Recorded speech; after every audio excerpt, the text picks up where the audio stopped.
All right, perfect. So just so everyone knows, we are officially streaming now. So I'm going to share my screen so they can see it, but my focus is going to come back into the MMC. So let me share my screen here.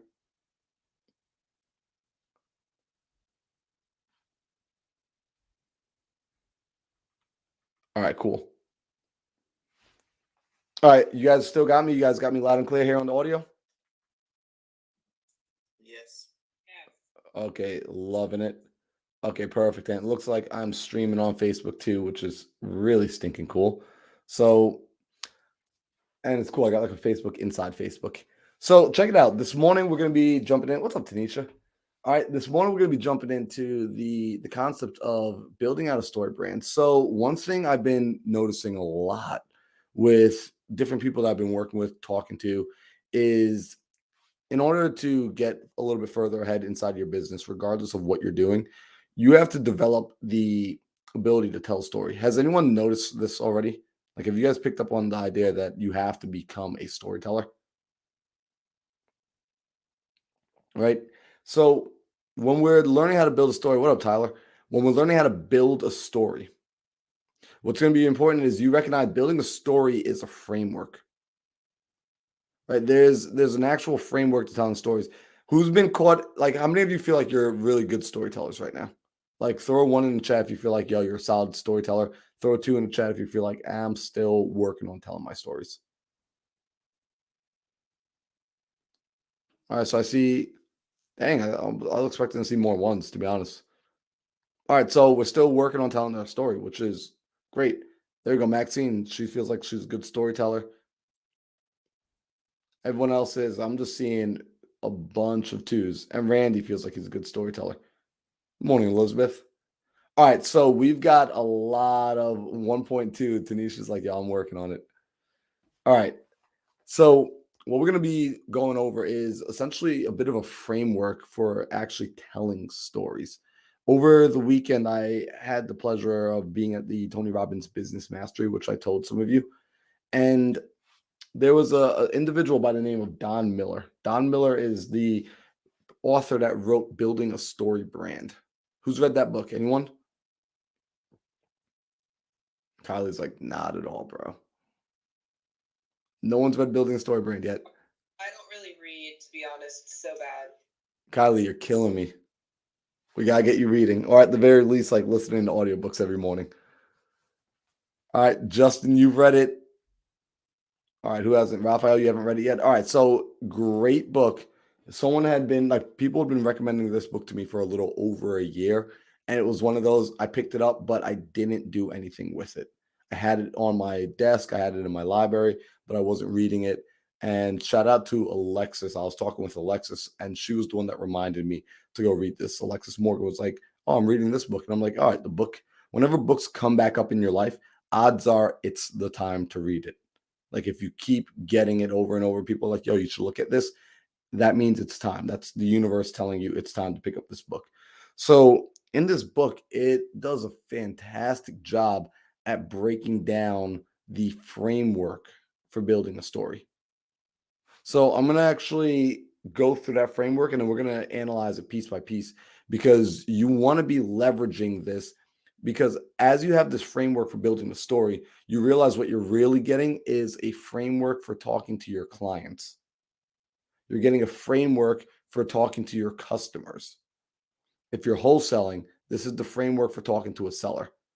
If you've got a product, this is the framework for talking to the customer and the client on the other side. If you're going out for auditions and you're marketing yourself to the marketplace, this is the framework for presenting you. Right? Everyone get that? Who feels like it'd be valuable for you to understand how to better present you to the audience? Right? Because I want to let you know this. Here's what's really interesting. The audience has a very short attention span. Right? You guys are different. You guys are unique. You have the attention span to sit down and listen to me sometimes. I'm like, man, you humans are blessed. You can listen to me talk for a long time. The rest of the world has an attention span shorter than a goldfish. So what we want to be able to do is we want to be able to invite them into a story, which is really interesting. Think about the few times, and People that are listening, think about the few times a human, a person, can sit down and pay attention for an extended period of time. Like, because Instagram, we're scrolling through, we've got the attention span of less than 3 seconds before we move on to the next thing, right? Stripe, swipe, swipe, swipe. TikTok is even faster. When do you get somebody to sit down for 30 minutes, 45 minutes, an hour, 2 hours, 3 hours, fully focused, fully engaged? It's when you invite them into a story. It's one of the few times. See, humans, we're designed to be interested in stories because our brains are really designed for one of two things. It's really actually designed for one thing. Your brain wants to help you survive. If it don't have to do with survival, you don't care about anything else. Like, that's just the way it is. If it doesn't have to do about survival, the human brain doesn't care about anything else. So in order to hold its attention, if you're not talking about a threat, an instant threat, you need to invite somebody into a story. So let's jump into essentially the inner framework of how the stories work and how you're able to invite people into a story. Let me share something with you guys on the screen here. Let me hide this.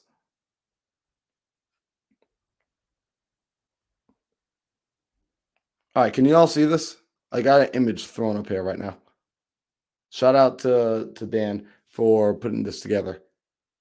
So everyone can see this? I can't hear you. Yes. All right, Yes. perfect. Yeah. All right, appreciate it. So here we got something that's really important. This is a framework for building a story. And I would screenshot this if I were you, because this is going to be something you want to come back to and reference a few times, right? In the beginning, we have a character, right? This is the main character. This is the hero, right? Now, the main character in a story, he or she doesn't get interesting until you know what the main character wants. See, whenever you're looking at any movie, they very early on in the first 5 minutes or so of the movie introduce you to the main character. And not only do they introduce you to the main character, they introduce you to the main character and what the main character wants very, very quickly. If they don't do this, they lose you. Now, the challenge here is when we're talking about being a business and we're talking about going out and storytelling and entering into the marketplace, the challenge is most businesses, most business owners, who do they think the main character is?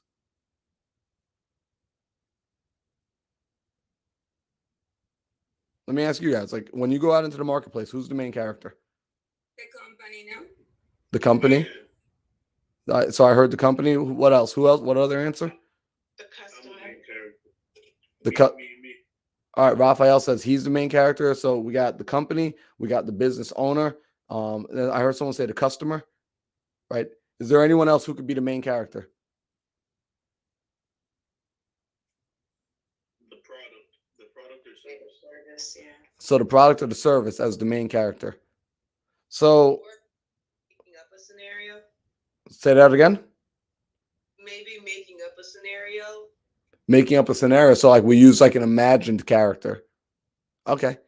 So I love those answers. However, only one of them is the answer you want to use. Right. So who said the customer? Me. That was you, Sarah. Sarah, correct. Good job. So check this out. Most businesses, they go into the marketplace believing that they are the main character. And while at like a first glance, that seems like, well, okay, that makes sense. Like, yeah, this is my show. I'm the hero. I'm building the business. I'm going to come in and save the day and solve people's problems. You aren't the main character.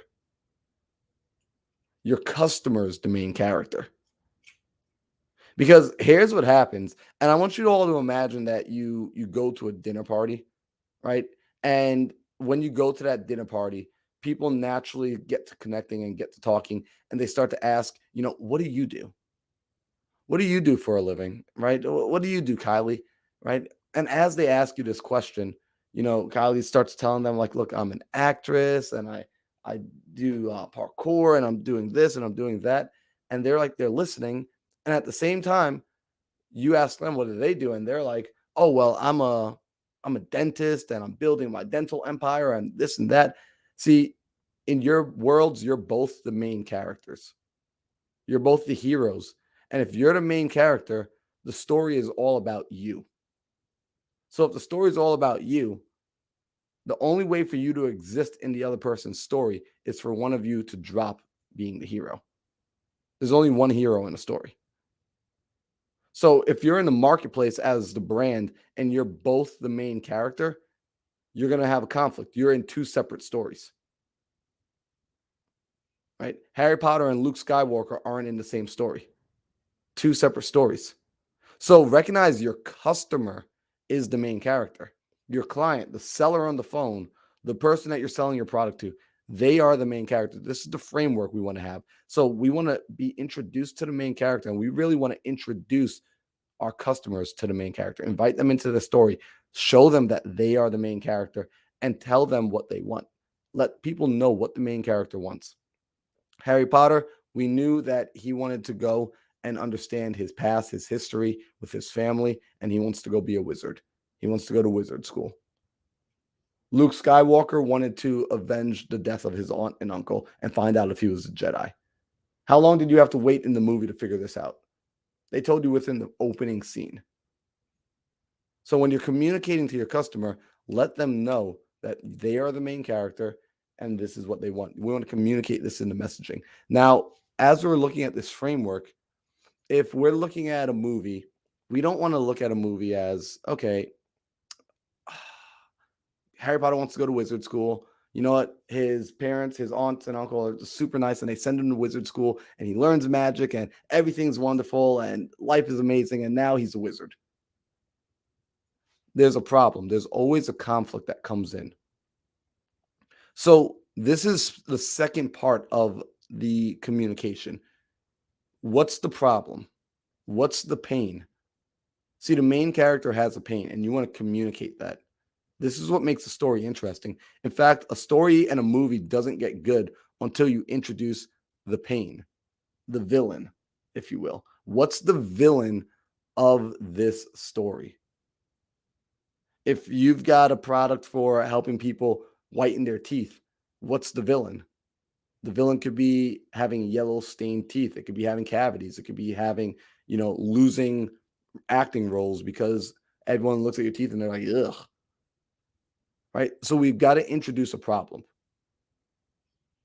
Every story as we go through gets a character who wants something.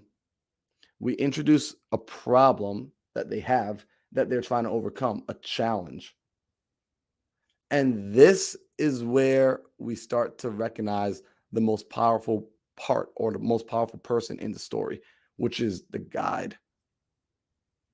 This is really cool. So every character, like Luke Skywalker, for example, runs into the problem of the Empire, right? And he's trying to figure out how to, avenge the family. Who does he meet?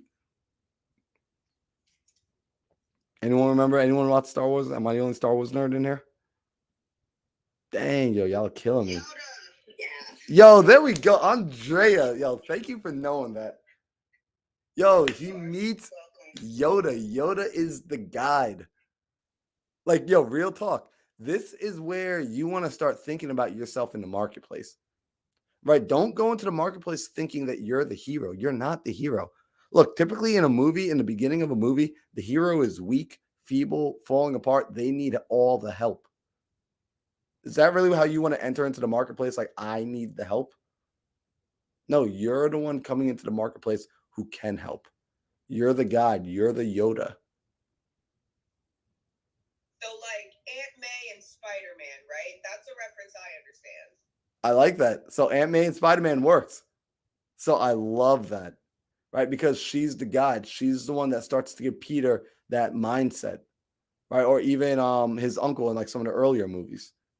So being the guide is where you want to position yourself because along in the story, at some point, a guide shows up and the guide provides wisdom. The guide provides a direction for the hero. So you positioning yourself as you invite people into the story is position yourself as the guide in the story. Now, when they step into the story and you're the guide, what do you need to give them? Right? And it's on the chart. So this is like an open book test here.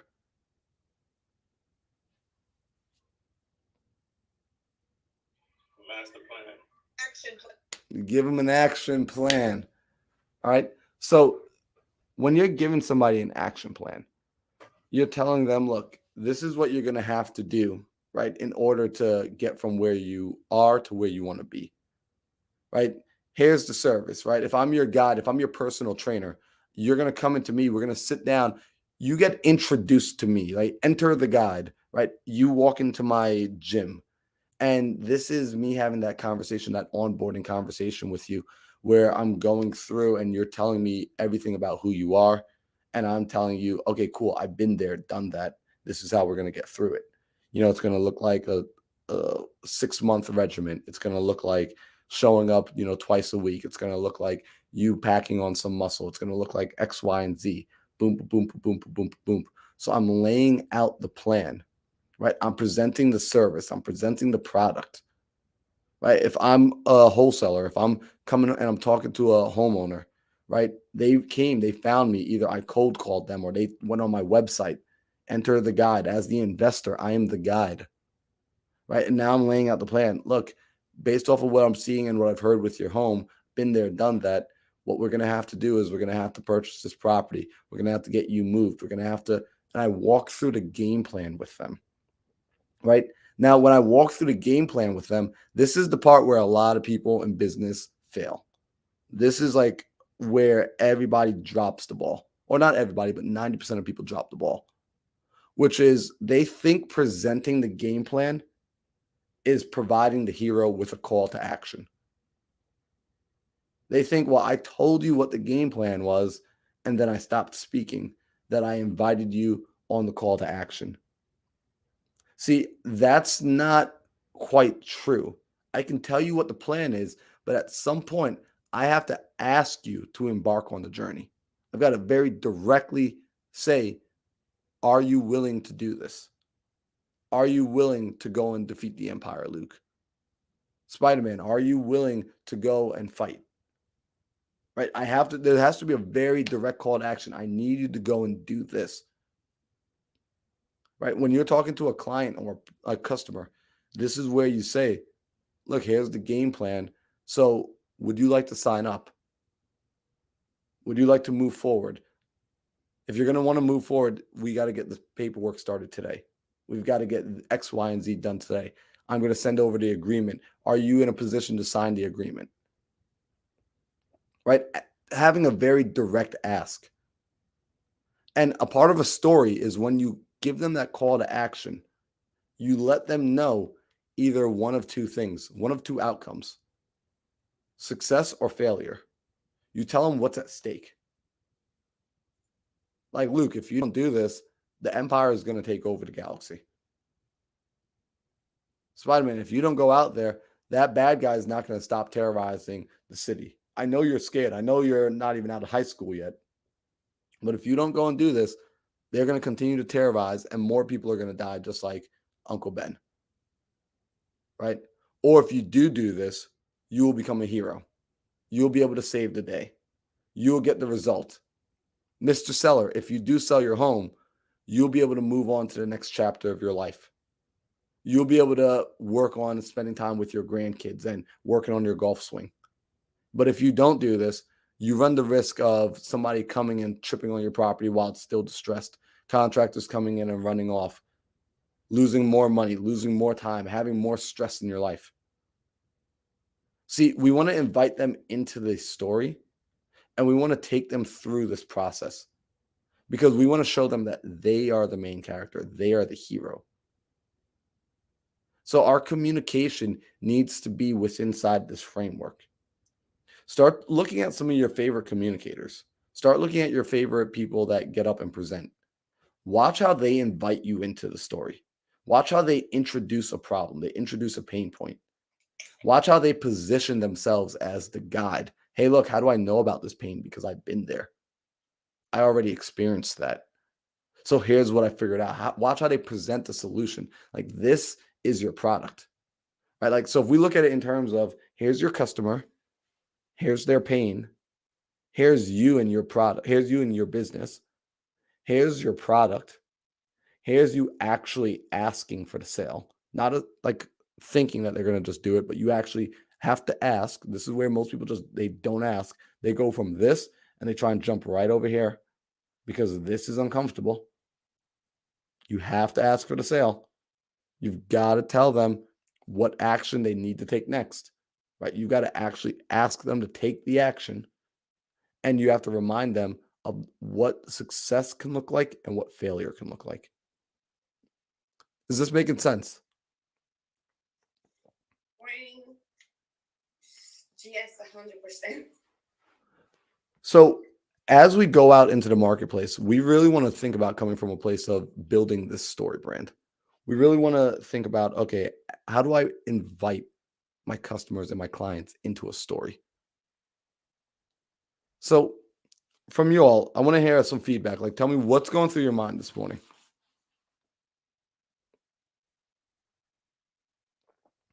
You need to get better at storytelling. Yo, what up, Tyler? My whole layout of storytelling was all wrong. Oh yeah, what was your layout prior to this? I thought I was a hero, man. I open you right now.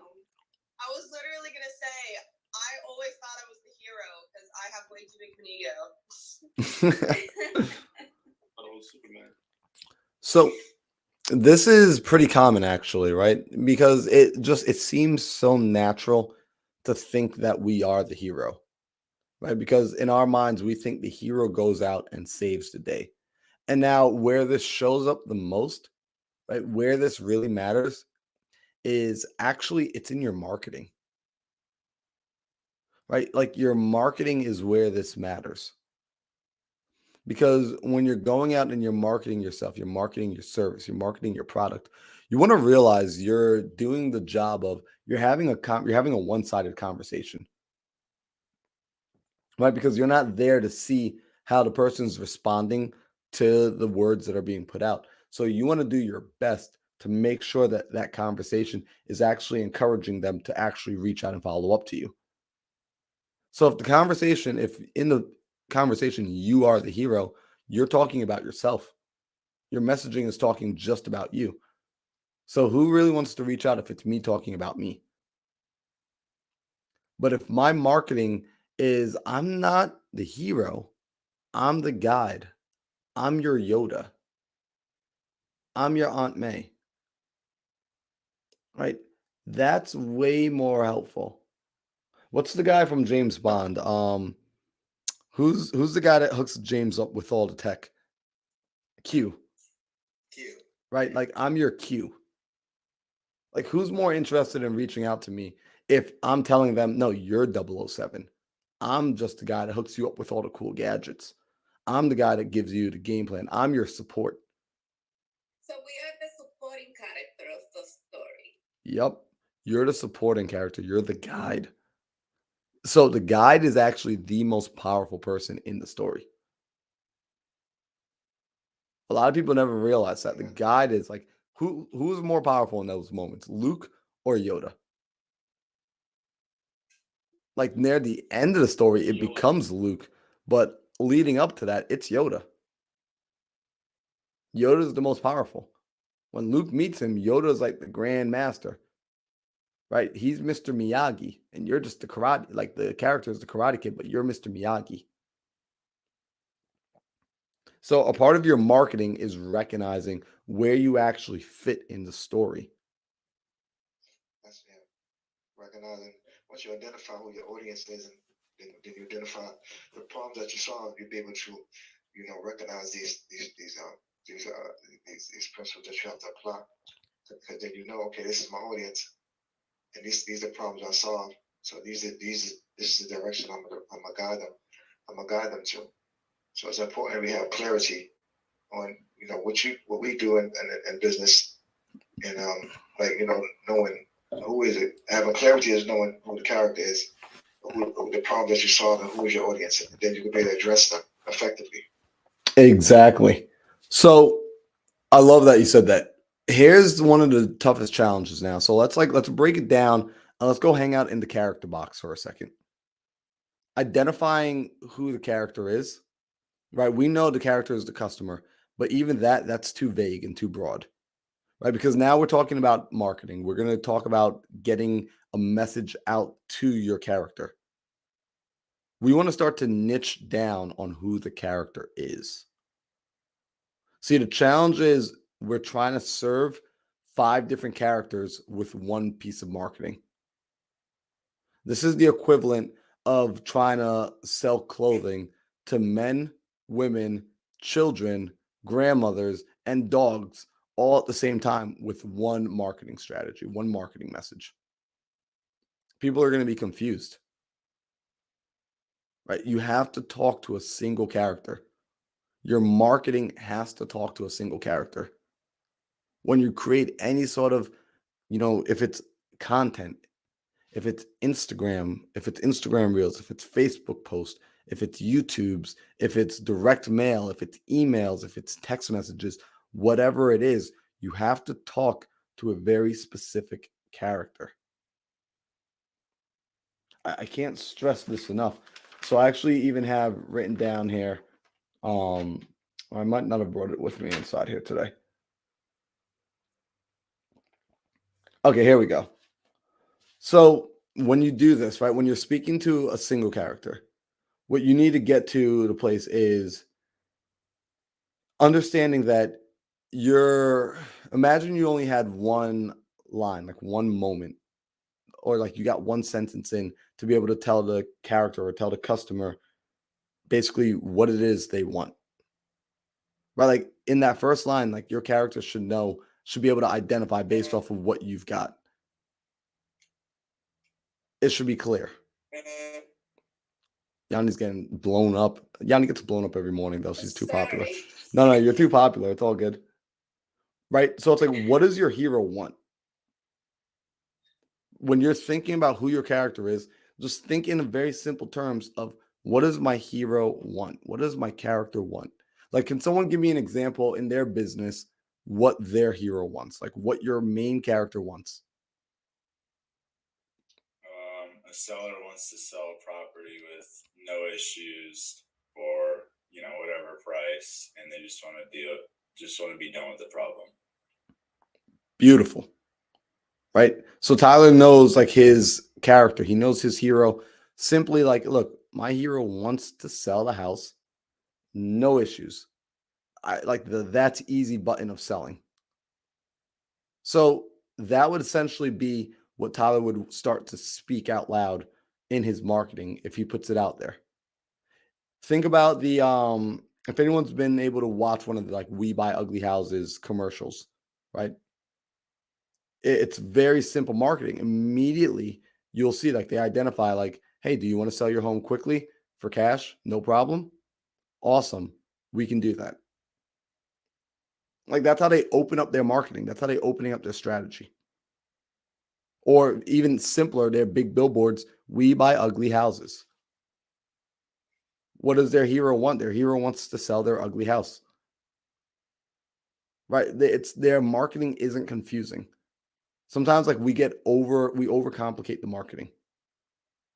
Right? We start coming up with crazy words and crazy lingo and all these pictures and arts. People buy and act based off of words because words put thoughts and images in their mind. So you want to speak the words that resonate with them right away. Yo, Tasim, what do you got, bro? Oh no, I thought I saw you unmute. Yeah, that was when you asked the question as far as who was your main character or what your main character looking for. Mm-hmm. Then Tyler, he said what he said, but my main character is, one of my main characters is they're looking for other cash investors or looking for cash buyers to purchase a property. So, I provide that. I solve that problem for providing the cash buyers, to close on their properties. So they basically looking to close and looking for a cash buyer that's going to close. So really they looking to close the property. So this is where I market, let them know that I have vetted buyers that close on properties. That's, so yeah. So I love that. So you understand your audience even better. It's like, okay, cool. Like my hero just wants to move their deal. My hero wants to sell their contract. Right? Hey, do you want a buyer that actually closes? Right? Like you're speaking directly to their desire. They don't have to guess about what you can do for them. Never make people guess what you can do for them. Right away. Never make them guess. They are the hero. When you're watching a movie, you don't have to guess, man, what does the hero want by the end of this? Like, right away. Liam Neeson, that movie starts, right? Taken. His daughter gets kidnapped. Right away. What do we know? Who's seen the movie? What does Liam Neeson want right away? What do we know? Wants his daughter back. He wants his daughter I back. don't know who you are, but I will find you. Exactly. What up, Clarence? So you don't have to wait until Daryl says he wants blood. You don't have to wait until 30 minutes into the movie to figure that out. You figure that out right away. So communicate this in your marketing to your people. So from there, people are usually pretty good about knowing, like, okay, like I know what my customer wants. My customer wants my clothes. My customer wants new sneakers. My customer wants wholesale deals. My customer wants X, Y, and Z. Amazing. Now that's the positive. Also introduce the pain. Introduce the villain. This is something that is really, really interesting. When you think about it, who's the villain in your business? Who's the villain for your hero? Right? Is it the problem? It's the problem. Now, when you have a problem, the best thing you can do is actually start to almost personify the problem. Because that's how we think. If you can start to personify the problem, you're going to be able to do a little bit more against it. Or you want to, I really just very clearly identify the problem.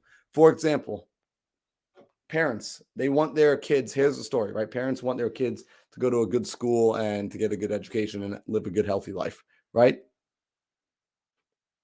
And if I walk around with that messaging, I'm going to get some parents that are interested, but I'm not going to get parents walking down the street and hosting parades and doing all this for the neighborhood just based off of me saying, I want to give your kids a better education. That's not going to really get parents to make a move, right? That's not going to get the hero to come out of their door and to enter into the story. It might entice them, but it's not really going to get them out of the house until I start to remind the parents that we've got this war, right? We got this war going on. There's a villain out there. There's a villain of drugs. There's a villain of, hey, parents, look, you want your kids to have a good school, good education, but there are these, these drug users that are out there. So I start to introduce this villain on look, we've got to compete against the war on drugs. We got to compete against the attention span that social media is taking away from our children. When you introduce a villain, this is how you get people up in arms, ready to go and do things. Right? Fear is a motivator, like Alexis just said. See, oftentimes we feel uncomfortable talking about the pain. We feel uncomfortable talking about the dark side. Introduce the villain to your story. Actually allow a villain to come in and be a part of the story. If they aren't being seen already, you need to introduce the villain.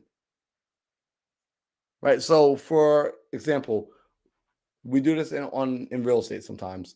Who's the villain inside when we're as an investor and we're talking to a homeowner? Who do we sometimes use as the villain? Throw out some answers.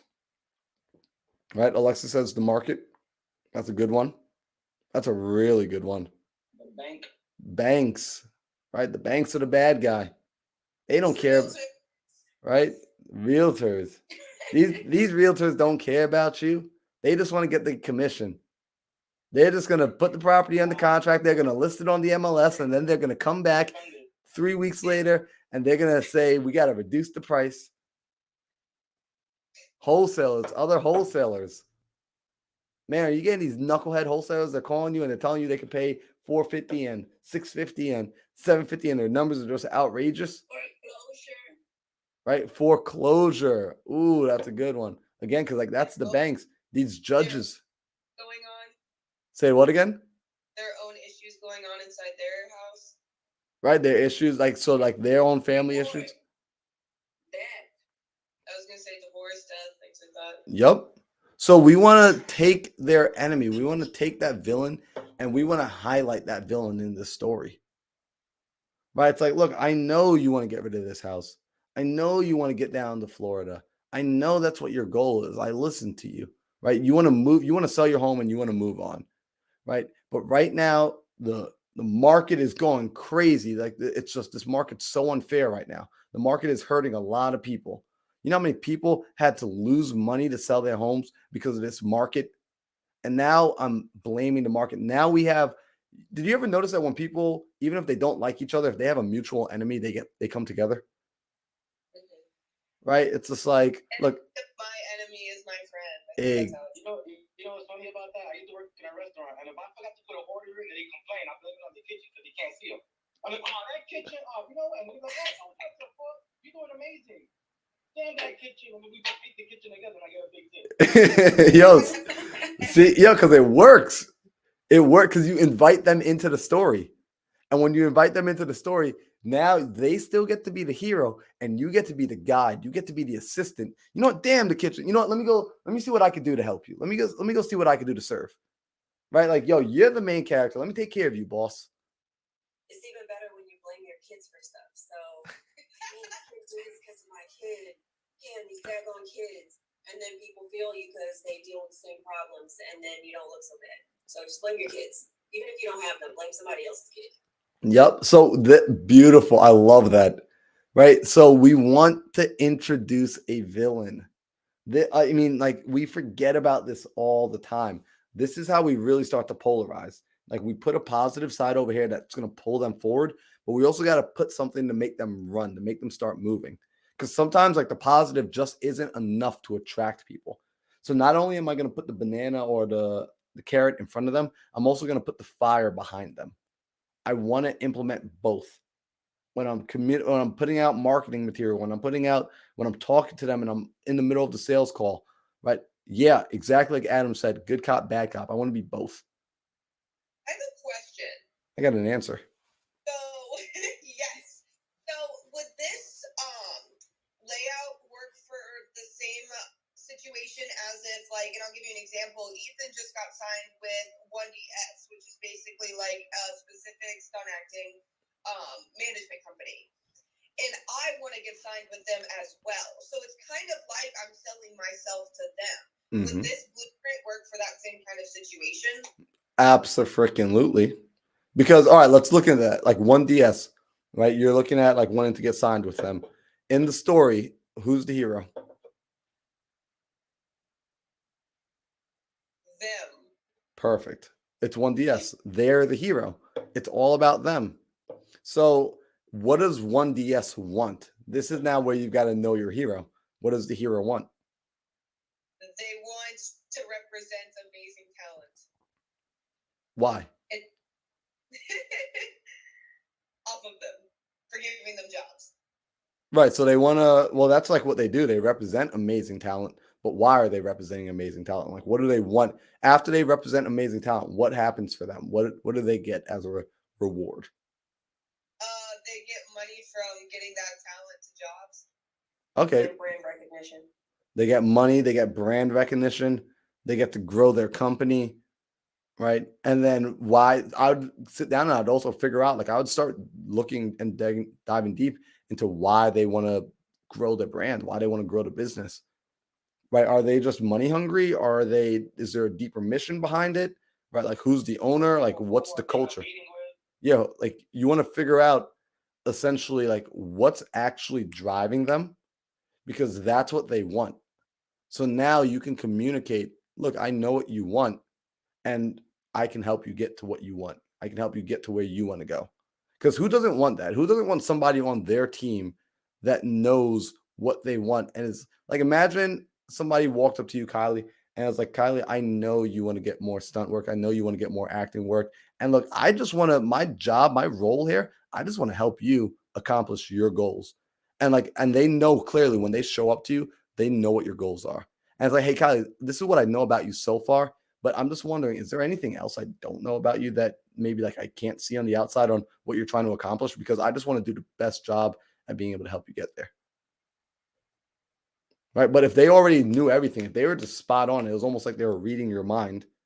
Right. This is mind reading. If they're reading your mind, you're going to be like, whoa, that's creepy. Like, but like, that's kind of cool. And then, but still by itself won't be convincing enough. So you won't be convincing enough by just showing up and telling them, look, this is what you guys want. Like, I know it. I can give it to you. Cool. 90% of the other people also figure that part out.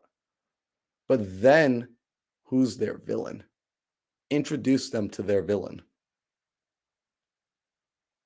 So who's their villain?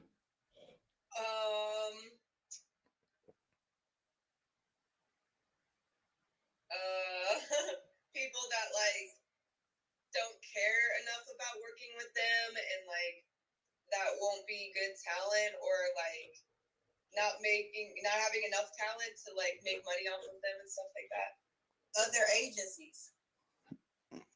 Interesting. So we got a few answers, right? I like the competition, the other agencies, which is good. However, that one's like that's the easy target. I like where Kylie's mind is going, right? Where it's like actually your villain isn't even outside. Like that's the villains you can see. Yo, your villain is the stuff that's inside. It's the public. Well, it could be the public, but like let's look at where Kylie's going for a second, right? Your villain is the cancer inside. Hey, look, I know that you've signed people and that those people come in and they don't work nearly as hard as they said they were going to work. They don't produce. They don't do this. They don't show up with a plan, and they're looking at you and they're waiting for you to fully just do everything for them, right? And you start to address that villain. You start to address like, look, if your entire company continues to grow with just onboarding these sort of people, you're going to every now and then get one person that's kind of okay. But what if your company was able to take on more people like an Ethan, like, right? Because you already know he's inside there, or like another person that you know is a high producer, right? It's like, that's my ambition. I don't see you guys as working for me. I see you guys as working with me, that I'm working with you, that we're on the same team, right? I want to help guide and grow your company larger because I see, and then you start to paint their picture, right? And you start to show that like essentially it gets to the same result, like the end result that they're looking for also happens to be the same. It's already in alignment with what you want. So it's not about you, it's about them. Right. But this has to come. This is the part that a lot of times we don't take the time to do because it's like it's kind of boring. But this is like the marketing work. This is where like you take the time to interview your customers, interview your clients, figure out what it is, like what do they want? What are they trying to accomplish? Understand the way they think. Because if you can you don't really have to. Some people will try and convince people of one thing, but instead, I just want to figure out what you're already convinced of and see if I can fit into that story. If I can invite you into a story that you're already comfortable being in. Because trying to. Yep. Sorry to cut you off, but. No, you got it. So that reminded me, have you read the book, something along the lines of riding a bike or something like that? You can't teach a kid how to ride a bike at a seminar. Yeah. I don't know if it's in that book, but I heard don't paint a seagull or something. Don't paint a picture that the seller or whoever your customer hasn't said. Is that kind of what you're saying as far as address what they want instead of you trying to give a solution to something that they don't have? Exact. So precisely, right? In that book, what you're referring to is when the art teacher came in and took the little girl's painting and added seagulls to it. Or I believe it might have been the dad. And she was so upset because she didn't necessarily want the seagulls in the picture. Or she didn't see the seagulls in the picture. This is where it takes time to do the work of knowing what your hero already wants. because you're taking the time to research them and to study them. Like if that art teacher had stepped back and just like paid attention, maybe even asked the little girl, hey, what do you want inside of it? What do you want inside of your story? What do you want inside of your painting? And then realizing, oh, that's what you're going for. Like how I asked Kylie, like, hey, what does this company want? Right. And like surface level, she's like, well, they want money. It's like, yeah, but why do they want money? Like nobody just wants money. Like, what do we do with the money? What do we do with the influence? What do we do with the power?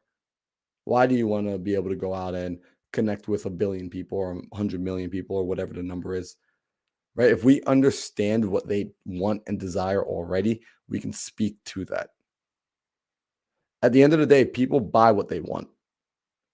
They don't necessarily buy what they need. They buy what they want.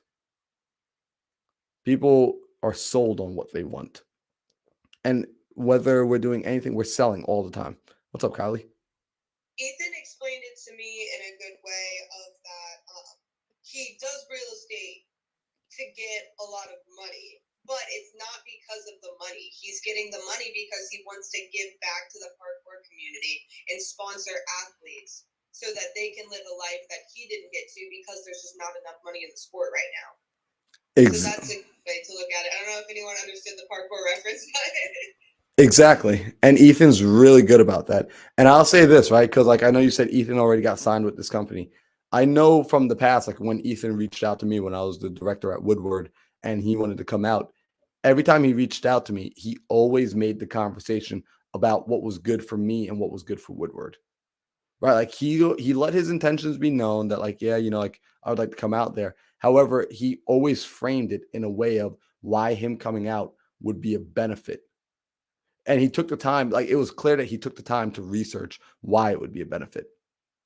Where I would just like, you know what, I can't deny like what you're saying. It's true because you actually took the time to figure it out. Like, hey, if you come in, that our goal, what we're trying to do is we want to raise attention so we can invite more people in. We want more eyeballs on our content. We want more eyeballs on our product. And you're aware of that. And you're saying like, hey, you already come in with a plan. See, so as the guide, he showed up as a guide and he showed up with a plan. He's showing up not just saying like, hey, like just bring me on board and like I'll do whatever plan you guys got. Well, that's not really helping. But if you show up and you're like, hey, look, I'm here and look, I see what you guys are doing. And here's a way that we can amplify it. Here's a way that if you bring me on, I could run this part of the play. Right. Like this is from what I'm looking at. This is what I see you all doing. And from the outside, it looks like you're trying to do X, Y, and Z. Am I correct in saying that? Okay, amazing. So I want to see you guys do that because it looks like if you're able to do that, you're able to do X, Y, and Z over here. And that's the same place I want to get to. Like I want to see you guys get there because it does this and this and this. So I see, and you start to insert yourself as the guide, giving them a plan and how you're going to help execute on that plan. Right? This is the differentiator. This is the part that people don't do. Right? Because they start to make it about themselves. If I'm talking about me, I'm talking about me in reference on how I can help you. Right? Does that make sense?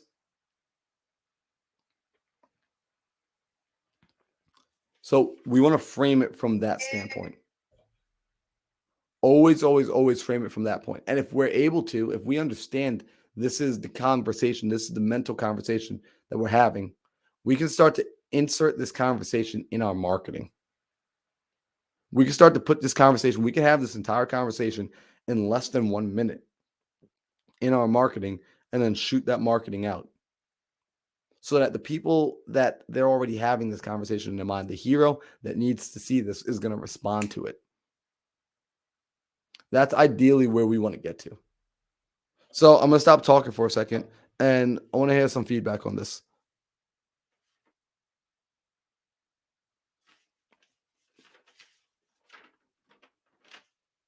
that was amazing. It definitely helped me build a plan for how I'm going to talk to Wendy S. So I really appreciate that. Thank you. I love it. And I also appreciate it too, because it's a reminder, especially when you, as an investor, when you talk to homeowners, sometimes you want to give out answers or just say things without thinking about it. And then when you become the guy, you not really saying anything. You're just finding out what they need and just kind of guiding them to their destination. Exactly. So I'm going to throw this one last piece in here. When you identify the character, when you identify the main hero, think about just the story opens when you define what they want, right? That gets them interested. Solve one problem, right? Like just identify one problem, right? And there's some like baseline problems that most people have, which is they want to save money or like make more money, right? Like that's a problem. They want to save time, right? So if you identify the problem of like, hey, I'm going to help you save time, right?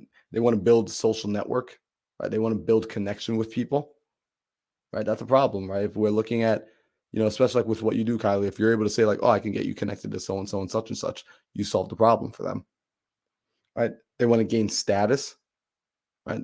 We're just like thinking of like these are like universal problems for people.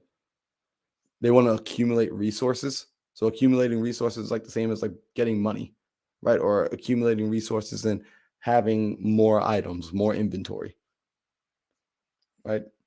They have a desire for meaning. You can provide them with meaning, right? So pick one of these problems based off of who your hero is and open with just solving one of those problems, identifying just one problem, and then you introduce your villain.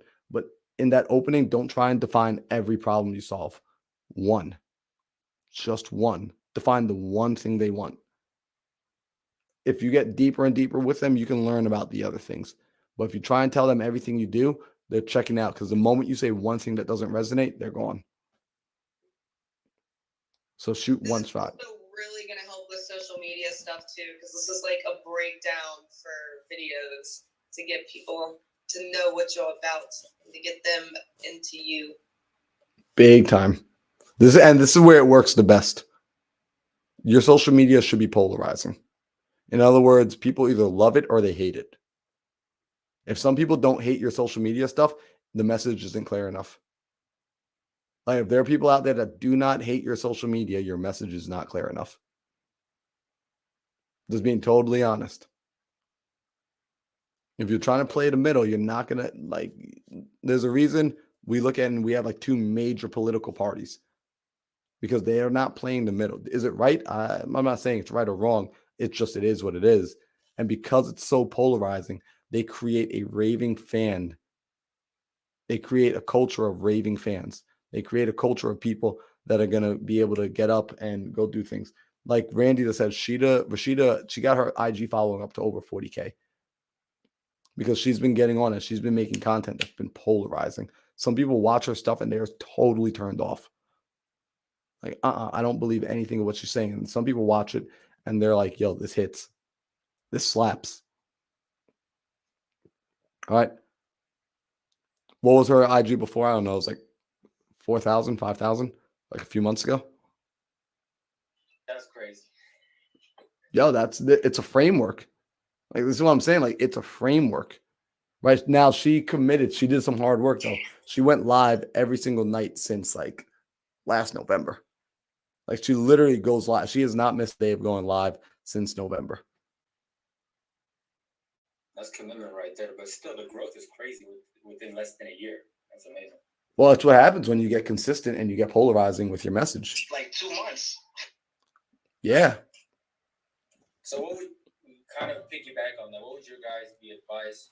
Your advice would be regarding social media. I'm focusing right now on TikTok, but I also want to do IG. But I think if I can just do one thing at a time, that would kind of make it easier. But what would your advice be as far as content and just social media in general? Bro, Tyler just hit you with, first off, do both. Like why wouldn't you post it on TikTok and Instagram at the same time? That's a good question. Well, I just thought, what we said yesterday as far as focusing or going to one port at a time.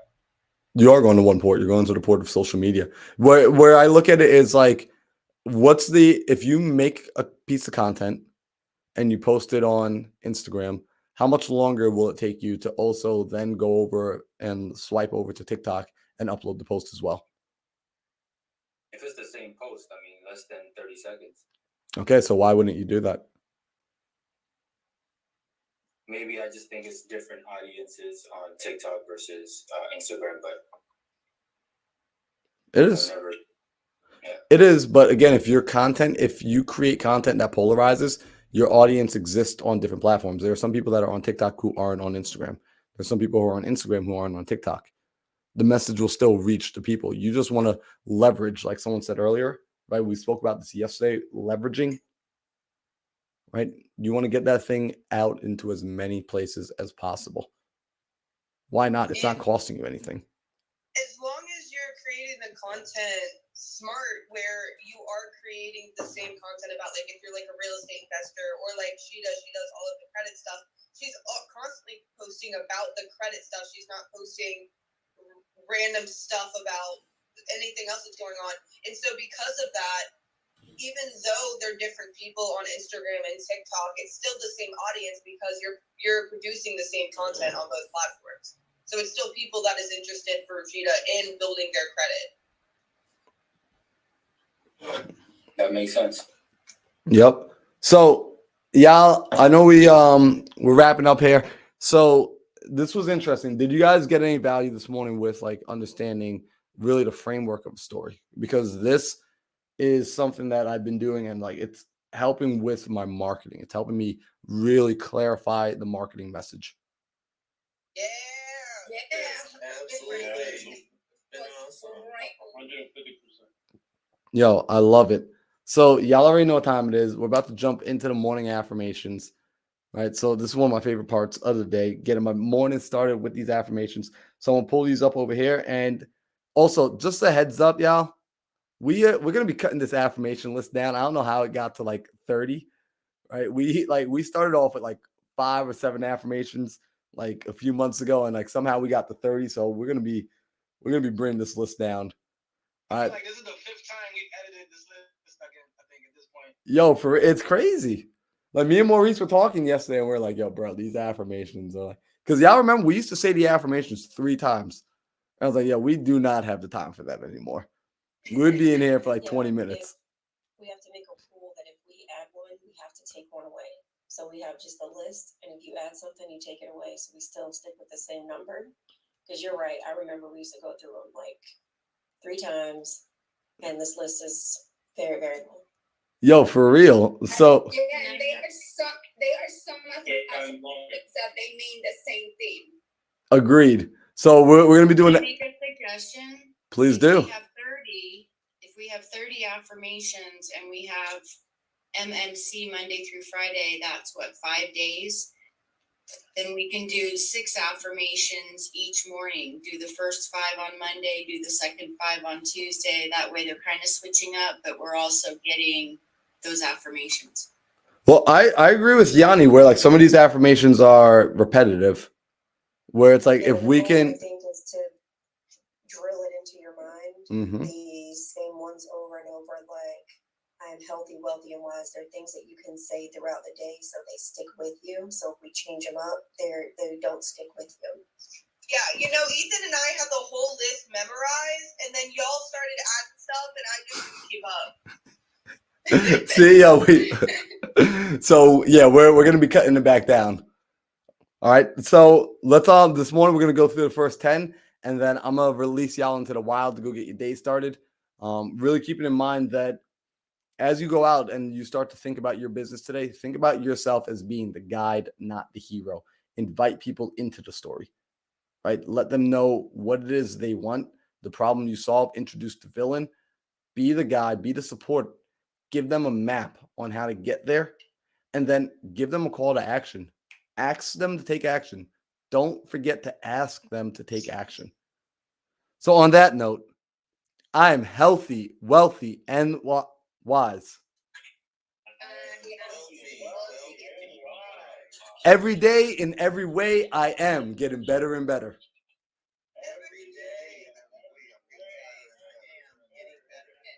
I am a money magnet.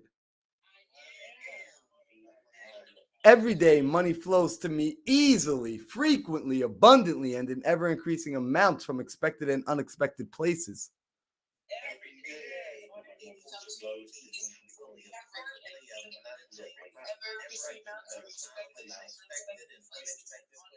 I am loved and appreciated.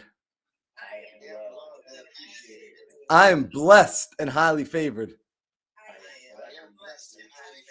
Today is a great day, and I expect great things to happen to and for me.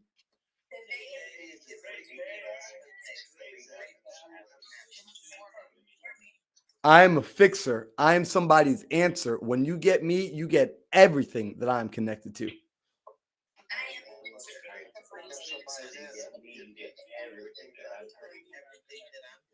Today, I live in wealth and abundance. I pursue opportunities boldly.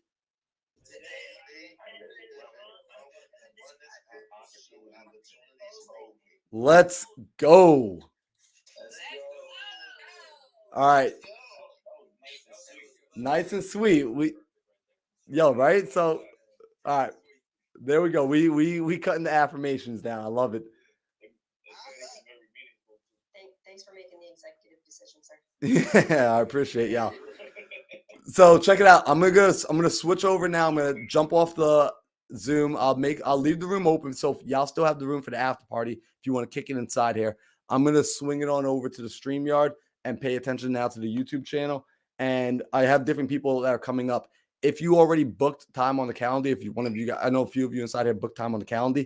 Go and look at the email message that you got. It should have sent you a message, and inside there you'd see the StreamYard link. If you don't see the StreamYard link, I'm also just going to drop the StreamYard link to come on into the studio in the chat. Are the times all booked up? They are, but Tanisha, for you, there's always room if you want to pop on. I feel like you have a time. I thought I saw your name somewhere on there. But at any moment, bro, Randy, you gotta wait for your. What's the email? My time should be coming up, Jack. So let me look right now.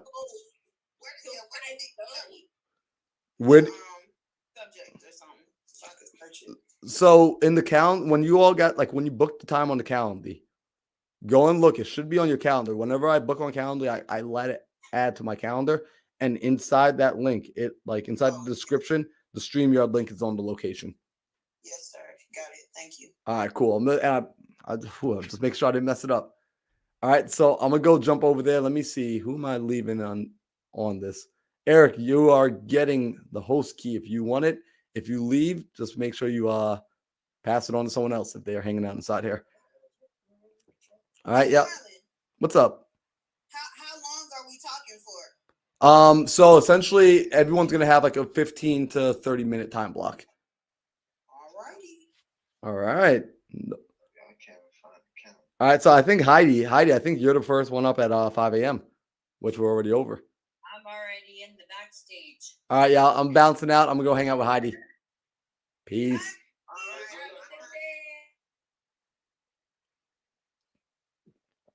All right, it says Heidi's in the backstage, but I don't see her. Yo, what's up, everybody? So I'm officially now back. Hopefully the screen is not as crazy. Let's see. What up, Brandon? What's up, Tech? All right, this is going to be interesting. Oh, you guys can see me. Perfect. I don't see Heidi. Heidi's not back here. All right, so I'm going to drop the invitation as well inside here. So Heidi, if you're on the live, what you can do is you can actually click that StreamYard link right there, and that'll pop you into the live. So while Heidi pops in here, I don't see her yet, but while Heidi pops in here, guys, give me 2 seconds, please. I'm going to grab a sip of water because I'm going to need it today. So let me actually put up a banner. Create a new banner.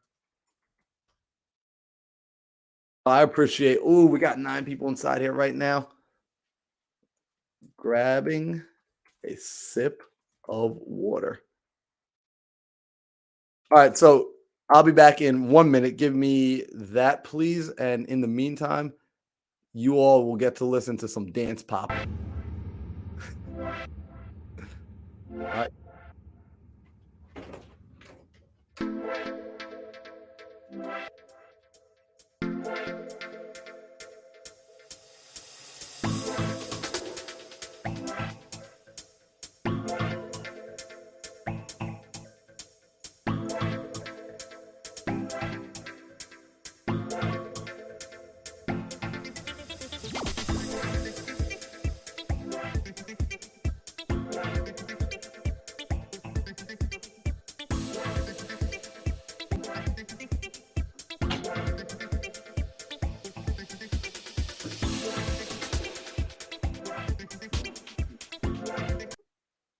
All right, we're back. So I don't see Heidi in here yet, and I'm wondering where she might be at. Let me check on one thing, everybody. We got Heidi coming in as the first guest. So if you're just joining in, essentially what I'm going to be doing is I'm going live for the next 11 hours, and we're going to be breaking into the mindset that's required for entrepreneurship. I'm going to be diving in from for early as step one to really like everything involved. So what I want to see is I just want to look at where Heidi is. If she's not here, I'll get started without her. Hopefully she's able to find me though. Let me look at one thing. I'm going to see if I sent her to the right place.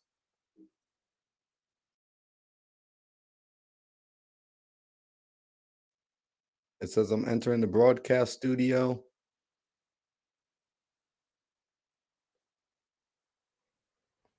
Enter studio. Oh, Heidi's in a different studio. Okay, let me do this real quick. Hey, Heidi. So for some reason, you got sent to a different studio. I think everybody got the wrong link. So let me send this to you. Oh, okay. I was wondering. Yep. So take this.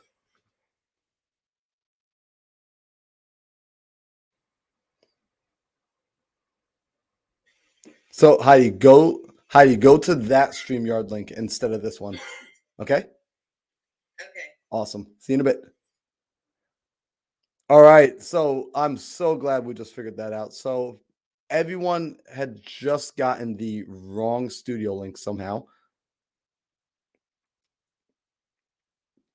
So let me just edit this. Update. Save and close. Save and close. All right, perfect. So, all right, y'all, here we go. Now we got Heidi. Heidi, what's going on? Hey, good morning. Woo! Okay, that was so Heidi, I just realized that means if you got the wrong link, I'm thinking everybody else has the wrong link as well. So that's going to be a fun one. So what I'm going to be relying on now at this point is what's up, Adam? I'm going to be relying on everybody being able to find the proper StreamYard link to get inside the studio today. So I will figure out a way to get that sent out to them while we're going live. But Heidi, how you feeling today? Doing good. Doing good. 5 a.m. in Arizona. Feeling good, feeling blessed. I love it. So Heidi, what I'm asking a few people today as we do this throughout the day, and I have different people popping in and out, is we're going to be diving into the mindset that really is required for entrepreneurship. So could you give like a quick background on, I guess, what your entrepreneurial journey has looked like so far, like what it started off as and, where you find yourself today? Yeah, definitely. I was a nurse for about 23 years and was no longer a nurse in 2019. Went through a bad depression, was a horrible alcoholic. Not horrible. I mean, I was still a good person, but, just really, really deep, dark places mentally. And May 14th of 2021, I got sober. So I've been sober just over a year now. Nothing at all, no substances of any kind. And I would say October of last year, 2021, I just stumbled across real estate investing content and wholesaling. And so I was like, oh, okay, that's something. And so I joined a mentorship program in December of last year and got my first deal in May. And actually, last night we are assigning deal number 7 for the month of August. And just crazy, insane, the journey that life is taking. And one of the big things with my mentorship program, as well as my 12-step program, is its mindset and spirituality. And my mindset really definitely held me back from a lot, not just in life as a nurse and afterwards, but in so many ways. And now my husband and I, we wake up at 3:30 every morning, and we, join the Mindset Coffee Zoom. And it's all about working on our mindset and how we view the world, how we view life, how we view our business. And we have our routine. We meditate every morning for about 20 to 30 minutes. And I listen to a meditation, guided meditation, when I go to sleep at night. So I'm actually going to sleep with, these positive thoughts and affirmations. Mm-hmm. And it's just insane. It's insane how much better everything has been with all of that. And to think that it all comes down to mindset being like the foundation. Right. So I love that. Right. And essentially, like, I like hearing like where you said you started at, where in the beginning, like coming from your previous job with nursing, like you didn't necessarily come into this business from like a high place, right? It wasn't like Heidi was just chilling on her couch one day and just eating her caviar, and life was so perfect. You came in from a place of, okay, like I was hurting and I wanted better for my life. I wanted more for my life, right? As you started making this transition into entrepreneurship, and you said even like your 12-step program coming from a place of having worked through, addiction, what I would say is like has been like one of the most important things that you've learned, like when it came to the mindset that you had to develop, like what was one of the like the big differences between the mindset you had prior than that you have now, that you're currently developing now? Um, well, I will go back real quick briefly to a history. I was 16 when I had my first child. I was 18 when I had my second child. So just going to nursing school and being a nurse was a challenge. And I never thought I would finish whenever I started, but I did. And so going into entrepreneurship and dealing with that mindset, there was a point that it clicked that, well, if I could have gone to nursing school and completed that rigorous program as a mom with two kids, married, I can do this. And I think the key, it's spirituality, because it's there's something that makes this whole entire universe happen. And when you connect to that higher power, and it's like I'm not a religious person. I never have been. But even with meditation, there's just something about spirituality and meditation that it just kind of all comes together, because there is an energy, there's something out there, there's a reason why we're all here.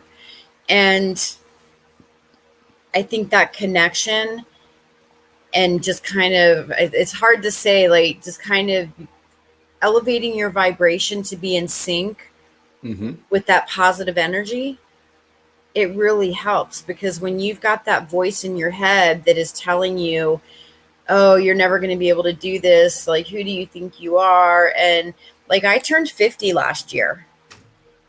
I mean, seriously, I turned 50 last year. So this social media stuff has been a challenge. And during the pandemic, yeah, I was like the goofy TikToker and had acquired 850 people on my following. But I learned it. I learned how to do it. And once you start repeating a process over and over again, it starts, like, I'm not going to say that it's easy, but you get more proficient, and your mind starts realizing, with the meditation and the practice, you kind of are able to switch over to where, when you know that you can do something, it makes it easier to do it. I agree with you wholeheartedly.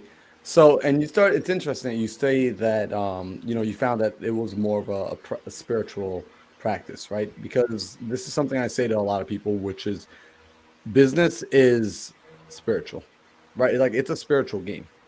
And the more I grow in my own business and the more I'm fortunate enough to be around different people, I connect with other entrepreneurs, the more I start to realize the ones that are achieving success and gaining traction.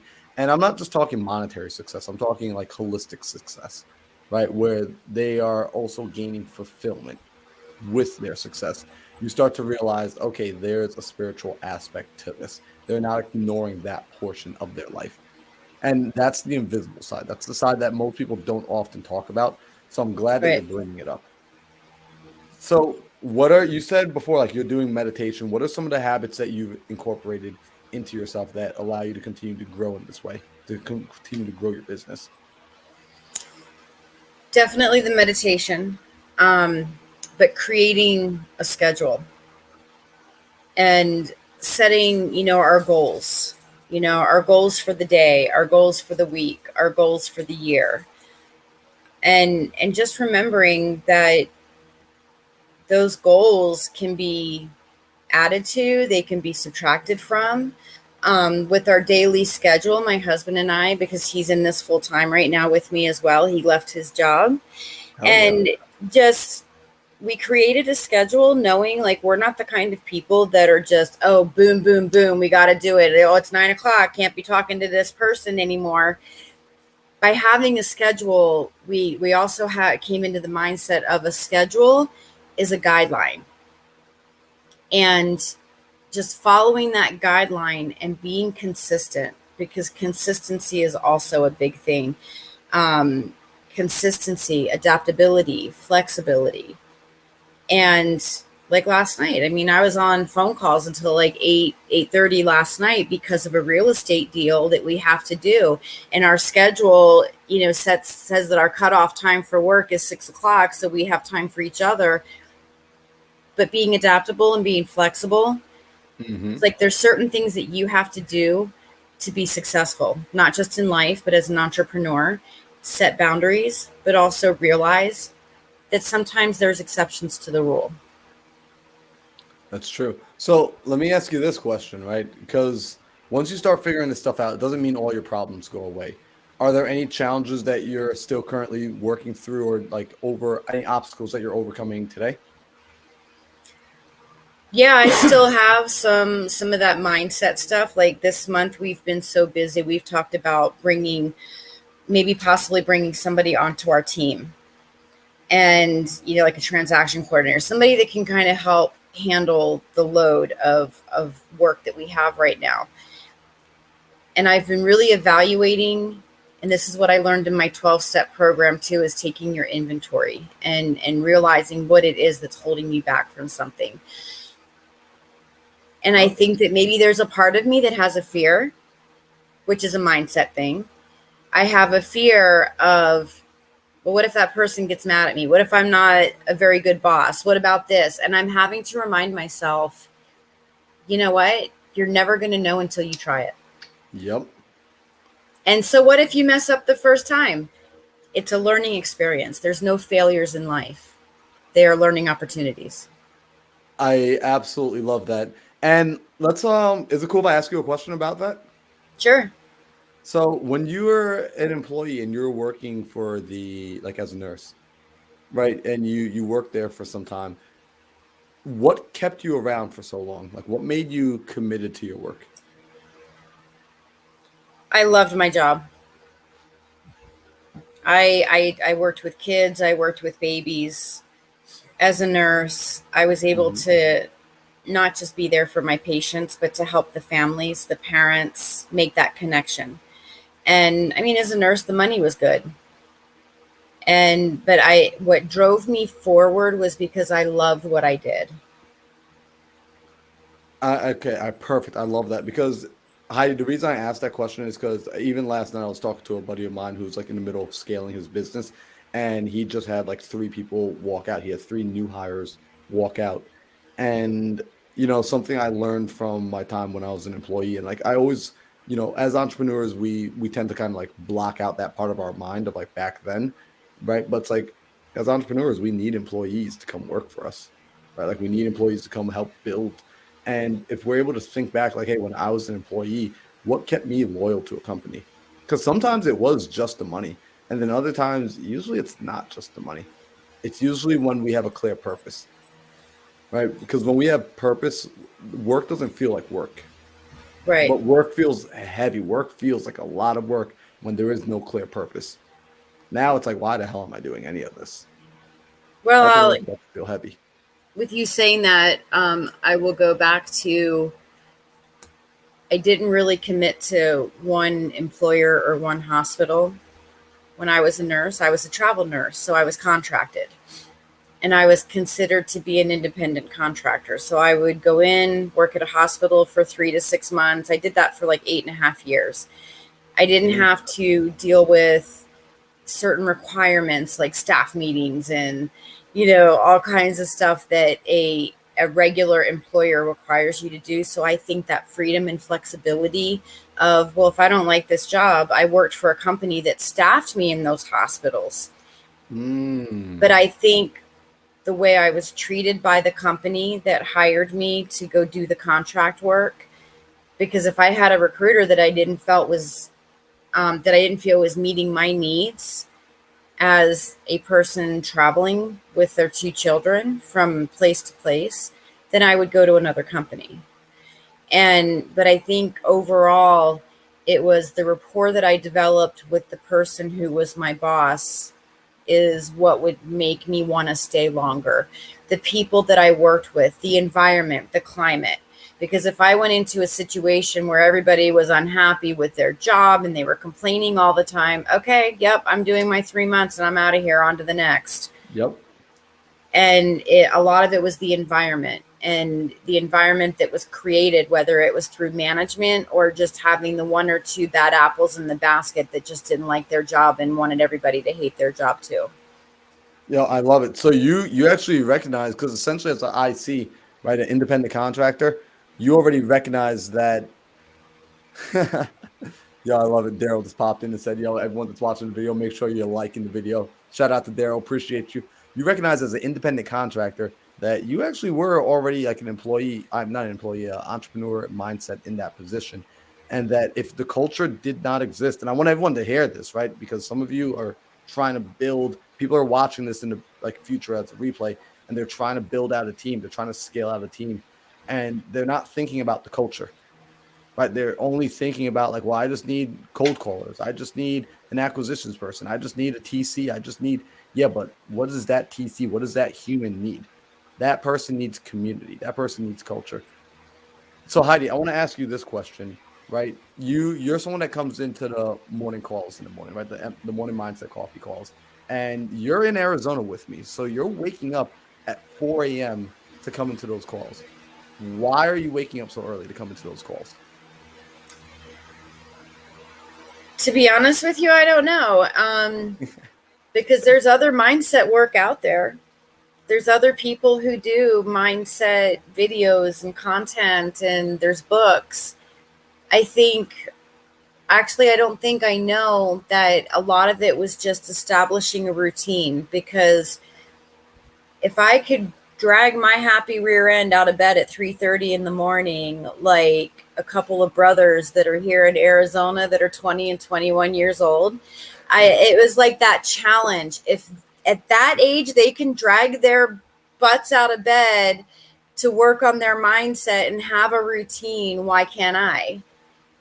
Because obviously something's working for them with the success in their business. And it's just been crazy. Even when we tell anybody that we know, like friends and stuff, that like Monday through Friday we wake up at 3:30, the common response is how mine would have been 3 months ago. Why would you do that? Like, that's dumb. Why would anybody wake up at 3:30 in the morning on purpose?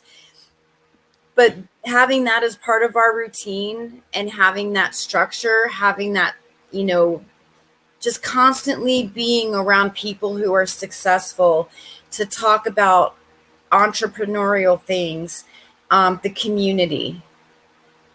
Because I'm a firm believer that if you want to change your vibe, you got to change your tribe. There are a lot of people that were in my life when I was an alcoholic that when I got sober, I had to not be around those people anymore. And so just like now, being a real estate entrepreneur, I have to surround myself with people who have the same goals, the same intentions, if I'm going to be successful. Because by doing that mountain that you feel like you're battling to get to the top of, it's not going to feel like a mountain anymore. It's going to be a hill, because you have so many people around you that you're helping each other, you're supporting each other, you're doing deals with each other, you're collaborating. It's not a constant fight or a competition. You're actually creating a network and a community. Heidi, I love that answer. Like that's so awesome. And like you're absolutely right. Like I like that you recognized it also as like this is a call to action, right? Like these younger brothers, like shout out to the Trana brothers who they're coming on a little later this afternoon. How you saw it as like this is okay, they're challenging me to step my game up, right? And being in that environment of people who are going to playfully challenge you to grow, who are going to, you're going to want to level up because they're who you're around. That is a massive game changer. So, Heidi, I got Randy in the room. He popped in as well. I want to say, first off, thank you for coming on here this morning. I really appreciate you. You show up every morning. You are waking up at 3:30 in the morning, like which is just awesome. You and Pete show up each day. You guys pour into other people and you're constantly looking to see how you can do deals with people. What's something you want to let everyone know? Like what can you let people know before you jump out? That with determination and a good mindset, you can do anything that you set your mind to. I love that. And how can people connect with you? If they want to connect with you, God, by the way, everyone, like she's doing deals out here in Arizona. So especially if you're in real estate and you want to do some deals with her, how can people connect with you, Heidi? I'm on Instagram, real.mavis.moments, real.mavis.moments. My TikTok is Lovin' for Life, and I'm also on Facebook. Love it. So I just dropped that in the comments, the real.mavis.moments. And then you guys can look Heidi up on Facebook and then Lovin' for Life on TikTok. Yep. Yes. Heidi, thank you so much for being here today. Well, thank you so much for having me and for being an early riser too, because you're in Arizona. You should take credit for this. Oh, I appreciate it. Yeah, no, I'm at the same time with you. I'm up at 3:30 in the morning. The days I sleep in 3:30. Yeah. So I appreciate it. But thank you so much for everything, for the opportunity to be on your live and for the morning mindset coffee. I mean, it's a life changer. Everything about the community that I've been in is a life changer. Yeah, that means the world to me, Heidi. Well, I will see you bright and early tomorrow morning again. And hopefully when you get some free time, if you could pop back in on the live, do so. And it would be nice to have you in the comments. Awesome. Thank you so much. Have a wonderful day. Later, Heidi. Bye. All right. We got Randy in the house. And then also I got Tasim and all right, we're about to, all right, here we go. Y'all out. This is impromptu. I wasn't expecting this. We got the Brady Bunch in the house. Deep now. I don't know how this happened. All right, so just so everybody knows that's watching live right now, Marlon made a mistake in the link I sent out to everybody. So I sent everybody the wrong link. So I had to resend the link. So I'm in the middle of even reposting the links inside everyone's calendar invite. But it's all right because we roll with the punches. So you're 90 minutes in already. Go. There we go. Yeah, I got my three brothers on here. So I got Tasim, I got Randy, and I got Adam. And Adam's always out in the morning. By the way, Adam was supposed to actually be the first one on. He booked the time for 4:15 a.m. Shout out to Adam. He don't play no games. So Adam's bumping my 8:30. Yo, I'm just saying, we're gonna share the time slot if you cool with that. Let's do this. Right? Yeah, we're gonna have a group conversation here. Right? Y'all cool with that? I'm trying to figure out to see what time you were for, bro. I think you were the wild card in this one. Yeah, Tasim snuck in. I see how he did it. I didn't know how to get in, so he found a way. That's why Tasim was being quiet. He came in through the window. He was like, "Yo, if I stay quiet enough, you're not gonna notice." Yeah, I had to pull one of my old moves. So here we go. This is what I'm gonna do. I want to basically right now jump into each of your minds right now because each of you are running your own businesses successfully. And I want to really dive into the mindset that you've been cultivated. So if it's cool, I'm going to start with Adam because he's just got the coolest background right now. And like Adam, for yourself, right? You've been on the entrepreneurial path. When you were getting started, what difficulties were you running into? So for me, I think the number one difficulty was like plateauing from not uh, knowing how to bridge the gap on scaling. All right, that's So a it big would one. be I would be a one man band, and then how to build the team out is where I would always in the beginning fall short. And Adam, tell people what's your business? So currently, I have a commercial printing company, and I'm transitioning over into the real estate investing space. So, but right now, yeah. So I'm a commercial printer. So I do graphic design, do printing business to business. Yep. And real quick, I gotta make sure y'all plug yourself. Where are you at, and like where are you located, and where do you what service, like who do you serve? Yeah. So I am in South Mississippi, and so for my printing company, we serve all the local businesses here in this area. I'm right on the Gulf Coast here, nearby Gulfport.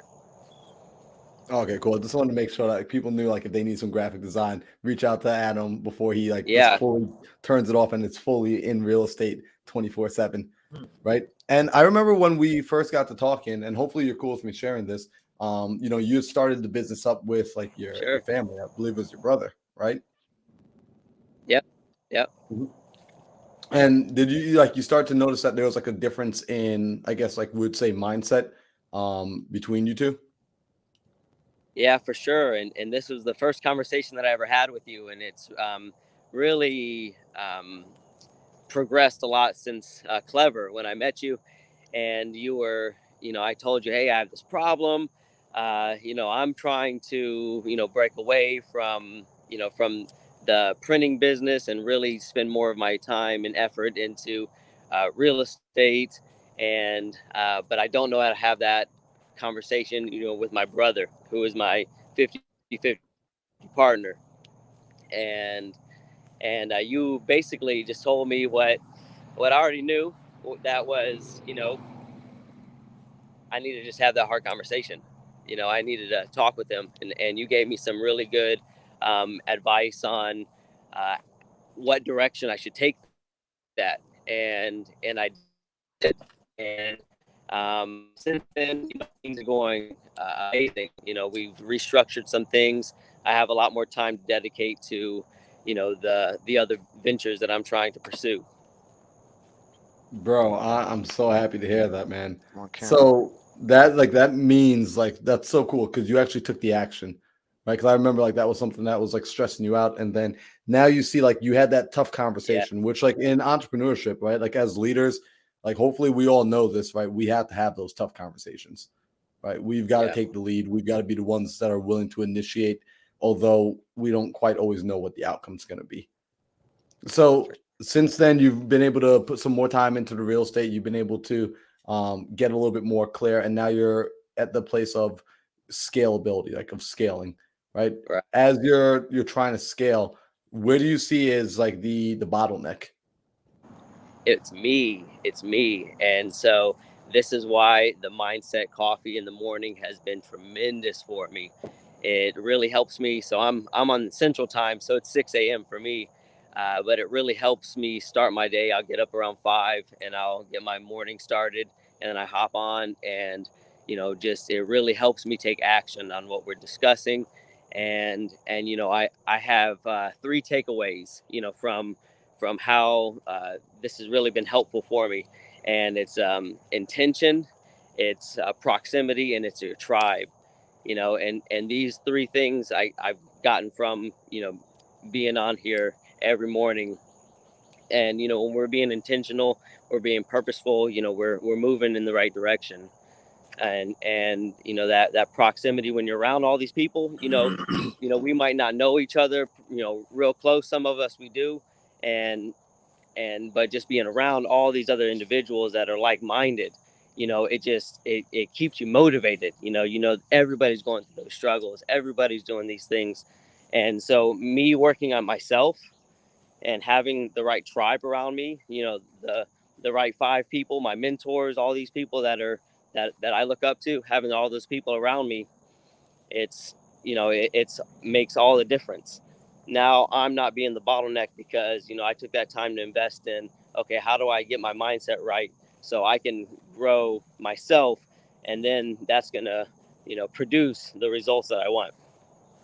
Yo, Adam, I freaking love that. Like that's so spot on. And it's really interesting too, like how what you said. And like I want to highlight this for people that when you start getting around other individuals, people that are building, people that are succeeding, people that are growing, it's really cool how you see, oh damn, they still got problems too. They still have challenges. It's just on a different level.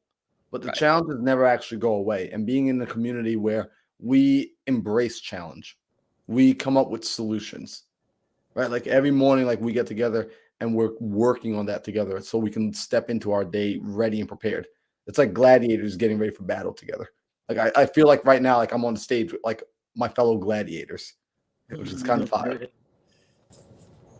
So, yo, Adam, I appreciate that. So I want to pass the mic over to Randy.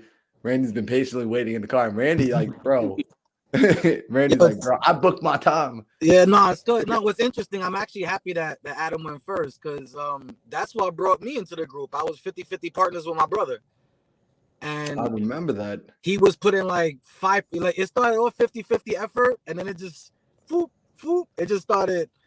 And then I started doing my math, and I'm like, man, like I'm just giving away a lot of money to him. He's just not even trying anymore.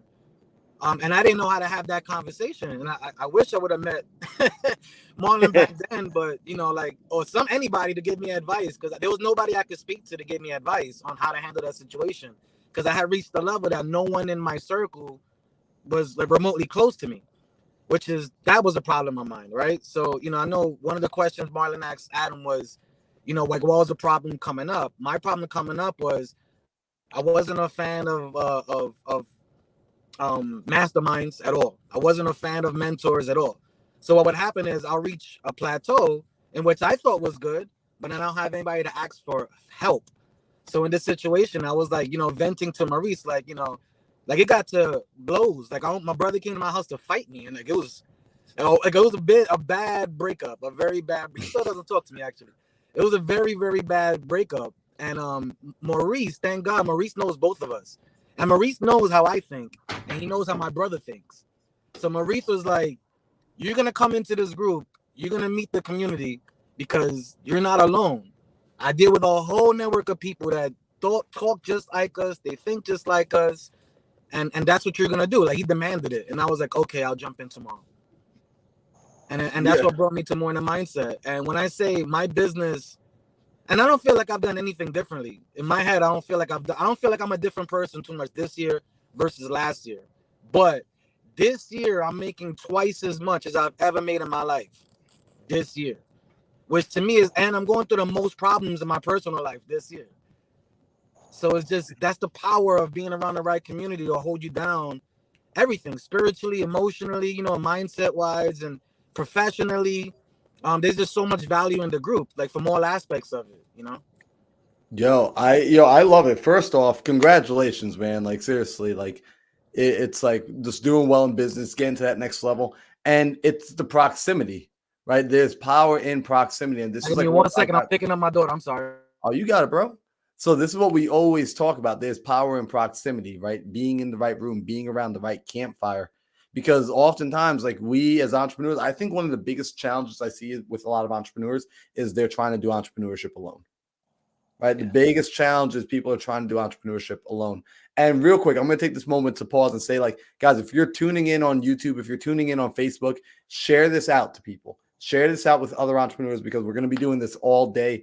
I'm doing this so that people can learn and understand that you are not alone in this game and the sort of mindset you have to cultivate. And like Randy just said, he was in a place where he had nobody to bounce the ideas off of.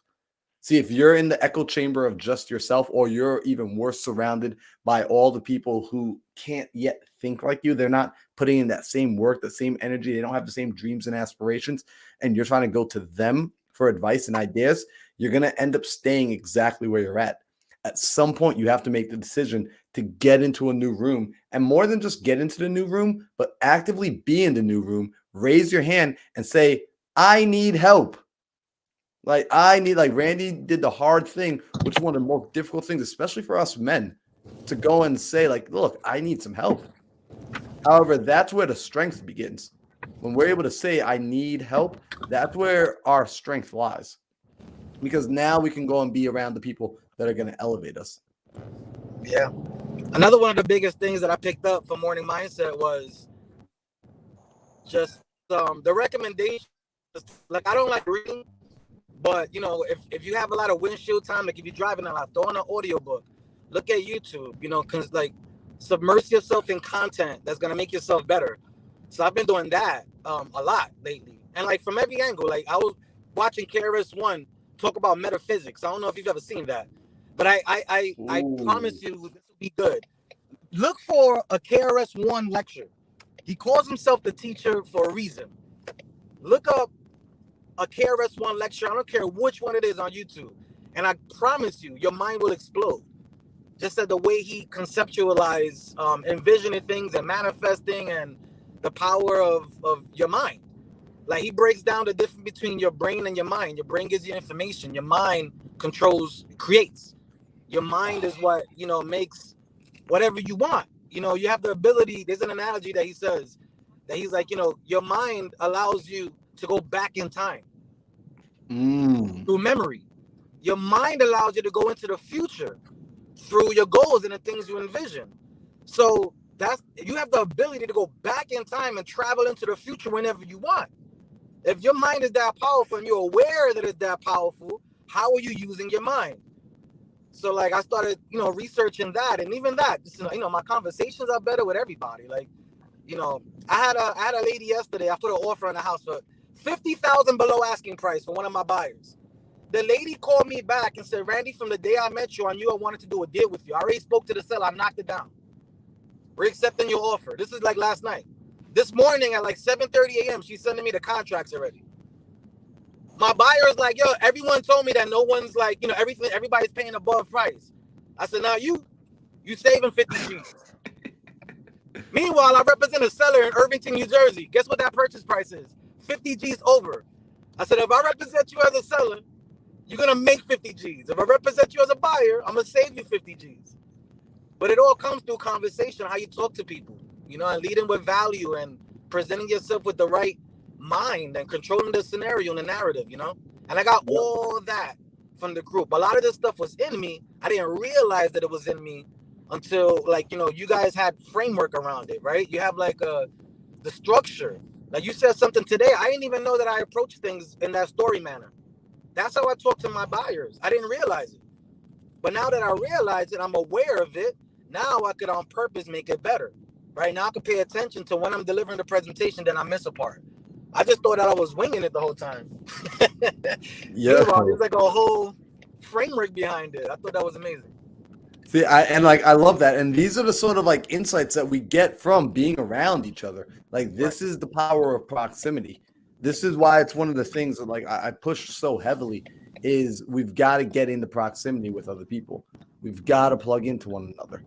This is why we meet up 100%. every morning. It's not a once in a while situation. It's not something that you do, you know, all right, cool. If I'm lucky, I can do it once a month, right? I can go to that meetup once, you know, the third Thursday of every month. It's if that's how long it's going in between you connecting with other like-minded people, other people who are helping to stimulate your mind, you're missing out on one of the greatest tools and the greatest hacks in growing yourself and growing your business. So, Randy, I mean, you and Adam spitting gems. To see him, we're pulling you in now. They just gave you a tough act to follow, bro. They said you're gonna sneak in here. You gotta follow up now. So yeah, what's going on, gentlemen, my brothers? How's everybody this wonderful morning? You know, Dude, we feeling fantastic. Absolutely, absolutely. Yeah. So, yeah, Marlon, where should I begin? I don't know. You know. Yep. So what I would love to know from you, to see, because you're running a pretty cool operation, right? You're doing a lot of disposition. You're doing it nationwide. You've been getting louder and louder on social media, and I've been watching you grow. You know, on your entrepreneurial journey, I'm curious, like, what's one of the most valuable things that you've learned, like, when it comes to like just really approaching it from like a mindset standpoint, like the mental space you get into and that you've learned to get yourself into. Like, what's one of the things that you realized, okay, this is something maybe I wasn't doing before that I've begun to do now that helps me to excel in my business? Bismillah. So basically just, just being authentic, and being authentic and leading with value, always trying to, you know, help as much as possible, and just lead with with abundance, and always having this abundant mindset, and always want to, be positive and make the situation better, or given, and given to the situation instead of just receiving from the situation. So once I started these things, like Randy was saying, once we start, me and my wife, because my wife is my partner. Mm-hmm. These things that we learn, I'm Muslim, so we learn in our way of life. But sometimes we don't practice everything the way that we should practice it, even though we know it. So, and we believe that knowledge precedes speech and action. And once you get the information, then you'll start applying it. So being inside, this entrepreneur space in general, and being in different mentorships, and like I start off with Jamil, and the Jamil lead with mindset, and pace. Everything is about mindset. So coming into this morning, I understood, and I was learning, and I was applying. But once I came into the morning mindset every morning, then everything started becoming visual. Then it started becoming important to me that this is why Jamil led with this, because once you begin to understand who you are, as an individual, as a human being, and as an entrepreneur, you start to develop and work on yourself. Then that's when things start to blossom. You understand, and you start, you focusing on giving, and leading with, with as much value as possible. Then things will start, the doors start opening up. Just always doing self development, because that's what's important. Because you got to prepare yourself to be able to receive the abundance that you're trying to get. You have to understand it, and know it, and feel it, and believe it, and then apply it in action. And then once you start doing these things, then the results will start kicking in. So that's been one of the things that I've been really focusing on. Uh,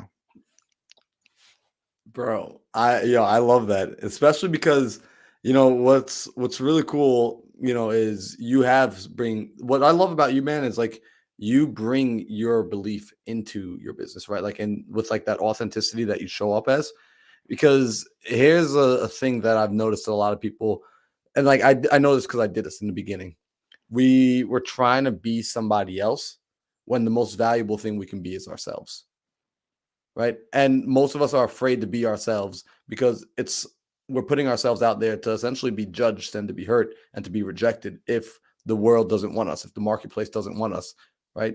And that's a scary thing to do. However, it's the most valuable thing we can do, right? It's the most valuable thing that we have to give. It's like giving our authentic self. And that's something like I gotta say, man, like you've been doing a great job at it, right? Like you've been learning, you've been, going into these Thank you, different brother. rooms and understanding like, oh, I have to be on social media. Fine, I'm on social media, right? Like you Yeah, in the beginning, you said like I wasn't comfortable being on camera. Now you're on an IG live right now, on a YouTube live right now.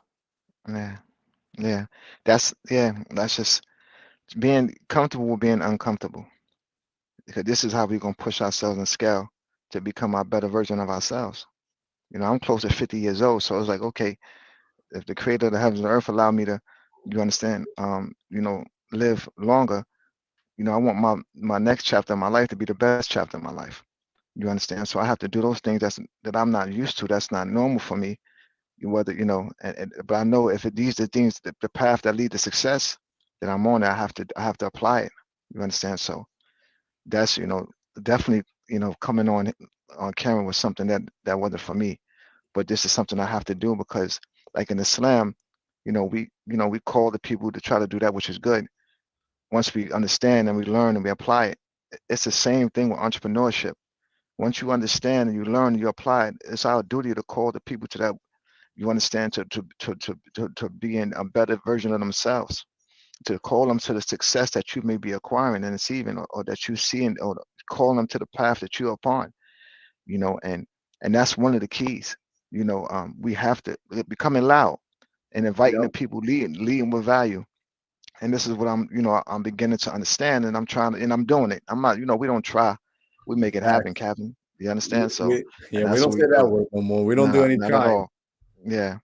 Wait, but to see, man, I thought you said like you weren't gonna be doing no lying, bro. You said you don't lie anymore. Like yo, bro, you really close to 50? Yeah, bro. I'm close to 50, man. Yeah, it's fine a lot. Yeah. Yo, did y'all Yep. know this? Yo, on the real to see, I would not have guessed that you were close to 50, man. That's Yeah. crazy. And I've known you for like the last like year now, it feels like, bro, that's wild. Yeah, we met in Clever. Didn't even know when I came to the morning mindset. When we that was last Yeah, year we met. that's crazy, Alright. man. Yeah, yeah. Yo, well, y'all already see it, man. Black don't crack. Just gonna put that out I'm there. digging loud. I'm better late. Thanks, bro. Yeah, Yo, again, I'm up there, brother.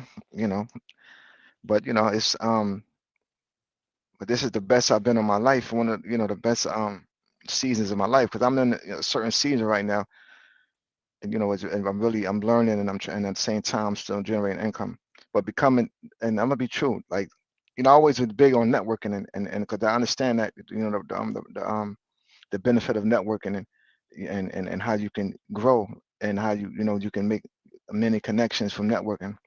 yep, But coming into this room, I met some amazing individuals, man, that affected my life. Like when you being one of them, you understand, and um, just really just, and then stuff that just happens, like from being in this room, where my mindset is at now, or the level I'm at in my business. The creator allowing me to be here, because everything is a purpose. Everything happened for a reason. It was meant to happen. But so I would have never got to the point where I'm at, had I not been in the room. You understand? Even though it was destined for me to be here with these individuals, but had I not been in this room, and just to give you an example, one of how we had people. We had a lot since I've been here. There's a lot been going on. A lot of education, a lot of accountability, a lot of transformation. And I did a few months ago, because I heard about Grant Cardone. I listened to his things, but I really never keyed into it until one of our brothers, Keston, he had one of the guys he was doing business with, come in, and mm-hmm. uh so he was Yep, like, we're gonna go on the live and benefit from the live, and they was talking about multifamilies, and investing into multifamilies. And this was like a Thursday evening, and I didn't see the value in that until I was able to be invited from being in the room that I was in, not knowing. And that what led me to go to the next day, was the same night, was a book a flight, pay for my my room and everything, and just fly out the next morning. And it just how many people from the room within that was inside the room, that was, I didn't know that was going to be there, that was there. These are the type of individuals that you want to be around, people that's trying to be successful in all aspects of life, being healthy, wealthy, and wise. And this is the important of proximity, and putting yourself in the right place at the right time with the right people. You understand? yo, And these are, like, seriously. yo, you couldn't have said it any better. And like again, like I want to highlight this to people, right? Because some people are still like they'll say like, "Yo, Marlon, I can't get my friends." Like they don't want to go and do this sort of stuff with me. They don't want to go work on themselves for the weekend. They don't want to do a 5-day seminar. They don't want to go and fly to Florida to go to a conference. They don't want to. They don't want. You're in the wrong room. You're in the wrong room. Like Tasim came into the room. He joined into the morning mindset. He saw like when we were out. Yo, how many of us were out there in Miami? How many of us? It was like It 15 was, of us. it was a lot of us. We was Marvin for real. Maurice left me to Yeah. manage his car business. I was managing Maurice's car business while all you guys were in Miami. Yeah. Having a And good look time. at I that. wanted to be there so bad, man. See, but like even check that out. Like that's community right there. So while Yeah. Maurice was down in Miami, right? Randy is up there in Jersey saying, like, yo, bro, I got you. Don't even sweat. I'm gonna run your business for you. I got you for these next couple days. Like, yo, Yeah. when you start, like, when we get into different rooms, the elevation is powerful. It is such a cheat code to business and life. Like, people sleep on it. Like, they think I'm just like being like, I'm saying it for social media, or like I'm saying it because it's the thing that's single-handedly changed my life more than anything else. The proximity, going and making relationships, going and getting connections. That's why when I say, like, to y'all, like, share this YouTube live video, share this Instagram, share this. If you're trying to build your network, get more people on here, see who's engaging, see who's commenting, right? See who's actively building and who sees fit to be on a video like this, to be on a call like this early in the morning. Like, y'all should all be plugging into Randy, Adam, and Tassim. These people should be a part of your network. So real quick, before I let y'all get out of here, and I'm not kicking y'all out. We just got someone else in the guest room right now. Before I let y'all get out of here, can you tell the people how to connect with you? Like, what's the best way for them to get involved if they're like, yo, you know what? I like these guys. I like their vibe. I like their energy. I want to plug in, right? I want to do some deals with Tassim. I want to connect with Adam. I want to connect with Randy. Adam, I'll have you go first. What's the best way for people to connect with you? Yeah, so you can reach out to me on Instagram, Real Adam Diaz. And, what I kind of focus on, my passion is, all things parenting and like deepening those family roots because we have two parts of generational wealth. And, oftentimes we focus on the wealth and not always on the generation. And so, that's what I'm really trying to do. So if you want to, link up with me and, strengthen your family and those kind of things, I'd love to hear from you. Ooh, all right, that's awesome. So that's the Real Adam Diaz on IG. Plug in with him, connect with him. This man is a freaking amazing father and just an amazing human being. Yo, Adam, appreciate you for being here today. Yo, Randy. Thank you so much. Randy, what do we got? I'm gonna be slowly booting y'all out as we go through this. I'm gonna send my name right there. RL Financial Agency on Instagram. I'm a financial services broker. That's the handle for that. I'm also a realtor in the tri-state area. Anywhere really. So you can reach out to me, Randy Concepcion Realtor on Instagram as well. All right, I love it. Yo, so guys, plug in with Randy as well. That's RL Financials, right? Look at the screen, right? Financial Legacy, RL Financial Legacy, all right? And Agency, bro. Legacy. oh, shoot, agency. It should be Legacy, bro. No, I'm messing with you. RL Financial Agency. See, he caught me. And yo, plug in. Randy is probably, like, I gotta say, like, his energy is one of the, like, I appreciate your energy, bro. Like, from the very first day you came into the room, like, you carried a light about you, you carried an energy about you, and your daughter is adorable. Hi there. She is so adorable. So plug in with Randy, y'all, especially if you're in New Jersey. You do not want to not know him. Oh, look at that. He's streaming live with us right now, I too. told her that she's on YouTube Live right now. She's like, super, what? I'm on YouTube Live. Let's go. That's amazing. Yo, Randy, I appreciate you. Thank you so much for being on here today. All right. Yo, Tassim, what do we got, bro? Yeah, well, Tassim Douglas on my IG, Tassim Douglas on my Facebook. You can reach out to me. I'm always, I'm willing to help, especially other entrepreneurs, wholesalers. That's, I'm in the real estate space. If you need help with anything, I'm here to help you. And if you need help with closing your deal, we close deals. We close many deals. So, I'm in New Jersey, all of New Jersey, New York City, Atlanta, and Philadelphia, and we close in all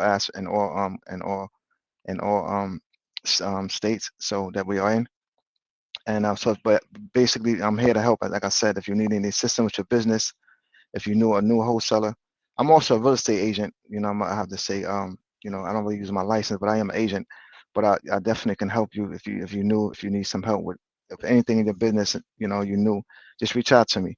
Understand? I'm here to provide value. Yo, and I would say reach out to Tassim, y'all. Like, I'm doing a deal with him right now, and amazing, amazing guy to work with. He's transparent. He's honest. He's on top of his follow-up. Definitely plug in with him. Yo, Tassim, I appreciate you for being here today, brother. I appreciate you, my brother. All right, dog. I'll catch Thank you later. Man. All right, peace. And then we got Augustin. What's going on, bro? Hi, good morning, bro. How are you? Hey, good morning, man. I'm doing excellent. How about yourself?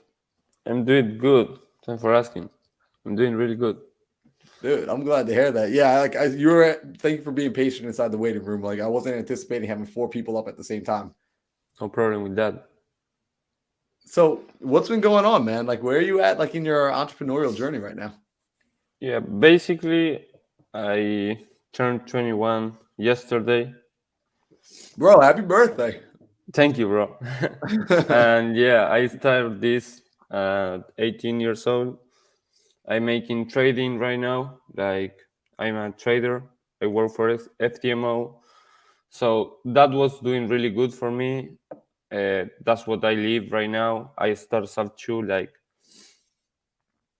1 month ago. And yeah, I didn't have a deal yet. I was calling a lot of agents, but I am like I'm not currently like doing the right direction, I think. Wait, you said that last part again. You're not doing the what? Like I'm not in the right direction. Like I don't know what avatar I should go. Like call to agent, because I go to your Zooms at the morning and I'm really motivated, like calling agent every single hour of the day, and at the night I don't have nothing and I am fucked. So I don't know. At the other day I wake up and say I have to do this again, and I don't know if it's going to work. I am Yeah. like little. I don't know how to say. So Augustine, what I love what you're saying there, because what you're experiencing is, so check this out, right? In business, there's normal problems and then there are abnormal problems, right? And if we think about it in terms of, I'm going to pull away from business for 2 seconds and we're going to come back. I promise it, like it comes back around. When you have a newborn baby, like, or if you have a baby at home and the baby starts like peeing on himself, would you say that's a normal problem or an abnormal problem? Normal. It's pretty normal, right? Like it's a baby, right? But if you've got like a 40-year-old man and he just starts randomly peeing on himself, normal or abnormal? Abnormal. Yeah, it's like, oh, okay, this is out of place for the area, for like this time frame, for where he's at in his maturity level, where he's at in this journey. This is a really abnormal event. So we've got to see what the problem is. Since real estate is it's a rather new experience for you, the problem that you're running into right now, where it's like you're calling, but like you're not getting anything, calling, but not getting anything, calling, but not getting anything, understand this is actually a normal event right now, right? So it's like in the beginning, it feels like, man, like what the hell am I doing wrong? Like, I don't get it. Like, am I saying the wrong thing to them? Am I calling the wrong list? Do I have the wrong data? Am I in the wrong net marketplace? Am I in the wrong community? Are my offers too high? Are they too low? Like, you start questioning everything because you don't yet have that success to measure it against, to be like, oh, this is how I know when I've done the right thing. And I truly do get that, because that was my struggle when I was getting into real estate. I didn't get my first deal for the first 8 months. And I was calling nonstop every single day. It wasn't like I was like on and off. It was COVID. So I sat down at my house, and from about like 9, 10 a.m., I would sit and call until about 6 p.m. every single day. And I was actually hand dialing every single person. So it's just like, and I was doing it on Saturdays as well, because I found Saturdays more people picked up. So I was calling basically 6 days a week. And on occasion, I would do Sundays as well. And like nothing. I was just getting cursed out left and right every single day, like just consistently. And I was just getting fed up. And actually, after I had joined into Pace Morby's Sub2 mentorship, I had messaged Pace, and this is how powerful proximity is. I messaged Pace on Instagram and I said, can I come out to Arizona? And I just want to shadow your team. I just want to come out there and come work in the office for a day. Are you cool with it? Like, you don't have to pay me. You don't have to pay anything. Like, I'm not working on your business. I just want to come and be a fly on the wall. And not only did he say yes, he said, bro, when you get out here, do you have a car? And I was like, I mean, no, like I've never been to Arizona. He gave me his car. He was like, oh, and he doesn't know me. Like, I'm a stranger to him. He's seen me on Zoom maybe twice. Now, he probably won't do this anymore because this was like way back in the beginning of Sub2. But when I got out there, Augustine, I sat down and I showed up into his office and I watched his team. He had like some strong closers. He had Nick, he had Tino back then. Cody was working in the office daily with those guys. And there was a few other team members for an entire 8-hour shift and a whole 8-hour day. Do you know what I watched and witnessed? What? They were being told no the entire day. And these are like seasoned closers. And like they've got like some of the best data. They've got like a crazy good CRM. They've got like they had all the shiny objects. And I'm just like, because I'm just sitting there like in my computer and I'm making my calls, but at the same time, I'm like listening to their conversations, just trying to see what I can learn.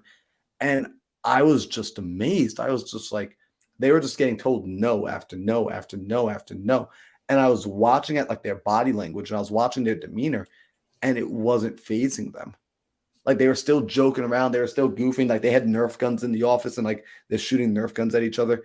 It was almost like I was in a frat house and I was like, what the hell's going on? Like, do they not realize they're being rejected? Don't they realize they're losing deals? Like what the hell's happening? This is what my mind is telling me.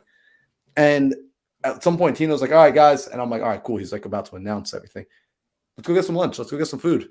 I'm like, we're taking a break, but we haven't closed the deal yet. We're taking a break.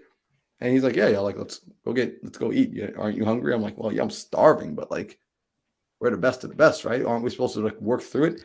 And he took me in to go get like food. And like, we're hanging out, we're eating, we're just kicking it, having fun. And then we go back into the office and get right back at it. Cheerful attitude, cheerful energy.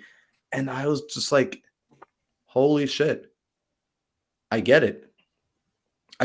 Like most of the people I speak to, most of the people that I would reach out to, they're going to say no. Agents, sellers, like they're going to say no, but that's because they're not the right fit. In fact, I was listening, the more I listened, I started to realize their team, Tino and Nick, were actually telling some of these people no before they even got a chance to say no. They were saying, hey, look, actually, based off what you told me, we're actually probably not a good fit. You don't have the sort of house we're looking for. They were ending the conversations and they were also deleting those people from the CRM. They were actually getting rid of. I was like, whoa, you delete stuff from your CRM? They're like, yeah, the person's not a lead. And like, dude, it's so simple now, but back then for me, it was like the biggest epiphany in the world. And like, I sat down with Pace the next day, and he was like, oh, so like, because he was doing his 24-hour live the day I flew in. So the next day, like he and I were hanging out all day. He was like, yo, what did you learn? And I was explaining this to him, and I was like, Pace, like I just realized I'm looking for the person that wants to work with me. I'm not trying to make them work with me. I'm looking for the person that already sees the value. And the faster I can identify that they don't want to work with me and that I don't want to work with them, the faster I can get off the phone. Whereas before, I used to think my job was to convince them that they want to work with me, convince them that we're a good fit. And the same thing with realtors, actually, because realtors are an amazing lead source. So I'm happy to hear that you're reaching out to realtors. Some realtors are not going to want to work with investors. Some realtors are going to say they want to work with you, but they suck at their job and they don't ever follow up. They're going to say yes one time and then they disappear from the face of the earth. You're going to move on. You're going to toss them in the garbage. Like you're just going to throw that lead out or put them on if you have automation, put them on a follow-up, right? Or just put them, hey, I'll follow up with them in a month. And you're going to want to focus 80% of your attention on the small 20% of people that actually want what you have, that actually see the value in you being able to bring creative finance deals and you being able to generate opportunities and you being persistent, right? But in the beginning, in this early phase, the problem is it's a normal problem that if you can make it through and you can recognize, oh no, this is like the equivalent of a baby just peeing on themselves. Like they're learning to get to that point where it no longer happens. Then you break into the next stage. But sometimes we look at these problems and we think they're abnormal. So then we stop too soon. Does that make sense? Makes too much sense. Because at the morning I was really motivated, like calling, and at the night I was like, I miss one day, but it's not a missed day, you know? Mm-hmm. We have to make more, continually making calls, and yeah, it's all going to be good, you know? That's what I'm learning right now. It's normal. Yep. Yeah, and I'm not going to die if I don't have a lead, you know? It's extremely normal. And your skill set that you're going to work on is going to be how do you like so what's really good is you've got awareness of like your emotional state, which is good. Like you can recognize like damn, all right, I'm starting to get angry or I'm starting to get sad or I'm starting to get like you can pick up on feeling that, which is phenomenal. As silly as it sounds, some people they don't have the awareness, that self-awareness to even realize like they're getting mad. Right? Like most people don't want to walk around the world angry. They don't know they're angry. Right? They don't want to go and break things and ruin relationships and things of that nature, but they don't know. They can't see it. It's a blind spot to them. With you, you're like, no, like I can feel it. And this, I don't want to feel like this anymore.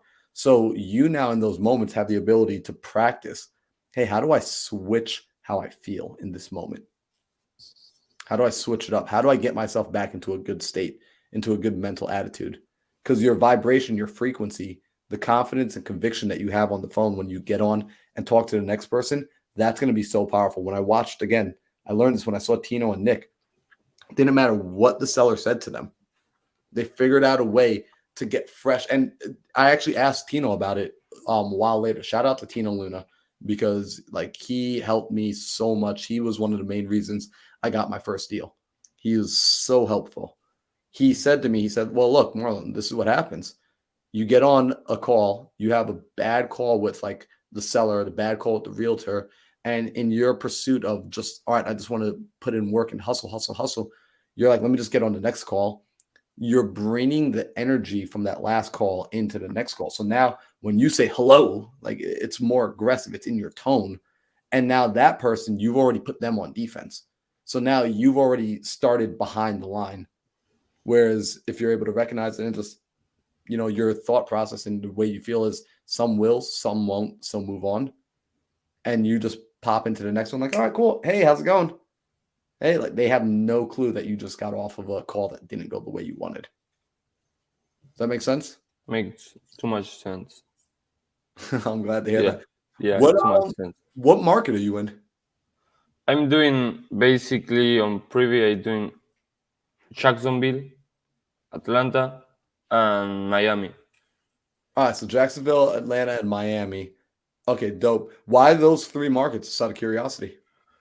Jacksonville because it's has a really good, I don't know, I go to Privy and have a lot of fix and flips, and the rents are really good. And I see Zoom like three weeks ago, like the top, how would say, the top like states, the top cash flow appreciation, and this one was the best one, so I came to Jacksonville. Okay, nice. I mean, and Yep. you're right. It's a hot market. It's a phenomenal market. So I'm always curious to know why. In the early I'm stages. currently in Argentina, so I live Oh, in no. Argentina. Yeah. Oh, get out of here, dude. My roommate Luciano, he grew up in Argentina. Oh, nice. But I can live with what I'm making good money in trading for living in Argentina, because in Yep. Argentina it's really cheap. You can live with 200 and you are going to be millionaire.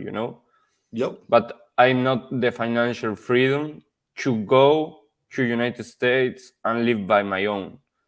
So I want to grow my business here as soon as possible. So I have a goal to go to live to United States, because I feel that here where I live, that it's a little town, my circle it's bad. I don't want to meet with him. I only go in like with my dog 1 hour a day. I don't go dinner. I don't do nothing. I want to move forward to another channel of my life, and I want to grow. So I want to make some deals and try to move to United States so I can be with a better circle. Bro, I freaking love that because you know what's driving you. right? You know why you want to get out, you want to expand, you want to grow. And that's powerful because with that why, you know why you want it, you know what you want, right? You know, you want to get out and start the next chapter, come into the stateside and be surrounded by like-minded people that can help grow you. You know why you want it. The how starts to figure itself out when you hold clear on that why, because that's going to be the thing that allows you to stay persistent, right? I am curious, right? With you are trading right now, and you have now picked up the real estate, and this is just out of genuine curiosity. Why not double down on the trading if you're seeing success in that realm? Because trading is really low time of my day. I don't have to be 20 hours a day. I have to be 2 hours in the morning, and that's it. Mm-hmm. Because if you go in deep in the trading, you are going to over trade, and it's worse.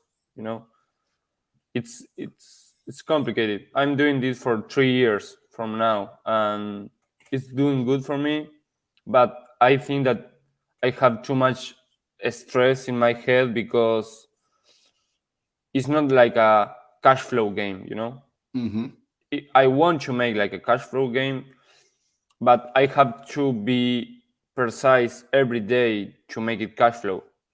It's not like a property that you can rent it out and you're going to have a income every month. You have to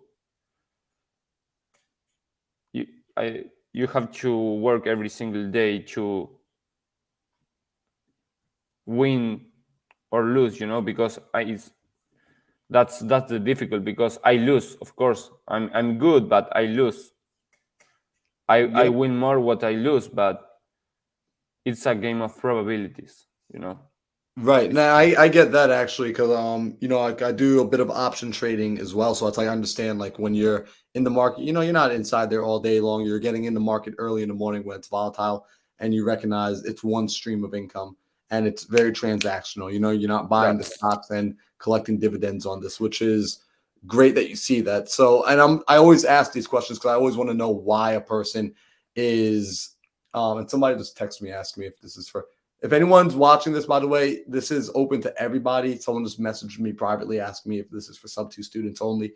This is an open like YouTube. This is for if you're an entrepreneur.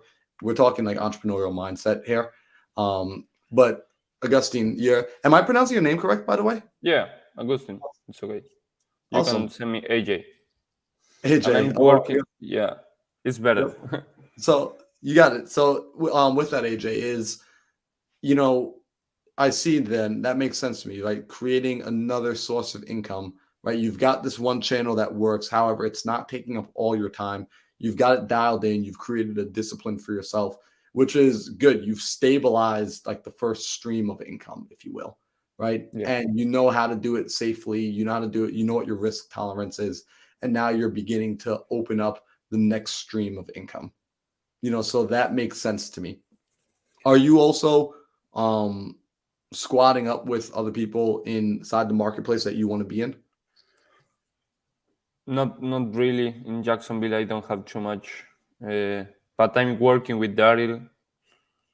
Daryl Ellison? Yeah, Love that. yeah, yeah. I'm working on my cold calling. I'm not cold calling right now. I'm only calling agents. But with this, I'm so grateful for trading, because I see the world in another, like different, because I follow how the banks manipulate the economy, So with this mindset, I can know how they are going to go, and I know how the economy works, basically. Mm-hmm. Because I know that the Fed are going to raise interest right now, and we are going to go to a depression. I don't know if it's going to be like 2008, 2009 on the home market, but it's going to be a good time for invest. Basically, that's why I want to leave Argentina, because I don't do nothing here. Basically,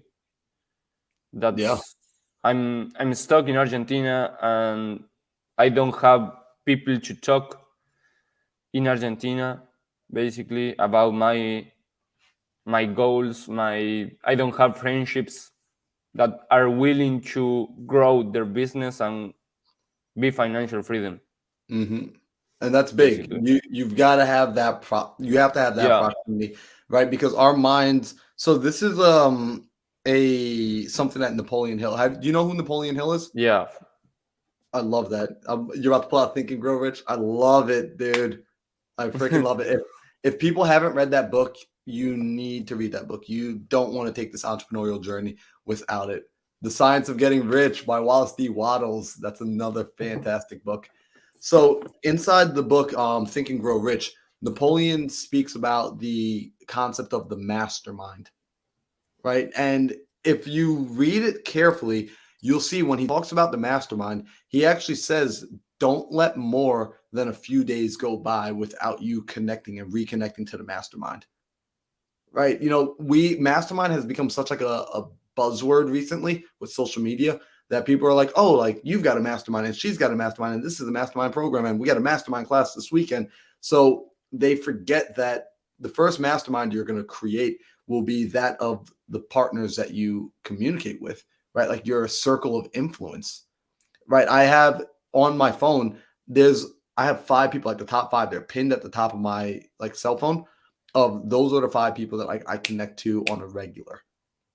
Those are the minds I interact with. Like I plug my mind back in with their mind so we can all juice up every single day because they help elevate my frequency. When your frequency elevates, you see it, you start vibrating at a higher level. And I'll share this with you because I think it's relevant. Last August, I think I was out here. I was invited out to Arizona by Pace. He invited me to come as a guest for the mastermind. So I came as like he wanted me to come, myself, Sabina, and Dustin. He invited the 3 of us out. We stayed at his home. Beautiful time, amazing week. And there was one night I had a question. It was me, Dustin, Pace, Cody, and Matt Baird. And I was still living in New York at this time. And I was a little embarrassed to ask this question, but I said, guys, hypothetically, I have a friend. And let's say this friend lives in an area where, things aren't terrible, but they're also not like great. Everything's actually just kind of neutral. Like this friend can get along fine. No one really bothers him. Like the energy is just like at a neutral place, but over the hill, he's traveled and he's seen that there's a place where like the frequency and the energy is just much higher, right? It's just like it's way higher. Should he stay in the place where he is and work on just raising the elevation of everybody around him? Or should he go to this place where he already saw the frequency is higher and go and be a part of that place? And dude, Pace looked at me and he said, are you kidding me? And I was like, damn it, I just asked a stupid question, didn't I?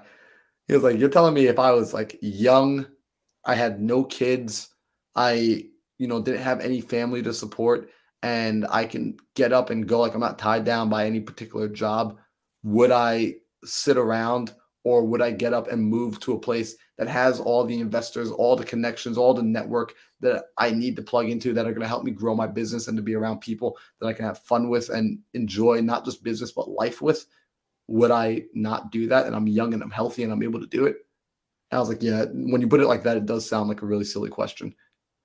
And with that, it was like, all right, cool. Like I had no clue how I was going to sustain a living. Because at that point in time, like I wasn't really closing as many deals as I'm closing now. At that point in time, like I'll be honest, like AJ, like when I looked at my bank account, I think I had maybe like $3,000 in my like savings, like not a lot of money at all. And I was closing deals. At that point, I had just gotten to the place of closing like maybe 2 or 3 deals a month.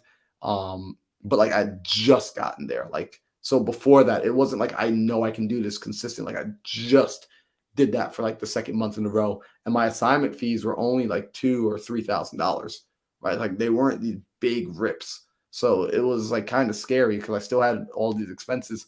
But I got into the car, like I got home, I made up a plan, I got into my car and I drove cross country and came to Arizona without really a clue of how I was gonna do it. Like I came from living with my mom and my sister. So it's like I never had to pay rent before. I never had like the expenses of things. And there were some times where like I just straight up, like I'll be honest, like I had no clue how I was gonna pay my month's rent. I was just like, I don't know how this is gonna come. But being in proximity with these people started to raise my thinking. It started to help me spot different opportunities. It started to help me focus more and more and more on the thing that was making me money, on the things that were working. And from there, like it was a game changer. Like it was an absolute game changer. So I say all that to say, like, I love that your thought process in your mind is already on, let me go and actually, get into a place where I can have more opportunity. Like keep that locked in, keep that dialed in, and jump before it even feels right. Like if you're waiting for like the perfect moment, it won't feel like the perfect moment. When I got home, I circled a random Sunday on my calendar and I was like, that's the day I'm leaving. There was no rhyme or reason. I was like, that's just the day. And I didn't pack my bags and pack my car until the Saturday night beforehand. And like I really didn't have like a fully thought out plan. I just knew that I had to go and be around people that were going to elevate me. Does that make sense? Too much sense. That's what I need, basically. I have to circle a day in the calendar and leave this circle, Yeah, bro. and Give that's yourself a what I'm deadline. going to do it. Yeah, I have a surgery about my shoulder in 1 week, and before that I going to mark a day and I going to leave. The problem is that in United States I'm tourist, I can go and stay more than 6 months. I was living in Miami like 3 months ago, but I have to came to Argentina because I only can stay there 6 months, Got But you. Yep. I have to figure out how can I stay more legal, Right. because And that I don't know the answer, but because once your mind starts getting working on it, what's going to happen is you're going to find out. You're going to start to discover the answer. I Right. know. And yeah, if somebody's on here right now that could hook him up with like, hey, like you've done it, you came in, because I have friends that have come from other countries, right? And they've come as adults, right? So they know, like even like Sabina, I know she came here as an adult, right? Kevin Cho, he's just getting his citizenship in like the next month or two, right? So if someone could hook you up with, if someone knows, I would say reach out. Like AJ, what's the best way for people to get a hold of you and get in contact with you? I'm going to send my Instagram. Drop that IG. Oh, let's in go. the So I'm chat. gonna share. So guys, I'm gonna share his IG. Reach out. I didn't even know I had a private chat on here. This is so cool. So reach out to AJ, reach out to Augustine, and if you know how he can get into this country and like you're able to help facilitate that and you can point him in the right direction, that would be amazing, because being able to come here and have new opportunities is powerful. Hudson said, yep, there's a way to do it. So yeah, Yeah, Hudson, I have two options. I know two options. I can go and work for someone, so they are going to give me like a visa worker, and I can stay there like 2 months. No, 2 years, sorry.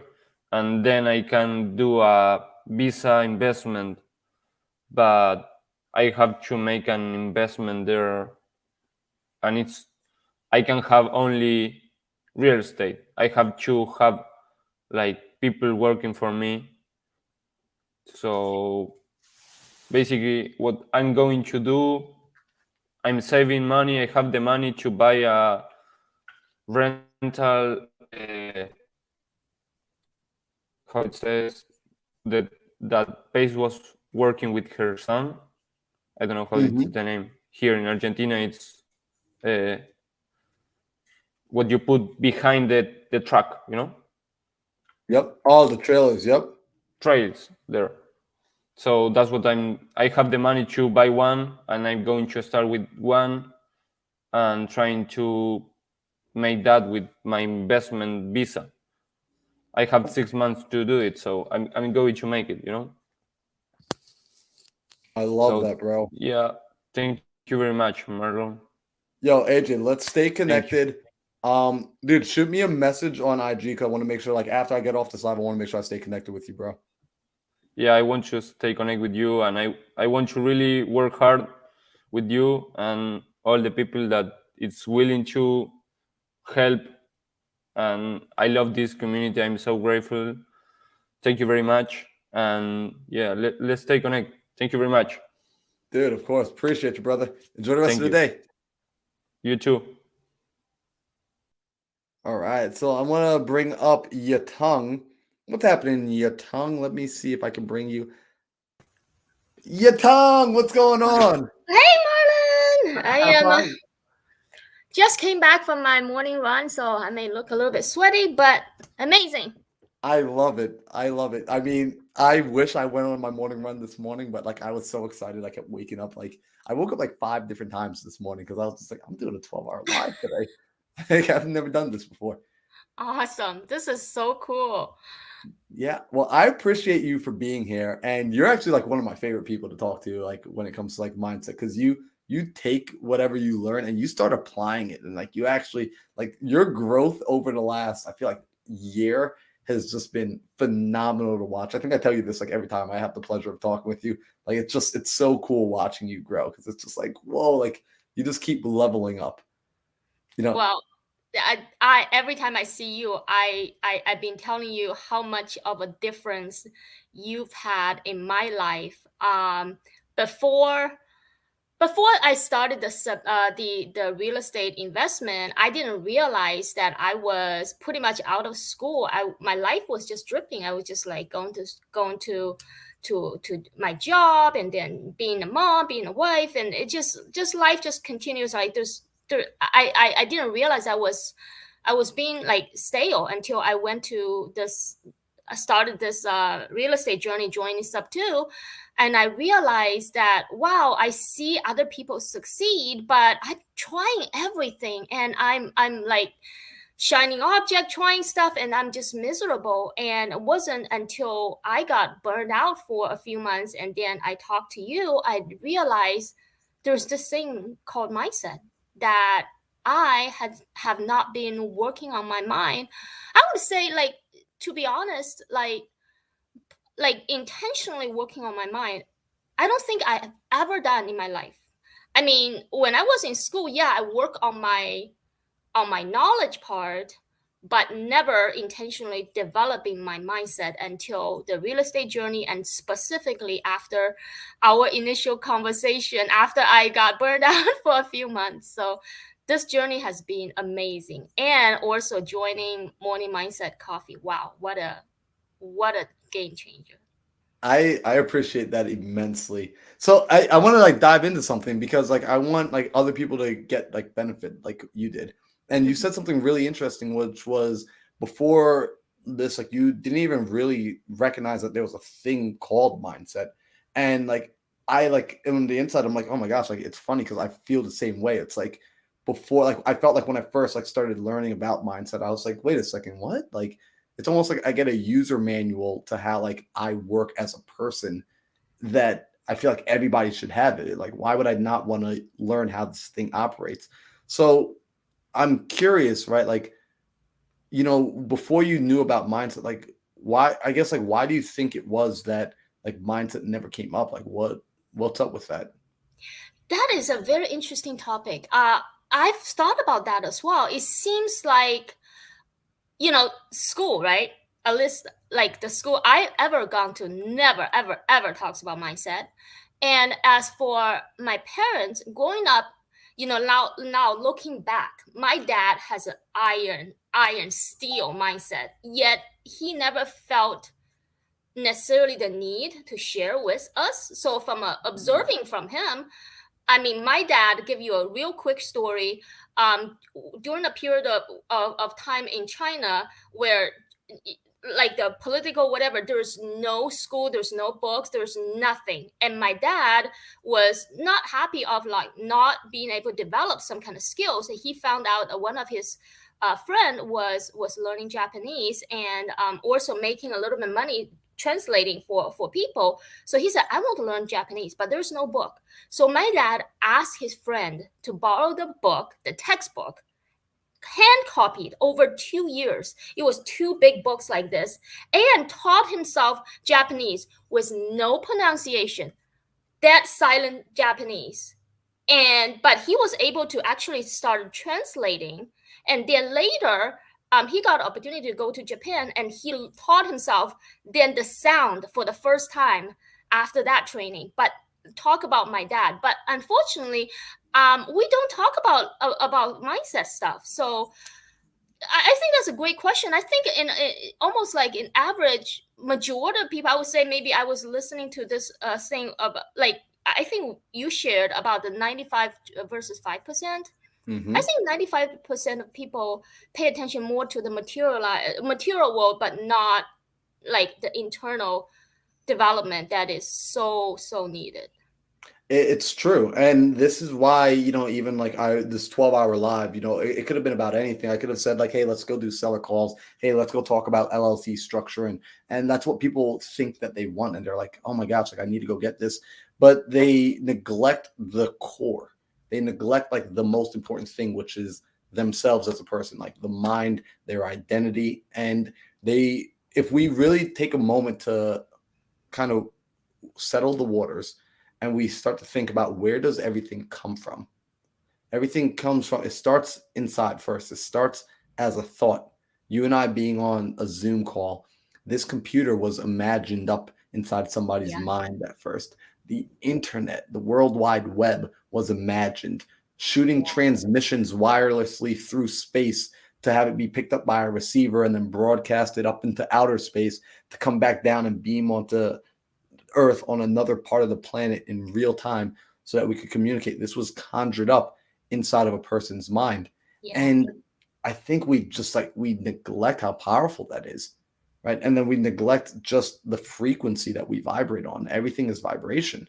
The energy that we vibrate on, it matters. It makes a difference. It makes a difference to when we're negotiating with sellers, when we're attracting the opportunities we want into our lives, right? So you've been seeing a pretty massive change. I'm curious, like, what have you noticed about yourself as you started to focus on growing your mindset? Because I know I've noticed a lot with you, but I'm curious, it's like what you've noticed with yourself. I think my biggest thing right now is like spending time to learn about myself, what I want, who I am, what's my strengths, what's my weaknesses, instead of, I think in the past when I first started with the mindset and I'm trying to actually fit myself in this is a good character trait, this is bad, I need to fit in somebody else's model. I think and I even remember asking you, Marlon, what is my superpower? I don't know. Is to realize the importance of self-awareness, to know who I am. And the more I'm clear of who I am, what I want, the more peace I have to say no to all the other stuff that works for other people, but it's not really fit what I want. And in the past, I think I have especially the beginning of the real estate journey, I have this FOMO, like fear of missing out. And I feel like, talking to different people like you, Tanisha, it helps me to realize I need to have a one single goal, what I want. And it's okay that it doesn't match everybody else's. And then when I have that, then I can have peace to say, I can pursue this and I can be happy for everyone else, but I don't have to adopt to anybody else's model. I think that is the biggest thing, I guess. I absolutely love that because, it's interesting. Even like as I'm watching you speak right now, and I'm thinking like, wow, like the first time we spoke, like you were more timid, you were more reserved, right? Yeah. And that was over the phone. And now like you're comfortable being on camera. You, like you said, you know what you want. you know what you're pursuing, and you're not afraid to go after it. You're bold, right? And I remember you and I had a conversation about even, you said, hey, when you were, younger, as you were like, I believe it was like around college, there was this boldness to you. And then like it started to like dwindle off, and you didn't quite notice until it was almost like you woke up again and you're like, wait a second, what's been going on? And I want to highlight that, because I think what happens is a lot of people, this happens to them. Like, it's not a abrupt overnight, just kind of, hey, one day I was up and then the next day I was down and I just stayed down. If it happened that suddenly, most people would change. Most people they wouldn't allow it. But because it's such a subtle, kind of drifting off into just average, this is how we get caught there. And again, our ascent, our coming back up, it's a consistent daily approach. Yeah. And I also wanted to point out another thing real quick is that I think growing up, I'm always the type that's kind of timid. But then when I decided to move out of China and move to Canada, I put myself in a corner where back against the wall, I don't have any options. And then that's the uncomfortable situation. And then, having some issue with my sister where I have no one to rely on, it spurred this like, I can get this done, kind of this, I don't know what it is, the energy out of me. But then as I finished school, I got good job and, family. And then this whole need to stand up and rise and shine seems to be gone. And so I think the big thing about putting yourself constantly in the uncomfortable situation is a must for growth. So I couldn't agree with you more. Well, who's calling me? All right, I got to put my phone. Let me put my phone in airplane mode so that people don't call. Hopefully that doesn't happen again. All right, but I agree with you so much of like putting yourself in that uncomfortable position, right? Like, and that's again, like, I was just having this conversation with AJ about what's normal and abnormal, and it's normal to put your back against the wall as an entrepreneur, developing that the mindset that I picked up this weekend, like the terminology, is Tony Robbins said this. You want to pick up the Spartan mindset, the gladiator mindset. And if we think about what a gladiator was and who the gladiator was the individual that stepped into the arena, and despite the lions and despite that there's someone else on the other side with a sword and a spear who's ready to come at them and take their life, they still had to develop the mindset that I was going to make it through, that I was going to survive, that I was going to live, that I was going to be the champion. They had to develop this. And a lot of people didn't know this. The gladiators, a majority of them were volunteers, right? When we watch the movies, we assume that the gladiators were like always slaves. Yeah. No, a lot of the gladiators were volunteers. A lot of them volunteered for one of two reasons. Either A, they wanted to get the glory, or they volunteered because they had such large amounts of debt that if they went inside and became gladiators, they had the ability to wipe out their debt. So they would go in there purposefully. They had a purpose, they had a reason, and they put their back against the wall and they said, look, it's do or die. So I'm going to do.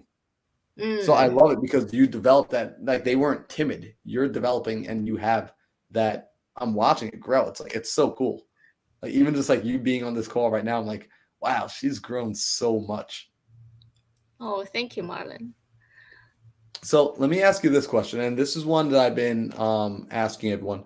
Right, you've been tapping into proximity as well. I'm going to be emphasizing this all day, right? Because I see you every morning for the morning mindset calls. Also, I've had the pleasure of seeing you at the Clever Summit, right? So you actually got on a plane, right? You're in Tennessee. I believe you're in Tennessee, yes. And you flew out to Vegas, right? Just for a few days, just to go and be with like-minded people. And then you've even flown out to Arizona for a few days just to be around like-minded people. Like, how important has it been for you to go and get physical proximity? Like, does it make a difference who you spend your time with? Oh, it's such a difference. I mean, I wish that we can get more of that. And a matter of fact, since we went to Clever and then went to the Mastermind, my husband Justin has been saying, "Hey, let's move to Arizona." I'm like, well, there's a little bit more than to just pick up and go. But on the other hand, it's so different than on the Zoom. I mean, I love Morning Mindset Coffee. That is a must.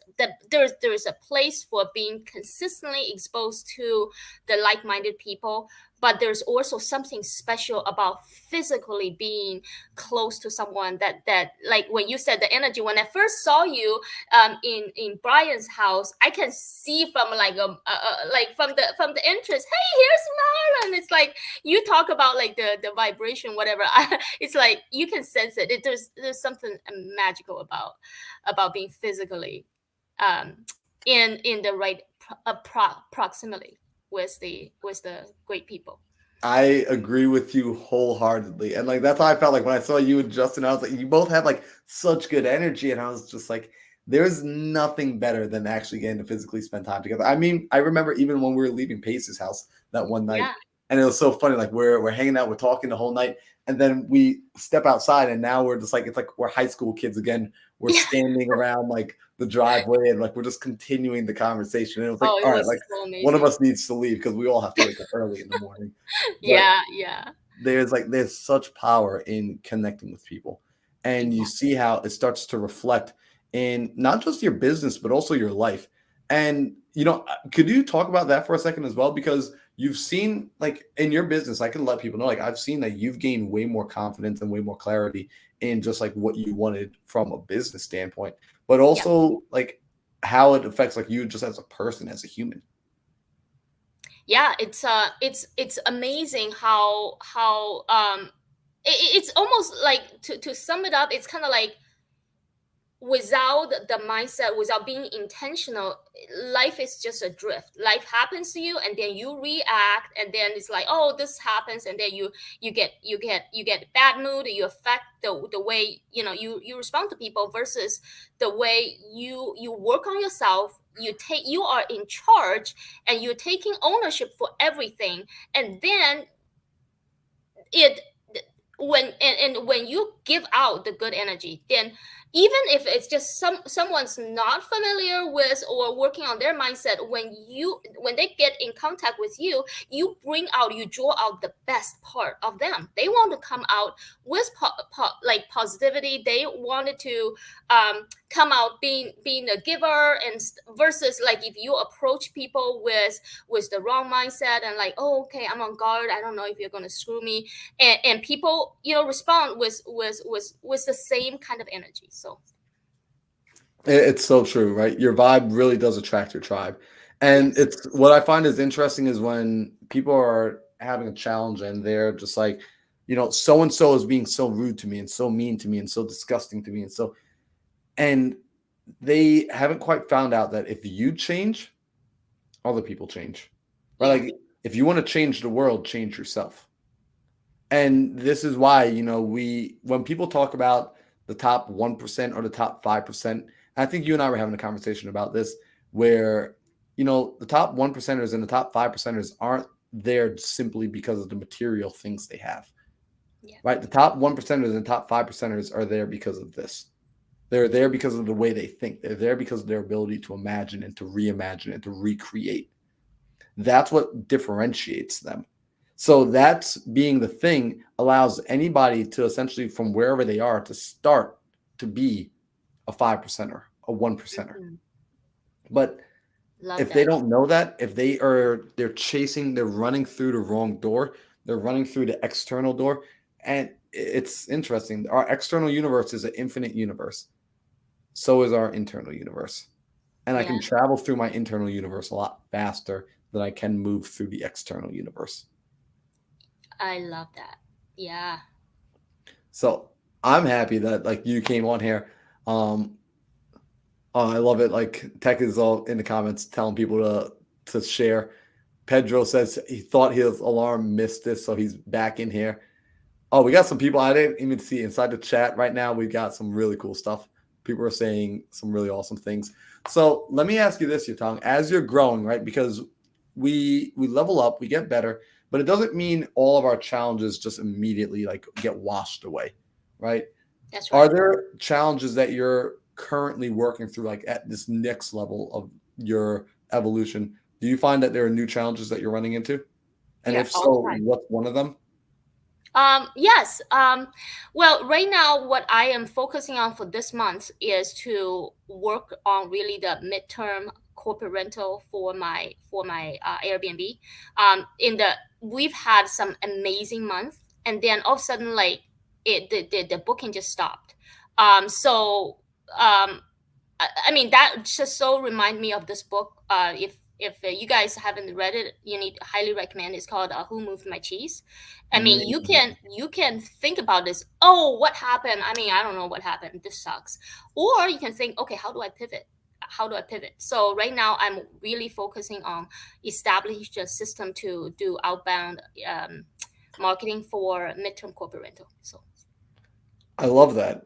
So, so right now you're focusing on essentially your Airbnb, right? And like it's cool because you see there's ups and downs, right? And like I yes, like that you're being like honest and transparent, right? Because some people will just simply say, "Hey, I got Airbnbs," and like they'll just leave it like that. So in your mind, you're just like, "Oh, they're just crushing every moment of life, and they're just sipping mojitos on the beach all day long." And you're like, "Well, no, right now we're hitting a slow season, so Mhm. now we're having to learn how to pivot. We're learning how to look for other options. We're learning how to solve different problems, new problems, which is as entrepreneurs, this is what we do all day long. We are Yes, constantly learning how to put out new fires, which exactly. I absolutely love. And actually, Yatong, have you reached out and spoken with Tyrell inside of Morning Mindset? Tyrell, no. So Terrell, get this. I had no idea about this. Terrell, she's been inside a Morning Mindset community for a long time now, since like the early days, since like the beginning. She's been in the short-term rental business for the last 3 years very successfully, and Awesome. she's just been absolutely crushing, and I interviewed her on my IG Live the other day because what was happening was so many people were reaching out to me, and Mhm. they just kept bringing her name up. Her name kept coming up, and I really didn't know her all that personally yet. So I got on the phone with her, and we got to talking, and she was telling me, about more about what she does, and I was just telling her like, "Wow, you've been pouring so much value into people that they are actually, coming back out and bringing your name up to me." And she is phenomenal because what she does is she takes her short-term rentals and she gets in on Airbnb and VRBO to Mhm. start. However, she immediately starts looking for other things like the corporate rentals, like the school Mm, leases, like working with the hospitals, and knows who to go and speak to in order to get awesome. them to end up renting her properties at the short-term rental rates for Uh-huh. long terms, and she doesn't have to worry about any of the fees. And she was like, "Yo, this is a hack." She's like, "But you Yeah, just know who to go and speak to." And when you're looking for properties, she's like, "This is how I look for my properties now. I look for it based off of, is it going to also have the potential for me to pull it off the site and keep it privately?" that's I was like, awesome. Tyrell. yeah, Tyrell. I'm trying to think of what her last name is. I'm struggling to remember her last name. Um, but tomorrow, what I'll do is on the call, I'll make sure to make a point. If you like, especially if you like, remind me, or if you see Okay. Terrell's name inside there, just message her. She is so approachable, super amazing woman. I think she's like someone was joking and saying she's like a mom of 12. But I think she has a few kids, but she's just phenomenal, phenomenal, phenomenal. Awesome. Yeah, I would definitely reach out. Thank you so much, Marlon. I do Yeah, have to jump off. I have a W-2 call in 2 minutes, but appreciate you, Marlon, as always. Thank you so much. I appreciate you. Thank you so much for being here today. All right. Have a wonderful rest of your day. All right, bye bye. Bye. All right, yeah. So this is fun. So I'm gonna go through and answer some of the questions in the chat for a second. So Mark, dude, thank you for being here. I appreciate you big, big time. Pedro, yes, everybody is having a great day. Mark asked, "What is the Morning Mindset Call about? Please give details." So, Morning Mindset Coffee is what I call it. That was created by myself and Maurice Grant. Shout out to Maurice. He's going to be inside here a little later.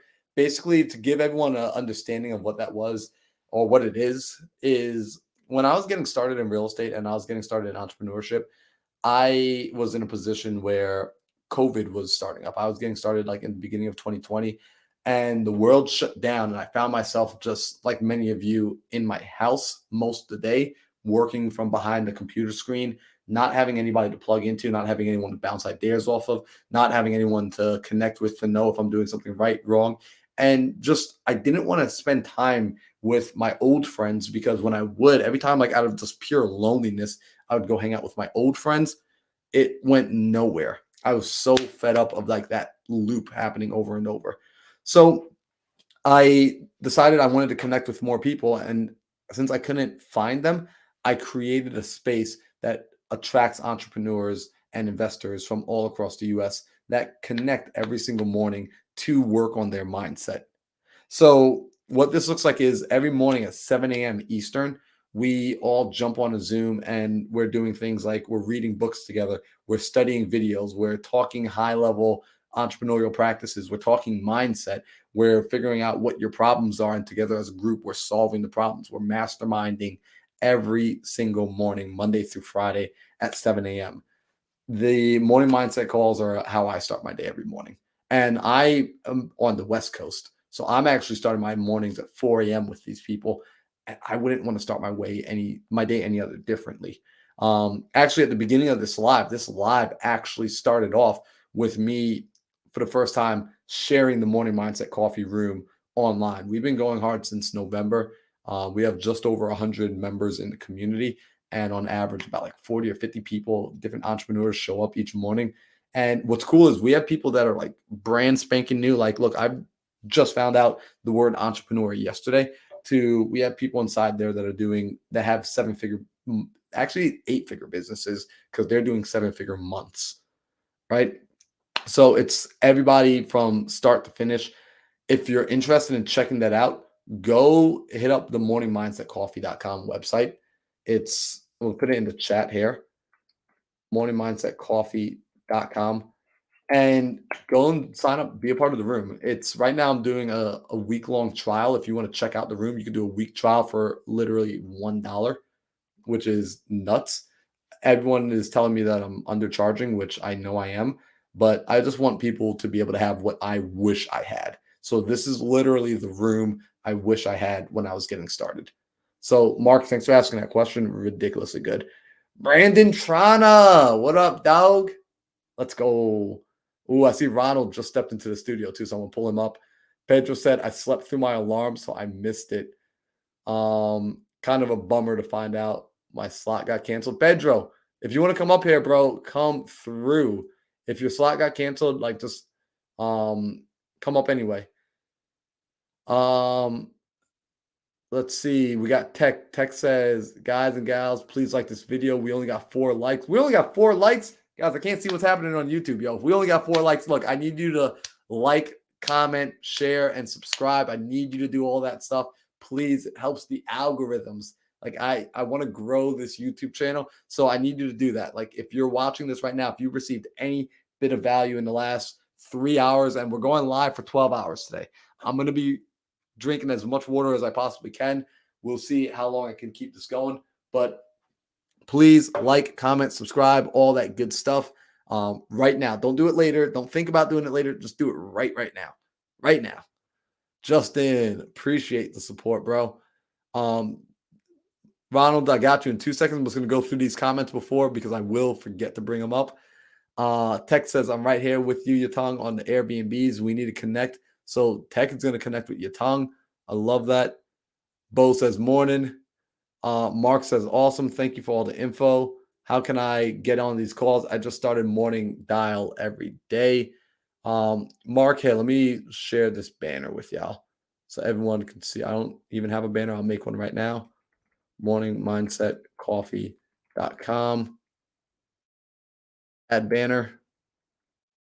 So that's where you can go, Mark. Go check out the website. It is there. You guys need the link. I thought I posted it already. morningmindsetcoffee.com. That's the link for the Morning Mindset Coffee. Bo says, I kind of feel like I'm in a similar situation to you when you asked Pace about moving to Phoenix from New York. Bro, we got to get you up here to talk about that a little later today. Jaron says, great live. Keep it coming. Awesome. And then Maxine says, MMC, let's go, baby. All right, cool. All right, Ronald, I hate all the comments. Let's add you to the stream. Yo, Ronald, what's going on, bro? Morning, bro. Morning. I couldn't miss this, bro. I could not miss this. Bro, I'm happy to, hey, you said, I'm happy to have you here, man. You've been such an amazing addition, like into the morning mindset calls. Like you've been showing up, you've brought a different perspective than like I could ever have because you've lived a different life than me. And I just want to say thank you because you come in and not only have you brought your perspective, you also allow people to pour into you, you pour into others. So for that, I just want to say thank you before we start diving into it. Listen, man, thank you and Maurice, man, for creating this space. It's a judge-free space where you're free to be yourself. Be self-reflective, open and honest. And somebody told me a long time ago, you can lie to everybody, but you can't lie to yourself. And then if you start believing your own lies, then, that's the beginning of the end, So, thank you and Maurice and, everybody else in the MMC family that, that makes that room amazing. Bro, I appreciate that. So let me ask you, right? Because since you've come in there, I've watched you like start to have more and more epiphanies on just like your own business and your own self. Real quick, you mind letting people know like what business you're in? Like, what do you do? Well, I do custom woodwork, kitchens, bathrooms, the very high end. I'm dabbling in the credit space. I don't know what I'm waiting on to get, to jump in wholeheartedly, but I'm working on some stuff behind the scenes because I want to bring value. And there's a book that you introduce us to, the 5 stratospheric laws to success. And law number 1 resonates with me very well. The law of giving. I'm a natural giver. I'm the oldest boy of 6 kids from my mom. And, I wind up taking care of, my younger siblings, so, I'm just a natural giver, took on responsibility, learned responsibility at a very early age. So, that just carries through, my whole life. I'm a hands-on dad, domesticated, wash, cook, clean, iron, all of that stuff, so that resonated with me. It just tied into who I am as a person, and just gave me, more perspective. I love that. And you know what? You are like, I've watched the way you've come in and the way you've interacted with people. You've absolutely been pouring into folks, right? And even more importantly, you've been allowing them to pour into you as well, which is something that I think a lot of us struggle with. Like from that book, even like what you're talking about, like with the 5 stratospheric laws of success, the go-giver, he talks about, being able to give and also being able to receive, right? Well, let me tell you something, bro. I can't speak for everybody else, but I can speak for, a couple of guys I know that, that's close in my circle. We have a hard time being receivers because, we just natural givers, and we just feel like, we give, but we give expecting nothing in return. It's like you have EMS guys, right? And they're trained. So when something happens, everybody's just running the other way, but they're running to the incident, no matter, no matter what it is, because that's, that's their training, that's what they're prepared to do day in, day out, so, when other people are going that way, they're running, they're running to the emergency. So, it's hard being a receiver, but, I'm working on it. I'm a work in progress. All right. At least, I'd like to think work in progress. Listen, I have good days and I have other days when, listen, I'm a hot mess, but, I'm a work in progress. So, Ronald, I want to ask you this question, right? Because I think we're all works in progress. I think we're all constantly like figuring out how to improve. What's been one of the bigger takeaways that you've had since, jumping inside the room, joining inside Morning Mindset Coffee, connecting with other entrepreneurs? Like, what's something that you learned that maybe like you didn't know before? Because you've been in business for a while.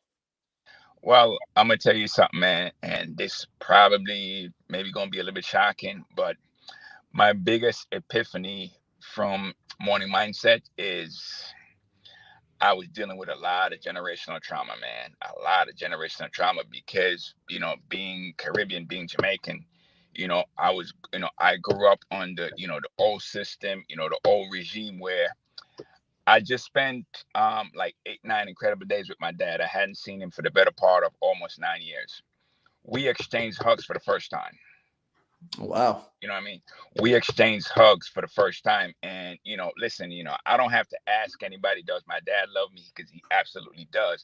But, he's just not from that cloth where, they give you a hug and say, listen, we love you, this, that, and the third, so, a lot of the, a lot of the stuff that I grew up with in that environment, we just felt like, well, it was just the norm, and having to realize that, hey, you have to pivot because you can't pour new wine in an old bottle. It's like I was thinking about it. I got an old school truck, and it's carbureted, and they sell a fuel injected kit. I bought it, put it on there, but guess what happened? It just don't run the same. So guess what? Now I got to do a full Ellis swap, go full full fuel injected rather than half carbureted, half fuel injected. So it's your mindset, and it cost me a marriage to figure out that, listen, a man's the head of the family, but the woman runs the house. So guess what happened? It's not like where you come home, you say, hey, do this, you know what I mean? You're a part of the team, but you're not bigger than the team. You know what I mean? And I said this to the wonderful women in MMC, the queens. Thank them every day because they allow us to get close to them, up close and personal, and learn from them that we would not have gotten this opportunity in a regular world. Because I've had conversations with different people. One conversation I had last week Friday was like 4.5 hours. You know what I mean? Wow. And we were just talking about life. And this queen said to me that when I shared my story a couple of Fridays ago. And for those that don't know, every Friday in MMC, it's kind of like open mic.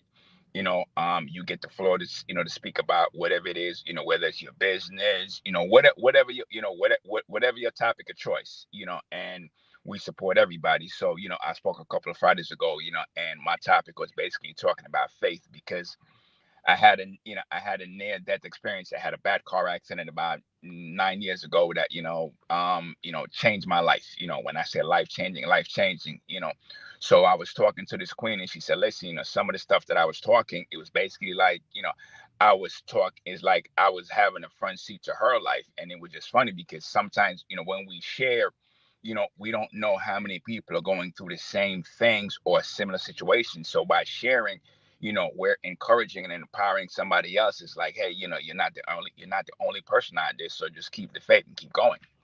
So the biggest epiphany for me is just MMC is just, hey, it's a lot of generational trauma, man. And if you want to move forward, and be successful, and have peace and harmony, and just quality of life, you have to change your thinking. You know what I mean?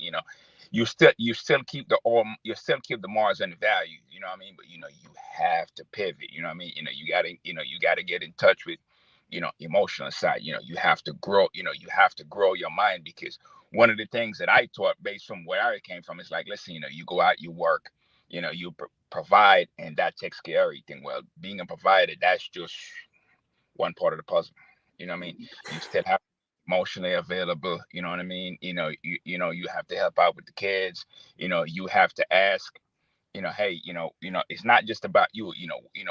What does your other partner like? What do the kids want to do? I mean, what do the in-laws want to do? I mean, do you want a date night?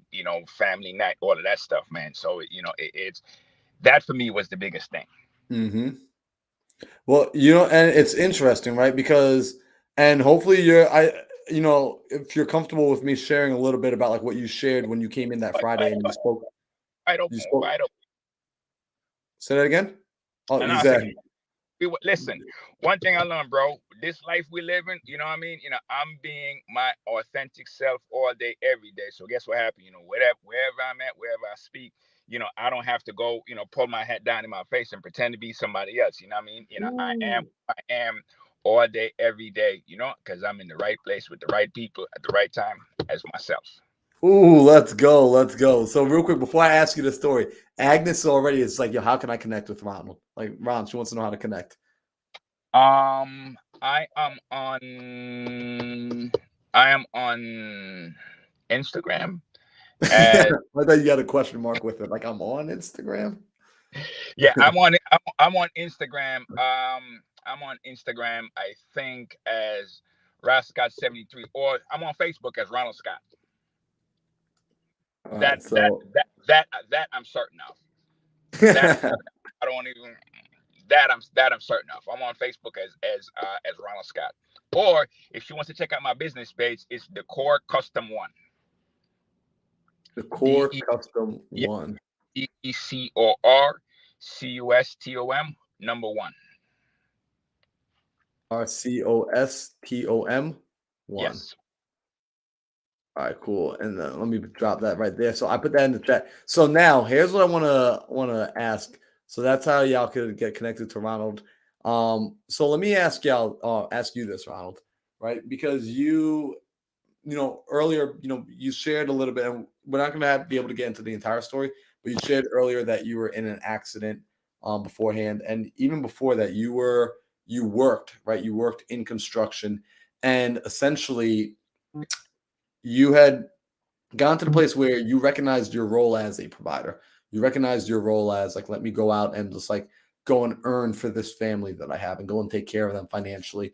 However, like you said, like that, the marriage you had there, it didn't last, right? You saw that essentially you had worked, and yes, you provided financially, but there was so many other ways to provide, right? Like, because I think a lot of entrepreneurs, we do this.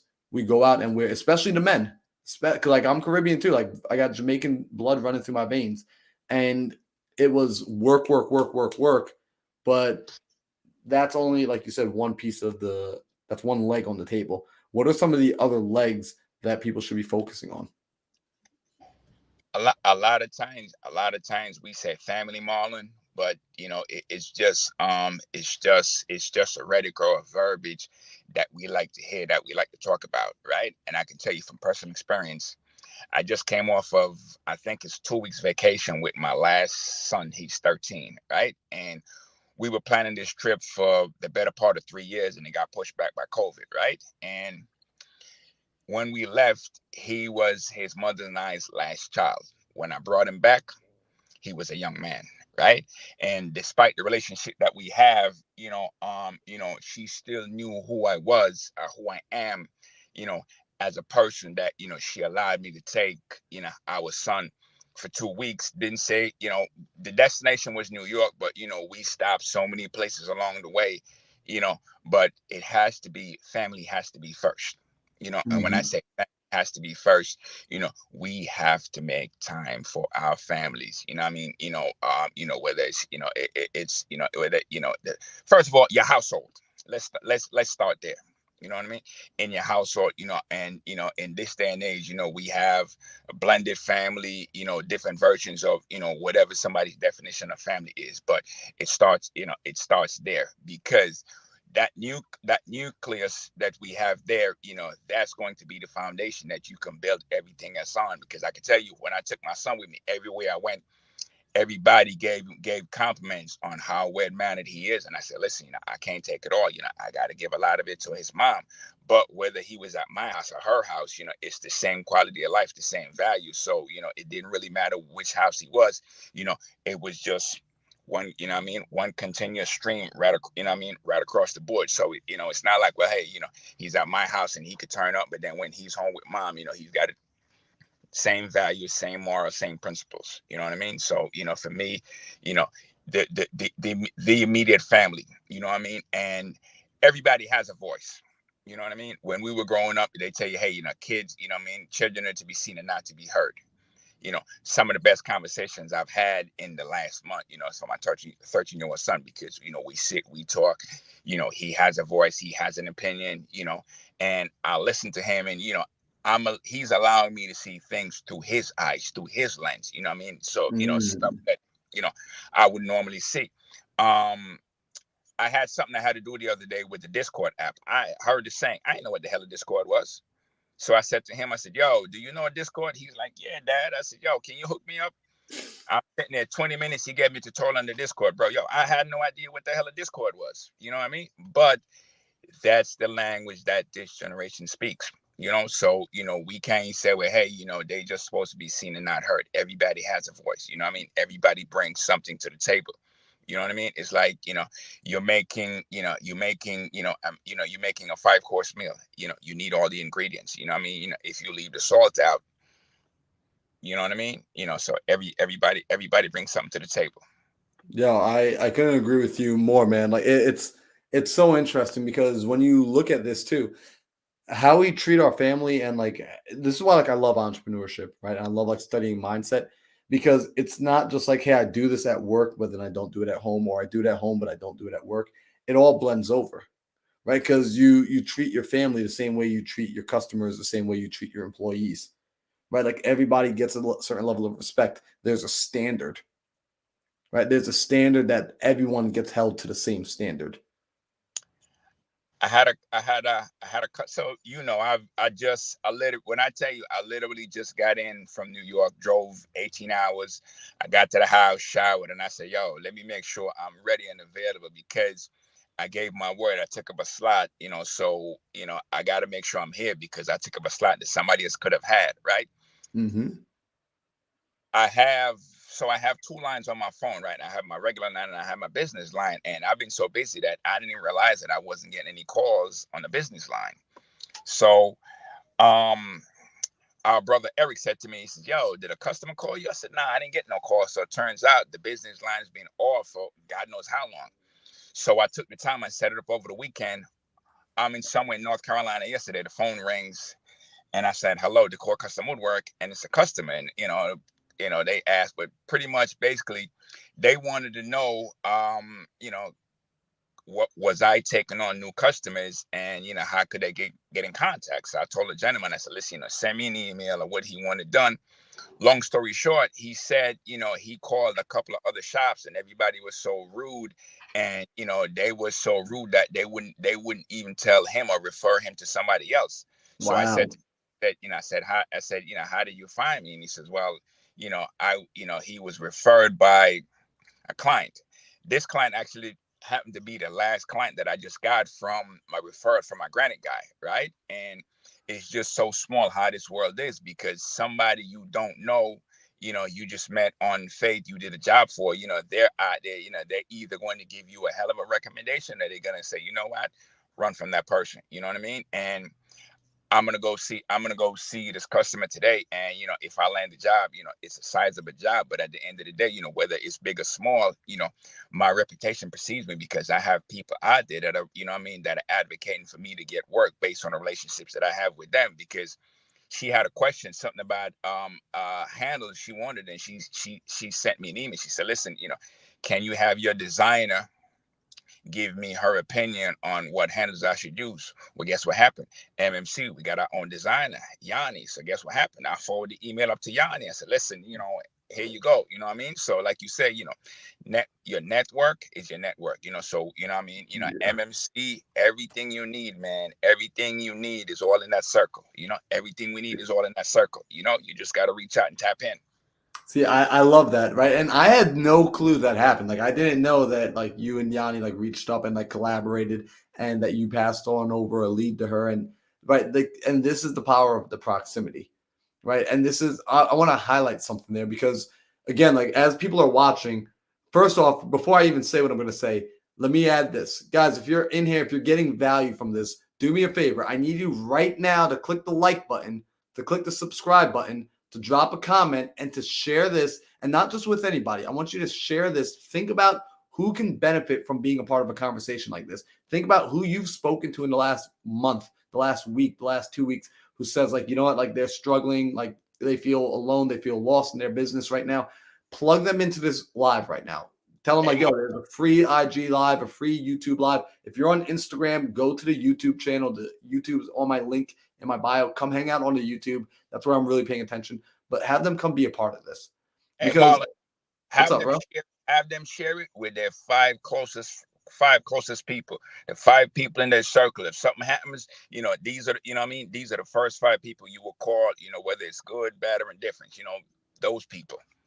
Yo, y'all just heard Ronald. Ronald said, appreciate that, Ronald. So share it with your 5 closest people. I was making it too easy for you, right? Share it with your 5 closest people. Now, Ronald, what I want to ask you is this. Let's bring the mic over here, right? I want to ask you, you started to recognize the power of referral. And I want to highlight that because as entrepreneurs, as business owners, we have a service that we bring to the marketplace.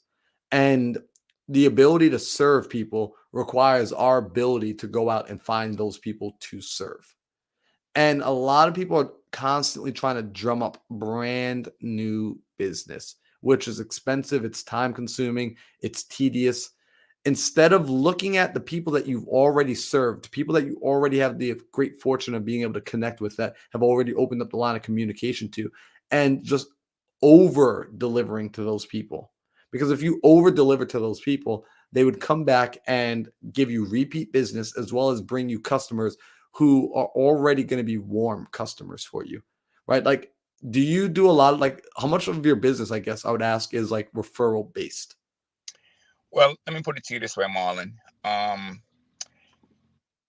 If I come in your neighborhood and I do one house, please believe I'm gonna do 6 or 7 houses on your block, because one neighbor is gonna tell another neighbor and gonna tell another neighbor and gonna tell another neighbor. I had a customer maybe 3 weeks ago. She said, you did my best friend's closet. And I said, well, who was that? And she called her by her first name, but I call, everybody, I call them by the last name.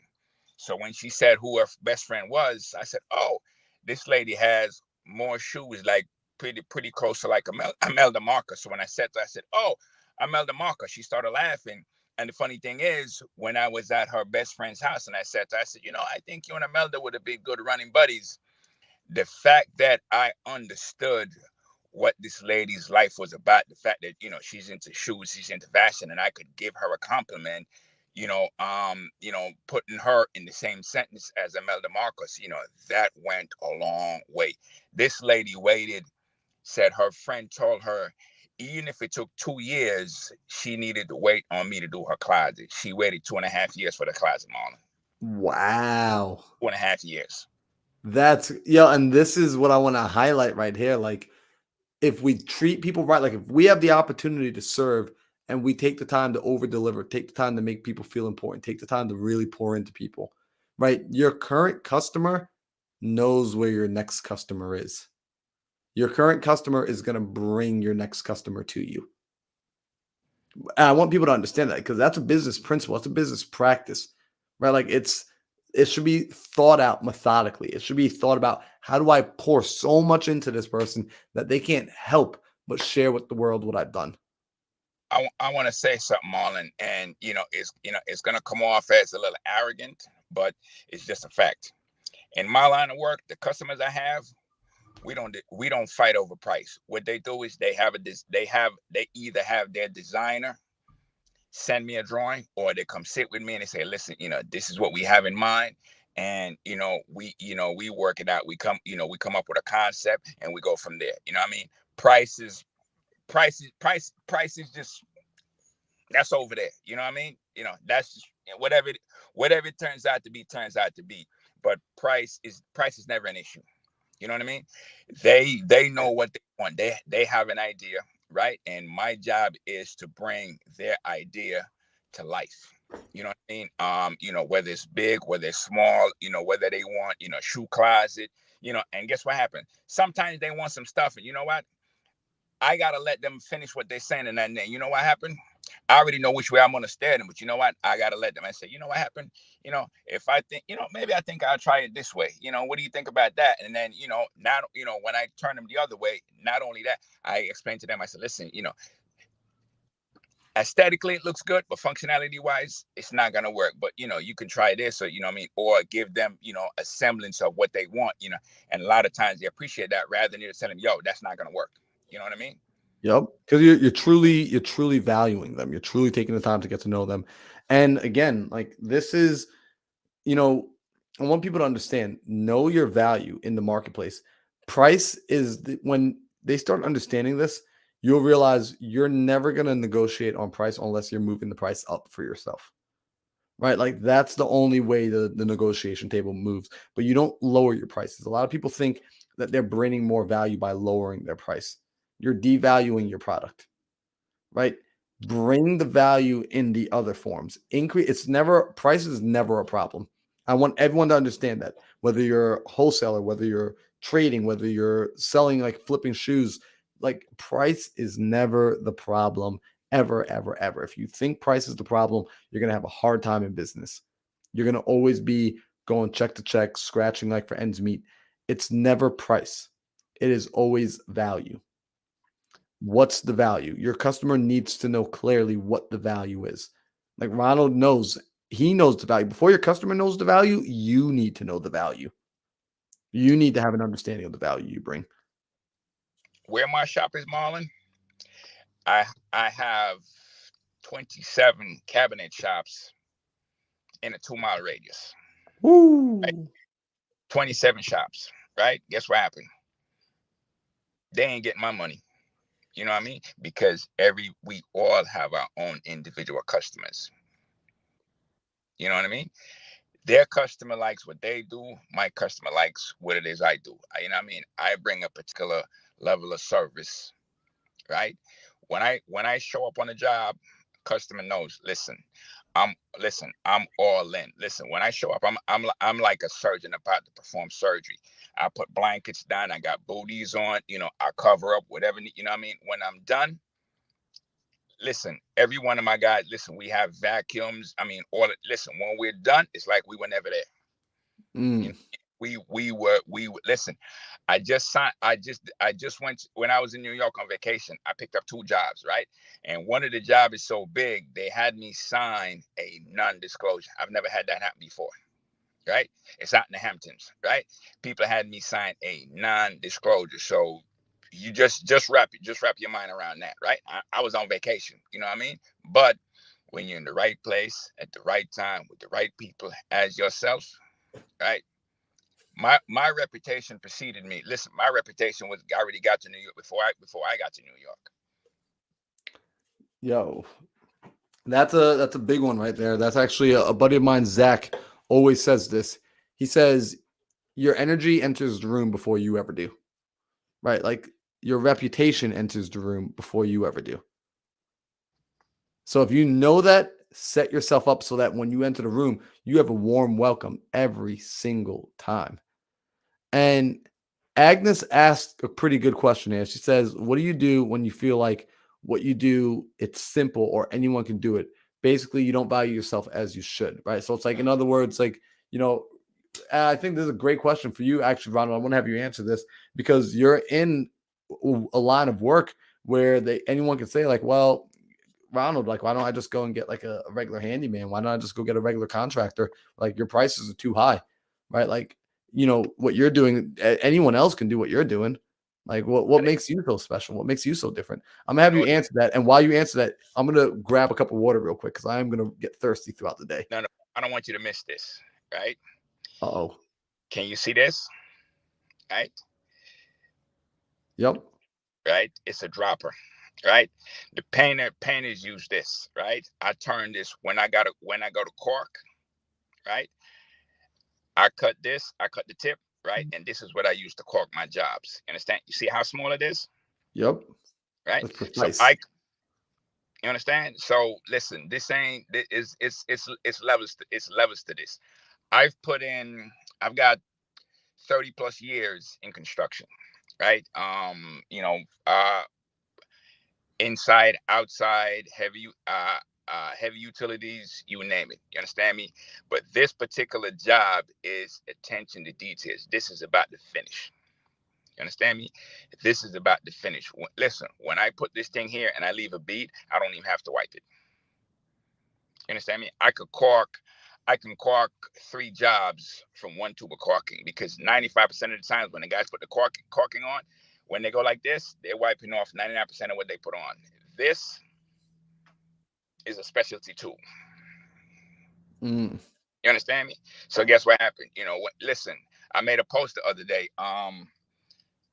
Oh, so your boy said he does custom work? Nah, he don't do this. I speak custom. You understand me? I don't do, I don't do the regular everyday knock together. You know what I mean? When customers call me, they want quality. You understand me? When customers call me, they want quality. When they call me, price is not an issue. You understand me? When they call me, they want quality. They want custom work. That's big. And you know what? I'm happy to hear you say that because I want to follow that up, right? Like Agnes, you're going to realize as you go out into business and and this is for everybody, right? Not just Agnes. So I'm speaking through Agnes right now to everybody that's listening. When you start to know the value you bring and you know the service you provide, you don't negotiate on price anymore because you're delivering a result. People aren't paying you to show up, they're paying you for a result, right? I work with people, I have clients that I do high performance coaching with. And I had one woman ask me, she said, "Why are you so expensive? Like, I really want this, but why are you so expensive?" I said, "Look, I produce a result. You're not paying me for my time. You're not paying me by the hour. You're paying me for a result, right? Will this result make more money for you? Will this result make your life better? If so, then this is the product for you. If it won't, then this ain't the product." Yo, Ronald, I know we've been holding you up for some time, man. I appreciate you for being here. Listen, I'm here for you as long as you need me to be. You understand me? Because when I tell you that MMC has changed my life, MMC has changed my life, bro. MMC has absolutely changed my freaking life because I was walking around thinking that, I was over a situation and not realizing all this time I had this piano on my back, right?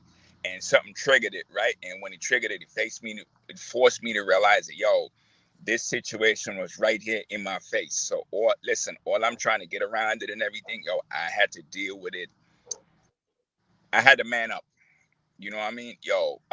Listen, Keston, you, everybody. And the beautiful thing about it is, Marlon, I have the women in the room reach out to me and they say, "You know what? We've seen the change." And guess what happened? I don't know them. You know what I mean? I can't see myself how I'm moving out here. You know what I mean? But they saw me when I first came in and they seen how damaged I was. Right? But that was me then. Right? I've evolved so many levels. It's like an onion where you keep peeling back the level, you keep peeling back the layers, keep peeling back, keep peeling back. Every day I'm a better version of myself. Every day I am getting better and better and better and better. And let me tell you something. MMC has made me realize that, you know what? Sometimes I used to have 16, 18-hour days, not because I had to, but because I was so passionate about what I'm doing. But the more time I'm putting over here, something else is suffering. You know what I mean? So now I'm restructuring my business to where, listen, I could walk away if I choose to go on vacation for a month, 2 months. The business is supposed to be able to run itself, right? So I'm working alongside the business, but I'm not working in the business. That's beautiful. And that's the way we want to be as business owners, right? So I love that. I'm glad that you've been changing. We've been able to see growth. Mary even says she's seen the growth and she's seen the changes inside of you. So that's the way we want to be. So check this out. I'm going to quickly take a 2-minute break because I need to grab some water inside of me, y'all. We've been going live since 4 a.m. We're at 3.5 hours in. I need water. I absolutely need to hydrate, and I do not have some water.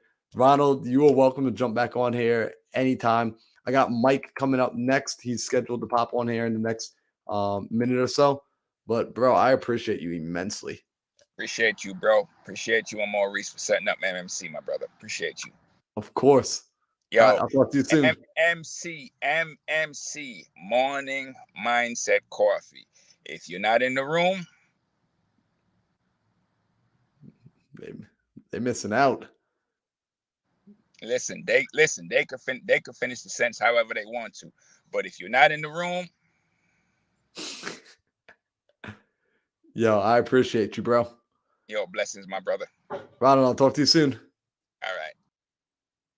All right, y'all. So I'm gonna take a quick 2-minute break to go grab some water. If y'all are cool with that, I'm going to put some music on in the background. And actually, matter of fact, what I'm going to play for y'all in the background is a 30-second clip. And hopefully I can be back in 30 seconds. This is the introduction to mine and Elena Tang's podcast that we do, Redemption Stories. So peep this, and this will show you something really cool. This is happening every Thursday now at 5 p.m. So watch this. I'll be back in all of 30 seconds, hopefully.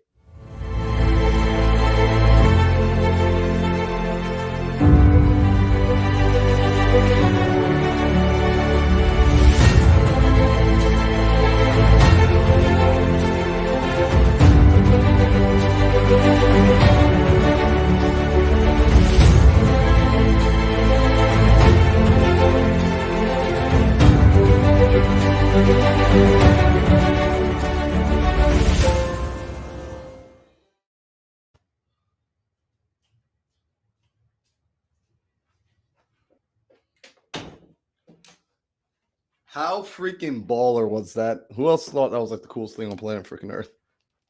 Let me turn this on. Also, it gets a little warm in here. All right, so let's see. We are back, and let's see what the comments are here. Yo, right? That's freaking dope. Eric, I don't know where your spot's at. Eric, let me get you on here right now. Eric, I'm gonna drop this in the comments here. So, Eric, that's how you can come into the studio. So, yeah, Mike is supposed to be on here. He's on the calendar. I just looked at the calendar. I don't see him. Also, forgive me, y'all. I'm going to eat a banana. This is breakfast. So, Eric, you could come up through the StreamYard link.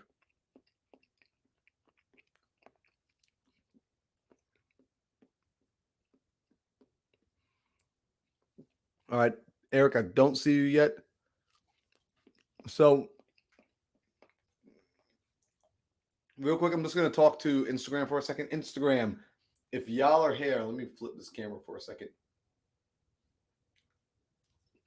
Instagram, if you're hanging out here, go to the YouTube channel. Go hang out on YouTube. That's where the action is. My cell phone will be turned off in the next hour or two, I think. Go to the YouTube channel. Go to the YouTube channel. Go to the YouTube channel. All right, cool.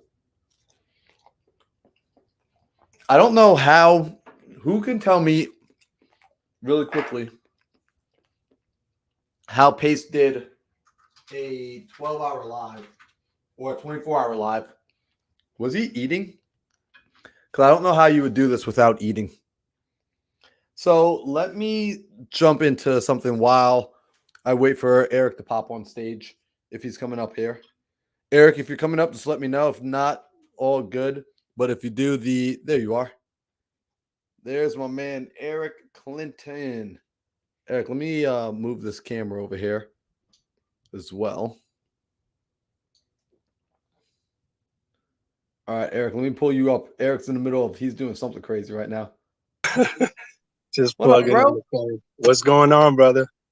Yo, you are amazing. Good morning, everybody. Good morning. Good morning. Damn. Good morning. The Marlon Johnson. Yo, so for all those new and following, Eric Clinton. Stop it. I'm humbly here to represent my brother, whom he doesn't know how much love and appreciation that I have for him. I think he does. I think we had that conversation.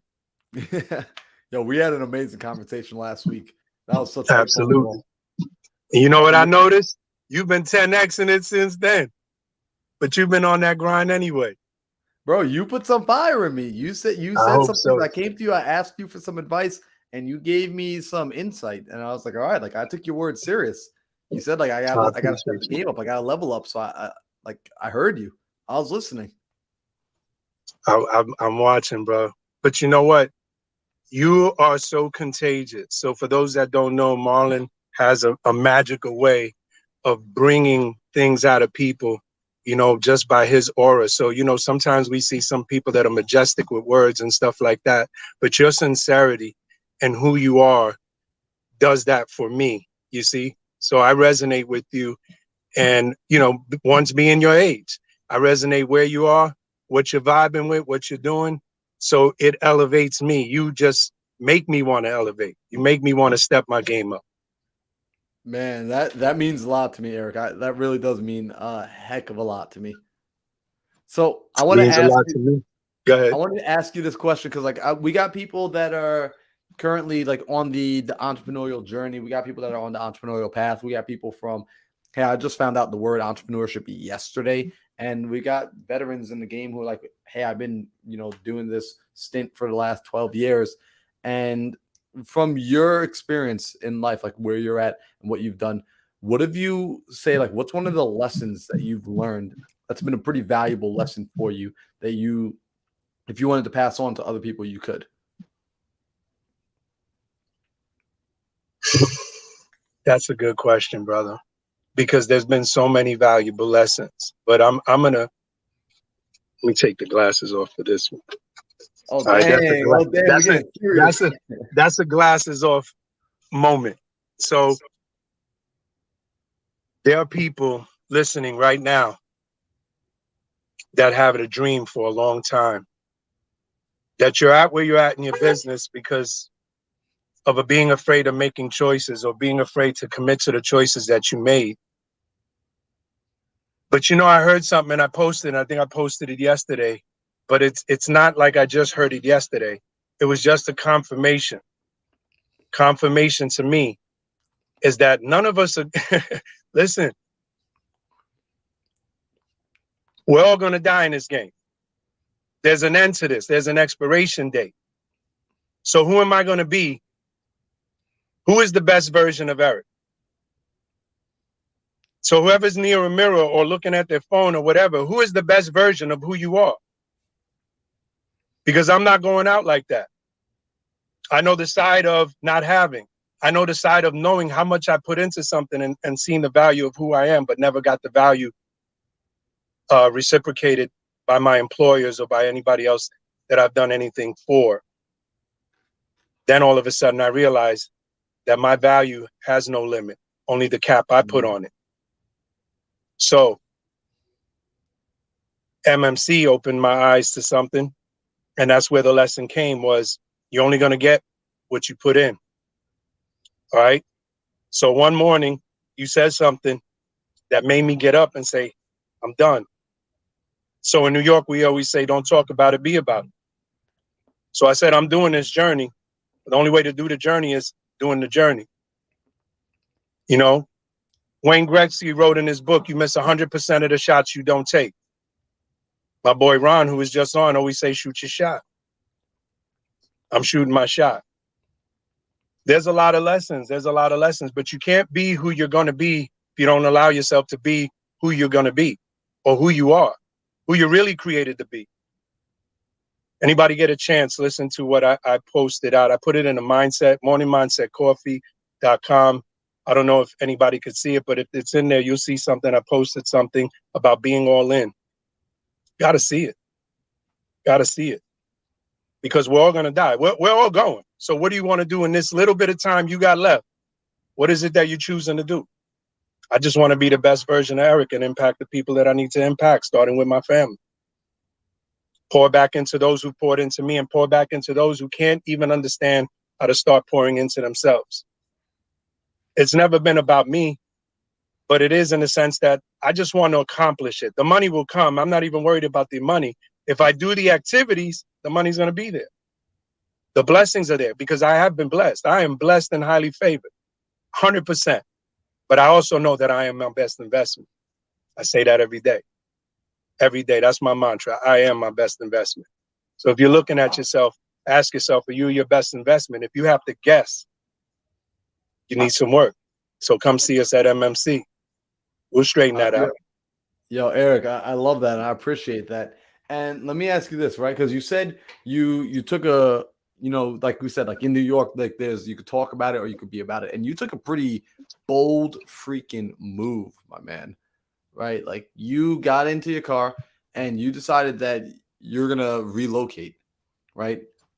That's not an easy move, right? Like, and I know because like I just recently did it, and it takes a certain type of person, right? It takes a committed person. right? It takes a deep level of commitment. And that's something I want to highlight because, I think what happens is people hear about it and they're like, oh, okay, like I get it. Like I got to be committed. But they don't actually jump. They don't actually commit because they're waiting for that perfect moment where it's going to be nice and comfortable to slide through and to slide on into the finish line. Does We that hear perfect every day. moment exist? Like, have you ever seen anyone just like have that? Oh, cool! Like now the stars have just perfectly aligned, and I can just slide on through and get to the finish line, totally unscratched, totally unscathed. Yeah, that never happens. That's a dream. That never happens. So if you're not being willing to be, if you're not comfortable feeling uncomfortable, then you need to check something else. And that's the reality of it. I don't like being blunt, but I love to be blunt because the bottom line is you're only lying to yourself. You're not lying to me. You're not going to affect me. You won't affect Marlon. You will affect your family. You will affect your legacy. But if you want what you want, then you're going to be willing to do what you have to do. That's it. Well, remember when Eric Thomas, he speaks about being at the ocean with this guy and the guy pushes the guy's head underwater. Yep. And the whole thing is about wanting to breathe. You got to want it so bad. Like dude wanted to breathe. You got to want it. If you don't want it like that and you're not willing to take the steps, no risk, no reward. No pain, no gain. These things are not because it sounds cliche. It sounds, no, dude, it's just what it is. It just is what it is. Now I could say it very eloquently. And we could have all these beautiful conversations and throw stuff in the air. But let's stop that. Let's be real. We all need a real moment. That moment is going to come. If you haven't had your real moment, then you just continue to exist. I saw somebody this morning. I go get coffee and I always try to say something positive to this young lady. I look in her eyes and I see the pain in her eyes. And I looked at her. This is real talk. And I said to her, I'm feeling your pain. I've been there. But I said, you got to stop lying to yourself. You got to stop lying to yourself. I asked her, are you existing or are you trying to live? Because I lived in that existing mode. That existing mode will paralyze you. It will kill you faster than life itself. Stop existing. Stop existing. Don't get me wrong. I've woken up days here sweating, saying, what the hell did I do? But guys like Ron, Maxine, yourself, people who've poured into me, Raphael, people who've poured into me. Power of a spoken word. And I've gotten up and I said, I'm in the right place at the right time with the right people. I am my best investment. If it's going to be, it's up to me. I got to put in the time. There's nothing, listen, nothing ventured, nothing gained. Tired of saying the cliches, but it's all facts. You don't put in the work, you don't reap the rewards. You reap what you sow. You need to start sowing and need to stop sowing and forget about who you do what for. It's not about that. Everything you do, whether you're pouring into somebody else, you're pouring into yourself. Everything you do, even when you're pouring into somebody else, you're pouring into yourself. Stop looking at what you're doing for somebody else. Stop looking about somebody else's wins. Because if you help people win, you've won. Those wins come back tenfold. Tenfold. The one beautiful thing is I just love people. And the fact that I love people and that I will give and give and give and give, it's a natural thing. Anybody who knows me, outside of the rooms, outside of anywhere, everybody who knows me is you have me 100%. If we are peoples, you have me 100%. But I will give nonstop. But God has poured into me nonstop. Even at my lowest moments, even when I've been here without a dime, what you guys don't know, I came here without a dime. I came here without a dime, living on $1 soda and a $1 hot dog, all right? 4 weeks, all right? With an extension cord as my light. Having to drive 20 miles one way just to go take a shower. And I'm not saying I don't need anybody to feel sorry. Absolutely not. I chose this. I chose this. But without the test, there's no testimony. And many times I wanted to quit. Many times I wanted to quit. Many times I wanted to get up and go. Do you understand that right now, things are starting to change as we speak? So many things have come to me. So many things have happened, and it's just beginning. It is just beginning. So just always want to remember, you ever hear that saying, don't quit before the miracle happens? Yep. Don't quit before the miracle happens. That's where I'm at, brother. Eric, you just came in and you just preached, man. You just like, first off, thank you for sharing, because again, like what happens is these are the sort of things that occur that people don't talk about. Like no one ever talks about like the rough side of it. Nobody ever talks about the fact that like, yo, you are going to jump, you're gonna leap off the edge of that cliff, and before your parachute opens, you're going to get slammed up on the side of the rocks. You're going to get beat up. You're going to get scratched up. You're going to get bruised up. And that's normal. That's a part 100%. of the journey. That's a part of the process. And how important it is in those moments of times to have that self-talk, to have people speaking life into you. Like Eric just says, what you do unto others is what you're actually doing unto yourself. If more people had that mental framework, if they understood, wait a second, so when I'm talking shit about somebody else, excuse my French, but when I'm talking about somebody else, I'm actually talking about me. When I'm complaining about them, I'm complaining about me. When I'm saying they're this, that, and the third, and I'm noticing the laziness in them, I'm noticing the laziness in me. When I notice 100%. that they just always give up and they just always quit, I'm recognizing the fact that I always give up and I always quit. Because as I start to change who I am, as I start to change the behaviors I have and the things I do, what you're going to notice is the different people start getting attracted into your life. Like Eric, like I didn't know you before this, but like you attracted me into your life. Like I attracted you into my life. And like all of us, we attracted one another into our lives. By nature, It's just of the who we frame are. of mind. It's how you think, you know. Scripturally, it says, as a man thinketh, so is he. But even beyond that, because none of us are perfect. It's not about perfection. But you'll know inside. Like when people talk to me, I know where they're at. I'm not saying I'm this guru in my mind. Oh, I can know. I just know they're where they're at. In the pure sense, I will feel it. I will feel where their vibe is at. I will feel it. It's just like when I look at Shanda in her eyes and I said, dude, I feel your pain.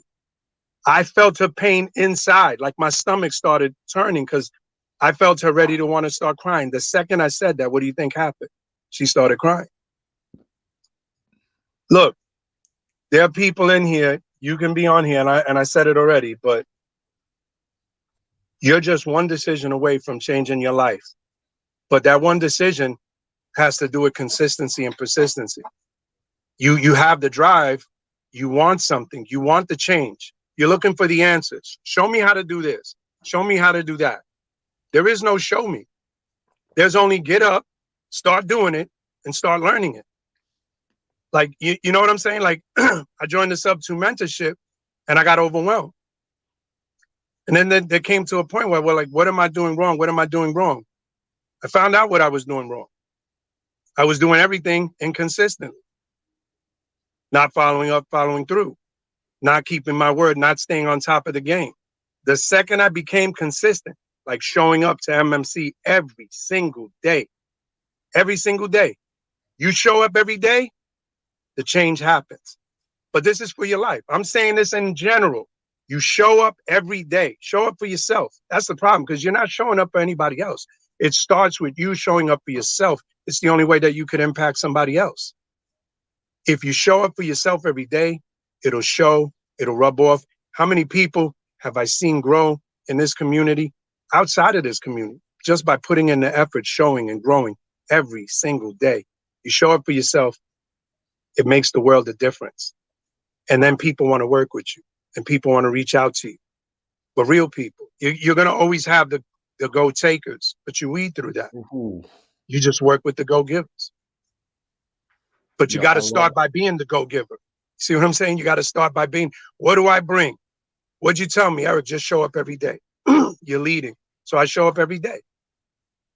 I don't have to be the most eloquent in speech. Can I? I can turn into, I can be a chameleon and and start breaking out words and said, that means nothing. I want to talk to your heart, because that's where it starts. You've been in this business, you're out there, whatever grind you're in, it starts with, where's your heart at? What is it that you really want? I remember Tanisha asked me that, Eric, what is it that you really want? I have to sit there and hold that. And when it hit me, I was like, all right, wait a second. Now it's time to go, times 10. Man, yeah, I love that. No, Eric, like I love that, because essentially what you figured out there is essentially that tapping into yourself. I'm sorry, I just got a phone call that keeps people keep calling me this morning. It's like they want me to work today or something. Don't they know that I said I was gonna do a 12-hour live? 12-hour, baby. We got 12 hours. So what's really cool there, Eric, is you started recognizing that it came from inside. Like I don't want to gloss over that fact of like what you said, consistency of showing up, of simply staying in the game. Like a lot of people think I'm not good, I'm not great, I'm not this, I'm not that. It's like, yo, just show up. It's actually, before I got into real estate, I came from the world of parkour, which is an athletic movement. And a buddy of mine, Callum Powell, he's out of the UK.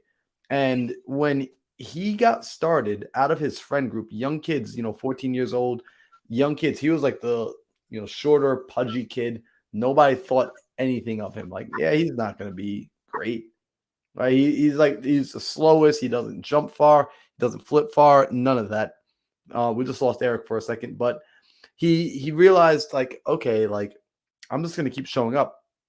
He just showed up day after day after day. He just kept showing up. When all of the people that were rocketing ahead of him fell off, they started doing this, they started doing that. He just kept showing up inch by inch by inch by inch. He is now one of the most famous parkour athletes on the planet. His group has over 1 million subscribers. I think they broke 4 or 5 million subscribers on YouTube because he just kept showing up. He just kept doing his fundamentals. He just kept getting back in the game. There's so much power to consistency. One of the first business acumen 101. Everyone like always wants to learn, like, yo, how do I get into business? What's business 101? Business 101, consistency. If you can't be consistent, you don't have the right to be in business. You do not have the right to be in business if you can't be consistent. So I got Eric inside here. We're going to let Eric get out of here in a little bit because I also got Pete hanging out inside the studio.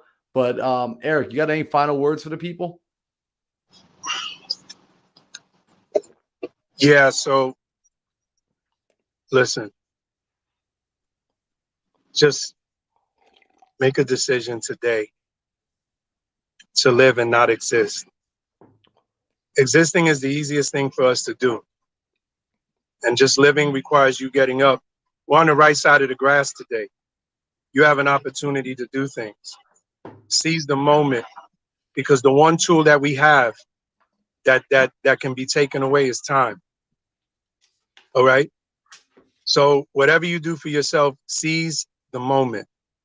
We all know that time is money, but time is very precious as well. So the time is now for you guys. Move forward. You need any help from me, anybody that knows what I'm doing, how I'm doing it, you could check me on Instagram, LB25 still alive. All right. However I can help, whatever it is, but do yourself a favor. If you're not an MMC, I'm sure that Marlon has put the link out. Jump in on MMC. Come and get a little bit of a taste of the morning mindset coffee. Keep following this young man. Go in and watch him and Elena, redemption stories.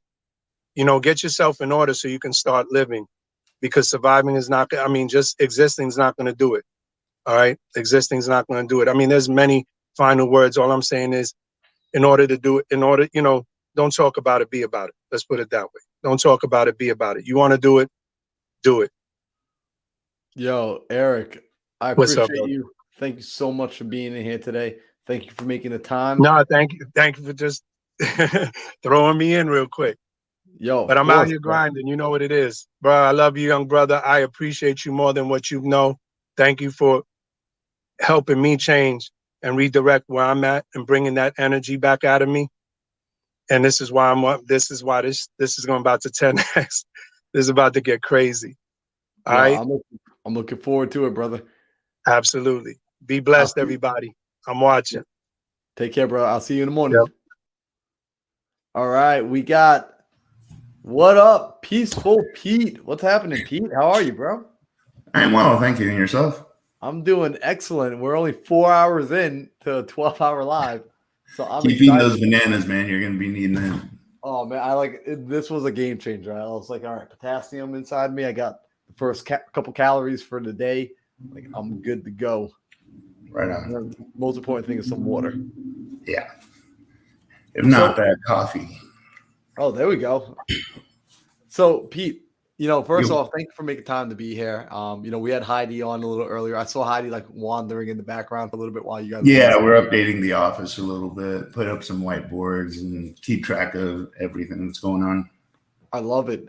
So, real quick, can you let the people know what business you're in and like what you do? Yeah, we're real estate investors. Right now we're wholesaling, but we'll be moving into the flipping and holding. Yeah, that kind of thing. I love it. Right. So let me ask you for yourself, like as you've been getting into the wholesaling, what were you doing before? Because I know Heidi, she was doing the nursing beforehand. What were you doing before getting into the wholesale arena? Well, I was a truck driver. I was in the industry for 33 years in some fashion or another, usually driving. I've run the gamut. I did heavy haul all the way down to what's known as a heavy wrecker operator, which is basically the tow truck for the big rigs. Okay. And yeah, that was fun. That was a lot of fun. Dangerous, but fun. Yeah, like I have so much respect for like the truck drivers. Like when I see them, and I'm just like, and they're moving at the big 18-wheelers, and I'm just like, man, you guys are like professionals, like that moving that stuff, especially like when they get to the destination and they're backing it in, and I'm just like, that's one of my favorite things to watch. Yeah, that takes a little bit of skill, but practice makes perfect. And not every, it takes some guys. Some guys are just naturals at it, and then, or I should say, some people, because I've seen very petite women move 80,000-pound trucks into a slot like a knife through butter, man, real smooth, And I've seen guys who've been doing it for years that struggle, and I'm guilty of that too. Sometimes you're just not in the zone, and it's like shit. No, trust me, I get it. Me and Luciano, my roommate here, one day we had a tow on the back of his Tahoe, and we were like swinging it to like get it and back it up into the driveway, and we were just like having so much fun. I'm just like cut left, and it was just a ton of fun. Well, when you're backing up something with a short wheelbase, those are the hardest because it's so fast and moves so fast. The longer the wheelbase, the easier it is because you have time to recover. Nice. So, I have tremendous respect for guys that drive those pups, the shorter trailers, the local guys. Yep. It takes some skill to get that going. That's so cool. So let me ask you this, Pete, right? And I don't know the answer to this. Right, from when you were driving the trucks to when you started stepping into the entrepreneurial space, like you and Heidi started stepping into the wholesale space and you're seeing this world, was there a noticeable difference in the mindset needed to really get off the ground running it to get traction? Well, yeah, especially in this field, but you need to understand, I've always had that entrepreneurial spirit. I was never satisfied being an employee ever. And people would always tell me, well, you should be grateful you have a job. And I was like, you should be grateful I'm working for you, and that was my idea. And that was my mindset. But it wasn't until about a year ago, roughly, I started on a spiritual journey of enlightenment, and that kind of kicked things off for me because I was in the truck, and finally I just realized, this isn't fun, and I'm not happy anymore, so I need to get out. And then when I jumped into doing what Heidi had already started doing, yeah, my mindset changed completely because in that span of time, I was doing what's known as shadow work. In other words, healing past wounds, so to speak. My childhood stuff. I mean, lots of trauma.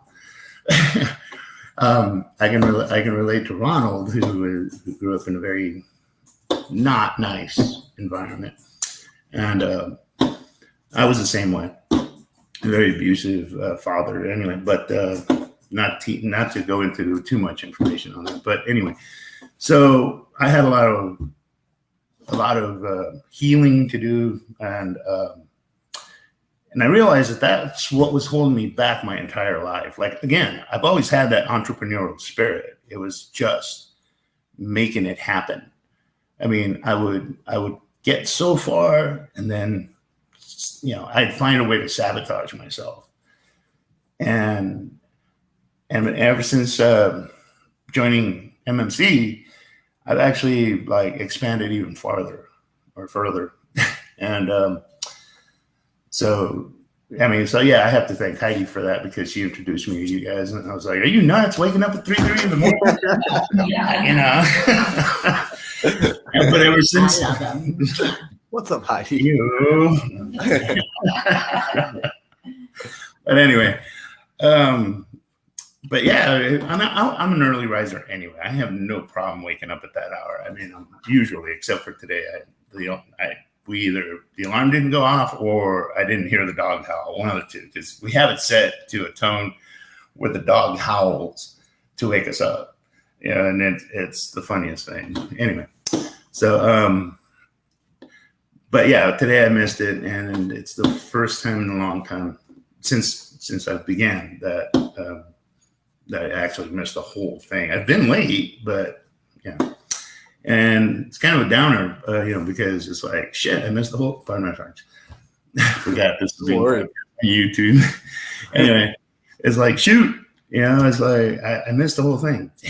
I mean, that's why when Mark asked on YouTube, what today's mindset was about, I was just like, sorry. Well, you know what? I want to give you some credit, right? Because, you're on the West Coast with me. You're based out of Arizona as well. Right. And I just want to give credit, because when we created the morning mindset, I was on the East Coast still. I was in New York. Maurice is living in New Jersey. So we thought about 7 a.m. This would be amazing. This would be awesome. And then people started joining in, and they were like, oh, the perfect time. First thing in the morning. And then I decided to get into my car and drive cross country and relocate to Arizona. And I just kept going an hour back in time. Right. And so then the people on the West Coast are just like, are you out of your mind? But then there's a few people like you, Heidi, the Trana brothers, right? Sanchana, right? That are waking up at 4 a.m. And I'm just like, holy moly, these people are freaking awesome, because you're that dedicated to your growth, to your development, to your expansion. And by doing so, you've actually been giving permission for other people to do the same. And I want to highlight something, Pete, that you said, which was you looked at, at one moment in your truck, you looked at your life and you just had a reflective moment on, this isn't bringing me joy anymore. This isn't what I want to do. And you decided, rather than just acknowledging it, you took the data, you took the information, and you found an action. You said, I'm going to change. Something needs to change.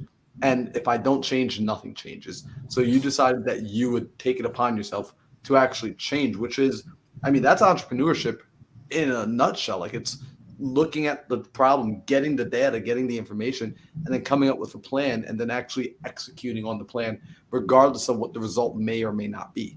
Right? You took action. I just want to highlight that, because people, I think there's individuals that find themselves that might be listening, and they feel like where you were at, Pete, where they were looking at their life and they're like, something sucks about it, but then they go back into it. Well, and that's conditioning, I think, a lot of that. And see, I've never suffered from fear of change. I have always welcomed it. I just didn't have the tools to make that change or expand on that change. Like I said, I'd get so far and then I'd self-sabotage because I wasn't aware of my limiting beliefs, self-doubt, that as Heidi calls it, the little a-hole voice in her head that says, it's like, no, you ain't gonna do it. And I mean, hell, I'm 58 years old, dude. Well, I will be in November, but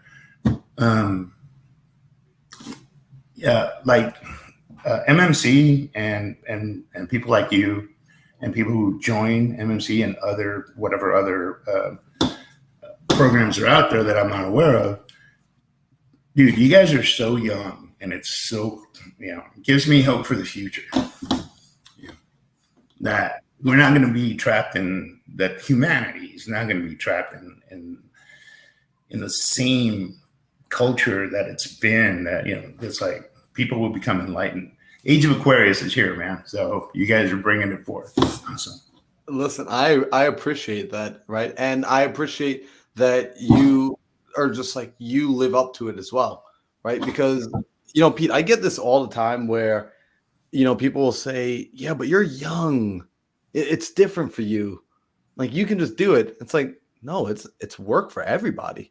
It's work for Pete. It's work for Marlon. It's work for Nick. It's work for Daryl. It's work for Tanisha, right? It's just, and this is why we all have like this mutual respect for one another, that when we get into the room, it doesn't matter how old anybody is or how young anybody is or what nationality or anything. Because just like at the end of the day, look, I know that you're also going through something and that you're choosing to get back up again. You're choosing to progress. You're choosing to move forward. You're choosing to adapt. And it just because it's simple, right? It's simple instructions. Hey guys, if it's not working, change. Simple instruction, but it's still work. It's still hard work, right? Yeah. Changing isn't always easy. Especially when you build patterns. No, I was going to say, especially when you built patterns like what you described earlier, right? Where you look and you reflect on your past and you're like, yeah, like I have these patterns that, life and in the environment and like my upbringing has built into me. And now, like, for the first time, you're able to get that self-reflectiveness to recognize some of those patterns and see, whoa, okay, that explains why I build, and then I pull the brick out from underneath. No one else is pulling the brick out. I'm pulling the brick out. Self-sabotage, right? Mm-hmm. So that's powerful. And that was the thing. I mean, it took me this long to understand, what coders will understand is pre-programming. And, it's like we've been programmed from, whether it's environment or nature versus nurture and all that crap. From childhood in school, we're pre-programmed to believe this, and school is very limiting. I mean, modern school, it's not a real education, because, I mean, if it was, they'd be teaching you how to balance your freaking checkbook. They'd be, teaching you how to compound interest, things that you're going to need in life. I mean, math is fine. That's awesome. History, that's always a good reference point. It's like, if those who don't study history are doomed to repeat it. I'm a firm believer in that. And, but, it's just the financial world, how to establish credit. They don't teach you that crap. And most parents don't understand that. Hell, I'm 58. I'm just now, like, fully comprehending it. I had a grasp of it as I became more of an entrepreneur earlier, like, late 30s, early 40s. That's how bad I was, and people my age, most of us are like that. And we can't teach our kids what we don't know, Exactly. So that's why, again, I'm really happy that, young people today are learning all this stuff. Gives me hope for humanity, at the risk of repeating myself. No, I love it. I appreciate it. So let me ask you this, right? And I agree with you. Right? When we say, why don't they teach it? They don't know it. Like I've got to like realize the other individuals don't know it.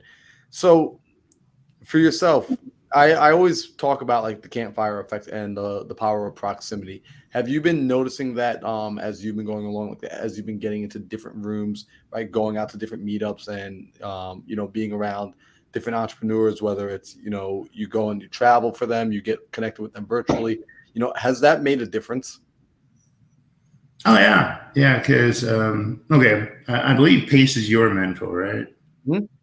Okay, and I'm in Jamil's mentorship. Love Jamil, such a good through guy. Heidi. Yeah, right. Such a good And guy. I honestly never believed that, and I'm not being over dramatic. This was my belief system. I never believed that money and generosity could coexist. I was always of the belief that, you know, the rich write the laws and they're out to screw you forever, and that's still true. But that's the old, you know, those are guys that are older than I am. You know, that's how it is. But now that I've seen, you know, the charity at work from people who, and it's not charity, it's more generosity and kindness, I think. I mean, they do what they do, and I understand having to charge for it to cover costs and so on and so forth. I mean, you know, the cost of doing business, so to speak. But it's the mindset and you know that they bring forth, Jamil and Pace, and they push it. You know, go teach other people what you've learned. You know, Pace has told me personally, it's like, no, don't join sub 2. You know, squad up with one of my sub 2 people, students, and they will teach you what you need to know. So right. And it's, you know, that right there, what you said is something that's powerful, because so many of us, like myself included, grow up with these mindsets that, you know, the rich are terrible, evil people, every last one of them. And we start to build this mental association that a person with money is automatically a bad person. Right. And like it becomes like a subconscious story. Like it's not even that we consciously say these words out loud, but our actions and our behaviors just it creates this reality. And you and I now know that like there are some people out there that have more money than they'll ever need to spend, who are some of the most kind individuals, that they take that wealth and they pour into others. They use it, and simply we realize that money is actually, it's just an amplifier, right? If someone's a bad person, they have more ability to be bad. If someone's a good person, they have more ability to be good. And like you said, generosity and money can coexist. In fact, you know, the business principles we learn is that if you want to earn more money, you have to give more in value. That if you provide more in value, then you can earn as much money as you like, because the person on the other side will always feel that you gave them more than you took. And that's a deal for everybody. So I love that. And well, it's funny though, and generosity comes in more ways than just, you know, just doling out cash, you know, because one of the things that, you know, Heidi was struggling with for a while was, you know, okay, so we give 10% to charity. I have no problem with that, but I was always like, well, you know, I think there's other ways we can give, you know, and one of her friends was told her, it's like, no, you got to take care of you first, you know, and that's going to change now because this month is going to be awesome.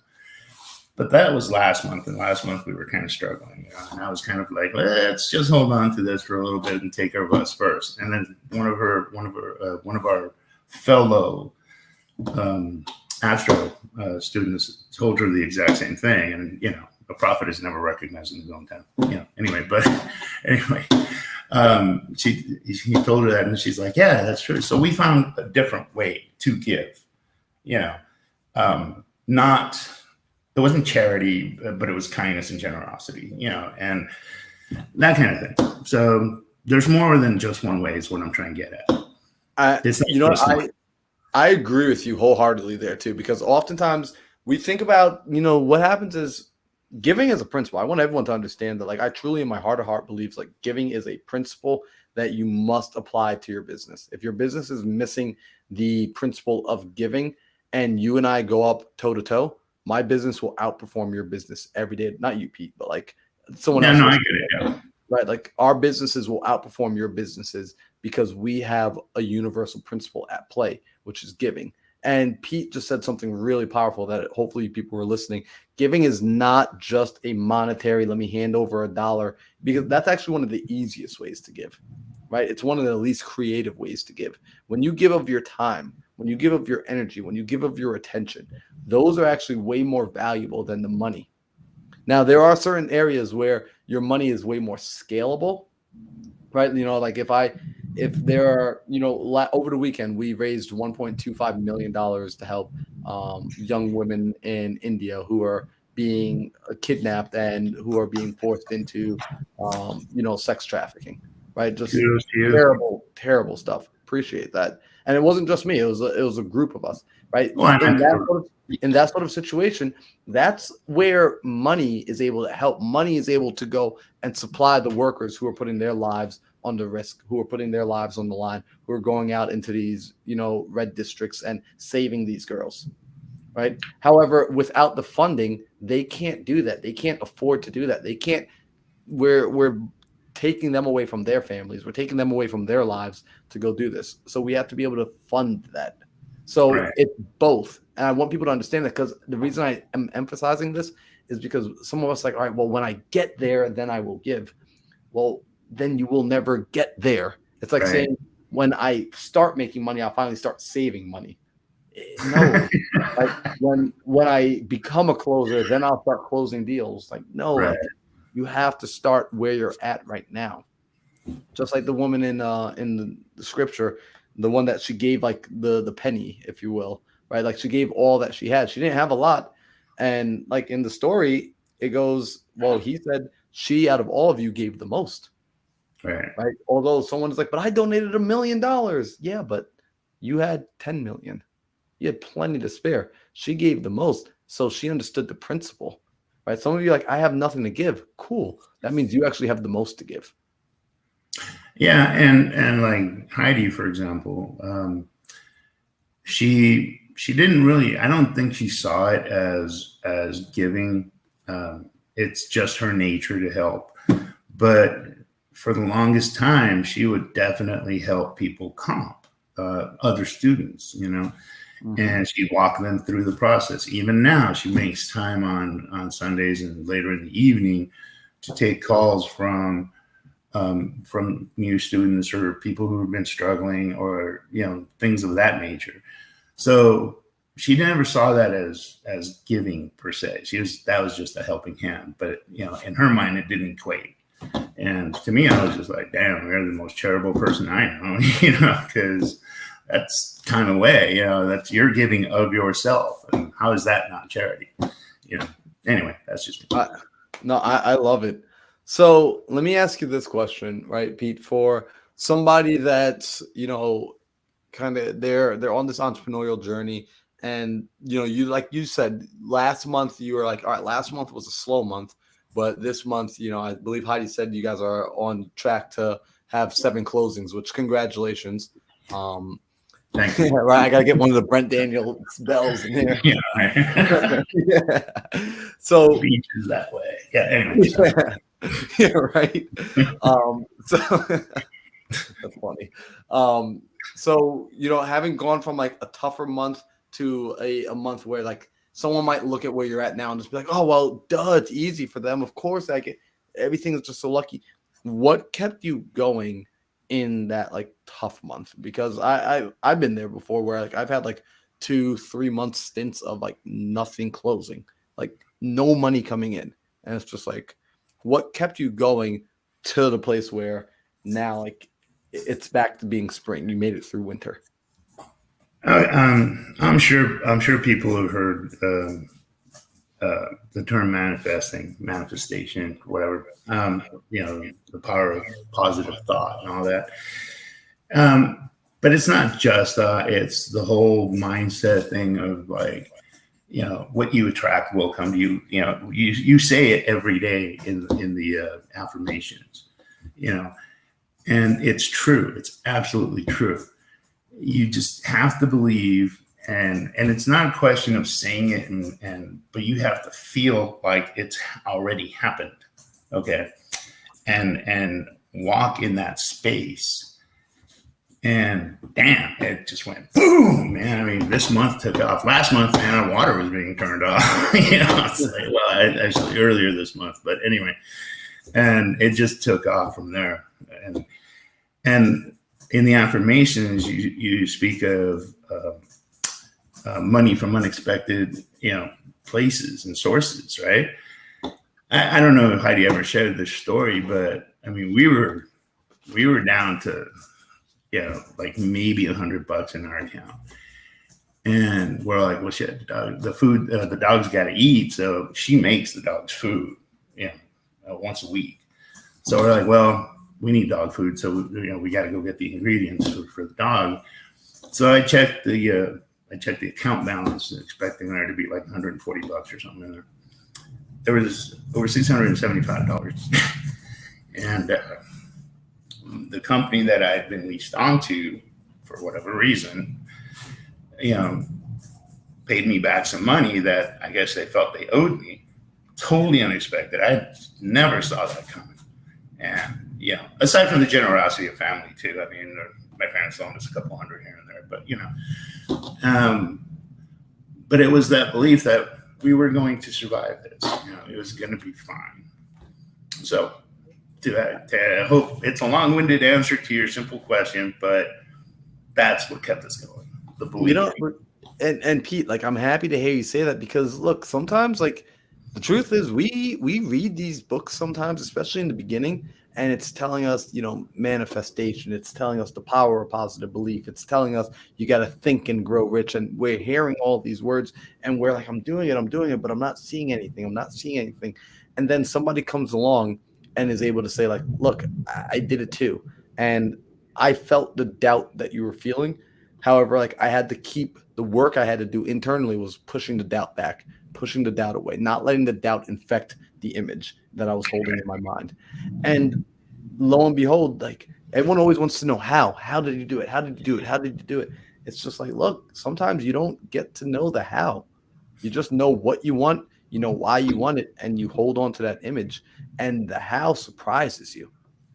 The how will just, every single time it's gonna, and you might have your own idea of how you would like it to happen, but if it comes in another way, you're not going to be upset. So you really want the thing more than you want how it comes to you. You want the what more than the how. Well, the how will present itself eventually. I mean, Heidi said it earlier. We meditate, 20 to 30 minutes a day, every morning.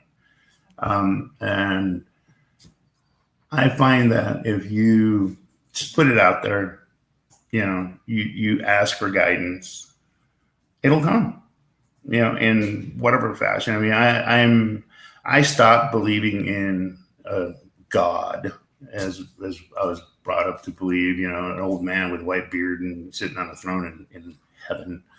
And it was like, I never, that was just like, whatever. But as I got older, I was like, nah, whatever, that doesn't work. And then the whole thing about the universe, and what sparked it? Believe it or not, it was Star Wars, when the concept of the Force came into being. And I was like, I mean, it had always been around, but they popularized it and they brought it to masses that had never understood, heard of it before. That opened my eyes. Yeah, there's something out there, and you just have to allow it. You can call it dark matter, you can call it dark energy, whatever. I mean, science has all manner of names for stuff that they can't explain. Glaucoma, that's just an umbrella term for some funky thing with your eyes, but it's manifold. I mean, there are so many things that get lumped into one. Fibromyalgia, that's something else. It's like, well, we don't really know what it is, so we're going to call it that.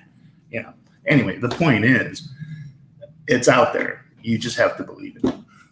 That's funny. And I just looked over, I peeked at my phone because I have the Instagram live running, and Dylan says, call it the Force. Like, he's just like, it's the Force. It's true, right? And like, the reason I like having these conversations is because it's something inherent that we all feel this truth kind of somewhere inside of us, but we, for the most part, the circles we run into, we feel a little crazy. We feel a little weird if we bring it up and start speaking about it out loud.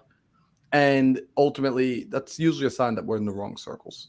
Right. And we don't ever verbalize it. and we don't get to explore the depth of what it can do for us.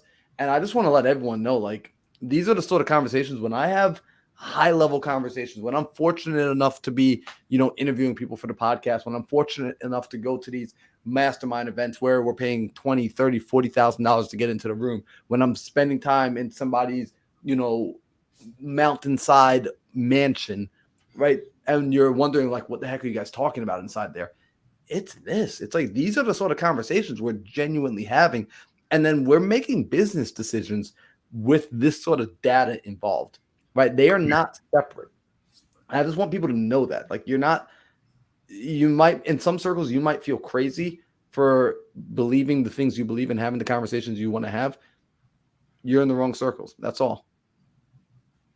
Yeah, I forgot what philosopher said it, but I know I'm totally going to misquote it. But there's that small minds discuss people, medium minds discuss events, big minds discuss philosophy. It's like the potential. Yep. And again, I'm totally misquoting that. I know I am, but the concept's the same. I mean, you get the basic idea. And I'm not saying that I'm bigger than anybody else. That whole thing is environment. If you're stuck in, to use your example, when you went back home, you felt trapped. You felt like, oh my God, I can totally see myself slip back into this. And, because nothing had changed from the people that were around. Okay. Yeah. And I know that if I were to go back to where I grew up, which was, LA, the ghettos, I could easily slide back into the crap that I was doing before. And that's why I don't go, because if I did go back, it would be to try and help them if they wanted it. And that's the key. People want to have to want to change. Exactly. I agree with you wholeheartedly. Well, Pete, I appreciate you for coming on here. I appreciate you for sharing. Thank you for having me. Yeah, no, seriously, thank you for coming, because again, like, I'm only ever going to have one perspective, because I only live my life, right? And when we come together and we have these sort of conversations, we're able to share perspective, and this is where learning begins and learning happens. So I got Nick in the waiting room as well. But Pete, do you have any messages that you want to hand to people, like, as goodbye? And first off, I want to ask, how can people connect with you? I don't think I asked Heidi this earlier, but how can people connect with you? Well, I have an Instagram, but I don't even know what. I don't go on it, so she can tell you. Heidi's like, I got the answer for you. Yeah, she can hook up. Is our Instagram real.mavis.moments. Real.mavis.moments. Yeah, real as in life is real. All right, yeah. And then we're also on Facebook. We live in Tucson. Surprising to me that there's like a name not as common as Heidi, and the last name that's like a Hispanic last name, De La Torre. There's quite a few of me out there. But I'm in Tucson. I love that. So everyone, reach out to Heidi, reach out to Pete. If you have a wholesale deal as well, like, connect with them. They're in the Arizona market. If you need a buyer, they'll more than likely be able to hook you up with a buyer. We've got 7 deals in August. Sorry, I'm being tapped over here on the shoulder. Basically, that she wanted me to tell you that we've got 7 assignments going for the month of August. So yeah, right. Thank you. What? Let's go. And if you guys feel like it, I mean, can I give out the email to where they can send their deals? Please. No? Okay. Nope. Yeah. Oh, never mind. The boss says no. You know what? Yeah, I was gonna say I don't think that's okay. Whatever Heidi says is the answer. Yeah. Okay. Yeah. She has spoken. Anyway. All right. So yeah, that's pretty much it. Yeah. Facebook, Instagram.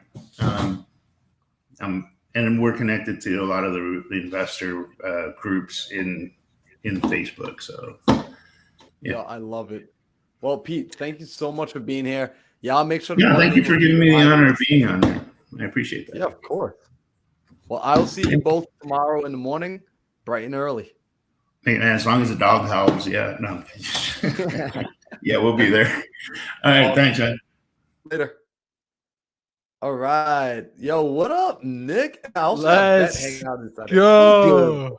Dog, what's up? What's happening? What's up, bro? Get some energy. You're one third of the way there. Yo, for real. Yo, facts, man. I'm feeling good, man. I'm just getting ready for our marathon. That's it.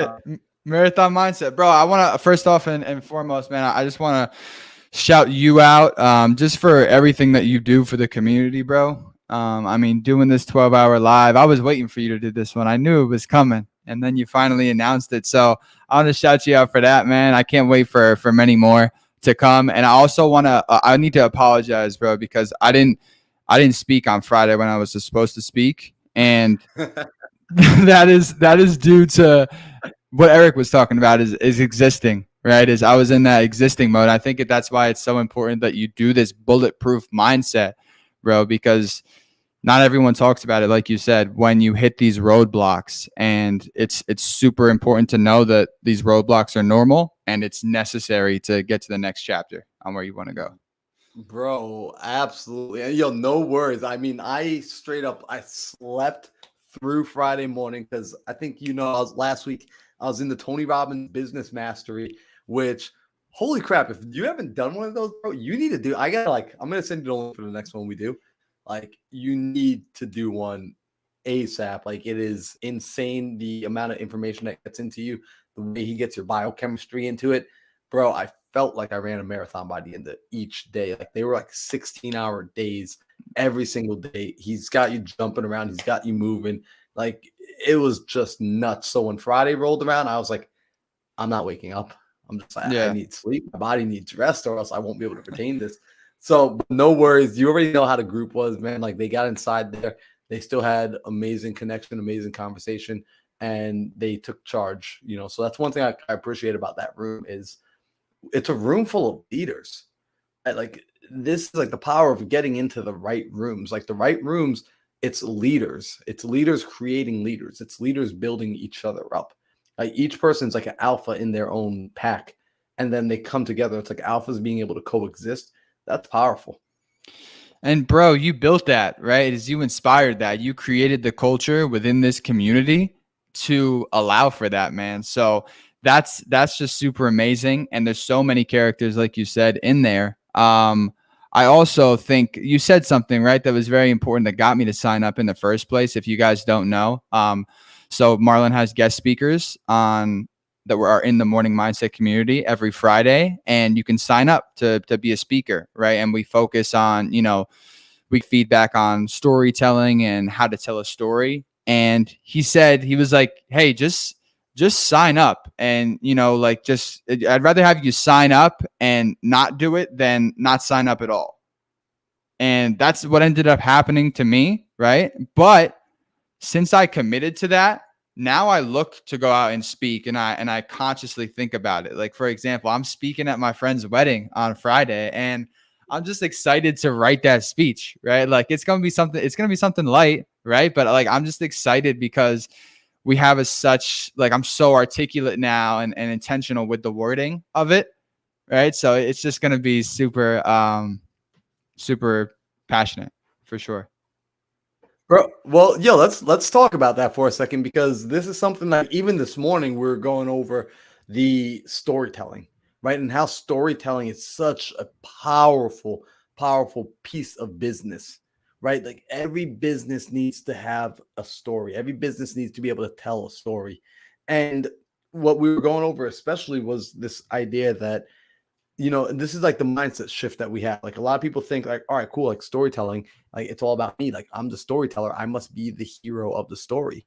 Well, no, not necessarily. Right? Like, when I go to the movie theater, I don't necessarily see them. Like, they didn't get a picture of me. Like, I'm looking at another hero.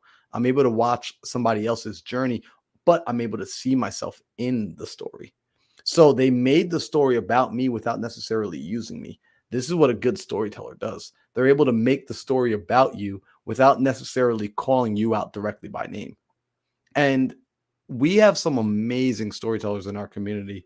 We've got yourself, right? I've been watching you get better at it, because like, I watch you when you're on the phone, right? When you're making calls, I've been seeing you level that up, right? We see Pace, phenomenal storyteller, right? I watch guys like Tony Robbins, amazing storyteller, Ed Milet, amazing storytellers, right? So that's critical. But before I start diving down that rabbit hole of storytelling, like I want to know a little bit more about you. Like when you look at yourself, right? Can you tell people what business are you in? I'm in the business of real estate.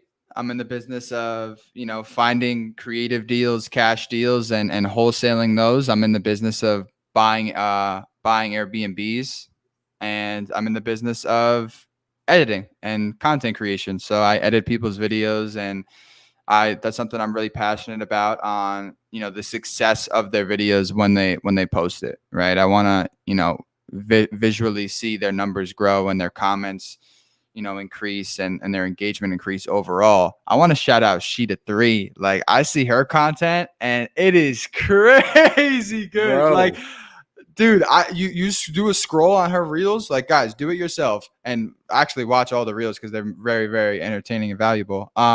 So if you scroll and you see when she was just doing it with like an iPhone and like she was just doing the auto Instagram captions, it was hitting, right? It was getting 1,000, it was getting 8,000 views. She starts doing it with a camera and a background, and she does her covers every time, and she's mad consistent. 100K, 30K, like consistently. It is amazing to see. It's inspiring. Dude, I was telling her that like she stepped her game up big time. And what's crazy, bro, because like I want to shout you out, Nick, because like you do some phenomenal freaking edits, and people will send you some garbage like quality footage to work with, and you make it good. Like you make it entertaining.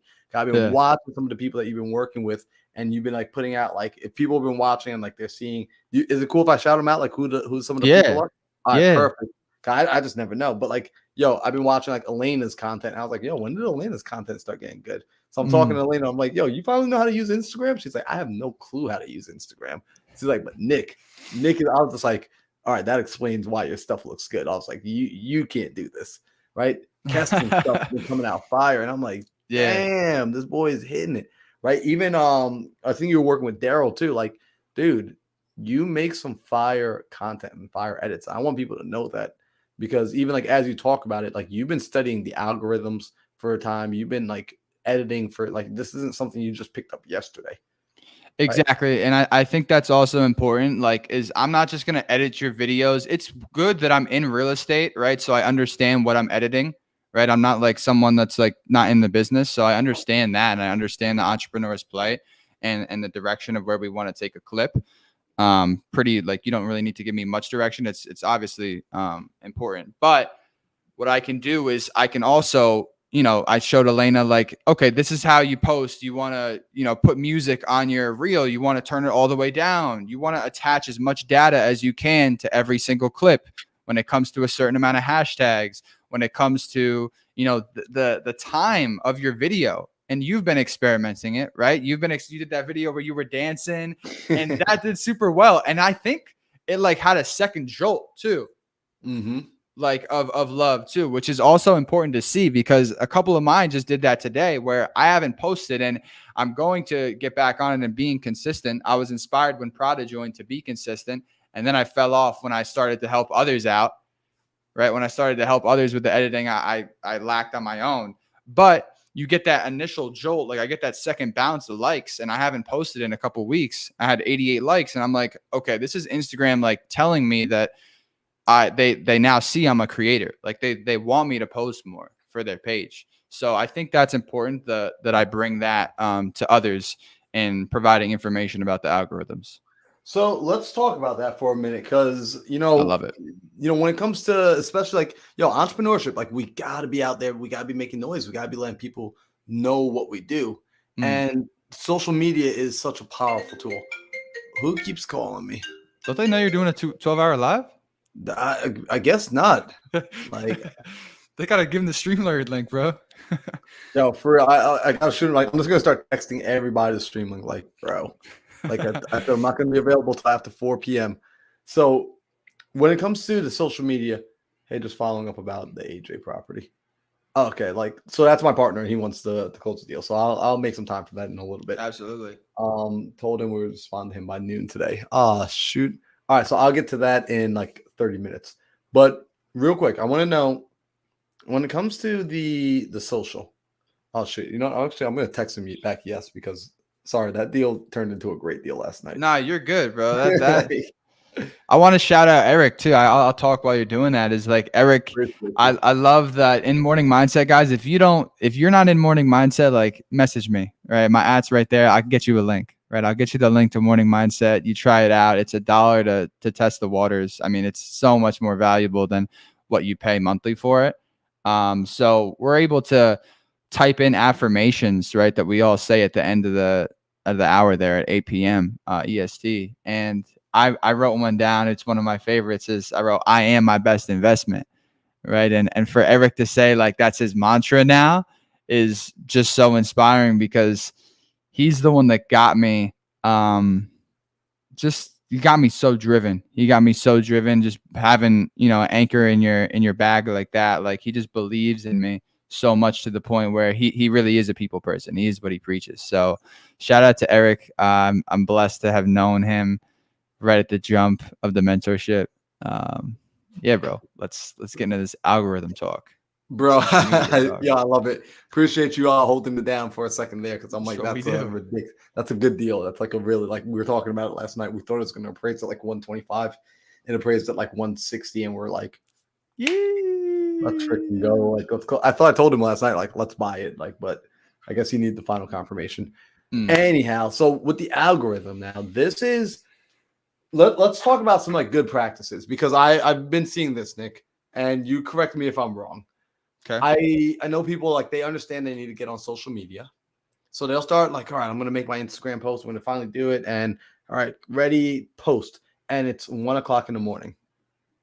like I know you think it's funny too. And I think it's hilarious, right? When should they what should they be thinking about when it comes to posting time? Not just like the content they post, but the actual timing. Like, does timing matter for when you post? Absolutely. It matters. It matters so much. And I think I tell this to Keston, right? I'll use him as an example. Is immediately I laughed at 1 a.m., right? But that could work for you. That could work for your account. Every account is different, right? Because I don't know exactly what time it is in India, but at 1 a.m. it's probably afternoon for them, right? Or it's dinner time. It's sometime you got to think about where it is at other times in the world because Instagram's global, right? And I actually primarily get a lot of Indian accounts that like my reels, like right as I post it, and things of that nature. So I think for timing is you want to start at something safe, right? So let's just say 11 a.m., right? I'm going to post my reel at 11 a.m. today. Monitor it. Just like you analyze your thoughts and you self-analyze, your emotions and what you're doing every single day, monitor the analytics and the engagement. Okay, 11 did all right. I'm going to post at 2 p.m. now. Oh, 2 p.m. did this much better. Okay, right? And then you start to edge out what time is good for your account. And every account is different. I know Keston, for example, his is at 6, right? Like 6:20. He had a very intentional time. It was like 6:15 to 6:20, which is great. If you can niche it down to that small, even better. But you got to think about it too, is like there isn't a certain day where it's better to post on Instagram. You can see all this stuff on your analytics and message me if you guys wanna more information on that. But there isn't a certain day to post that's better, right? Because everyone goes on Instagram every day. That doesn't matter, right? But in the concept of you're posting it early in the morning, these people that wake up, the first thing they do, a lot of them, right? A lot of these consumers that we're targeting, they look at their notifications, they look at their Instagram, and you're going to be the first one on their feed when they're scrolling. Yeah, that's big. And it's funny actually because there's a guy that I follow, Neo Myers Davis. And he actually, what he does purposefully, he creates his content that he wants as like his forever evergreen content on his page. And he'll post that stuff like first thing in the morning. Because to your point, when people wake up, the first thing they're doing is just scrolling. They're scrolling on Instagram. So he wants to be the first one there because most people aren't putting out their post until later in the day because that's when they're creating content. So you've now beat them. However, at nighttime, at about like 11 o'clock, midnight, he posts things he wants to sell. I want like entrepreneurs to think about this. Who remembers staying up late? Like Nick, do you remember when you used to stay up late and you'd see like those infomercials would come on TV?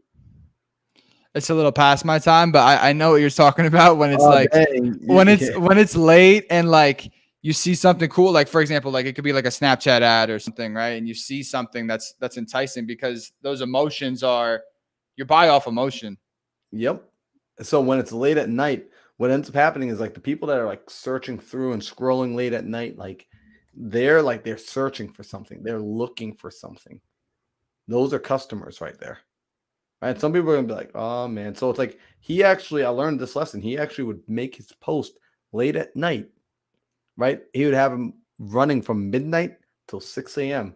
and he takes it off his page at 6 a.m. So you never even know it happened because you weren't the audience for it. You weren't the customer for it. Right. If you're someone that sleeps through the night, you would never know. So it serves the people who are night owls, who are scrolling. It acts like a late night infomercial. So let me ask you, he's doing this on IG Reels? He's doing this with IG Reels, IG posts, his IG stories. He's posting it up late at night, taking it down in the morning. And it's not him posting it, it's his VA. My next question would be, right, I hope the VA, and this is my next little tip, do not delete anything off your account. Make it private if you have to, or for Reels, you can remove it from your profile grid. But on any one of these social medias, if they detect that you're taking away posts from your account, they're not going to show you more, your reel is not going to get more views and more of this and that. Like I've noticed that on TikTok when I first started back in 2020 is like, if you were to delete videos that next week of me posting, dreadful. They see it. So don't take anything down. If you have to, make it private. So that's a really good tidbit. So when people are looking to build their following, they should not be deleting anything. No, just add. So Nick, like I mean, but like,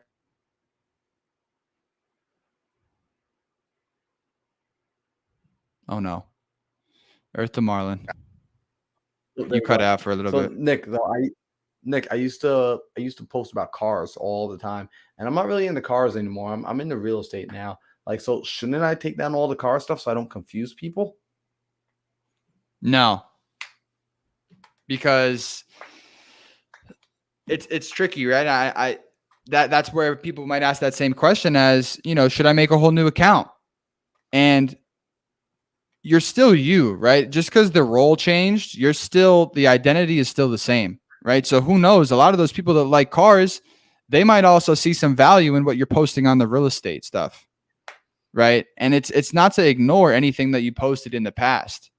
I'm doing that with cringy stuff that I was doing on TikTok. Like, who am I to take down every single thing to reinvent myself? I already reinvented myself. Right. And you continue that they'll just see that in the timeline, like as they're looking at the videos, right? The message will still be the same. And a lot of people can still find value from it. I love that. And I want to highlight something here. Like I want people to get this like little paradigm shift. Your social media has the potential to act as a resume for you. It has the ability to show people your history. Leverage that, because you can't go back and recreate history.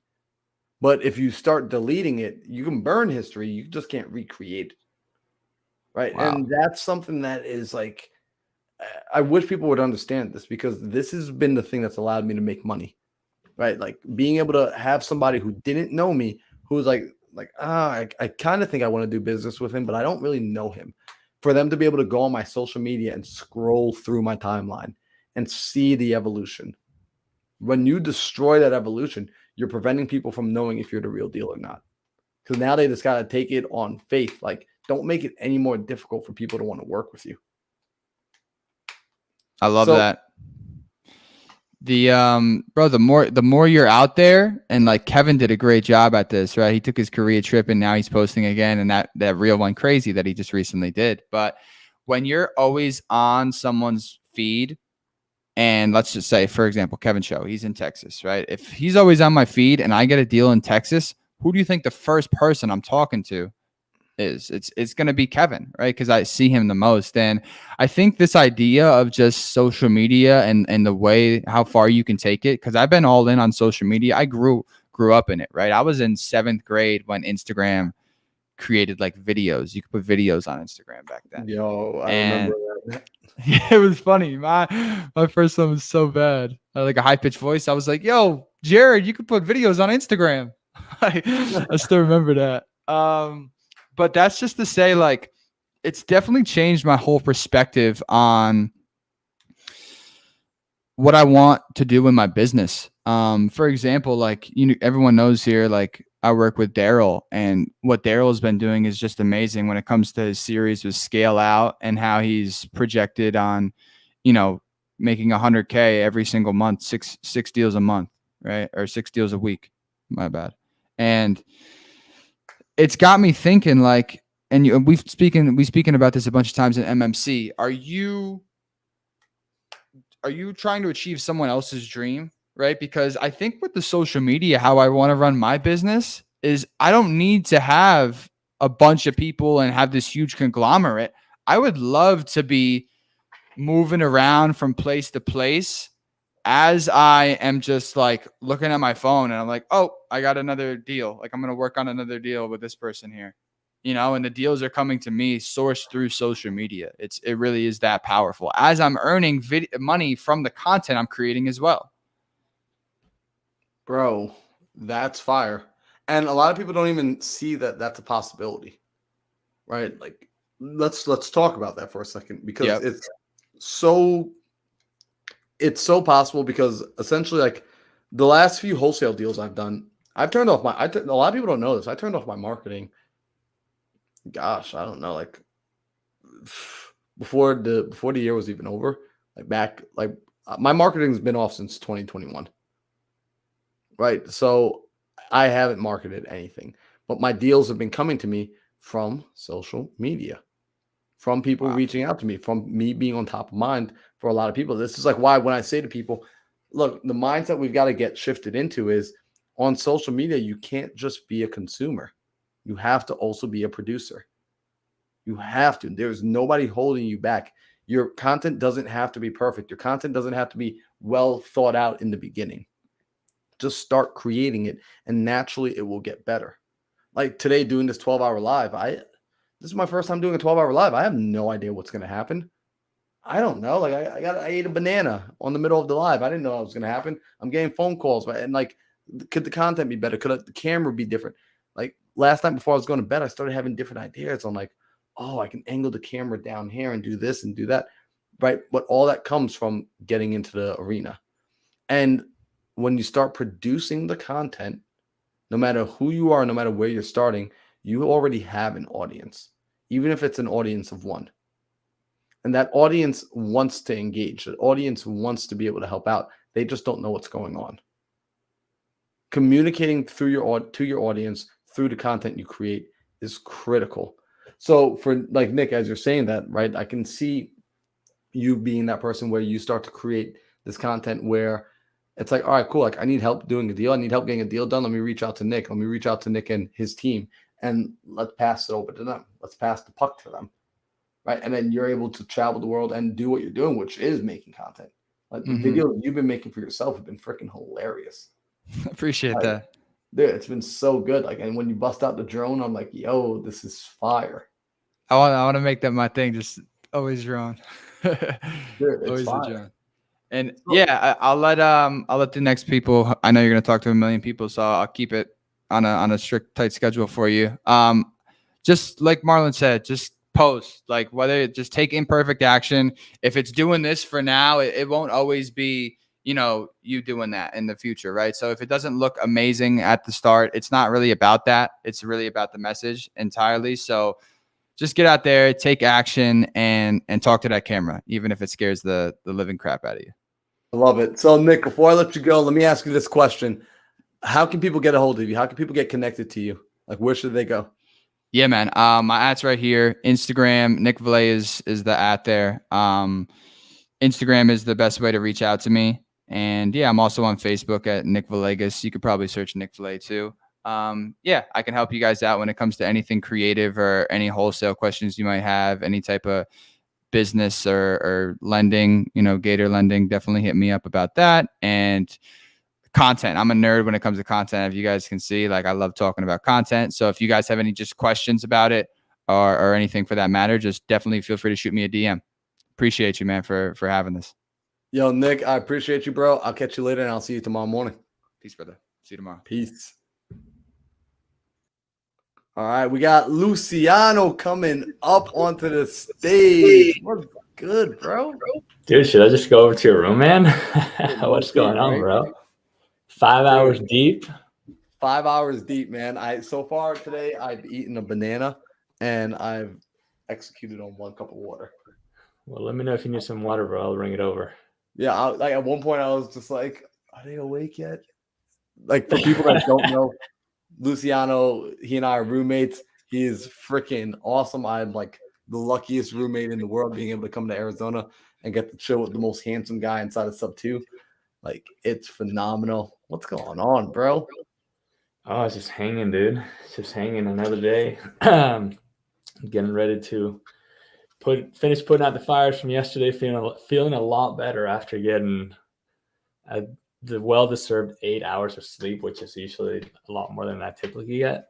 But the brain needed to cool down a little bit. So, dude, well, that's perfect, because essentially, today, the whole conversation is based around just what we've learned for mindset when it comes to entrepreneurship. Because I love what you said, because yesterday, I know this from being here in the house, there are fires to put out, right? And as entrepreneurs, there are always these fires to put out.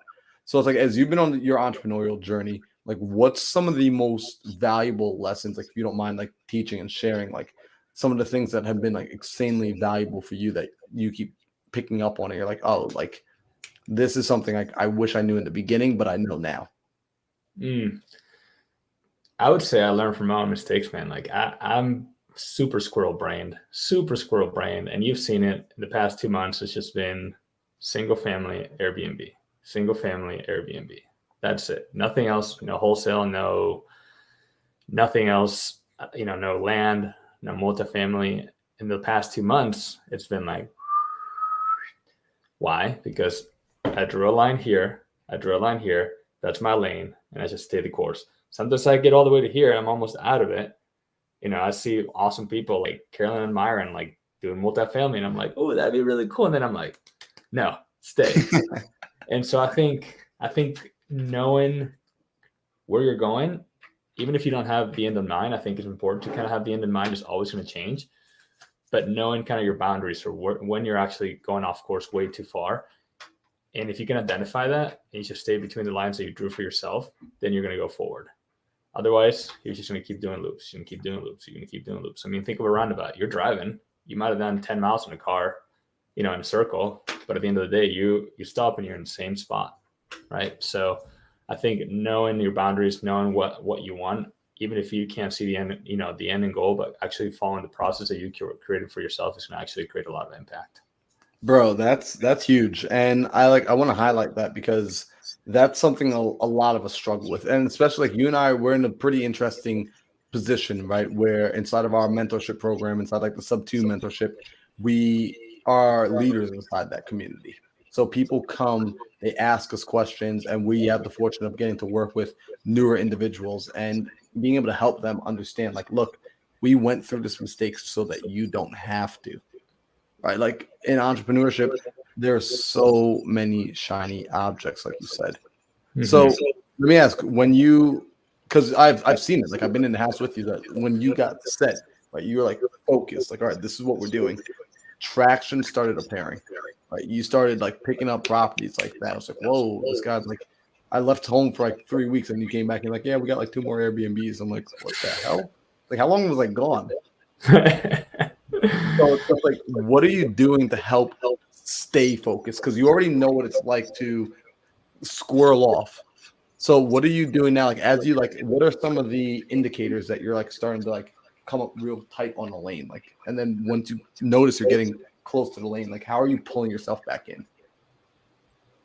Dude, it's like, I think reflecting on the past year, like it's just knowing if it doesn't say, if it has more than one door, and that's pretty much it. If it's more than a single family home, dude, I don't even look at it. Would I love to? Yes. So I think some of the indicators is just realizing that I'm having that desire to learn something else, which is there's nothing wrong with going out and learning something else. But if you want to, if you have a shovel and you dig, well, like 10 1-foot holes, you know what I mean? Like yay deep. Are you ever going to build a well? I don't think so. Maybe I can find water over there. Probably you might. Maybe I can find it over here. So it's just that same concept of just learning, but learning deeper into that one thing that I'm focused on. Because in my mind, I always want to learn it. Like I'll sit here and learn all about one specific topic that I'm not even like going to go do just because I think it's interesting and it kind of relates to real estate and it catches my eye. And I'm like, oh, that is so cool. But am I actually going that way? No, I'm not. So knowing, catching myself with that interest of like, oh, that's I want to learn that. It's like, I want to learn it, but let's learn it a little bit later. Let's get really freaking good at why you're here. And also remembering what initially brought me here. I think that's actually really important. What is it how did I land here and why did I pick this path?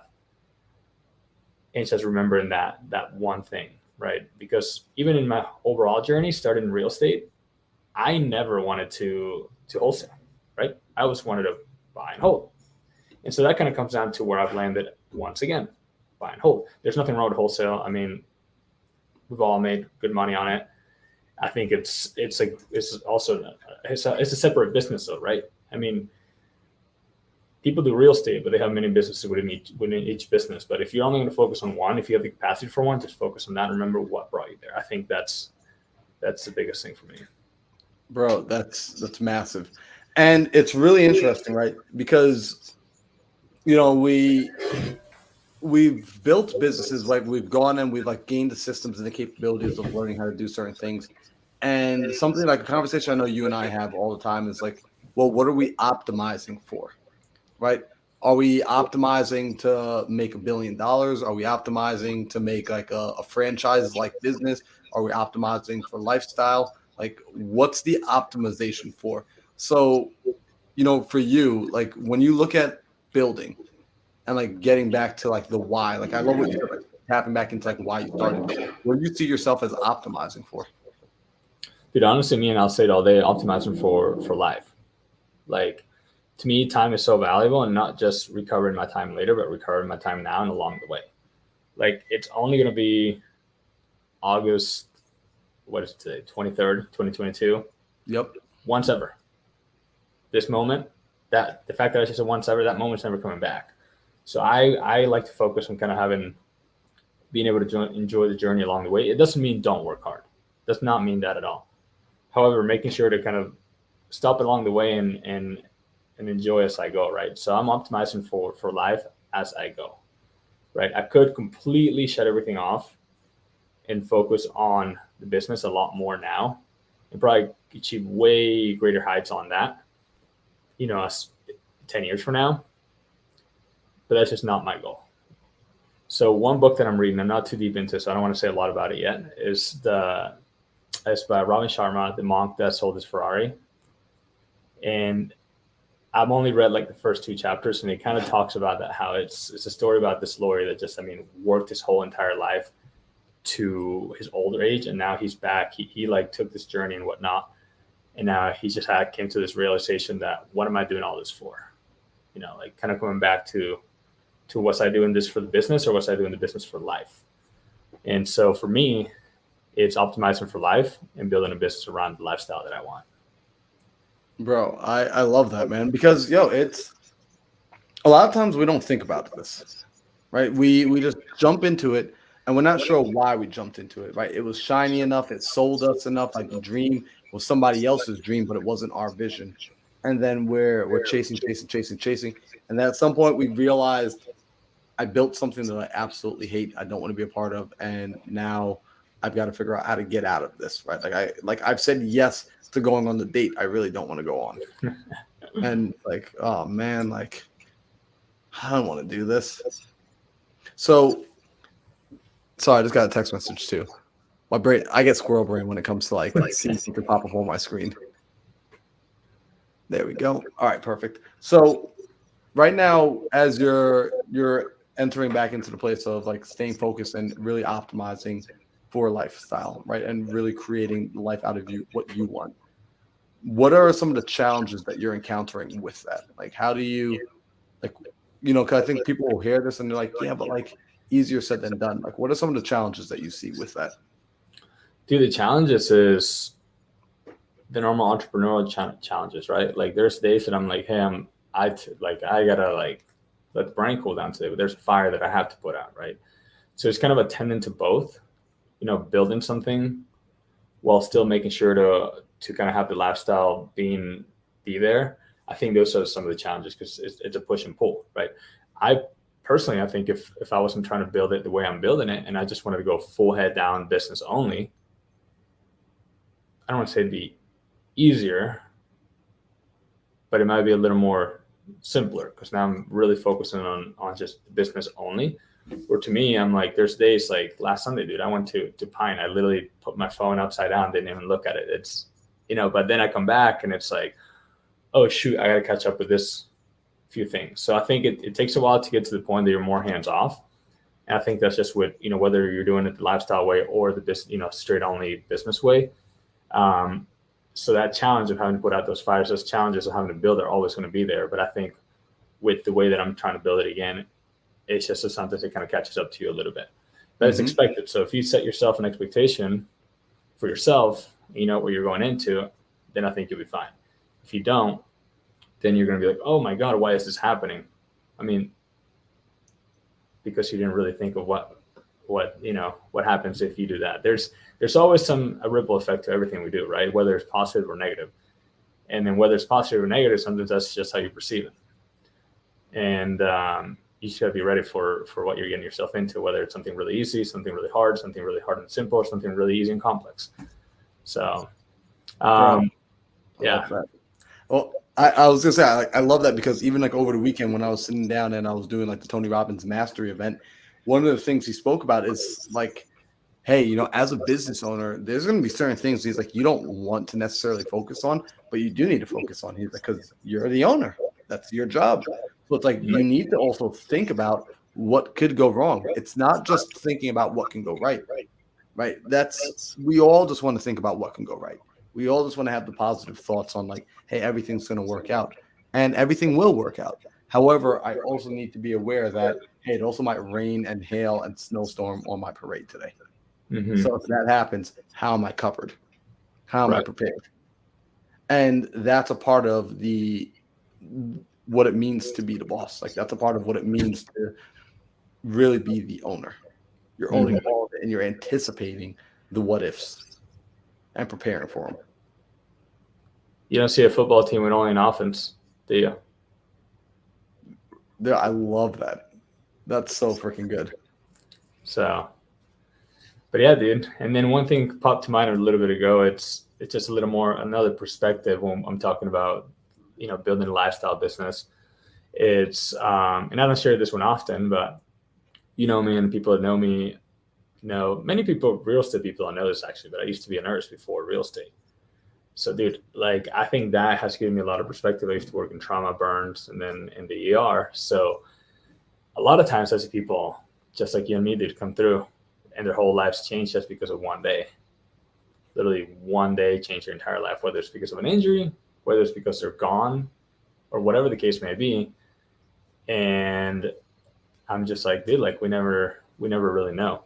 So I think taking each day, taking each moment, taking each chapter of your life as something incredibly valuable is super important rather than, in this, my opinion, some people are going to be like, oh no, dude, like go grind now and chill later. Well, why not do both, right? Like have your chill days now too, but grind the days that you're going to grind. But to me, it's like, okay, like I don't want to like just completely glaze over my 20s, 30s and then be like, all right, cool. Like I've made it, because maybe I won't get there, bro. Like, and not to sound dark, but I've seen it time and time again. Right. And some people are just fine, but I've seen another perspective that it's like not everybody gets, especially not a lot of people in entrepreneurship. So I'm like, dude, I gotta enjoy what I have today. Dude, 1000%. I couldn't help but like think of Ayal, and I'm just like Ayal's like voice in my head of it won't shoot forever. Like, what a freaking guy. But like it's true, right?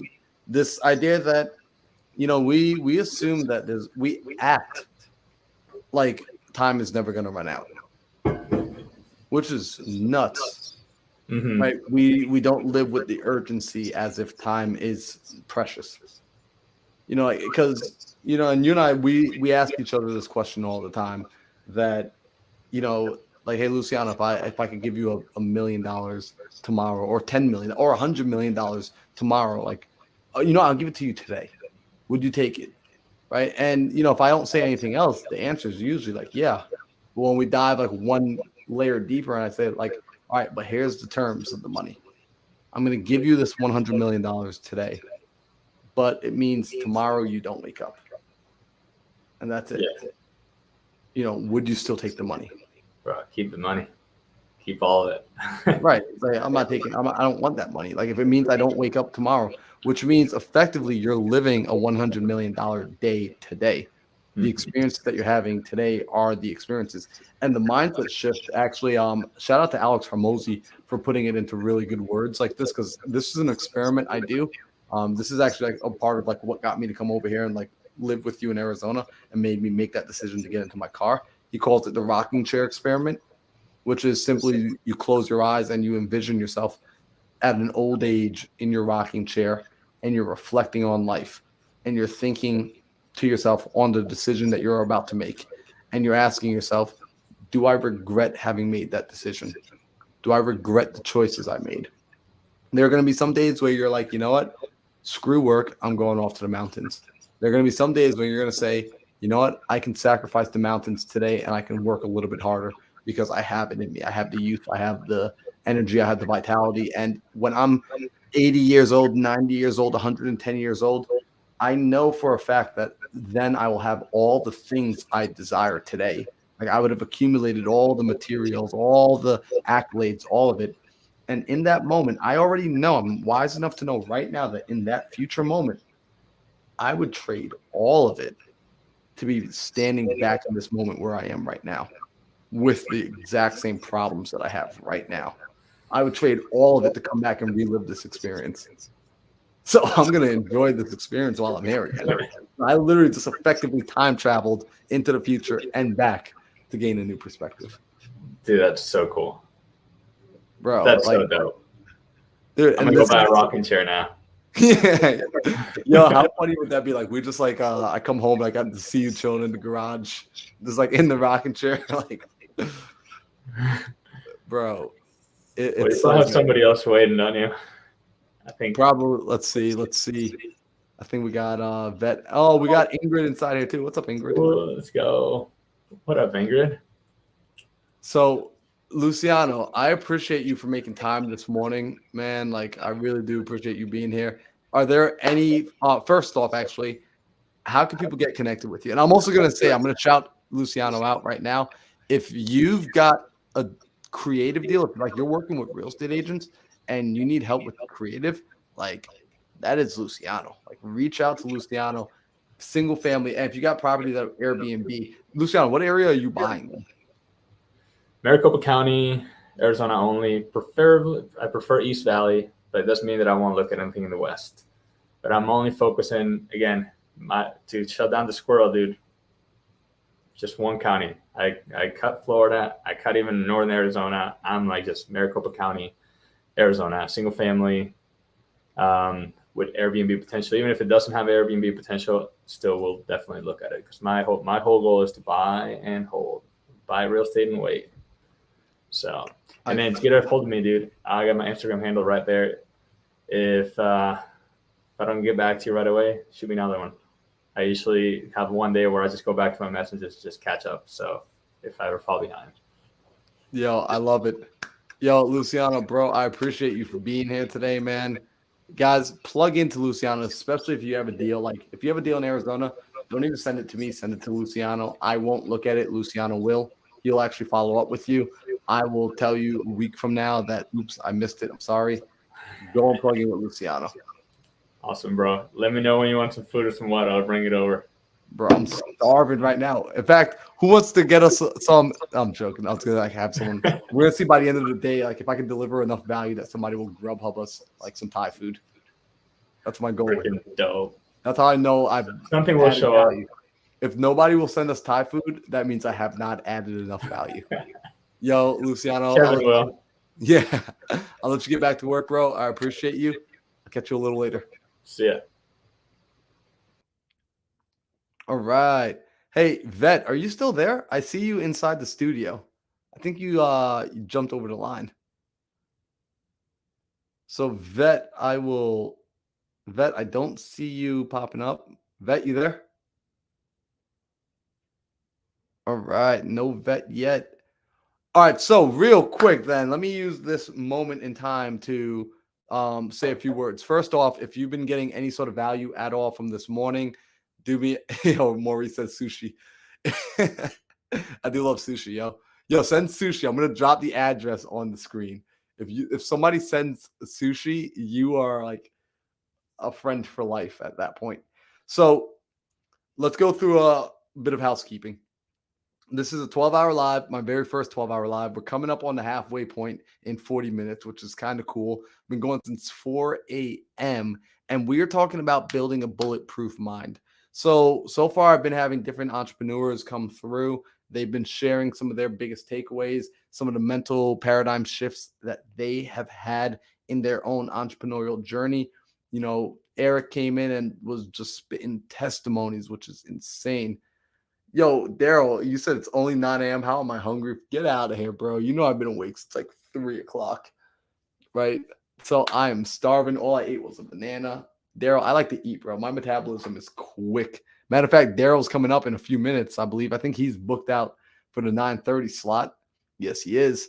So I want to remind everyone, do me a favor. If you're watching live right now and you haven't done so already, go ahead and click that, or as they say in YouTube, smash that like button, right? Share this video, leave a comment, and subscribe to the channel.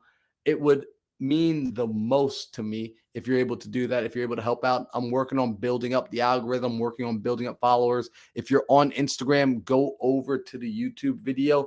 If you are on Ingrid, you can come on whenever you want. Ingrid, I'm going to drop the link to come into the studio. You get like the special VIP pass to come on whenever you want. If you are on Facebook and you want to jump over to the YouTube channel, that would be extremely helpful. I'm working on building up more value there. And Nicole says she's done. She hit it already. Thank you. Right. Maurice said he forgot his time. Maurice, let me look at the schedule. Maurice, your time is for Maurice. You're not coming up until 4:30 your time. All right. So make sure to like, make sure to subscribe, make sure to like the video, make sure to comment, leave a comment. And if you have something that you're struggling with, if you had something like mindset going on, if you're like, look, I'm in the place where I'm not getting any traction, I'm in the place where I don't know how to deal with this challenge or that challenge, bring it up, right? Like comment in the YouTube. And what I'll do is I'll send you the list. I'll send you the link to come on live. I would love if we could, if you're okay with it, to troubleshoot your problem in real time live so that not only you can get value from it, but other people can get value as well. So what I'm going to do is I'm going to step into the kitchen for all of a minute, and I'm going to go make some food, heat some food up in the microwave because I'm starving. And then we're going to jump back into it with Daryl. So in the meanwhile, I want y'all to take a look at this. I'm going to share with you the introduction to Elena and my YouTube podcast, Redemption Stories. So watch this for 30 seconds and I'll be right back.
All right, so I don't know why my mic got muted. Shout out to all of you for hanging out for a little while longer. Oh, look at that. Yo, Daryl muted me. Oh, dang. Daryl said I had to hook you up. He said they were hearing all the secret sauce. Dang, my microphone picks it up from the kitchen? Yeah, that thing was on point, bro. He said, he's like, I heard everything. Got your social security. So you heard me saying, like, man, these fans are doing nothing, bro. Yeah, I was in my room and I just heard you talking, and I was like, hold on, wasn't there a video playing? And I was like, oh, let me help my boy out. Let me help my boy out. What's going on, bro? I've been jumping in and out, bro. Seems like you're having a lot of fun, dog. I'm excited to be. We're having a ton of fun. Finally getting my first meal in for the day. Last night I prepared. I went just so y'all don't know. If y'all don't know, Daryl right here, this guy right here, he's the one that he inspired this. Daryl inspired me to go and do a 12-hour live. Like last night I was calling him. I was like, yo, you got any advice for me? He's like, bro, have food ready. Yeah. He's like, you were going to get so hungry. Have food ready. For sure. So I appreciate that, man. Daryl, you've been someone that's been like growing like crazy since the first time we spoke to where you're at now. I mean, from a business, from a mindset, just as a person, you've grown a lot. In fact, in the last few months, you even got up and moved cross country, and now you're out here in Arizona as well, living on your own, which is just insane. So I want to dive into your mind a little bit this morning with today. Like the whole thing is there are people still struggling in entrepreneurship, right? They're like, look, I'm taking the actions, I'm making the phone calls, I'm showing up to the Zooms, I'm doing this, I'm doing that, but I'm not getting any traction. Like, can you share with them like some of the mindset shifts that you've had that have allowed you to grow? Bro, we can talk about some of the mindset shifts, but what you were just talking about, the first thing that came to my mind was exactly what we were talking about last night on the phone. And that's that R word, bro, resilience, right? Because when you're an entrepreneur, that's the number one quality you need to have, because things are gonna go wrong. Bullets are gonna go flying. You're gonna want to quit. You're gonna want to quit again. You're gonna want to keep quitting, but you have to be resilient to know, like, on the other side of this of hell is freaking heaven, right? This is where I want to be. It's golden wherever. Like as soon as I pass this barrier, right, it's everything. So you got to be resilient. If you quit too fast, you may quit when you're right at the finish line, bro. Dude, you're spot on, and you're right. We were having this conversation last night, and it's funny that even like after you and I got off the phone, I was talking to Luciano about this, where that ability to stay in the fire just a little while longer, that's the difference maker. Like if people could understand, like so much of this game is just simply showing up and staying on the field. Like if you show up and you stay on. What do you got? No, I was saying I seen Alex Hermosi made a tweet the other day. He said, if you can't handle sucking, you're not gonna handle success. That's facts, bro. So that's really big. And the reason this conversation came up last night between us is we were talking about, you're going through that phase of scaling your business where you're hiring and you're firing and you're hiring and firing. And hopefully if somebody that you're going to hire in the future isn't watching this, because I want to share with everybody a part of the conversation we had, which is when we're looking at, roles in our job, and we're looking at like especially sales positions, that's a role that faces a lot of rejection, right? The average salesperson, we're hearing the word no, and I want people to really get this. You're hearing the word no probably 5, 6, 7, 8 times before that person gives you a yes. So when we're looking to hire these people and bring them onto our team, oftentimes like we're like, oh man, this person seems like a go-getter. They said the right things. They're super excited about being here, right? And we just take them right away. We didn't prepare them for what they're about to get into. We just said yes. They got yes right away with a 1. Instead, when we're looking at bringing on sales teams and we're looking at scaling, we should be denying the hell out of those people. Like when they come and they say, I want to be on Team Daryl, Daryl should be like, no. Like this, oh, that's nice that you want to sign up, but look, I'm looking for closers. I'm looking for people that are best of the best. So, I don't think this is a good fit for you. Sorry, and hang up. Right? We want to see who's going to pick up the phone and call back. Yep. Who's going to reach back out? Who's going to follow up again with a second call? Who's going to follow up again with hitting you up in your DMs? Like, hey, look, I know you said no, but I'm really interested in joining the team. I see what you're doing, this, that, and third, and denying them a few times. Right? There's a saying that good salespeople aren't made, they're found. Because it's the resiliency. It's a part of their nature. Yeah. And being able to spot people's natures. And if you notice, right, that's why I didn't really answer your question, right? Like you asked me originally, you said what are the mindset things that I learned, right? That I've been resilient, right? Like I don't, like we were talking about that. You can't, that's something you just don't teach, right? That's something you're born with. Like I've been resilient throughout my life. It's just it was channeled into other things, right? So notice you said I just noticed that, right? Like you didn't say, you said it was, you find them, right? Like you don't make them, you find them. That's the main quote, the main trait, bro. It's just resilience. Dude, you're spot on. And it's becoming a business owner versus an operator. So right now you're finding yourself making that transition of really becoming more and more of a business owner versus an operator. And for yourself, like what are you feeling like during that transition? Like what's that transition starting to feel like for you? It's tough, bro. It's definitely tough. I feel like a lot of weight is on my shoulders right now. Like not only just for me, right? Like it's like it used to be just okay, if I don't do this today, then I don't eat, right? Like I need to do what I'm supposed to do. Right now it's if I don't do what I'm supposed to do, my team doesn't eat, right?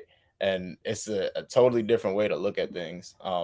That's all the motivation you need, right? Like when you especially have people like in the Philippines, like one of my lead managers, he's having a baby and stuff like that, and he was just telling me how happy he is for the team and how happy he has this job because he crushed all his goals for like money that he wanted to save and all this extra stuff. And it's just like it's just a completely different lens to look at things from. You know what I'm saying? So that it's just like I gotta go, right? But now I'm constantly looking to learn, constantly looking to grow. And kind of we were talking about yesterday too. I'm not playing with my time anymore.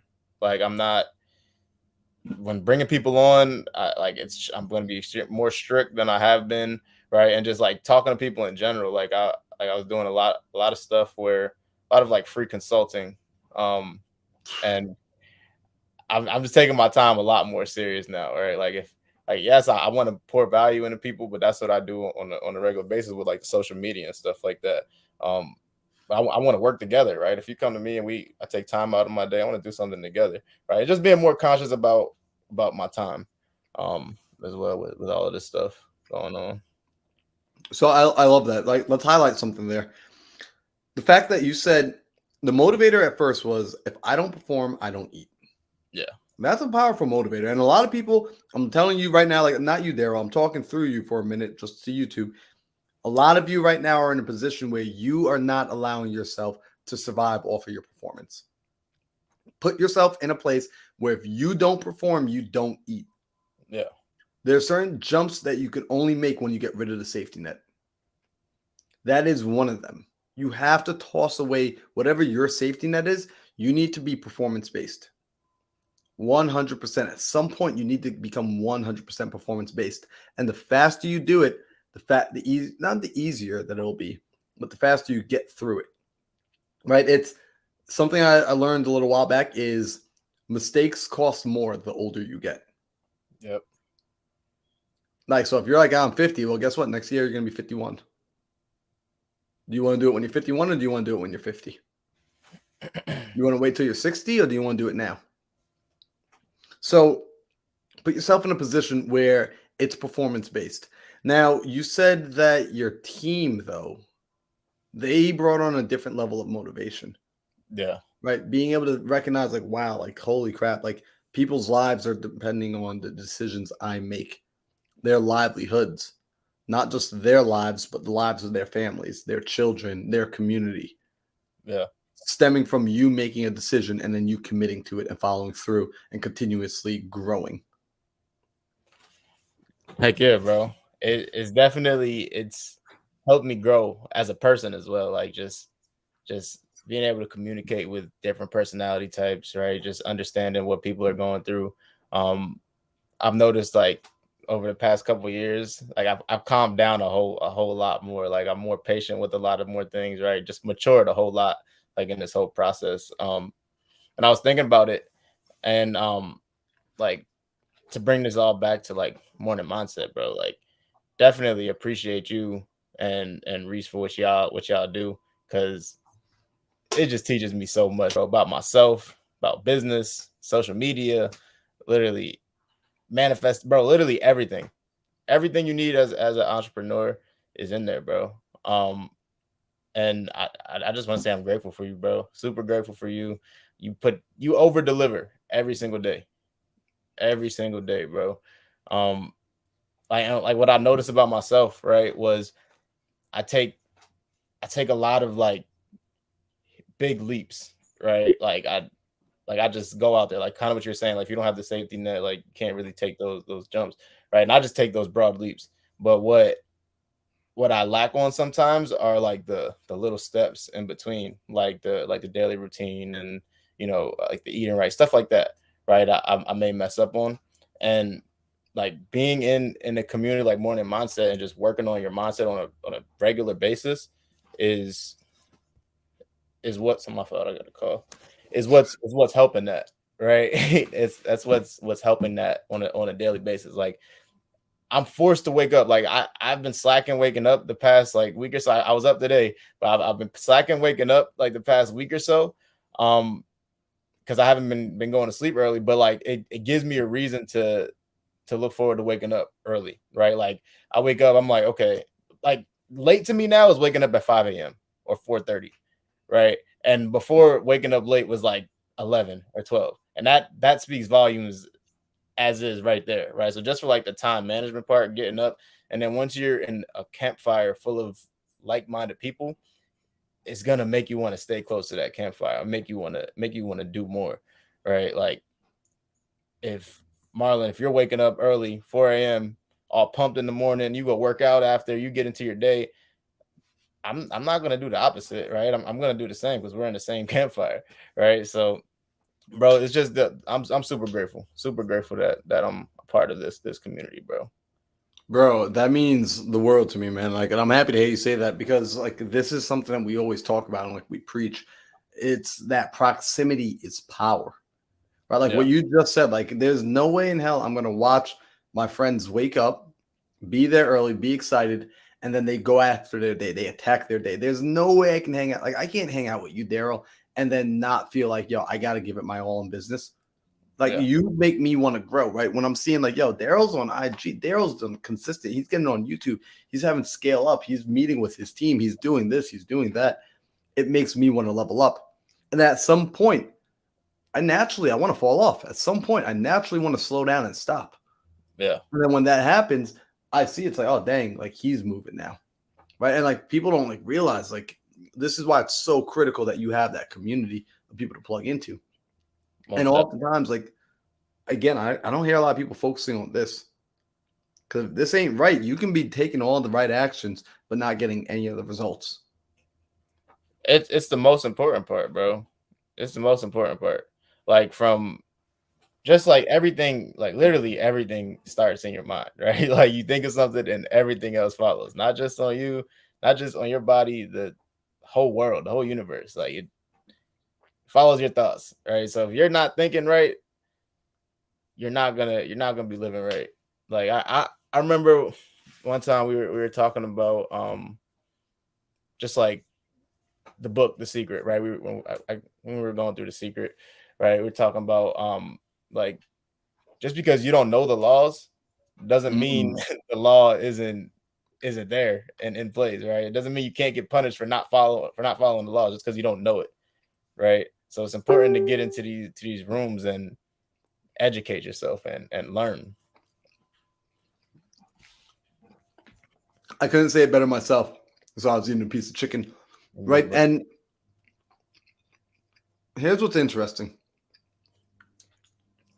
As we start getting into these rooms, right? You start learning things that you didn't even anticipate learning, right? You start picking up from people. And here's like the thing, and you can tell me if you've experienced this or not. Simply from being around other people, you start to get new ideas. Even if someone doesn't like say anything in particular, they end up helping you solve problems that they didn't even know they were solving. 1000%. Just because you're in the room. Like I emphasize, like I want people to realize, like, and get this. Stop doing business alone. Right? Like go and be a part of a campfire. Join. I think one of the best campfires to be a part of is the Morning Mindset Coffee. Personally, like I'm biased, but I truly do. I just know the people that it attracts. I know it has folks like Daryl. It has people like Tanisha, like Keston. Like there's just so many amazing people that are there that are just wanting to pour into other people. Also, Instagram Live apparently has a 5-hour timer. Really? I know Facebook has a. If you're streaming on Facebook too, they're gonna cut you off at like 8 to 10, something like that. But bro, that's a great point, right? Like it's not even just you, right? Like you provide the most value, obviously, but the opinions of other people is second to none, bro. Like everybody else gives their feedback. Everybody else always has something to say, and that's like you're learning something from everybody in that room. Whenever somebody speaks, I feel like I'm learning something. So check this out, right? Something that we were going over this weekend is that every business has to do two things.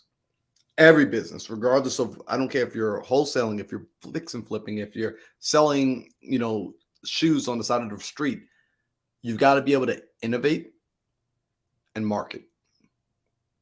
If you get good at innovation and marketing, your business will thrive. So then it comes down to like, well, what is innovation? If I got to get good at innovation, if you're telling me every business needs to be good at innovation, what the hell is innovation? Right? Well, innovation is simply discovering a better way to service your customer, a better way to service your clientele, a better way to service your market. So this means coming up with new ideas for doing things. So what a business should be looking at doing consistently, or business owners should be looking at doing consistently, is systematically approaching innovation. How do I systematically approach innovation and include that as a part of my process? Well, simple. You get in different rooms. You talk to different people. You have different opinions coming at you that you welcome towards the betterment. Like good ideas rarely just come and find you. You have to go and search for them. So getting in rooms where you're not just talking to an echo chamber of real estate agents, an echo chamber of real estate investors. Getting into rooms where you're going and you're talking to people that have surf companies. You're talking to people that have fitness companies and wellness companies and figuring out, hey, what are you doing in your business that's working? This is where we start to get new ideas and we can come back in, because very rarely does innovation come from within the industry. Oftentimes it's from somebody who ventures out and they're like, hey, I was at this dentist retreat over the weekend and I heard them saying this and it gave me this idea, and boom. So that's critical. So good. Bro, we always talk about this, but you gave me some of the best advice that I've ever gotten, bro. I hope you know that. Our very first conversation on the phone. I remember that conversation so well. Bro, I called Marlon. I'm like, yo, how do I become a closer like you? Right? Like in sub 2, if not everybody's in sub 2 here, we have Pace is our mentor, right? But there's so many other mentors that are under Pace in sub 2, right? So many leaders in the community. And Marlon is one of the biggest, right? So when I first got in there, I see Marlon on the daily dials. He's closing deals. He's a closer. I'm like, bro, I want to be like this guy. I want to close deals like this guy, right? So I got his number one day on the daily dial, gave him a call, and I'm like, bro, how do I get like you? He's like, work for somebody, right? So I called him a week later. I'm working for somebody, and that's where a lot of that, like, I was able to be innovative for my business as well, because I'm still running my business as I'm learning, but I'm plugged into another team. I was actually plugged into a couple teams, like 2 of them, 2 or 3 of them at that time. And I'm just learning from everybody, right? Because I'm new to business, right? So I'm seeing how everybody's operating their businesses, and things that work, I'm taking it. Things that don't work, I'm scrapping it, right? So like, I at the clever summit, I forgot who it was that said it, but he was like, "I'm the best copycat I know." Right? Like, Ooh, yep. best copycat I know. There's no reason to reinvent the wheel. If something works, do it, implement it. Yep. Yep. And it's true, right? Success leaves clues. Like, I want everyone to understand that. We got Sam Singh inside here too. Yo, success leaves clues. If somebody else is doing something in their business and it's working, if someone's doing something in their life and it's working, take it, borrow it, use it, leverage it, run with it. It is such a powerful tactic in business. It's a powerful tactic in life. But again, if you're not close enough, sometimes what happens is we see what they're doing on the outside, but we don't see the inner workings. Like, I don't want to just look at the car. I want to look under the hood. I want to see what's on the engine. So, yo, Daryl, I know you've been inside here for a while, and I know your phone is going off and the alarms are going off. I probably got to let you run back. But let me ask you this. For people that want to get connected with you, how should they go about connecting with you, bro? I don't know if it's here anymore, but it's my at Daryl Ellison. Hit me up on Instagram. There you go. Hit me up on Instagram at Daryl Ellison. That's the fastest way you'll catch me. Yeah, let's squad up. Let's do some deals together. Yo, and I'm gonna say, like, plug in with Daryl, y'all. Like, I've watched him grow. I watched the sort of energy he puts into his team. If you need like an acquisitions like sniper, like he is, will do it. Let me ask: would you do it nationwide, or are you like getting more selective now? Oh, yeah, With no, volume? we're doing nationwide. Doing nationwide, and like they're locking up deals. So reach out to Daryl, plug in with him. No joke. If you are wholesaling, if you're generating leads and you are like, look, I don't have the time to follow up with these people, I'm putting good money into the lead gen, plug in with Daryl. I'm just telling you, have a conversation. Daryl, bro, thank you so much for coming on. Thank you for taking the time out of your business to be here today to pour into other people. Is there any final words you want to give to the folks? Bro, I just want to say thank you to you, bro. I'm super grateful for you. So grateful that we're friends, bro. Keep your eye off the clock, bro, and keep crushing it today. Bro, let's go. I appreciate you, dog. Yes, I'll let you know how it is after the 12 hours is up. All right, brother. You got this. All right. Catch you later. All right, y'all. That was Daryl Mother Lovin' Ellison. What a freaking cool dude. So I'm going to do my best to keep the eating down while I'm in here. We got about 10 minutes before the next person pops in. So here's what we're going to do. First off, again, if you're watching right now, if you're tuning in live, I know we got like about, it looks like 17 or so people jumping in live from the YouTube channel. We had some people on IG. I think we had a little over 200 people plug in and out throughout the morning on IG. I got no idea how many people are on Facebook, but do me a favor. Go ahead and click the like button if you haven't done so already. Click the subscribe button if you haven't done so already. Leave a comment and share this video with 5 of your closest friends who you think would benefit from tapping into some entrepreneurial mindset. Now I want to teach a little bit, if that's cool with y'all, because ultimately having an entrepreneurial mindset is critical. So I want to talk on a couple of things. This weekend, I was fortunate enough, right? I was extremely actually, and let me say one last thing, because someone asked earlier, which is they've been asking, like, what's the morning mindset stuff all about? Morning Mindset Coffee. It's a group of entrepreneurs. I'm talking like individuals that are brand new to people that are having and running 8-figure businesses that connect every single morning to work on this. They work on their mind every single day. First thing in the morning, 7 a.m. Eastern.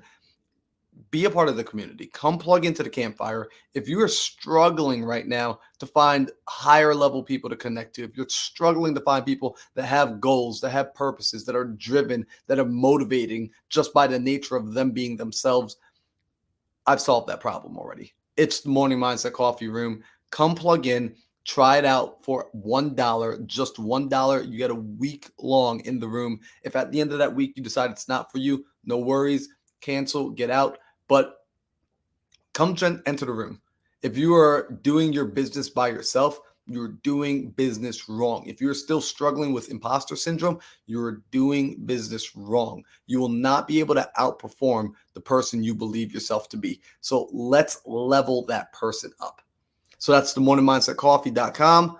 Plug it in. The link's right there. I'm going to remove it in 5, 4, 3, 2. Go to the website. All right. Now I get to teach. So let's look at this for a moment. And I wish I had a whiteboard behind me. One day I will get this whiteboard. I'll be one of the cool kids. But until then, we're going to do it without a whiteboard.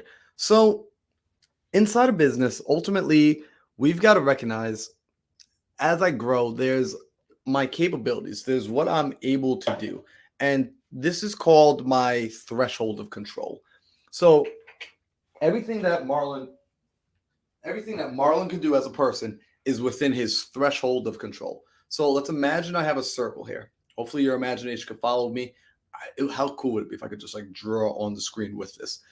Inside this threshold of control, you are in the center. Now, let's say this is one of the barriers. This is the perimeter. Everything you can do is within inside the circle, within inside the radius, which is fine. However, at some point, something comes along. You read a book. Maybe you read Rich Dad, Poor Dad. Maybe you watch a Pace Morby YouTube video. Maybe you see or listen to Les Brown or Eric Thomas, and you get fired up, and you're thinking, I'm about to crush it. I'm about to go out and change my family tree. I'm going to do all this amazing stuff. I listen to Carlos Salguera, and I'm going to go build a multi-million-dollar portfolio. Well, the challenge is that vision that you have, it's out here, right? So you're here in the center. The vision you have is up here. And as you try to go to it, see, you're hitting your threshold of control. See, you don't have control of things in this outer perimeter. But the thing you want's up here.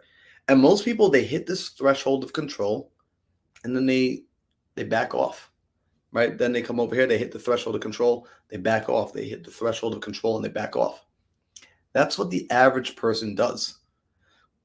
What you're going to get to be able to do, what I want you to focus on being able to do, is actually looking for an area on this threshold that is a weak spot. I want you to keep pushing at it, right? Figure out the thing that you're like, look, I'm really good at this. I'm excelling at this. I'm going to stay consistent on this. This is an activity I can handle. And I'm going to keep pressing until I eventually burst through that threshold, right? On that other side of the threshold lies the possibility, lies the capabilities of being able to do the new thing. Recognize you will be met with resistance. If you want anything larger than what you currently are, you're going to be met with resistance. Totally normal. Totally normal. So don't think it's abnormal that, look, you've never wholesaled a deal, you're trying to wholesale a deal, and you're struggling. Cool. Keep showing up. What can you do? You know how to dial a phone? Cool. You know how to say, hello, my name is, I'm a real estate investor. You have the script. You can repeat it. Do what you can. Do it consistently over and over and over. This is the formula for breaking through the threshold. Spend time with other people who have already broken through that threshold, and they will help you break through it faster, because what they will lend to you is something intangible. They will lend confidence to you. They will give you a certain energy about you that you can develop on your own that will develop much faster with the help of others. So let's look at this now for a second. I want you to understand, I said it with Daryl just a minute ago, that all businesses are made up of two things. All businesses need to innovate and they need to market. Write this down. I would get a pen and paper right now. I'd have a notebook with me and I would write this down. All businesses need to innovate and market. Innovation. What is innovation? It's finding a better way to serve your customer. Innovation is finding a better way to serve your customer. Look at the education industry, for example. Education traditionally would be, I come to school, I pay for higher education, maybe I go to a course, class on the weekend at the Marriott Hotel. I had to physically be there in person. This was the education model. I had to show up. Somebody stood in front of a whiteboard. They taught. If I was there, I learned. If I was not there, I did not learn. Pretty simple. Innovation, though, that industry started to realize, look, we can actually reach out and touch more people and touch more students if we take our content and we put it into books and we sell those books. Right now, people could get the information at home. Right? Somebody came along and innovated and said, look, we can actually reach more people if we put it into video format. And now we can send them videos for them to watch the teacher teach in real time. Look, innovation. We can actually run these classes live so that people can ask questions in real time. There's always ways to innovate. What are you currently doing in your business, and how can you make it easier? Find a better way to serve the customer. Find a better way to get it to them. Is it going to be a matter of just reducing the price? I don't ever suggest that you just go straight to reducing the price. I suggest you go to ways of reducing the amount of time it takes for them to get your product or service. I would suggest when you think about innovating, you think about innovating from a standpoint of it takes less effort and energy for them to get the result that they're supposed to get from your product. If you're teaching people how to build a car, can you teach them how to build a car in less steps? Can you teach them how to do it with less effort on their behalf? If you're teaching people how to build a business, can you do it in less time? Instead of giving them a 40-day master course, can you give them a 4-day master course where they're able to learn, implement, and go right to action? This is the power of innovation. So even for a lot of you, I know a lot of you are real estate investors. If you're wholesaling properties, if you're coming in as a wholesaler, can you innovate? Can you, right? How innovative was it that you can start sending contracts to people over the internet via DocuSign for them to sign in person? That's innovation, making it easier for them to go through the process. What if along with sending them a contract or sending them a deal, I also send them a video that's going to walk them through the rest of the process? That's innovation. I'm making it easier for the customer.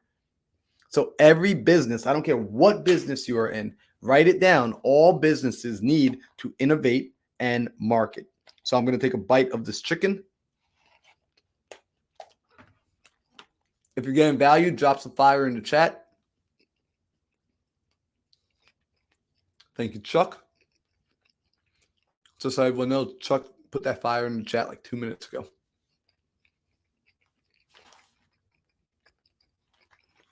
All right. Second, marketing. A lot of us, we think about marketing so terribly wrong, it's not even funny. How do I know? Because I thought about marketing so terribly wrong, it's not even funny. So with marketing, get your pen ready. Marketing is getting people to want to do business with you. That is what marketing is. Marketing is getting people to want to do business with you. I'm going to make it a banner here because you need to understand this. Create a banner. Marketing is getting people to want to do business with you. Write that in your notebooks. Tattoo that on your brain. Plug this into your mind. If you understand that marketing is simply getting the people to actually just want to interact with you, want to allow you to provide them with service, want to allow you to provide them with a product, you're going to realize when I market, it's not just me making Facebook ads. It's not just me sending out mailers. It's not just me cold calling. It's how is it that when my content gets to you, do you want to do business with me? If your marketing is dialed in well enough, you don't have a problem with sales. I'll say that again. If your marketing is dialed in well enough, you will not have a problem with sales because people will already want to do business with you. You're already speaking to a core need. You're already speaking to their avatar. You're speaking to that individual. So I want you to think about in your business, how can you build a system that gives consistent results? When you're looking at your marketing, how can you build a system that builds consistent results? Appreciate you, Tyler. So what's going to allow you to really excel with your marketing is recognizing that your business needs to have margins. Now we're going over some basic fundamentals. These are like, you want to be able to think differently. As a business owner, today we're going to be talking about like the business owner's mindset, not the business operator's mindset. I can't talk to you about being a business operator. I don't know what all businesses everyone's in. Some of you are investors, some of you are realtors, some of you are handymen. Like everyone's in a different business. So I'm not here to talk about being an operator. I am here to talk about being a business owner. So when you're a business owner, what you care about are your margins. Because if you know that your business needs innovation and you know that your business needs marketing, let me tell you something. Both of those things cost money, right? Oftentimes, the reason people don't innovate or the reason people don't market is simply because they don't have the money to do so. So margins matter. Write that down. Your margins matter. You want to make sure that you're in the business of selling something that has big enough margins that provide enough income that when you sell it, that when you have a success, that when you get the yes, it allows you to put money back in to these critical and crucial departments of innovation and marketing. I'm going to say that word like probably 7 more times, those 2 words, because it needs to be driven home.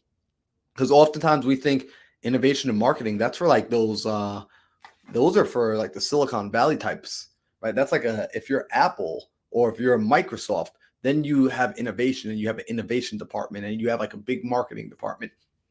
If you're in business, you have an innovation department and you have a marketing department, right? People don't buy products, they buy identities and status. So before we continue, I want you to ask yourself something. If you're on this Instagram, if you're on this YouTube live with me today, hanging out, I appreciate you. I love you. I want to say thank you for being here. I want you to ask yourself these next 3 questions. The first question is, why are you here? And if we can make this interactive, I would love to get some answers in the chat. The first question you're going to ask yourself is, why are you here? Why did you take time out of your day to pop on this live with me? You know I'm going for 12 hours. We're only 6 hours in, so I have another 6 hours to go. So why are you here today? Answer that question. The second question you're going to answer is, what business are you in and how's business going? I want to know, like, what business are you in and how is business going? And the third question I want you to answer is, what's the chokehold in your business growth right now? What's the chokehold in your business and what needs to change? And in fact, I'm going to even drop this in the chat. If somebody I love it. Sarah says, I'm here to support you. I appreciate that, Sarah. If anybody is brave enough to come on and answer those questions in real time, that would be wicked fun. So the questions again are, why are you here? Right? If you're here, if you're watching this live right now and you've got a minute, write this down or think about this. Pull over and think about this for a second. Why are you here? What business are you in? And how's business? And what chokehold on your business? What chokehold is on your business growth right now? What needs to change? And I'll share with y'all, when I answered this questions, like these 3 questions, this was, something I did at the Business Mastery with Tony Robbins. And when I looked at why am I here, I said, like, why did I just take 5 days out of my life? I'm talking 14-hour days, 16-hour days. Why am I committing to 16-hour days to be on a Business Mastery with Tony Robbins? Why am I here? And I realized for myself the answer, I'm here to develop myself so that I can provide more value to the marketplace as a business owner and as a coach of others. Right? I realized I have to develop myself more. In order for me to bring more value to the world, more value to the marketplace, I, as the owner, I, as the CEO of me, need to level up. So that answered why I was there. And anytime you ever tune into anything, you read a book, you see a lot of people never do this work. They don't do the preparation work of thinking, okay, I'm about to read a book. Why am I reading this book? What do I want to get from it? You will retain more information. More knowledge and wisdom will come to you when you set the purpose, when you give meaning to the work you're about to do. Why am I about to sit down and make calls? Why am I about to tune into this YouTube? Why am I going to read this book? Why am I going to go to the seminar? Do that for yourself. So then when I asked, all right, what business am I in and how's business? Right? Most of you think I'm going to say I'm in real estate. And although I buy real estate, I don't identify anymore as like I'm in real estate. Because I do buy real estate. You know, we got deals closing this coming week, right? However, the business I'm in is I'm in the personal development business. I'm in the coaching business. I'm in the self-education business. And business is going well, especially as I learned how to price accordingly and increase the value I provide. So when I ask myself that second question of what business am I in and how's business, I recognize I'm in the personal development business, I'm in the coaching business, I'm in the self-education business, and business is going really well because I've learned how to price based off of my value, and I learned how to increase the value I provide.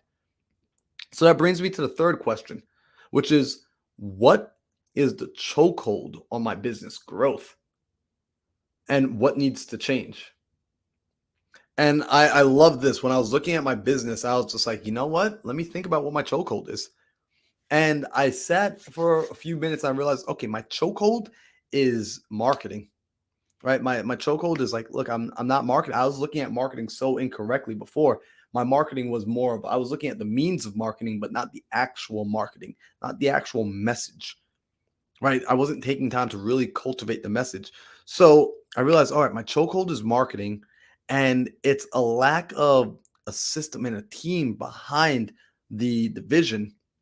And I haven't clearly mapped out that full vision for the team on paper, right? And I haven't learned how to market that. So I need to take that more serious. If I were able to take that more serious, what change would it make? It would make a drastic 10x change because of what I've been able to do organically. Okay, if we got serious about this, wow.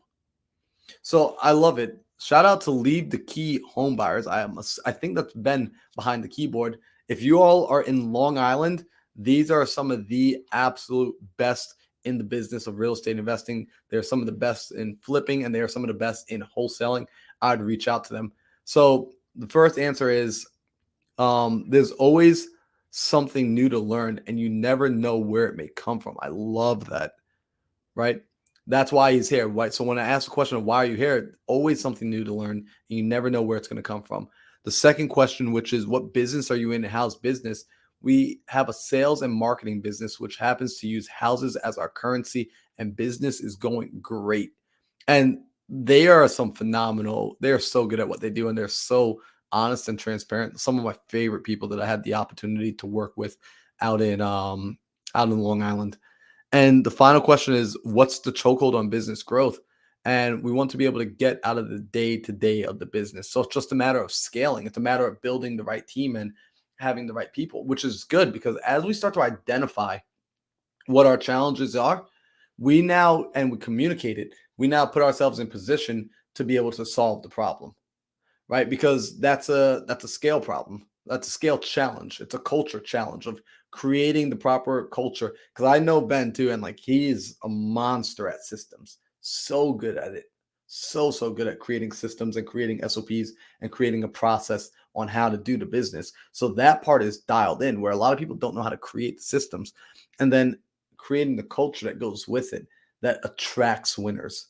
Creating the culture that attracts the sort of people that have loyalty to a company, creating the sort of culture where people can see that, hey, by me growing this organization will grow me, and it serves their own self-interest, right? Like that's what we want to create as business owners. We want to create organizations that allow the organization to serve the individuals within it.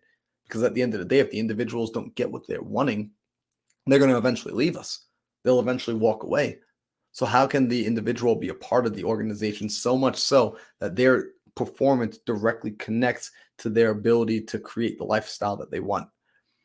So I love that. Yo, what's up, Dylan? Long time no see, bro.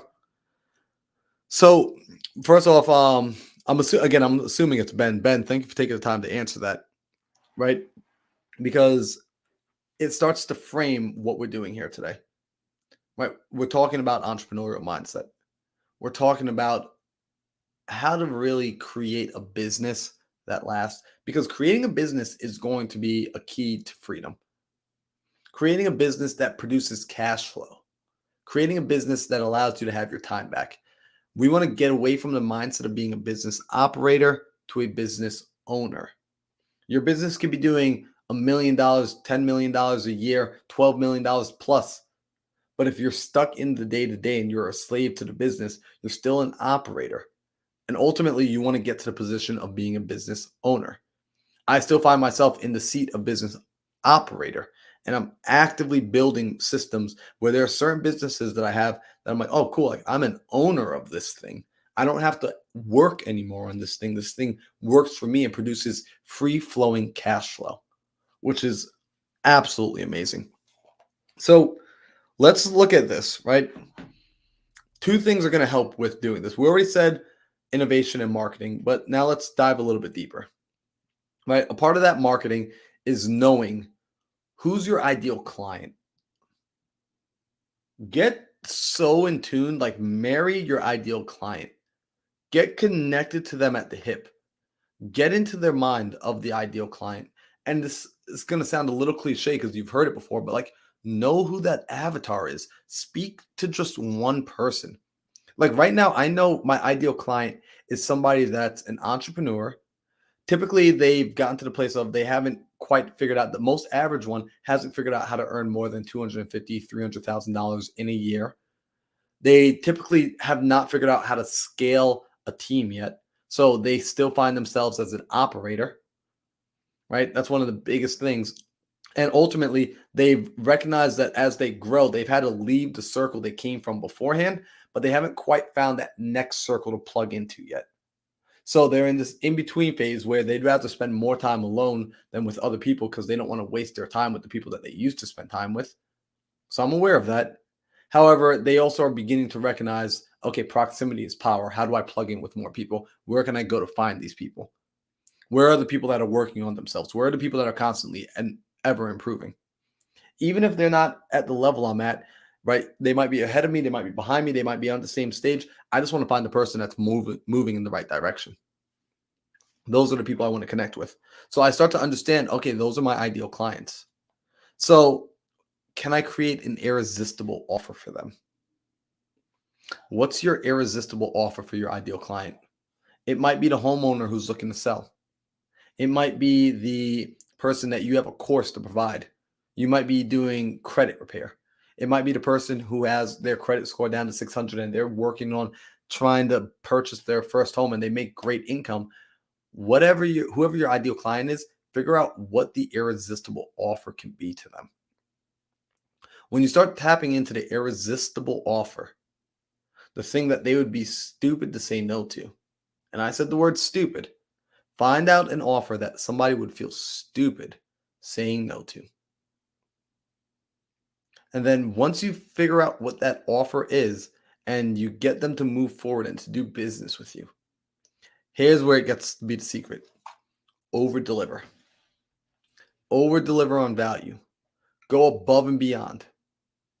Right? You told them you're going to give them X, Y, and Z. Right? For example, I do the morning mindset coffee calls with people. So I have entrepreneurs from all around the US come together every morning. We connect, plug in, I pour into them. And I told them what they thought they were getting was, hey, it's just going to be an hour of us coming together and connecting. What we have is we created an after party room. The after party room is where the entrepreneurs now network more heavily, where we start to connect people together and they start to connect themselves together. Right? What I've done from there is I've also gone and I've gotten guests. I've had high-level entrepreneurs come in who are teaching and sharing things that they sell in courses for thousands of dollars. I get them to come in and they will share with my people for free at no cost. Right? So I over-deliver. Then when we go out, we have meetups. We have events that we go to. A group of 15, 16 of us went down to Miami. We went down there for 10X Growth Conference. So I figure out ways on how do I over-deliver? How do I make sure that I'm pouring into these people? Because when you start to over deliver to your current clients, to your current customers, what happens is referrals start to kick in. What happens is repeat business starts to kick in. They want to come back and they want to do more with you. You make them feel important. Why? Because they are important. Start doing this for your people. Start looking at your business from a place of how can I figure out who needs my service? Who's my ideal avatar? How do I figure out an irresistible offer to them that they feel so stupid if they say no?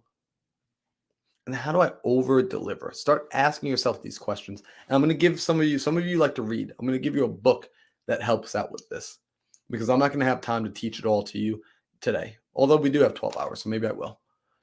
Right? 100 Million Offers by Alex Hormozy. If you've seen that book and you've been thinking about picking it up, you haven't yet, let this be the sign. Let this be the thing that gets you to go pick it up. I get nothing for you buying that book. Unless you actually want to go use my affiliate link for Amazon. In which case, go buy that book. Phenomenal, phenomenal book. Teaches you how to write an offer so good, regardless of the industry you're in. Because when you realize what makes an offer irresistible is when you provide more in value. If you remember this philosophy above everything else, provide more in value than you receive in payment. Give more in value than you take in payment, and you will always be good. Right? Kyle just said 10x the value. It's that, I don't want to say it's that simple, but it's that simple. Now, here's a cool way to 10x the value. Who wants a shortcut on how to 10x the value? Like, drop a fire emoji in the chat if you're down for me to give you like a shortcut to figuring out how to add more value. Because sometimes people feel like they're not creative enough. Some people are like, I don't know where I can go to add value. So drop a fire emoji in the chat while I eat a piece of chicken if you want me to share exactly how you can create more value in a very short period of time.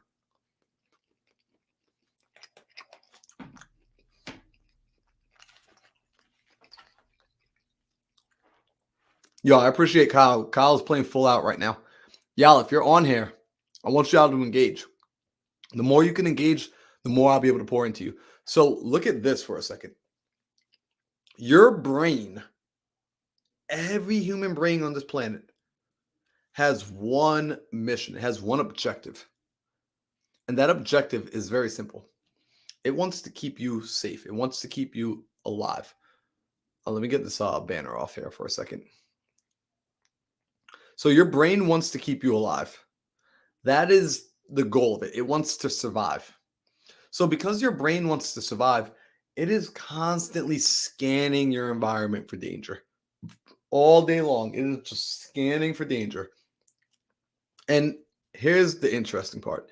That means it's looking for negative all day long. So if your mind is always looking for the negative, and it's easier to, and think about it yourself, how much easier is it for you to tell me all the things that are wrong with the world than it is for you to tell me all the things that are right? Or if I go and ask a stranger, hey, like, can you tell me all the things that suck about this movie? Or, hey, what are all the terrible things about, this country or that president? People can just start rapid firing like a machine gun. But if you say, hey, can you tell me the good things that they've done? It's going to be a lot harder. They're going to slow down. Do this instead.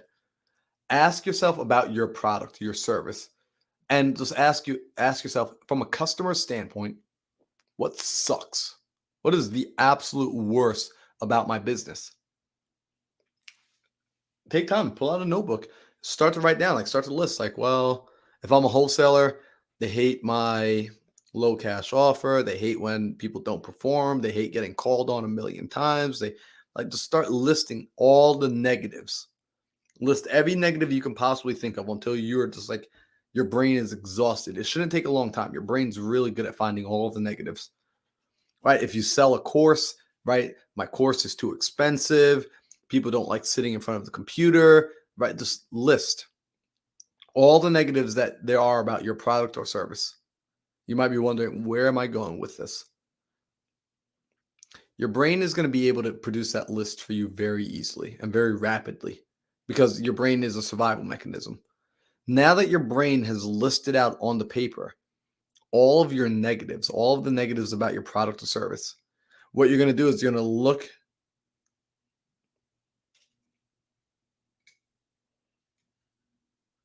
You're going to look at, sorry guys, I got a text message. Give me 2 seconds here.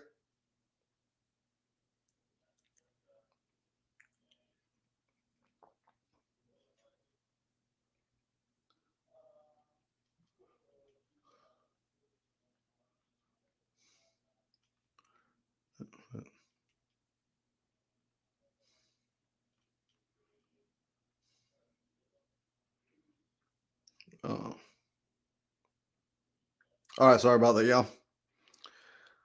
So one of the wholesalers is we're buying a deal right now. So they want us to, I already told them yes. I don't know why they're still asking me. So here's what you want to do. You want to make sure that you list everything out. Now that everything's listed out for you, I want you to actually, to the right of it, write the complete opposite of every negative trait you came up with for this, product, for this service. Every negative thing. Hold on, this will be the last time.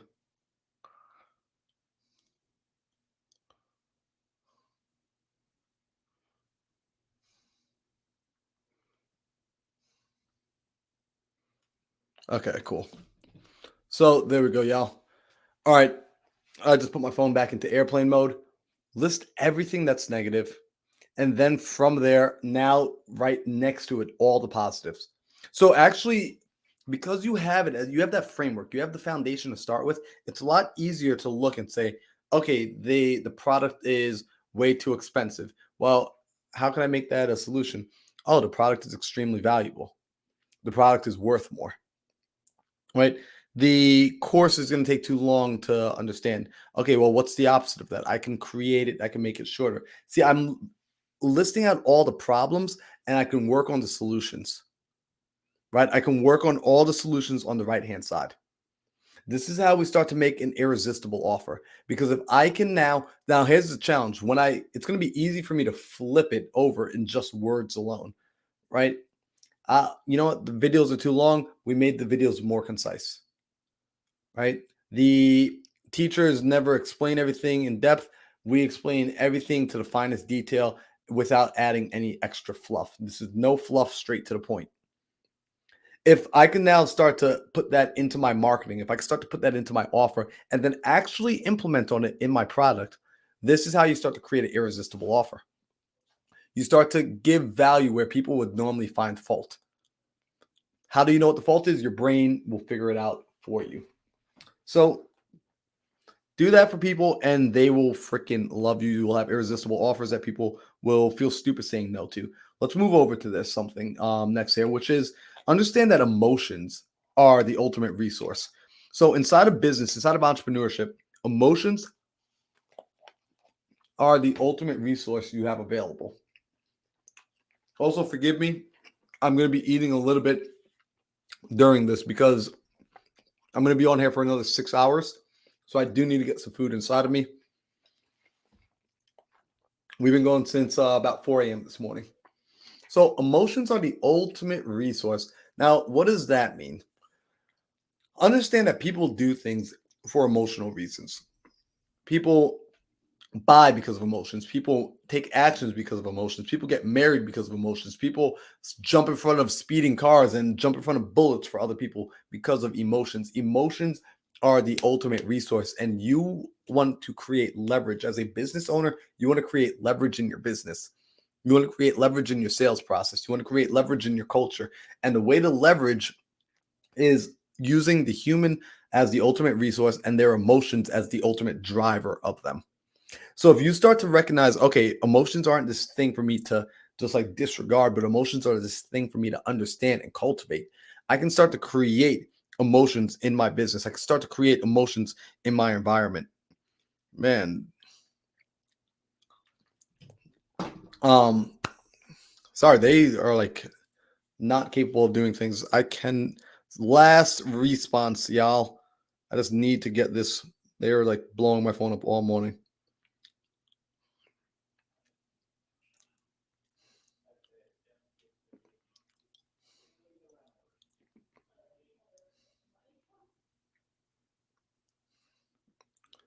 34.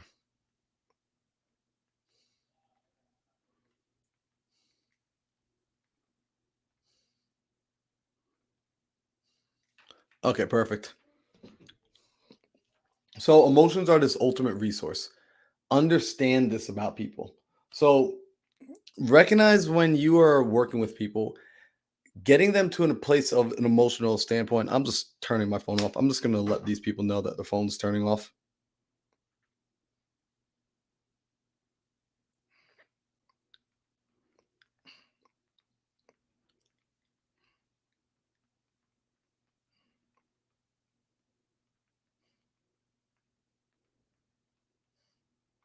Okay, cool. All right, perfect. Sorry about that, y'all. I am fully back. My phone is now absolutely off. I told them that I will follow up. I cannot make a decision when I'm talking to people. So let's look at this. Emotions.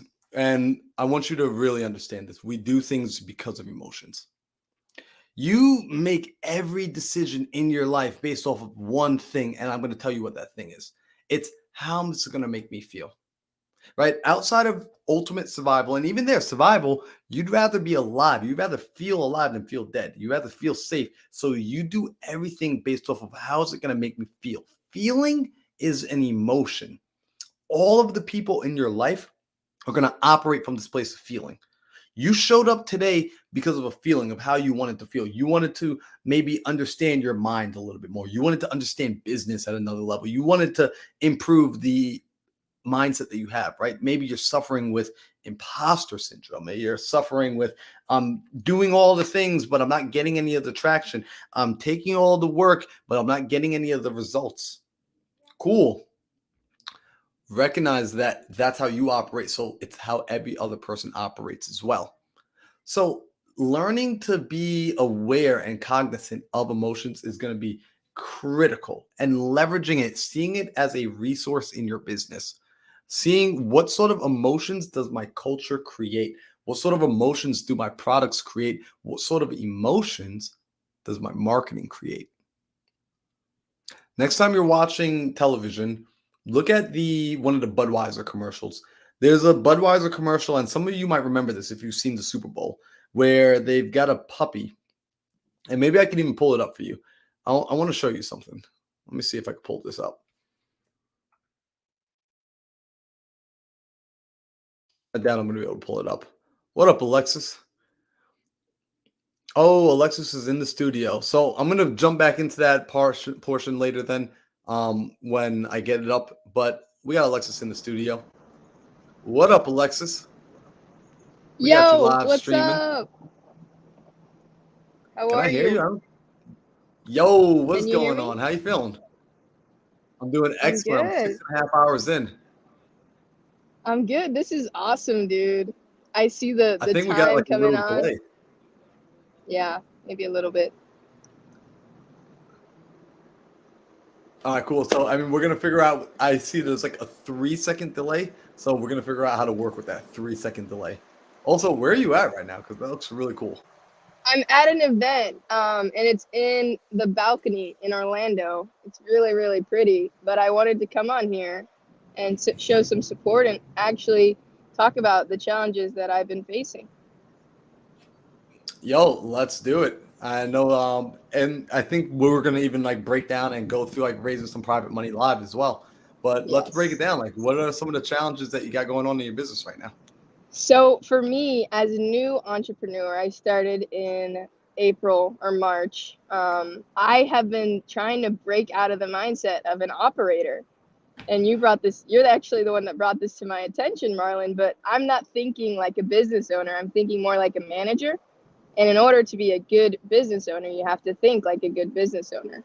So for me, it's that mindset shift like, okay, I want to build a business that ultimately I can sell. I don't want to just build a good business. I want to build a business that's scalable and that I can step out of if I so wanted to.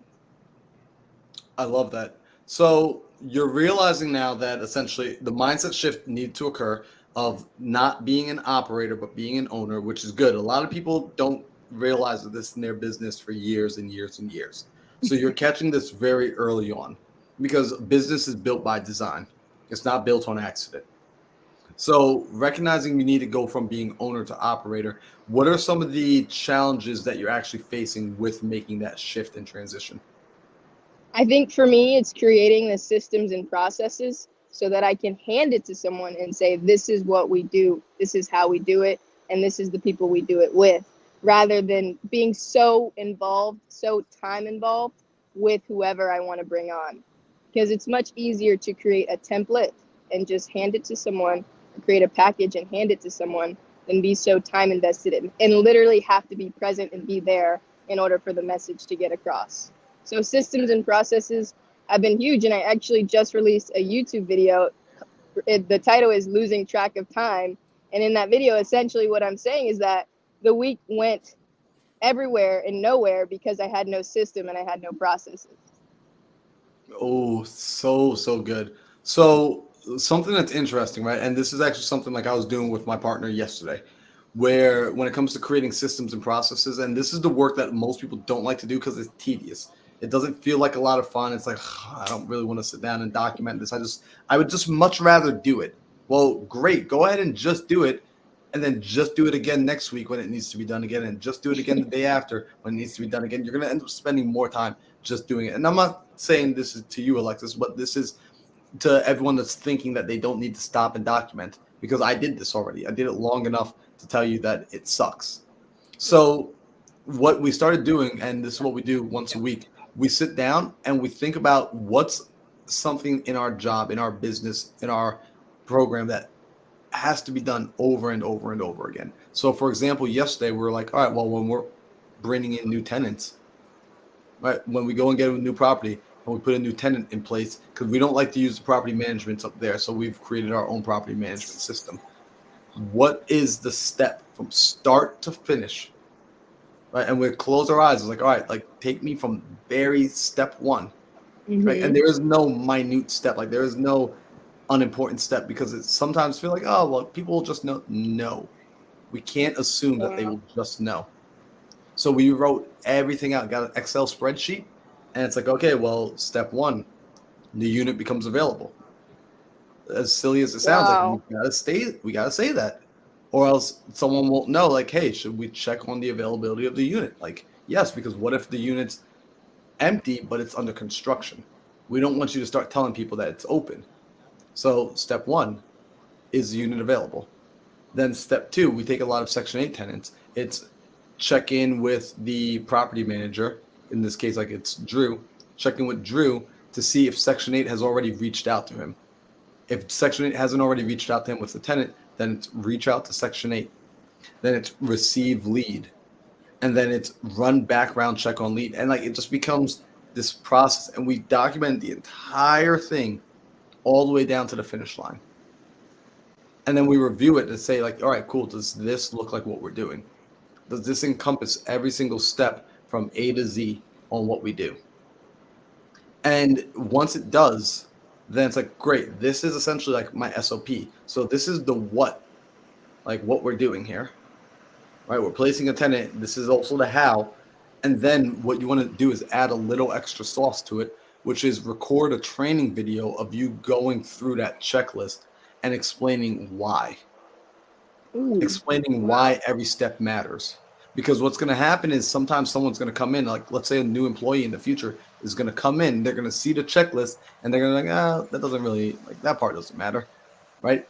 But in the video, in the training video, you're going to go through it and it's going to explain the why, so that in the future they know why they're doing every step, why it matters, why they're using the checklist. We have seasoned airplane pilots who have been flying for years, that every single time they get into the cockpit, what do?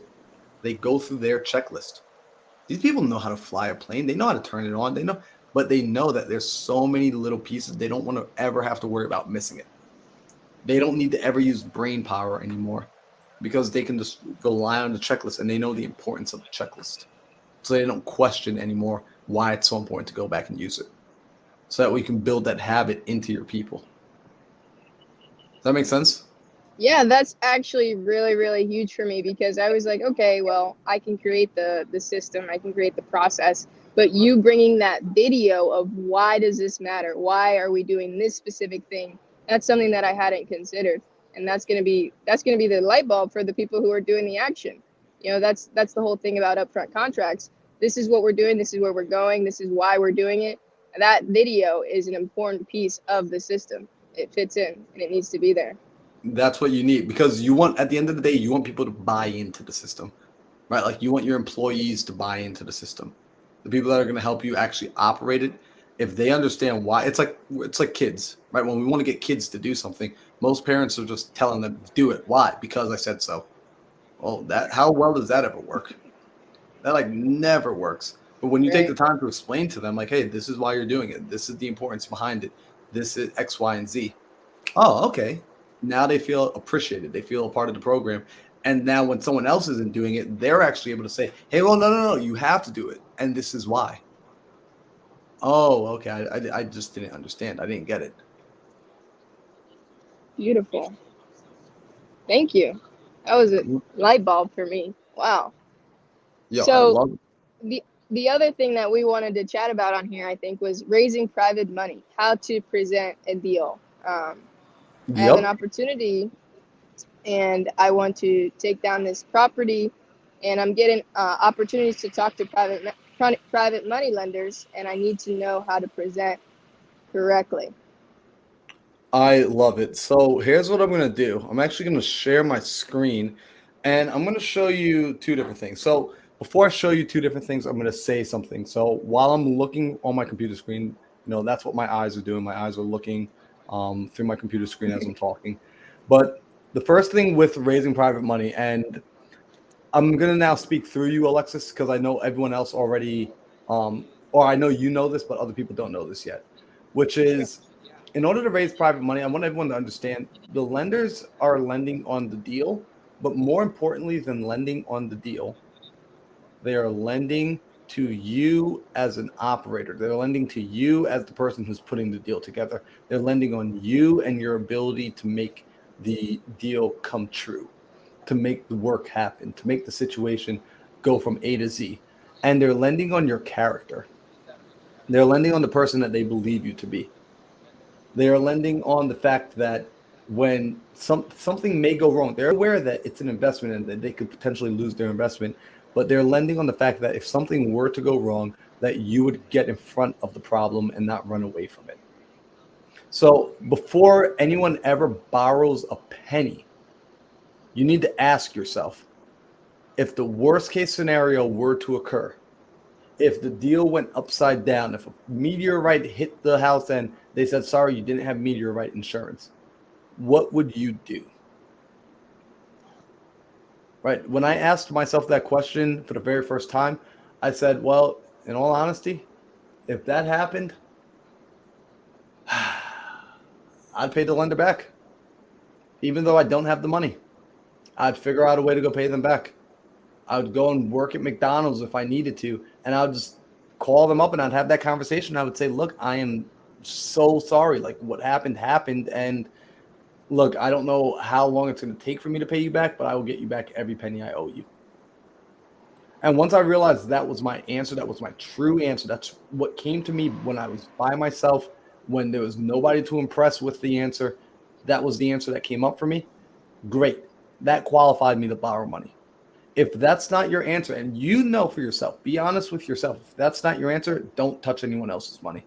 And again, Alexis, that's not to you. That's for the people that are watching this. That's for the people throughout like history who are going to come back and see this, right? And Sam says integrity. Sam freaking Singh. I love that guy. So now let's jump into this. I'm going to show two things. The first one is going to be a little bit more well put together. This is what I use to raise money for like my lease option deals. And then the other one's going to be the one that's a little less well put together, but the one I use more often to raise cash for just like my cash purchases. So let me see if I can't share my screen. Let's go here, screen share screen, Windows, Chrome tab. Resources, I think is here. Nope, it's investor package. All right, cool. So you see this right here? Are you able to see my screen? Like this says investor package, Niagara Falls investment opportunity. Absolutely. Perfect. So we're about to have a full on. I'm going to treat you almost like you are one of my private lenders, and I'm bringing this deal to you. So for this particular deal, when I do lease options, I go and I raise capital as well as I raise financing. So I actually will have a partner not just money, but they also bring their ability to qualify for a mortgage, and they will actually go ahead and purchase the mortgage. So they'll typically bring the mortgage and the down payment to the table. Make sense? Yes. Wow. Oh, awesome. That's Yep. And already people, so much insight. yep. And look, here's the deal. Some people know how to make money, like doctors, lawyers, attorneys, things of that nature.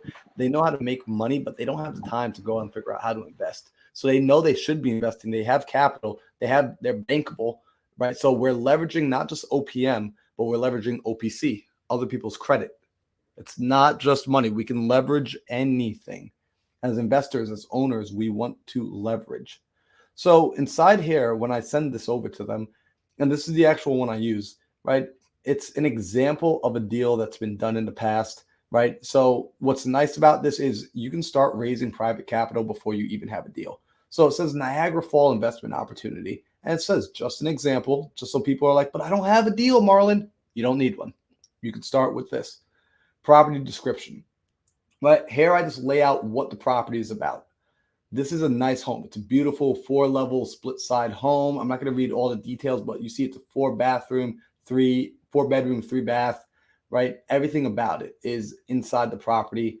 And I've even got photos down here to show that it's a nice house. Essentially, with this one, I'm going for a lease option. So let me explain the strategy here.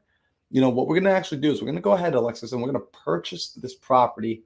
And I have a tenant buyer. I actually have someone who's interested in buying the property back from us in the future. But in the meanwhile, they're willing to rent the property. They're going to rent it from us at a premium rent rate because we're giving them the opportunity to get inside their dream home while they qualify for a mortgage. And then in the future, they're going to actually buy the property back from us at a slightly higher price. So, Alexis, the tenant buyer I currently have lined up for this property, her name's Kenny, and she's already been pre-qualified for the mortgage. So it's just going to take her time. So you already went and spoke to the mortgage broker. She's pre-qualified. She needs about 6 months to get the rest of everything together, right? And she's interested in doing a 2-year lease option as she does still have some small credit issues to resolve. So, she's working on it. The fastest she'll get it done is 6 months if she's able to get the stars to align, but we're giving her 2 years. She's currently employed with the health system. She filed for $84,000 of income on her taxes, which does not even include her husband's wages. And Kenny is eager to own this very own home of her own, and she's willing to put down $10,000 of non-refundable option consideration. Right, so that's a little over 3.5% down. So she has enough money for a down payment on an actual mortgage, and she's willing to put down this non-refundable option consideration.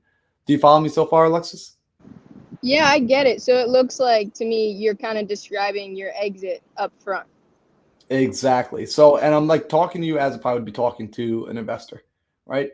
Where I'm just explaining the process, right? And I'm explaining what's going on here with the deal and what the numbers look like. So now we see here, and I'm kind of going in between explaining it as an investor and explaining it to you, which is, look, I'm laying out the fact that I got a tenant buyer. She's got the capital. She's got the income. This is my exit strategy. We're going to do a lease option on this property, right? So here's the investment. This is what I want you to look at, Alexis. As my money partner that would be coming in, this potential opportunity, I'm looking to bring in a money partner who's going to bring $56,000 to the table. And the total return on this investment is going to be about $74,000 over the course of 2 years, which is a 15.26% ROI on the investment per person. Now, the reason I say 15.26, you might be looking at these numbers. You and I, Alexis, are going to be equal partners on this, right? You come in as the money partner. I'm going to manage the deal. I'll make sure that the tenant buyer is good. I'll make sure that they perform any sort of maintenance that needs to be done to the home. I will fully take care of that. So you will never have to take a phone call about a toilet or about a vacancy or anything of that nature. Does that sound like something you might be interested in if I tell you a little bit more? Yeah, absolutely. This is really good, Marlon. Thank you. Oh my gosh, amazing. So as you see here, like this isn't your regular investment property where it's disgusting and it's ugly. It's actually a really nice home in a really nice neighborhood. In fact, I took the liberty of going ahead and getting the comps because I just want to make sure that we're priced appropriately with our property. So here are some of the other properties in the area that they've sold, right? They listed it and they sold it around these prices. So the average sale price was $254,000. So we know that our property is worth anywhere from $250,000 to $260,000 currently as is. So I'm just going to give you a quick breakdown on how this works, right? So what's going to happen here is investor, which is going to be you, and myself, we're going to become joint venture partners or JV partners if this is your first time doing a deal. So I'll be responsible for finding the tenant buyer, pre-qualifying them, and making sure that the property is good, negotiating the purchase price, and moving the tenants in, managing the property, and for the remainder of the term. Your job is to simply put up the capital that we need, and we're going to have a split on the profit at the end. Does that sound fair? Yes, that sounds fair. Awesome. So the terms are pretty basic, right? Here's some basic numbers, a basic breakdown of this entire deal. So we're looking at a 24-month term. So this deal really should take us about 2 years.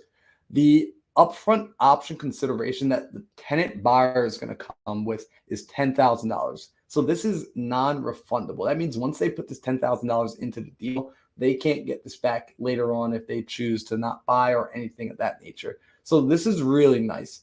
Now, the monthly rent that we're going to be collecting is actually $1,800 per month. The average rent in the area is about $1,400, but they're paying a little bit more because they're paying a premium since we're allowing them to rent their dream home that we're purchasing for them. Also, along the way, Alexis, I'm going to be charging them an additional $150 as a monthly option credit. Now, the reason I'm doing this is because when I want them to purchase the property from us in 2 months or in 2 years, they're going to need a down payment. They're going to need to have their down payment ready. And although she makes great income, I don't want to rely on the fact that she might or might not be saving. So I'm going to actually force her to do a little bit of a savings as well with us. So these monthly options credits, I'm actually going to give all of this money, the $150 each month. I'm going to be accumulating it in an account, and I'm going to give it back to her when she's ready to buy the property that goes towards her down payment. That way we can ensure that she does follow through with her down payment in the future. So what's really interesting here is we're going to be purchasing the property for $247,000. Like you saw before, the property is probably worth closer to $250 or $260. So it's not a crazy discount, but we are getting a little bit of a discount. And we've already agreed with the seller, the tenant buyer, that they're going to buy the property back from us in the future at $272,000. Make sense? Yes. Okay. And so the reason they're buying it back from us at 272 is simply there's market appreciation that happens over the next 2 years, and they're well aware of this. I've already spoken with the tenant buyers, and they're okay with this number. I spoke with the mortgage broker as well, and he believes that they will more than qualify for this based off of her income alone. So we're buying it for 247. I'm going to be having you get a mortgage for this property at $185,250. So with this sort of mortgage, you're going to be typically coming in with 20% down, and your down payment is going to be around $61,750. However, what we're going to be doing, this is actually closer to 25% down. I'm sorry on this one. But what I'm going to do here is I'm actually going to leverage that non-refundable option consideration, and I'm going to give that to you right away. So I want you to actually be able to take that and put that towards the down payment. So along with the closing fees and things of that nature, your contribution is only going to be $56,761. Are you okay with me giving you the option consideration up front? This is good. Wow. Yes, of course. Okay, awesome. Well, okay, cool. I just want to make sure. So here we have the sales price, which is going to be $272 at the end when we look to exit. Also, I'm going to let you know with this tenant buyer, I have the conversation and I let them know that along the way, the maintenance, I'll make sure we stay on top of it, but they're responsible for any maintenance fees. So if anything does go astray, you don't have to take care of that. You don't have to worry about that. That's going to be on the tenant, or I'll take care of it myself. Okay. So there's going to be at the end of this, when we are ready to buy out, we would have had a little bit, not much, but a small amount of equity pay down from that 185,000 on the mortgage to 175,000.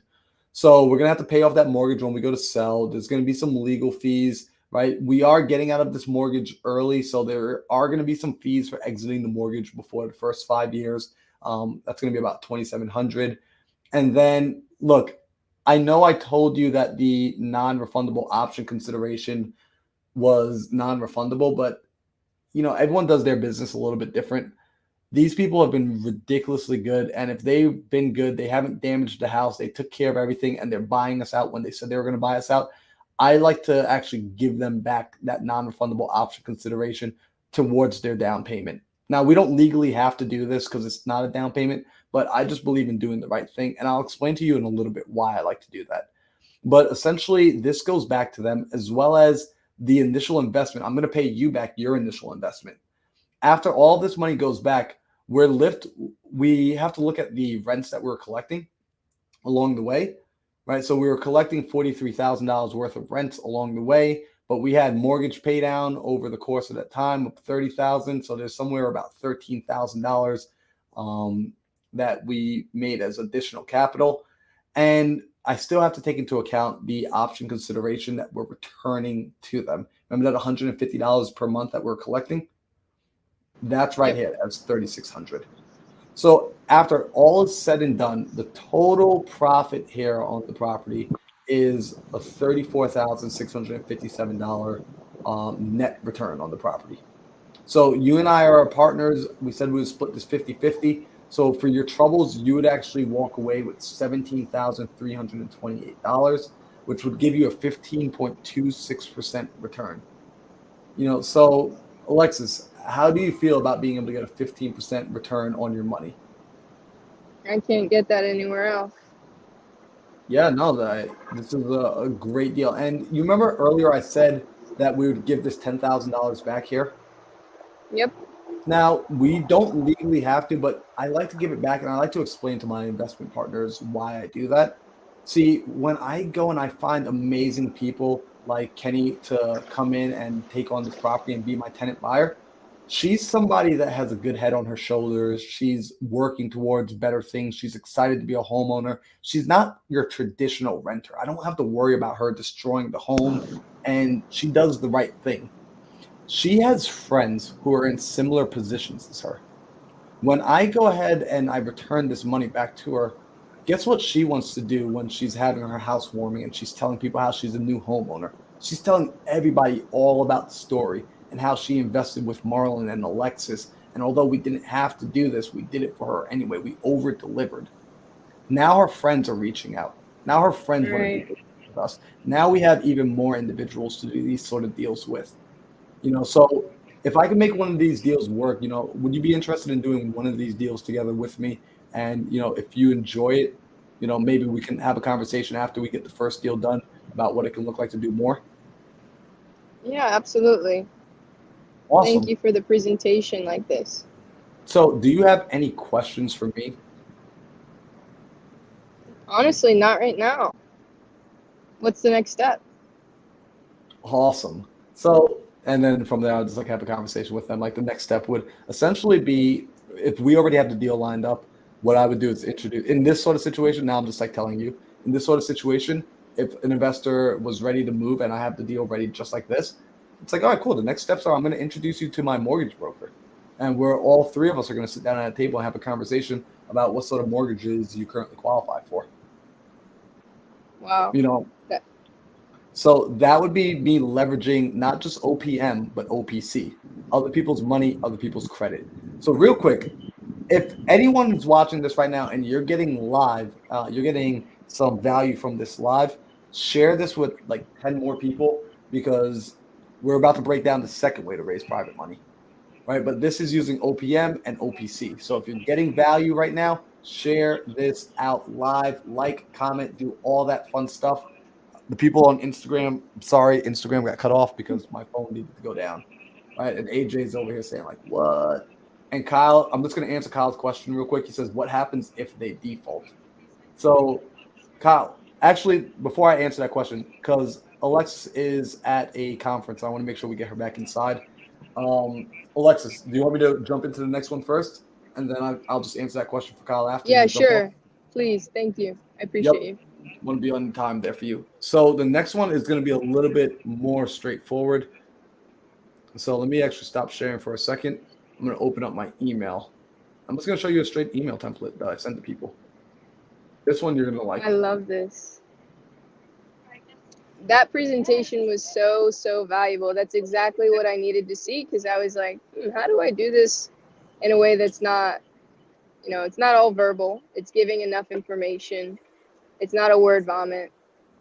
There's not tons. I mean, there's a story behind it, but it's straightforward for the lender, because the lender, they care about their return and their security, and that's it. Exactly. Like, it's how are they being protected, and really that's the most that matters. So let me go. I'm just looking over because I literally just sent one of these out the other day. All right, let me. I'm with Sam. This is insanely valuable to show. Yeah, I 100% agree. All right, so hopefully it doesn't show. I'll just make sure it doesn't show any important information come like opening up my actual email. So let me share my screen again. Yeah, if y'all are getting value, like this is the stuff I wanted to see when I was like getting into business. Literally. And thank you, Marlon, for being so open. Like, thank you. You don't know how valuable this is for me. You have helped me so much. 100%. Like, seriously, I'm more than happy to do this. Like, you are freaking awesome. You're an action taker. If y'all don't know Alexis Morgan, you're going to be seeing me talk about her a lot, because I just freaking, this girl is amazing. She's crushing it. She's taking action. It's not all perfect action. She's not like just never making mistakes. She just keeps going. She keeps moving forward. So plug in with her if you're not already following her. Her YouTube channel is bonkers. I'll drop it in the link below. But look at this here. So this one's for a property I just did. Like, so I'll send this is what my subject line looks like. It's like, hey, new lending opportunity, 4650 North 20th Street, 94.5K, refinanced at 132. This isn't my favorite deal, but this was a deal we were going to buy simply because there was a, we're like doing other deals with these people. So it's like, all right, we're just going to take on this deal. We're going to leave this one. We were actually going to leave a little bit of money, and just to give everyone a quick backstory. Most of my deals, I like to be able to refinance and cash out at the end. This one, we would have left like $5,000 inside the property, but we're like, it was next door to a property we already owned. So we're like, why not? So anyway, here's the email I send out. Hey, Daniel, here's a property we want to buy and the breakdown on it. The address. Please tell your people the address. As silly as it sounds, some folks don't include the address. Purchase price, $79K out the door. Right, so like that's how much we're spending on buying this property. Actually, I think we even got that number down a little bit lower. Property details: 3-bed, 1.5 bath, all brick, huge 2-car garage. Tenant rented at $1,300 per month currently. Scope of work: we got to clean out the basement of mold and moisture, $3K. Regrade the outside of the house, $1K. Patch the roof as needed, $4K. Other minor miscellaneous improvement, $3.5. Tree removal, $3K. Total budget of $14.5, which is funny because normally I have a miscellaneous. So this one, for some reason, I didn't add miscellaneous on.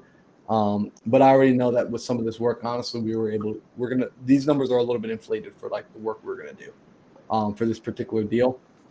So question on this part. Yep. Do you have a contractor come out and get those scopes of work, or is that your rough estimate from the experience that you have? Both. So at this point, we've done enough work that we kind of just like know the numbers.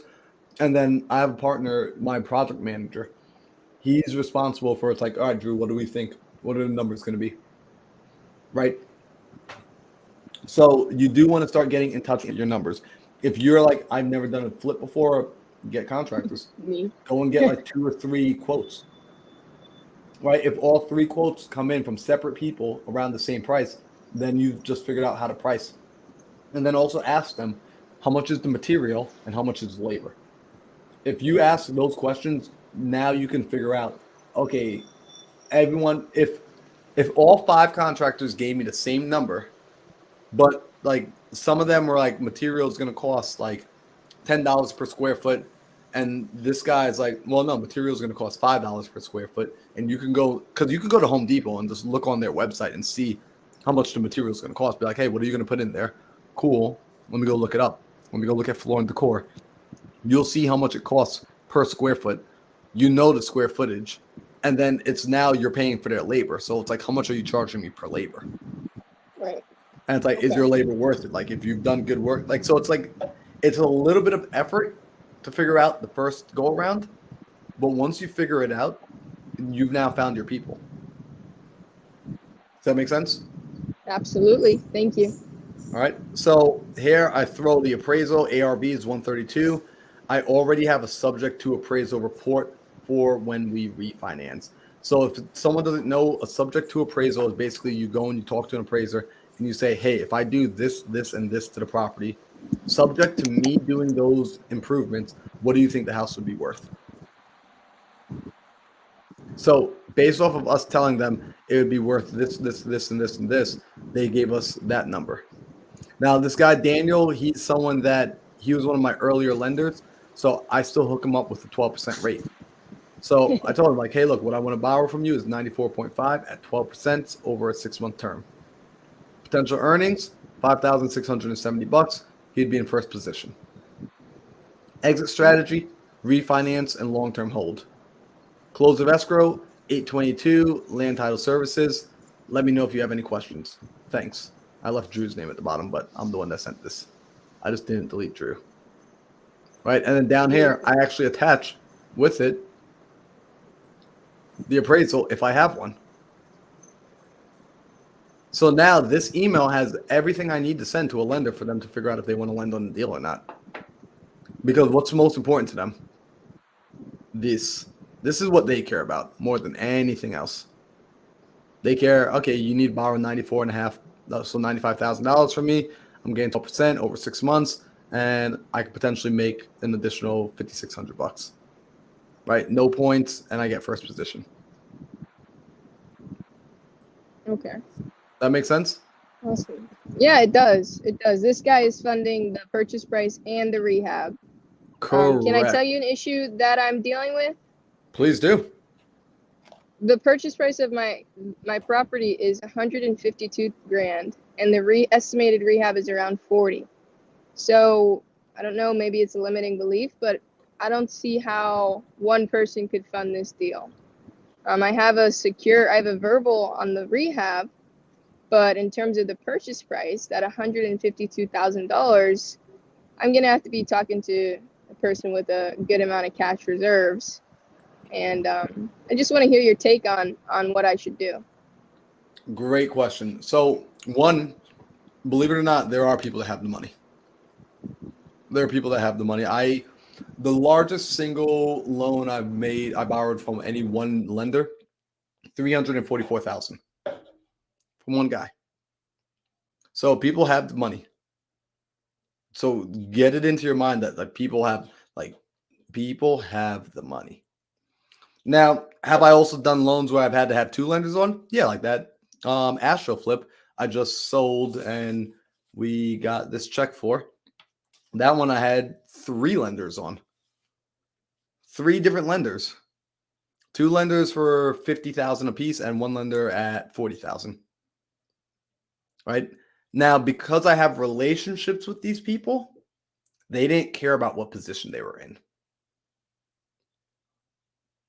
Right? In fact, that Asheville flip, I didn't record the deed until after I closed. So they actually closed and they were in no position. There was no deed. There was no mortgage for them. They had no first position mortgage on the property because the title company was acting up and it was like one thing after the next, after the next, after the next. And it was just like, look, the seller was like getting antsy and the seller was going to walk away. And I just like talked to my lenders because, again, it's relationships.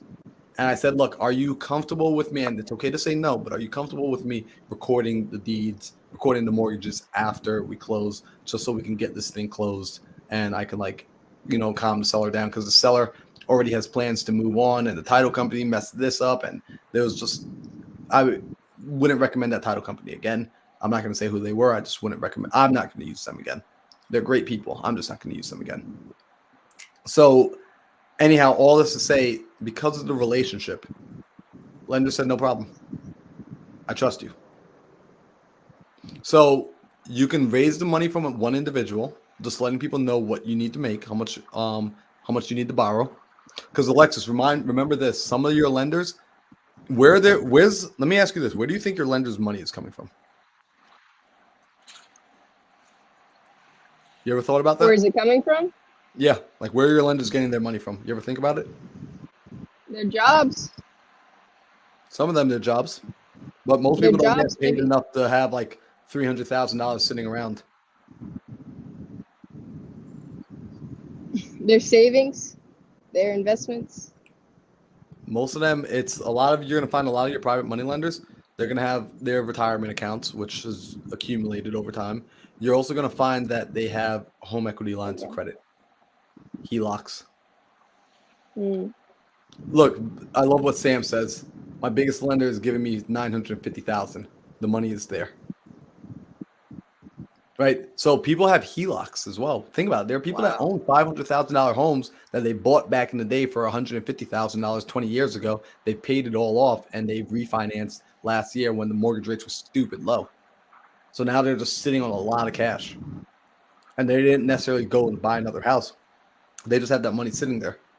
So if you're like, hey, look, I just need to borrow $200,000, and they're like, well, I'm sitting on $300,000, they're cool. They still got an extra $100K. They got like $200K out with you now, earning 10, 12%, whatever you decide to give them. Right? Hell, even if you gave them 8%, they borrowed the money at 3%. It's free money to them. Right. I just realized I need to call sellers that sold their house. Bro, I remember this one lady. Yes. She owned it free and clear, and she sold, I think, for $220. You should be following up all of them. All of them. One of my sellers is actually looking to become one of my lenders. She was the one I bought the 10 houses from in the beginning of the year, the 10 doors. She's sitting on like $185,000 right now. So people have money. So just start putting it out there like what you're looking for. And regardless of, you don't need to ask them how much money they have right away. Right? Just see who's interested in lending. Start to put it out there. See who's interested in putting their money to work. Right? You're doing a good job at what you're doing, which is like promoting yourself, which is showing up. Right? Getting on Instagram, getting on Facebook, getting on YouTube. So now people are able to watch you and they're able to see your character. So now start to let people know, like everyone, like Alexis is raising private capital right now. Right? Alexis, when does this deal have to close? October 1st. October 1st, which is beautiful. She gave herself, this is an intelligent investor. She gave herself plenty of time. So she has plenty of time to go and put her cruise together. She has plenty of time to raise the money. So if you're interested in lending to Alexis, if you're interested in working with her, if you're interested in simply seeing the deal and having a conversation with her about how she can help you make money, and I'm going to be backing her up with whatever she does. So if you want credibility too, I'll show you guys the deals I've done. Reach out to Alexis. Alexis, how can they get a hold of you? My Instagram is right here, Alexis J. Morgan. Just DM me. My phone number, I can give you guys my phone number, but listen, my Instagram, I'm on my Instagram most often. I always check my DMs so that I can help people or gain new opportunities. So send me a DM. Thank you, Marlon. Thank you, Alexis. I freaking love it. So I know you're out there at a conference right now. I don't want to hold you up too much longer outside. Sorry for taking so much longer, but like this is stuff that No, don't apologize, please. This was amazing. Awesome. This was amazing. Thank you, Marlon. Yo, you are absolutely welcome. Well, I'll catch you a little while later. See ya. All right, y'all. So check this out. That was Alexis Morgan. Yo, plug in with her. Homegirl is an animal. She's so freaking good. She I forget how many deals she did like in her first month. Like she's just so incredible. Now, Kyle, earlier you asked this question. What happens if they default? Well, Kyle, if they default, which is a phenomenal question, In other words, the tenant buyer on that first lease option strategy where we use OPC to buy the property. Well, one, we own the property. So if they default, we evict them, right? If they don't pay, we evict them. Two, that non-refundable option consideration, a $10,000 security deposit that they put down, essentially, we keep. Right? What other? Tell me another place where you can rent to somebody and ask for a $10,000 security deposit and keep it. It's nutty. Right? Also, home housekeeping. If you are watching this right now, if you just got any value, like share this out. I just broke down, I just opened it all up to like my personal emails and showing you like how I go out and raise private money. If that was valuable at all, what I want you to do is share this live. I don't know how many people I'm like, my goal is I'm at 430 subscribers. Oh, 230 subscribers, I think. Or maybe I think 230 subscribers. I want to break another 20 or 30 people to come on to subscriber. So please help me out, get to that point. Share, like, comment, do all that fun stuff. I'm going to put the banner up so I can remind you on what to do. Like, subscribe, share, and comment. Let's go. I got to get like a dance party going inside here. So that is, raising private capital there. I love it. AJ is like working hard to make these deals happen. Freaking love it. Dude, AJ, you're killing it, man. Kyle's earlier, you said the 401k too. So keep in mind, private money is out there. There's a lot of money. It's hard to believe at first in the beginning when you're getting started, like, where am I going to find all this money? But recognize that people have money. They just don't know where deals are. So if you can hook people up with deals, this is valuable. This, my friends, very, very valuable. Leo says, loving it, Marlon. Good for sure, my dude. Thanks for being very transparent with your knowledge. Yo, Leobardo, no problemo. It's my goal. Oh, Lena said just subscribed. Yo, we just got a new subscriber. I'm hyped. We just got a new subscriber. Thank you. Yo, Lena, I appreciate you. That means a lot to me. All right. So we are 7 hours in. We got 5 more hours to go. I'm feeling good. I'm feeling okay. Let's keep it moving. So this is all a part of building an entrepreneurial mindset. I want to also share with you guys, when I first got started, I did not have this level of comfortability with my business. Yo, Sam, I appreciate you, bro. All right, we're going to actually open back up the IG Live as well. So I'm going to plug IG Live back in here. So give me 2 seconds while we set up. In fact, the 2 seconds while I'm setting up, I'm going to run this thing again. Because I just love it. Shout out to Marco for making this video.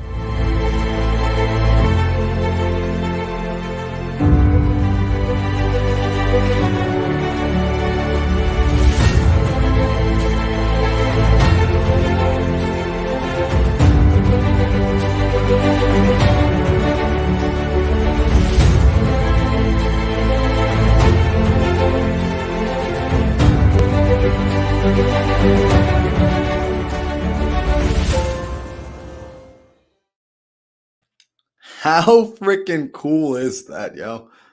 So that's for the Redemption Stories podcast, which is happening Thursdays at 5 p.m. With me and Elena Tang.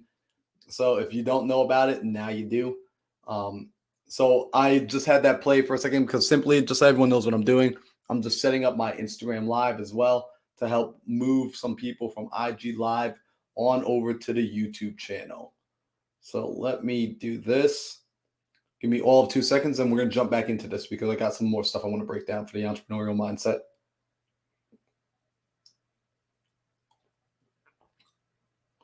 All right, Instagram. We are live.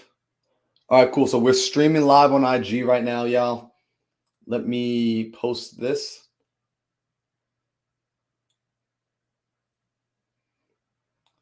Link to YouTube Live in bio.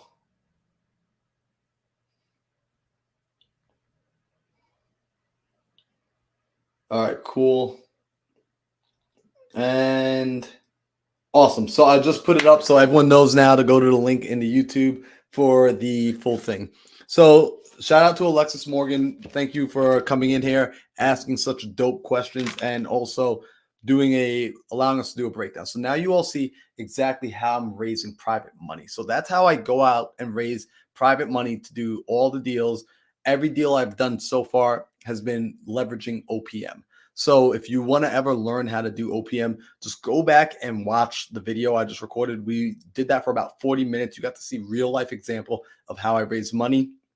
If you have capital and you want to invest it and you're looking to get a solid return investing in real estate, then reach out to me. Let's have a conversation. I'm always happy to have a conversation with somebody and see if we can be a good fit for one another.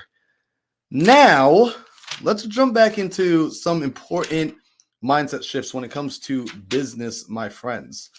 Because for those of you that don't know, I was a part of the Business Mastery last week with Tony Robbins. And here's something I want to talk about. This was like really, really good. We're going to go over something here, which is, we call this the stages of business. So when you're in a business, understand that there are stages. Inside of your business, every single business goes through like these 10 stages, very similar to life, right? In life, you go through stages, and in business, you go through stages. And even the industry itself goes through stages. And like anything, let's talk about life for a second. You've got your birth, right? Now, birth, that stage, I'm going to put my hand over here because this is like the left side of my screen. This side, when you're beginning, the birth of your business, the birth of new life, the birth of an industry, it's where there's the most amount of risk, right? Birth is a risky thing. Starting a business is a risky thing. So in this stage, this is where the most amount of risk. It's just starting. It's getting off the ground. Commend yourself if you've already gone through birth. If you are alive right now, you've been born. If you started your business, you went through birth already. So from your birth, you go into the infant stage. And the infant stage is a extremely delicate stage because this is the race to survival. In business and in life, your infant stage is the race to survival. Silly question. As an infant, what do you need? Like, as an infant, you need to be taken care of, right? As an infant, you need someone to constantly look after you.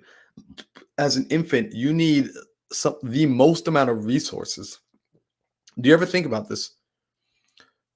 When you're an infant, when your business is in its infancy, this is the time where you are glued to it. I'm just being real. Look, I'm going to tell you the thing that you don't want to hear, because we always talk about like scale, get out. But if your business is in its infancy, it still requires your attention. The same way an infant child requires you to watch it, to make sure it doesn't roll over, to make sure it doesn't drown on its own spit, to make sure it has food to eat, to make sure its poop is being cleaned. Like, an infant takes so much time, energy, attention, and resources. It's not even funny. If your business is in its infancy phase, it's going to take so much time, money, attention, resources. It's not even funny. You're going to have late nights and early mornings. The goal, though, is not to stay an infant forever, but just recognize it's a part of the cycle. So you go from birth, which is highly risk. You go to infancy, which is race to survival. And from an infant, you move into the next stage of life, which is being a toddler. Now, question, does a toddler get into more trouble or less trouble than an infant?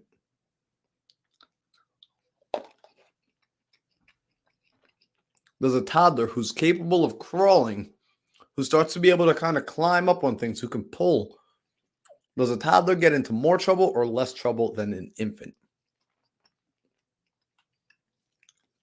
You all know the answer. More trouble. So in the toddler phase of your business, right? In the toddler phase of business, your business is management by crisis. Your business is you running after, because now as a toddler, your business is able to get into more trouble, right? Like with that infancy place, you're racing to survive. You're racing to make enough sales to earn enough money to keep on the lights. And then typically at some point, you're like, okay, I finally got this down. I'm making enough money. But now, like my business, it's like it's spreading too far, right? The business is like, because now I'm like, oh, well, let me just go into this market now. And let me go into this market. And let me offer this product. And let me sell this and sell that. And, I sell widgets and gadgets. And I could also sell this. So now you're in 24 different places. And you're like, holy crap, this baby is getting everywhere. I literally put the baby down on the floor. And now it's on the ceiling. How the hell did the baby get on the ceiling? Right? Lena said the bigger the kid, the more problems to solve. So in the toddler phase of your business is trying to expand in different directions faster than you as the parent can run after and keep up with it. So recognize that there are going to be certain problems at your toddler phase of business. Are you expanding faster? Are you spreading faster than you can keep up? So this is management by crisis. You're just constantly putting out fires. You're literally just running around the house, putting out fires. And I got to make this picture because I want y'all to understand these are the stages of business and start to check yourself. Like, hey, where am I at? Am I in the birth phase? Like, did I just start the business? Am I at that infancy phase where it's like, oh my gosh, like I need to make a deal so I can pay my bills, so I can pay for my marketing, just so I can stay in business? Or have I figured out how to do some deals? I got some capital in the bank. I got a little bit of savings there, but now like I'm spreading and like there's management by crisis. I'm just like every day I just feel like I'm in here putting out fires. Cool, you're a toddler. But at some point, a toddler becomes a teenager, right? Bro went through, what does that say? Bro went through this last year in 6 different markets. So Dion is like, yo, bro, my business was in its toddler phase last year. I love that. So his business was in a toddler phase last year. Now, look at this. From a toddler, you grow into a teenager. Now, as a teenager, here's what's interesting. This is, you get to the place of realizing, okay, like toddler, I was going out way too wide and like it was all just me and I was chasing and putting out fires. But now I got a team, baby. I got a team. So I am a teenager. I should say teenager, but I got a team. I got people that are working with me. I wish I had a whiteboard, by the way, because this is so much more fun when I can actually like write it out and draw it for you. But just use your imagination. This is crisis created by management, because anyone that has kids knows that, oh my gosh, like one toddler moving around and expanding is terrible. 10 toddlers moving around and expanding is freaking awful. Because at this point, you start to have employees, right? As a teenager in business, as this part of the phase in your business cycle, you start to take on employees. You now start to have people who are also doing things and tinkering inside of the business. The challenge that you run into here is that the management that you put in charge, they're creating problems. So it's crisis created by management. Recognize that this is a normal part of the phase, right? See, the problems we run into, there are going to be some problems that are normal and there are going to be some problems that are abnormal, like me and AJ were talking about earlier today. So recognize in your teenage phase, having crisis made by management is a normal thing. When you're scaling, your employees are going to screw up royally. They're going to make mistakes. That's a normal thing. So if you're able to get through your teenage phase, you start to become a young adult. And this is kind of cool because teenagers believe they're young adults, but they're not. Young adults are young adults. What is a young adult in business, right? Well, a young adult in life is someone that's figured out how to stop doing certain things, right? A young adult is the person that when you hand a teenager a car, you're like, oh my God, oh my God, oh my God, oh my God, don't crash. When you hand your employees the keys to the kingdom for the first time, it's, oh my gosh, oh my gosh, oh my gosh, don't bankrupt us. However, as a young adult business, it's, okay, look, I figured out how to not do stupid things anymore. I make a decision to not do things. So I give up bad behavior. This is where your systems start to kick in.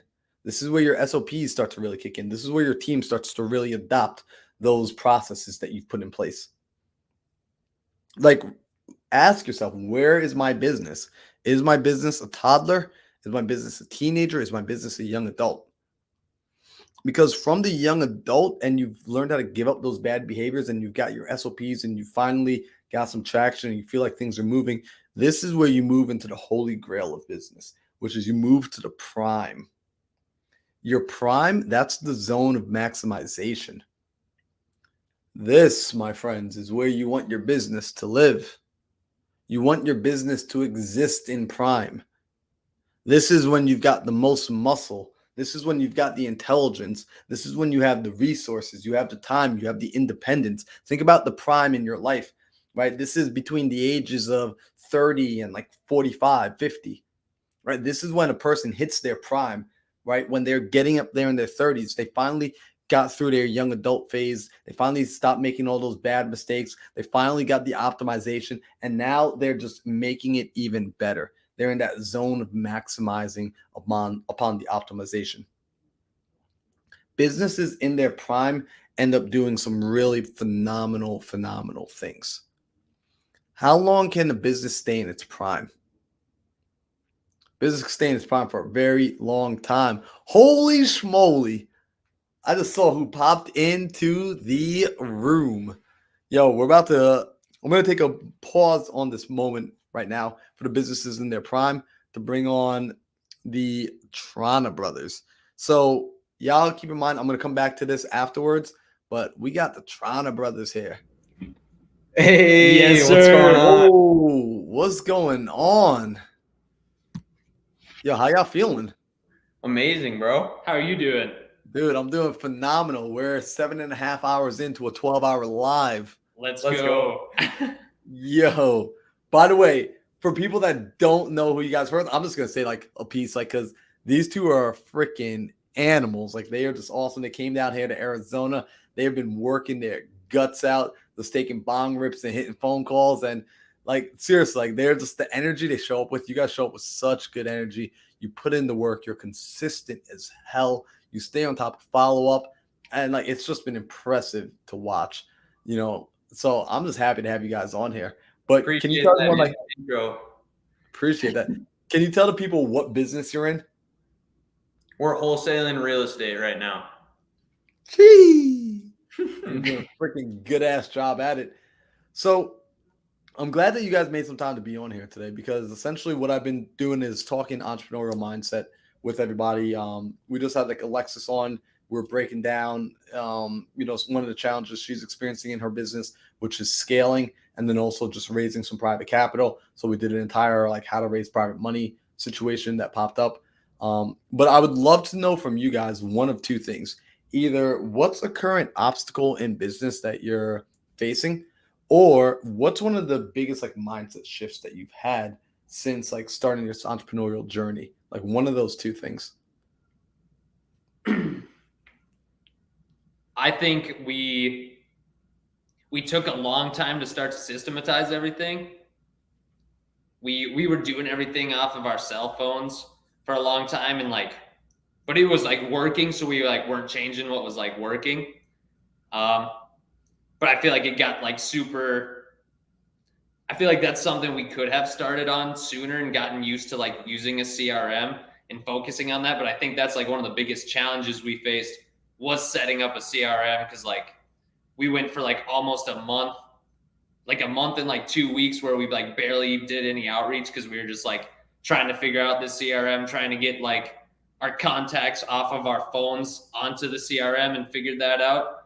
And it's like we're really good at talking on the phones all day, but when it got to like the back end stuff, that's where I feel like we were kind of lacking.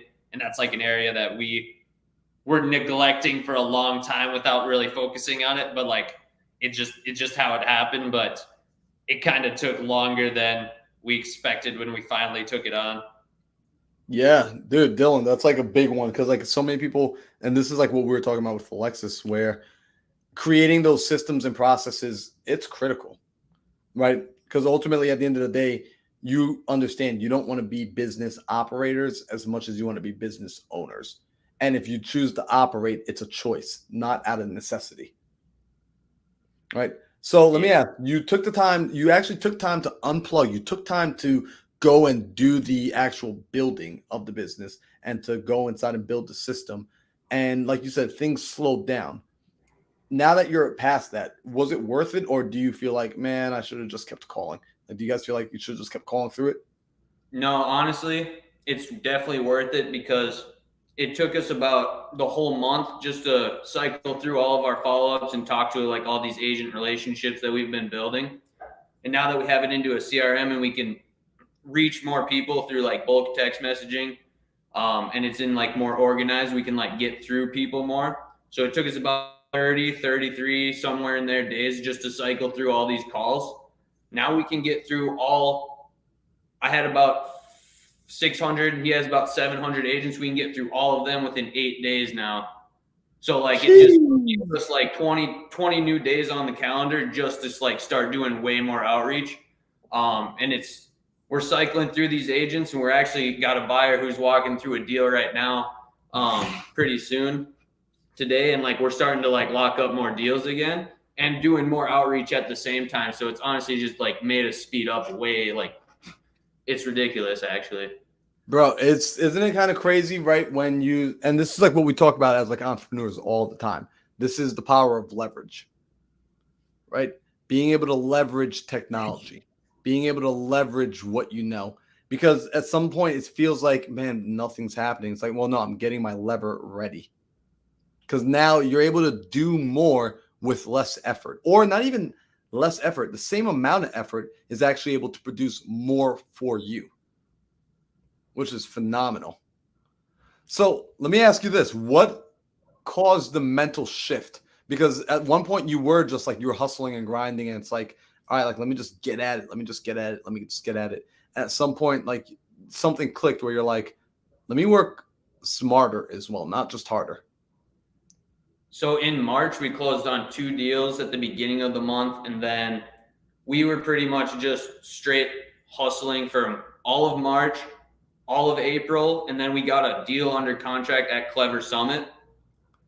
And that one didn't even close till the end of May. So we still didn't have like any paydays coming in. I think we closed one deal in May for like 5,000. Oh, I was going to say on April 1st, we hung out with you. We went on like a Sunday hike. Dude. And then on April 1st, we changed it up. And like that's the first morning we hopped on Mindset Morning Coffee. Yeah. Dude. And then all of April, it was just straight hustle. And then the first week of May, we locked up 7 deals and they all closed in May. So like just that right there was like the mindset shift. But like after we closed all these 7 deals, then we were just like, all right, we have enough money and now we can like have more time to focus on this because we have like enough to like let us live for a little bit without needing a check coming in right now. But the mindset shift going back, we were doing like certain things and it got us like so far along in like the journey. And then like we like committed to like Mindset Morning Coffee and then started like a whole new like morning routine that like added new things and just waking up at different times, just different actions to get us different results and further along. And like, honestly, that's every morning too, just being in that room and having those like higher level conversations at the morning of stuff that maybe you're not thinking that's going on. And then you realize, oh, I should maybe be paying attention to more things like this that's going on. But like, yeah, just from there is like different actions. Then we got to the point where just like, imagine how many, we did 7 deals in May. We're just like, imagine if on we our weren't, cell phones, if we weren't just like literally sitting here like on Ring all day. Yo, you guys have no idea like how like the energy you have is contagious, by the way. I just hope you both know like you guys have some contagious freaking energy because like it's just like it's pumping life into me. And that's why like I love so much about you guys because I want to highlight this. You had a routine that was producing a result for you and it was all right, it was working. And instead of being complacent, you said, how can we improve? I remembered we had the conversation too, and you said like, I need to do something to shock the system, right? Like we need to I was like, are you guys sure? Like, it's 4 a.m. on the West Coast. Like this was designed for the East Coast, and you're like, no, we need to do something to shock the system. We're committed. And you guys have been showing up at 4 freaking a.m. in the morning, signing into the morning mindset coffee. And then half the time you guys are in the gym, right? Like you're taking these calls in the gym. And I was just like, yo, they are dedicated, right? Like, yo, Jerron says, yo, you guys are like Jedi wholesalers. So that's freaking fire. So let me ask you this, right? You're getting some more traction. You're seeing that you can be way more productive and that you're able to scale, right? What are some of the new challenges that you're running into that you couldn't see before? Like you just weren't even in a place to see over the hill and over the horizon to run into these new challenges. There's a lot more messages on all fronts right now. Like emails, we're trying to get super loud on social media. So like a lot more DMs that like have to be answered and trying to do that fast. Cause like I know I just got a whole bunch of DMs from like a story and it took me like 5 days to get back to everyone. Cause I was like, I had so many agent texts, like using like the new CRM. I'm prioritizing the thing that has to happen and like respond to those people first. And like the people in my cell phone that actually text me, making sure all those people are always responded to first. But that's like kind of a new problem, but I think it's a good problem to have. And we just got to get better at being able just to stay focused. Cause I know I'll get on Insta, instead of just responding to the 20 people, I'll like scroll for a little bit and not really just be like, I'm just like, that's so many people. I don't want to like, there be like a deal in there or something and like kind of forget what's going on. And we just got the CRMs like completely like set up and going like a week and a half, 2 weeks ago too. So like once we really get the cadence down of how like every call, every text, and every like the SOPs for this business, once we can get that really flowing.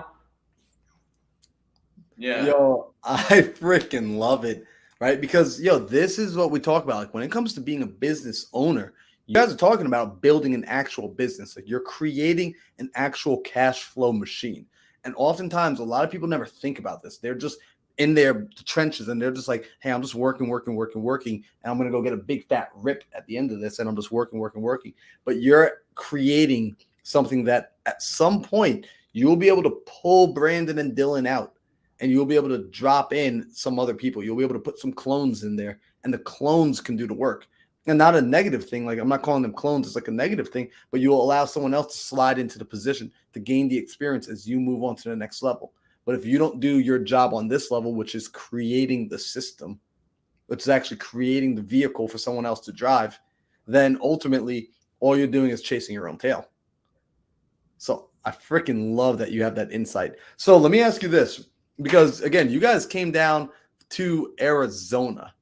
You get like this business can be done virtually, but why did you come to Arizona? So we saw our mentors are there. We know a lot of people there. The community of just like Phoenix real estate in general, there's always meetups going on, always people to talk to and like get surrounded by. And like there wasn't like meetups going on where we were living and we knew like, all right, if we really want to like go to the next level, we need to get around people that are doing like 10x what we're doing right now.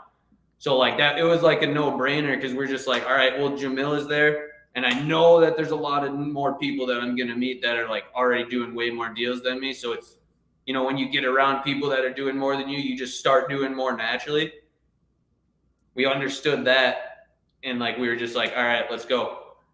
And like we came down to Arizona 3 months into our wholesaling journey because our uncle lives down here and he's lived down here for like a long time. And like, he used to like flip properties in like Coolidge and Casa Grande and like Florence. So like we've seen that it's possible from someone like in our life, you know what I mean? From like the beginning. So we knew this was like legit kind of from the get-go and just being able to like come down here and we're like, wow, this place is freaking sweet. We got to get that back down here ASAP. But then like the proximity too, like that's like the hugest part, just being around the people doing more. Cause then you're like, I got to be doing more. Yo, that's one of the biggest things. Like that proximity is power. Like even like as you guys are talking, like you're like right now, your energy is making my energy want to be like, oh, let's go do some deals right now. Let's go crush some deals, right? And this is what happens. Like people don't realize how important it is. They think it's an after effect. Like Do you think you would have been able to grow at the same rate that you have grown if you were isolated in your back in your hometown, just doing it from a computer? No, it's like the fish tank. You know what I mean? Like we were in our hometown, then we moved to like kind of a bigger city, and the fish tank got a little bit bigger. But then like just a completely different fish tank, like moving down here to Arizona, and it's just like way huger because it just feels like so more connected, if that makes sense. But when you guys, when you ton too. But Brandon, when you guys came out here, you guys came out with like $1 bajillion, right? Like you guys just like were like loaded in the bank account, and like you had it all figured out, you had it all mapped out, you had a cushy place to live lined up. Like we took out a loan from our parents actually, so we could like actually make it down here, but we probably together had like maybe $3,000. Yo, freaking love it. $3,000 to the name, and you're like, all right, cool. I'm gonna go into a city, right? My family. It's not like I have like a crap ton of family out here, and I'm just gonna go figure it. Like you guys are gonna figure it out. Straight up, we were living in Airbnbs for 3 months first because we didn't know like where else where were we gonna live at. So we were just living in Airbnbs. And like we took out a loan so we could go to Jamil's mastermind, and then we had like a little bit of money after that to like live off of. Because like we had like 3 months worth of living expenses, and like we had enough to buy 3 Airbnbs and just like have enough living expenses, but like not like basically no dollars, because like you can't go spend it on like anything other than like a car battery if you like need to. But but like seriously, we were just eating like dollar bags of rice. We still do, honestly. But yeah. We were like in a deal drought. We closed the deal in August, and then we didn't close anything September, October, November, and then until after Christmas in December, we closed on 3 deals. So like we were like in December, I took a screenshot. I had like $100 in my bank account. We had like less than 1,000 combined. Yeah.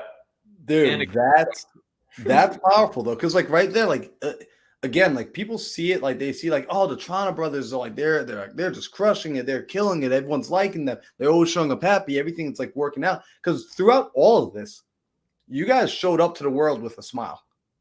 What was up with that? Like how, like, you know, you were walking around and like your energy felt good, it felt on point. Like what allowed you to stay in that mind space, like in that, like, because you're known for your energy, you're known for like the energy you carry. How did you keep yourself so positive throughout all this? I think because just anything that we do and we say we're going to do, it usually happens because we don't just stop doing it. So like we knew it was inevitable that we were going to just start doing a lot of deals anyway. So we might as well start celebrating now. Bro, straight up, that's how it is. So freaking good. That is so, I love that thought process. I think I gotta write that down. So like we gotta cut that up into a clip and like drop that for people, bro. Like we already knew we were gonna do the deals, so we might as well start celebrating now. Like, yo, that's how, imagine like what would people's lives be like? What would the world look like if people showed up as if it was impossible for them to lose? And they were just like, yo, like I know I'm gonna win. Like I know it hasn't happened yet. I'm not crazy, but I also know it's gonna happen. Like, how differently would people show up? That's freaking. It would be crazy because that's honestly how it is, though. Straight up, it's like what you choose to make it. Honestly, being happy is free too. So like, I didn't need money to do that. Bro, I freaking love that. Being happy is free. Like, and again, like I want people to understand this because this is where you've got to operate from. This is the entrepreneurial mindset. Like what you both have is the entrepreneurial mindset. You're willing to take risk, right? Like an entrepreneur takes more than average risk, right? Then you're willing to stay persistent and resilient. And Daryl and I were talking about this last night because we see people that enter into the industry. We see people that enter into entrepreneurship that fizzle out. And they fizzle out and they just go back and they just get a W-2 job. And I don't know. You guys tell me, like, I don't know. Have you ever at some point started to contemplate and think, man, maybe I should just go get a W-2 job? Like, did that doubt ever creep in for any moment or even like a second? I lasted about 3 months at a job before I quit. And then I moved into him and found out about wholesaling. He dropped out of college because he's just like, yeah, I can't do it either. We didn't even have it. We were just like living off of our savings for a couple months. And then he found out about wholesaling. He's like, yo, you can just sell these contracts for $10,000. I'm like, this is amazing. And then I dropped out of college.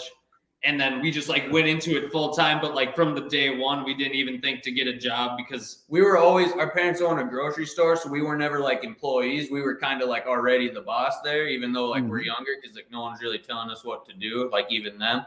So like we kind of just like always been like, all right, I'm not going to like go work for somebody else. Like I'm like running a store. I'm like 15 years old. Like I can do this. Bro. And then when we were employees, we're just like, yeah, we're not doing that again. Saying it. See, yo, I want people to understand that too. Like, yo, once you become an entrepreneur, you're unemployable. You're broken. Like your mindset's broken. Like you will never go back into that mold. It will never feel right again. And it might feel like a temporary, like because there are people out there, they're on this journey and they're thinking about it. They're contemplating it. They're like, man, this is just getting so tough. And like, I just really need to pay the bills. And like, I have no idea. It's like, yo, you're being tested. Like without a test, there is no testimony, right? You're being tested. So being able to stick it out and see it through. So you both are able to stick it out, see it through. And oh, dang, I didn't even realize we had all y'all were getting, people are blowing you guys up in the chats, yo. Yo, they're loving you guys right now. Hey. Yeah. I just like realized the chat was like going off. Like I had it full screen. So you guys realized, all right, cool. Like there is no stopping. There's no giving up. You're learning to live as if it already happened, right? And let me ask you one thing. What's something that in the beginning, it wasn't quite as clear to you, but it's clear to you now? Like something you wish, like something you know now that you're like, man, if I could have gone back in time and like, just got myself to understand this a little bit sooner, it would have potentially have sped up the process. Focus. One thing, one market, 90 days, you do deals. It's that simple. And we were trying to do this, and this in Florida, Michigan, North Dakota, Phoenix. We just one thing, just focus on agent outreach in Arizona. We would, if we would have done that from day one, we would have been doing deals in 90 days.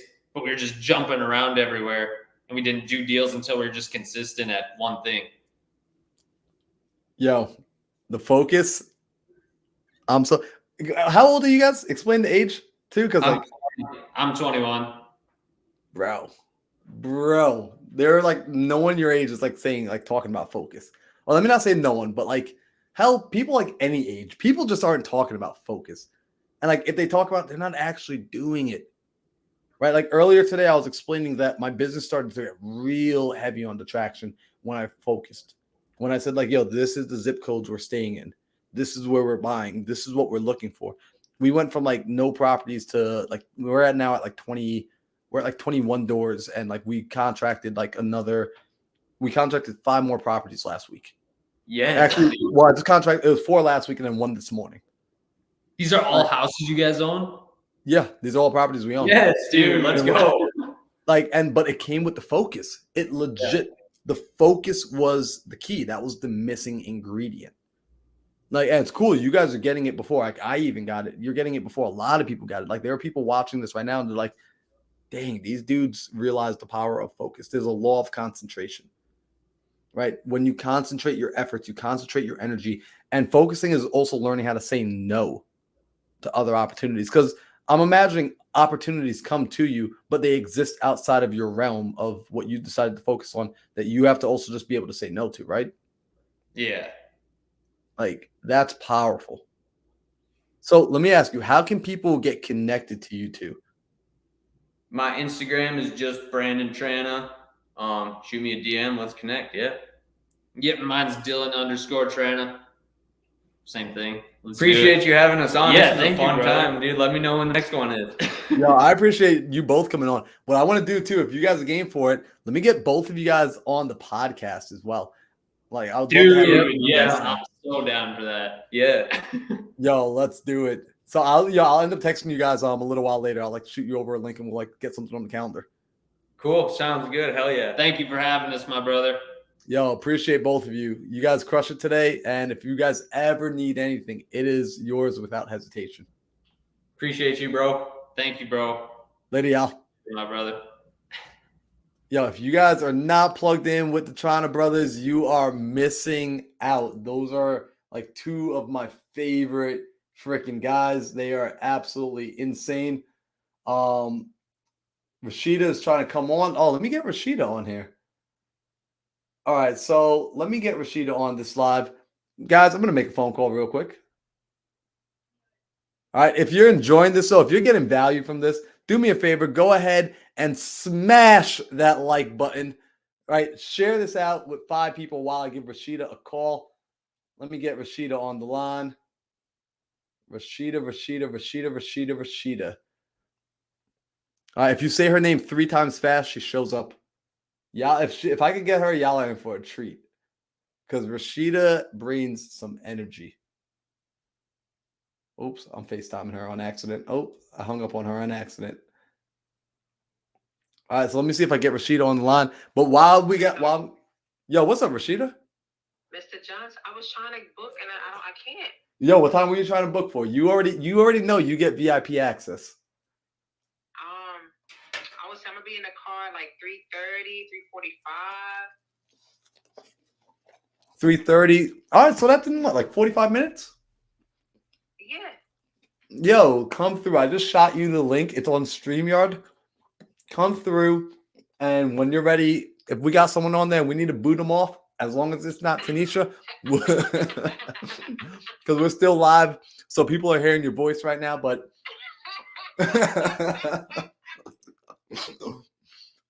we're having a good time today. I bet I'll pull up at 3:45. I bet. I'm gonna see you later, Cheetah. So we like to have fun. One more business principle. If you are going to do business, have fun. Like, say it with me, Al. I like to have fun. I want to have fun with my business, right? Business is serious and it should be taken seriously. I believe that if you don't do the right thing, there will be risk. There will be a consequence. I've had some terrible, terrible things. Yeah, I'm trying not to choke on the chicken, right? I've had some I've had deals that have made me cry. I've had situations I've had I felt that stuff and it's miserable. And guess what? At the end of the day, the problem still needs to be solved. So have fun with your business. All right. Tech, I promise you I won't choke. Derek, what up, bro? Derek says, I like to have fun. Yo, Tanisha said, perfect. I'll be back. Yo, appreciate you, Tanisha. So we got Rashida coming on at about 3:40, which means around 4 o'clock-ish. All right. But in the meanwhile, I'm going to jump back in. So if you remembered now, if you've been hanging out here, also, we're only at 22 viewers on the YouTube. If we can get that up to 30, I'm ecstatic. If we can get it up to 40, I'm elated. If we can get it up to 50, I don't know what I'll do. I'll do a backflip on camera. If we can get 50 people on here live at the same time, I will do a backflip on camera, hopefully, and not kick the ceiling fan. So if y'all make that happen, you get a backflip for doing that. All right, so let's look here for a moment. Just so anyone knows, you guys are getting secrets out of my journal, out of my notebook here. All right. So if you remember right before the Trana brothers came on, shout out to the Trana brothers. Really freaking love those guys. If you were paying attention, we were talking about the life cycle of a business. Now, why do you want to understand the life cycle of a business, right? I don't think I even explained to you why it's so important and critical to understand this. The life cycle of a business, if you recognize where you are in the life cycle, you start to be able to address problems that are normal versus problems that are abnormal versus problems that are pathological. If you have a normal problem, you can let those continue to exist in your business. Normal problems is the same as having a 1-year-old who's still peeing on himself. That's a normal problem. If you have an infant that's peeing on himself, that's a normal problem. If you have a 40-year-old who's peeing on himself, that's not a normal problem. That's an abnormal problem. If you got a 25-year-old who's peeing on himself, that's a pathological problem. That's a very important problem. You want to address pathological problems in your business immediately, but you need to be able to identify what the pathological problem and what's not.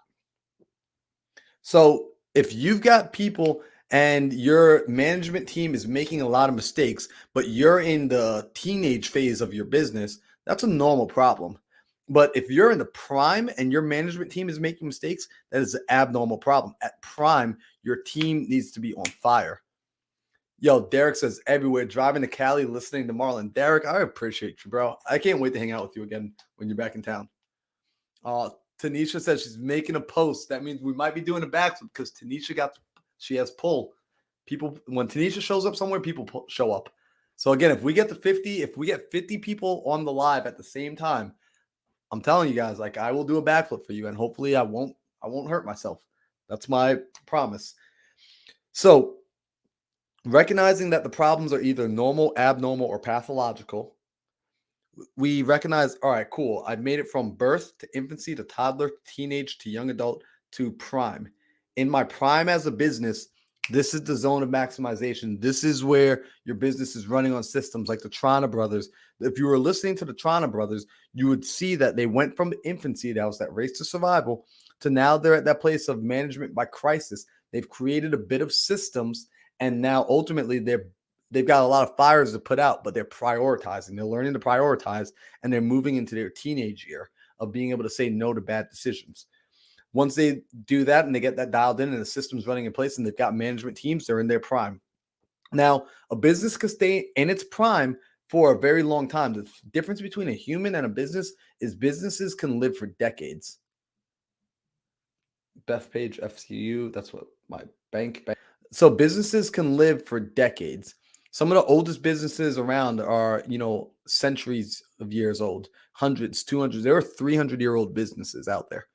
So after a business starts to leave its prime, this is in life where it starts to decline. So if you want to think about it like an arch, birth, toddler, teenager, young adult, prime at the peak. Now coming down, we move into the midlife. So your midlife in your business, this is like somebody hitting their midlife crisis. Your midlife it's an evaluation phase. This is where things are beginning to break down. You're starting to notice the breakdown for the very first time. Midlife of your business, there are going to be normal problems here, that things are slowing down. This is when you've had a staff who's been around forever, and now the staff begins to leave, right? The comments are funny. So you don't necessarily want to be in midlife. Now is it possible to travel backwards in time? In real life, no, but what you need in business, you can start to move backwards if you become more flexible, because at your prime, you have flexibility and you have control. But in midlife, you're starting to lose a bit of your flexibility, although you're gaining more control, and a business in its midlife is still making money. It's just not growing anymore. So a business in midlife is making money, but not growing. There's a lot of old businesses that are in their midlife. There's going to be new problems. Essentially, the problem with midlife is the business is no longer recruiting new talent. It's an older, established company. Typically, management is now starting to take those big old bonuses, things of that nature. Now, as it moves from midlife, the business will move over to the aging. So when a business gets to the place of aging, this is when the breakdown starts to accelerate. This is now where, okay, the business really isn't making any new money, and now it's starting to produce less and less and less. So it's producing less. It's not making any new money. It's not keeping up with the times. Just like an aging person, it's no longer adapting. It's maybe being phased out of the economy. It's being phased out of the marketplace. And it starts to go into a position of institutionalization. This is where it gets interesting. Institutionalized businesses are businesses that are artificially pumped. These are businesses like the too big to fail. You guys saw back in 2008. And I want you all to understand this because this is the natural progression of business. If you're ever going to be an investor, you need to understand you're a business owner. You own businesses. Stop being a business operator. Be a business owner. Look at businesses with a totally different lens. Totally different lens.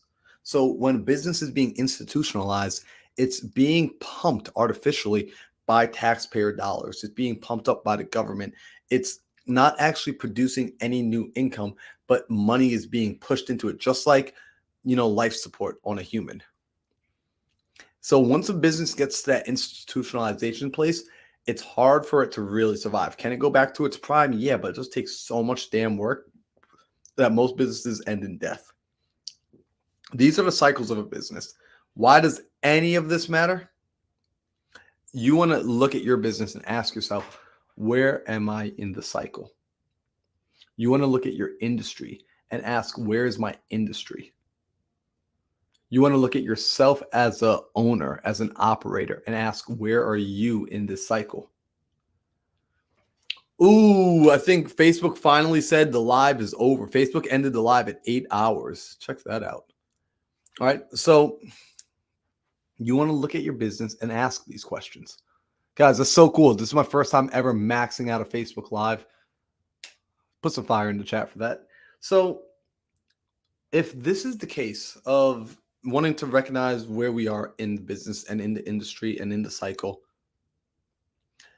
I want you to understand that you might find yourself being in an industry that's in its prime, but you yourself as an owner and operator are in your teenage phase and your actual business is an infant. What's going to be normal, the problems that you have need to match up with where you're at. You have a problem if your problems don't match up to the stage of business that you're in. If you're an infant, you really shouldn't be worried and concerned about having a management team. You're on the race to survival. You need to go figure out how to produce money. Before you start talking about producing a team, go figure out how to produce income. Right? If you're saying like, hey, look, I'm having trouble producing income as an infant. Yeah, no, dude, I get it. That's no problem. You were just born yesterday. Your business just started. You should be having trouble producing income. That's your problem to go solve. But if you're telling me I'm in the young adult phase and I've got, 15 employees and I'm having trouble producing income, okay, whoa, that's a challenge. That's a problem. That's a serious problem. That's a pathological problem. That's a stop everything and let's figure out what the hell's going on here. Because that shouldn't be the problem anymore. That problem should have been solved a long time ago. We should be knowing how to produce money in this business. If I'm in an industry and my industry is institutionalized and my business is an infant, but I'm in my prime, am I in the right business? You all should be answering hell no. This is like getting into the newspaper print industry right now while it is being institutionalized and you're starting an infant business and you are in your prime. It is a terrible business to be in. Why? Because it's being phased out. It is right before death. You want to go and get yourself into an industry that is somewhere around its toddler phase or its teenage phase. It's still young in its industry. And then you can go and get a business and build inside there while you're in your prime. That's where you want to be because now the market and your business have so much room to grow. You're an early adopter. If you can get early in on the industry, you don't even have to outperform people. You just got to go at the status quo and you will outperform others who are in dying industries just by nature of being on the right boat. Warren Buffett talks about this all the time, which is pay attention to the boat that you're rowing in. Don't just go and row. Pay attention to the boat that you're rowing in. What boat are you rowing? This was one of the big aha moments I had over the weekend when I sat down with Ingrid and Caroline and we did the business mastery. It was like, man, where am I? And I looked at my business to try and figure out okay, where do I see myself? And based off of my business, I'm like, well, my business is in its teenage phase. And my business is going from infancy to toddler, right? And I'm talking about like more so like my coaching business. I'm talking more so my self-education business. It's going from infant to toddler, right? It's at that place of, it's not really a race to survival because I've already got the capital. So it's more so like, all right, now it's management by crisis. Now it's putting out fires that I create. And it's like, all right, cool. How do we start to systemize this more and more so that it's crisis created by management and so on till I'm a young adult and at my prime? One day I'm going to have a whiteboard because you want imagery with this. Trust me. Trust me. So 5 areas of focus I got here for you, right? 5 areas of focus that you want to have. Number 1, you need to know where you are based on the problems you're trying to solve. So based off of this business cycle, know where you are based on the problems you're trying to solve. If you're not sure where you are in your business, just ask yourself, what problems am I working on right now? Number 2 is management style. Who's responsible and at what authority do they have? Right? In your business, who's responsible for what? If you're still the person that's responsible for everything, you're still an operator, not an owner. If I worked with Tanisha, right, and I brought Tanisha onto the team, I would be handing over responsibility to Tanisha. This would allow me to go on and do other things. But if I'm handing responsibility to her, but she still has to come back and get permission from me, I've done a terrible job of handing over permission. I haven't handed over responsibility properly, right? Growth in your revenue. You need to be paying attention to the growth in your revenue or profit. Understand the growth and decline. Understand the types of problems. Again, you just really need to know the types of problems you have and also understand the types of rewards that you get at each level. Understand at certain levels, like the reward, like when you're an infant, the reward is going to be getting that initial money, right? But then as you become a teenager, the reward is going to be getting your team to do the things you want them to do. So you might actually be losing more money. You might have been making more money as an infant than you do as a teenager. But understand it's a different reward at different levels. So these are things you want to be aware of, you want to be cognizant of, you want to pay attention to. So let me take 1 second here to also take a look at something. Who do we got? Some people booked and did not show up. I'm just trying to see who didn't show up. Parisa. I have no idea who Parisa is, but Parisa did not show up. Terrible, terrible, terrible. All right, cool. So let's keep it pushing for a second here. I'm going to take 1 bite of chicken.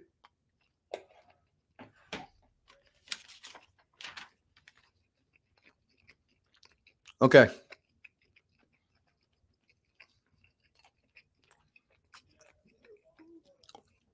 What I'm going to provide now is, earlier we talked about business needing to have 2 things.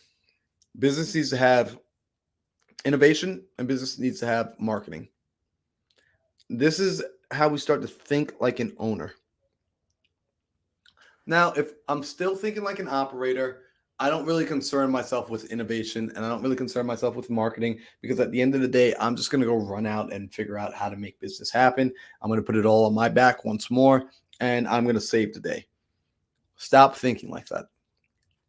Imagine that you were stuck in a wheelchair and you could not go out and the only thing you can use to operate your business was your brain. It was your beautiful mind. What would you do? You would figure out how to innovate. So in order to innovate, you need to get perspective from your clients. And you need to do it in an immersive environment. When you get perspective from people, here's what you ideally want to do. Don't bring them in and out of like their environment. Step into their world, right? If you're a wholesaler, step into the home, step into the mind, step into the life of the seller. Step into the world of the buyer, of the fix and flipper. Step into their world, immerse yourself into their world. And I mean this quite literally. I mean this physically as well. If you have the ability, if you have the opportunity to do so, this will be something that will be an advantage that no one else would have. Now, you're not going to do this every single time, but in the beginning, for the sake of innovation, for the sake of being able to bring more value than anybody else, go and step into the world of your clients. Pick up the phone, call them, Zoom with them, see how they're doing. When you begin to do this, this is going to start to give you a deeper insight into the human psyche. For example, the morning mindset coffee rooms that I run every morning, I love pouring into entrepreneurs. I love helping them get the aha moments, the epiphanies, so that they can start their day and move into something amazing. Now, when I do this, at first I was like straight up like guessing, like, oh, I hope this is going to be valuable to them. I hope they care about learning about the subconscious mind. I hope they care about learning how to raise capital. I hope they care about learning how to tell stories better. I hope they care about sales. I hope. Okay, well, look, instead of hoping, why don't I interview them? And I started making it a point to actually interview every single person who's ever purchased from me. Now, I'm still not done with this because I have like over 200 and something people that have like bought some sort of products from me, right? Which is not a crazy amount of number, but I know this number because I have it on the spreadsheet. And I'm taking the time to reach out to them one at a time and interview them because I want to see what was it that they bought? What was it that they thought they were buying? What did they feel like they received? What do they like about it? What do they love about it? And what would they improve if they could?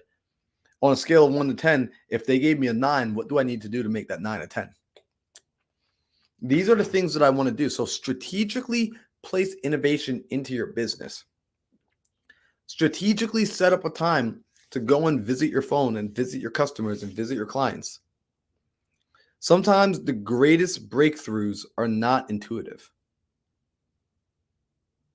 Sometimes the greatest breakthroughs come from somebody else. They're not your own breakthroughs.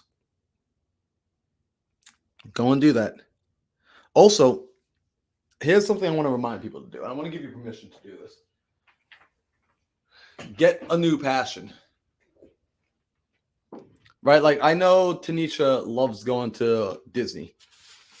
Right? Derek likes going out and traveling and, connecting with new people.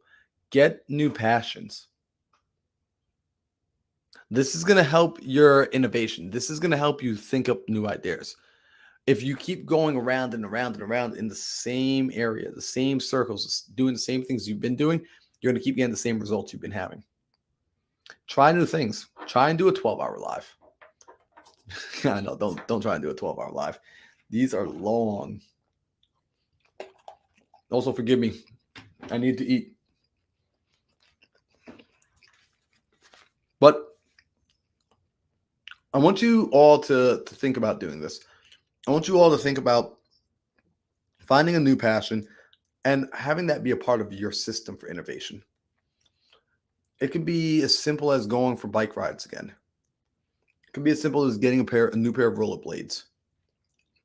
When you start to allow yourself to break out of the mold, just like the Toronto brothers were actually, I'm glad they came on a little while ago. You heard what they said. They said at some point they realized they had to shift up they had to shift everything up. They had to shift up everything they were doing. They had to shift up everything that their schedule, the time they were waking up, the time they were going to the gym, what they were eating, all of that. They found new passion.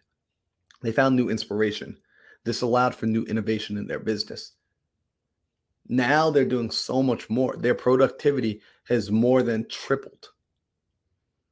That is strategic. Don't think innovation is just going to accidentally find you. Run new experiments. Begin to actually try different things. Entrepreneurs are not afraid of failing. Entrepreneurs understand that there's risk involved in everything that they do. We get it. We've taken that risk and we've assessed it and we said, you know what, it's worth it because I will not settle with not knowing. I don't want to not know what could happen. So you yourself might find, okay, nothing's working right now. Try something new. If it doesn't work, change. If it doesn't work, change again. If it doesn't work after that, change again. How many times do you change? You change until. Change until it does start to work. You know this to be true already. You've done this already in your life. I'm simply reminding you of something you already know. Now, experiments can absolutely change the game. Sometimes you're going to get an idea and you just need to put it to work. You keep your main. So here's an interesting story. The first time I ever came out to Arizona, shout out to Pace Morby. First time I ever came out to Arizona, he allowed me to come and shadow his team. I was telling a little bit about the story earlier this morning. And I went and I shadowed Tino and Nick and hung out in the office. And they let me sit in on one of their meetings. And Pace was having a meeting with Tino. This was back in the day when the No Excuses program was coming out. If anybody remembers the No Excuses program, this was when Pace went and bought a massive list of properties and skip traced all the data for so many people. And he gave it to them. He's saying, look, you can't afford data? No excuses. Here's your data, right? You can't afford to do the calls and the follow-ups? No excuses. Leverage my team. They'll do the follow-ups. You can't afford a TC? No excuses. Use my transaction coordinator. So he got rid of all the excuses. And when he was building out this program, this department, I was sitting there at the meeting and he was talking with Tino. He said, Tino, I want to create a JV department for the No Excuses program where students are going to be able to make calls and they can generate leads. And if they need help with the leads, they can send them over to you guys and you guys can close it and you'll be able to make more money and the students can make more money and everybody can make more money and everybody's happy. I just want to see my students succeed. Oh, great. He says, but here's the caveat. So Tino, right now, what you're doing for the business is you're calling on our leads. You're producing money. You're allowing our business to work. So I need you to build out this department. I need you to build out this No Excuses department in your free time, in your downtime. I need you to run this experiment in your downtime. In other words, this machine we have running right now cannot skip a beat. Can you do that for me? Tino said, I understand. And the answer is yes, I can. That was one of the coolest things I ever saw because I saw that, okay, experiments can happen. You can add things on in your business as long as you don't take away from the initial operation. See, whatever your main objective is, the main thing has to remain the main thing. The important thing is the important thing. Keep the important thing the important thing. However, you can still add on. You can absolutely add on. So don't be afraid to experiment in your business. Just make sure the experimentation comes after you've established a foundation, establish a base, establish something that you know that works. Put all your focus on that thing, get it running, get it operational, and then begin to experiment in your free time.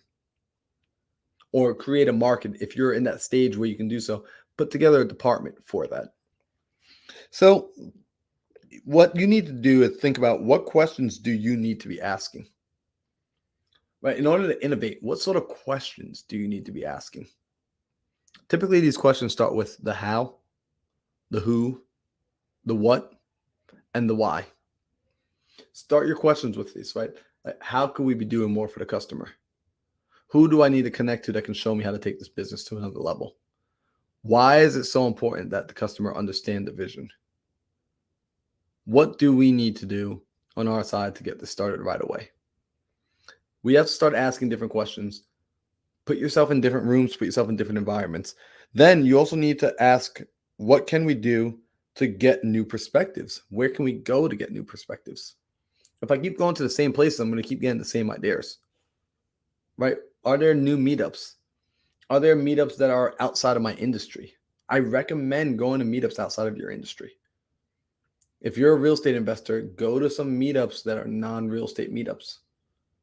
Go and be around health and fitness gurus. Go and be around people that are talking spirituality. Go and be around people that are selling bikes and be in different rooms. You will find a lot more resources out there. No man is a prophet in his own town. Then ask yourself, what's something that you're passionate about? Right? These are questions that you want to start asking yourself to help develop the innovation. Right? So that's really, really, really, really fun.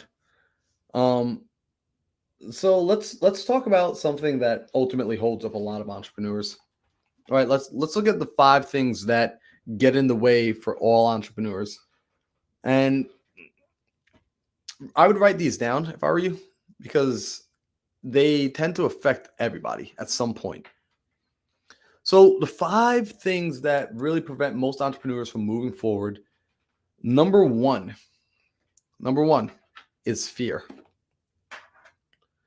So when people are afraid, right? Oh, I love it. Derek said analysis paralysis, right? Which is like a part of this. Like it's a part of being afraid.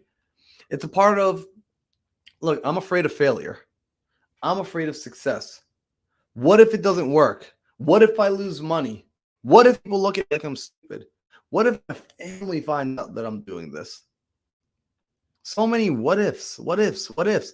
You know, there's a big difference between fear and faith, and also there's a big similarity.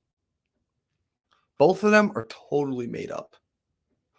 See, I ask that instead of being afraid, you have faith. But for some people, they hear have faith and they're like, well, you want me to be religious? You want me to go to church? You want me to? No. I just said have faith. Do I go to church? Yes. Do I need you to go to church? No, I don't care. But have faith. Because the only difference between fear and faith is fear makes me freeze. Faith makes me run forward. They're both made up, though. They're so similar.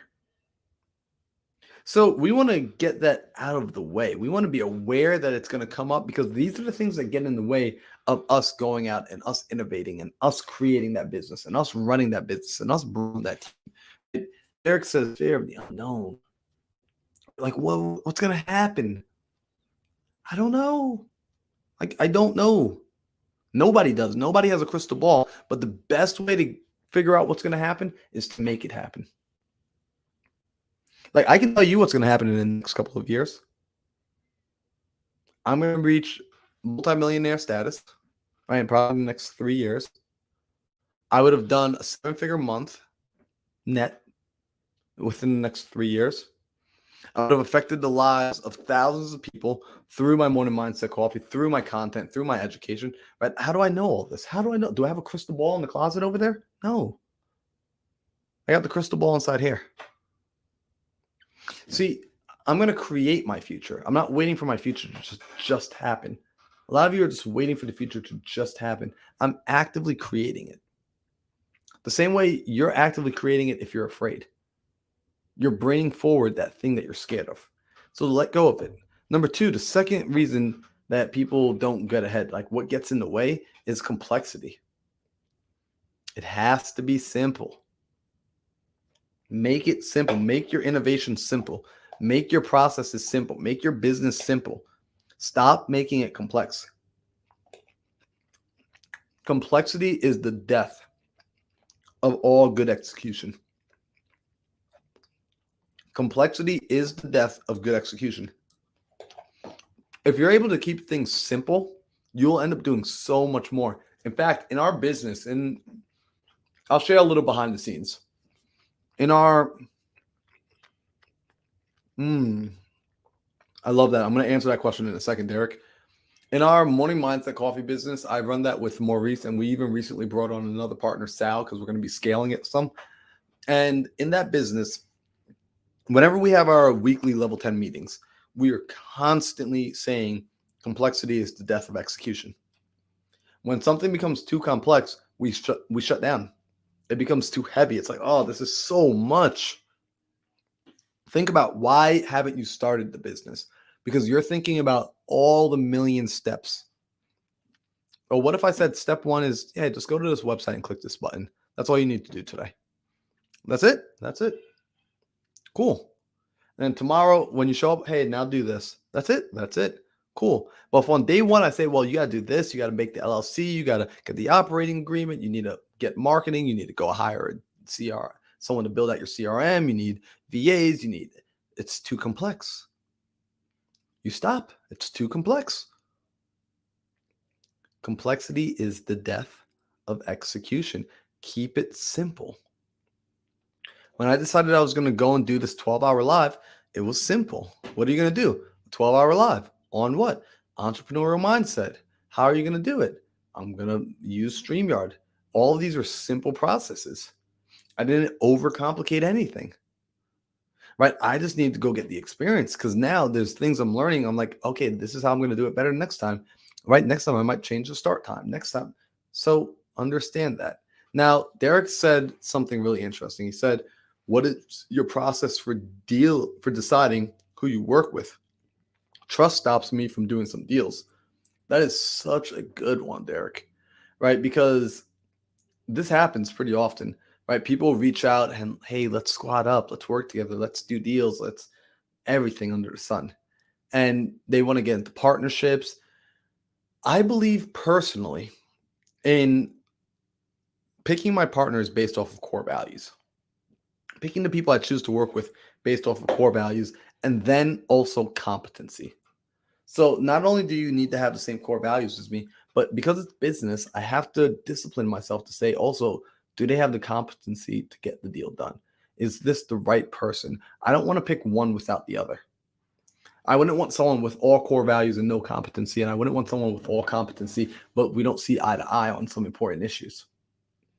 So with that being the case, what allows me to understand the core values necessary is for me to understand what are my core values for me. What are my actual core values, my non-negotiables? Have I written them down on paper? Because in the moment, I can be swayed. In the moment, I can be persuaded. In the moment, I can go against what's deep within me. This is why we call them core values, not surface values, core values. If you take the time to understand your core doesn't shift nearly as fast as everything else. Does the core change? It's possible. Not often. See, the core is rooted deep. So if you're able to plug into your core, and if you're able to understand that your core values maketh the man or maketh the woman, get into touch with that. Start to understand what your core values are. And then based on that, let that be a part of how you judge people. Now, how do you spot your core values in other people? This is where it starts to get a little bit trickier. If we're talking about like finding JV partners in community, if we're talking about got some gum. If we're talking about finding JV partners in the community, if we're talking about even the idea of, sorry, I'll just get some food in me. Finding JV partners to work with. The truth is, it's a lot of it's going to be intuition. A lot of it's going to be your personality. Like Derek, I'm fortunate enough to be able to sit down and spend some time with you, and that's good.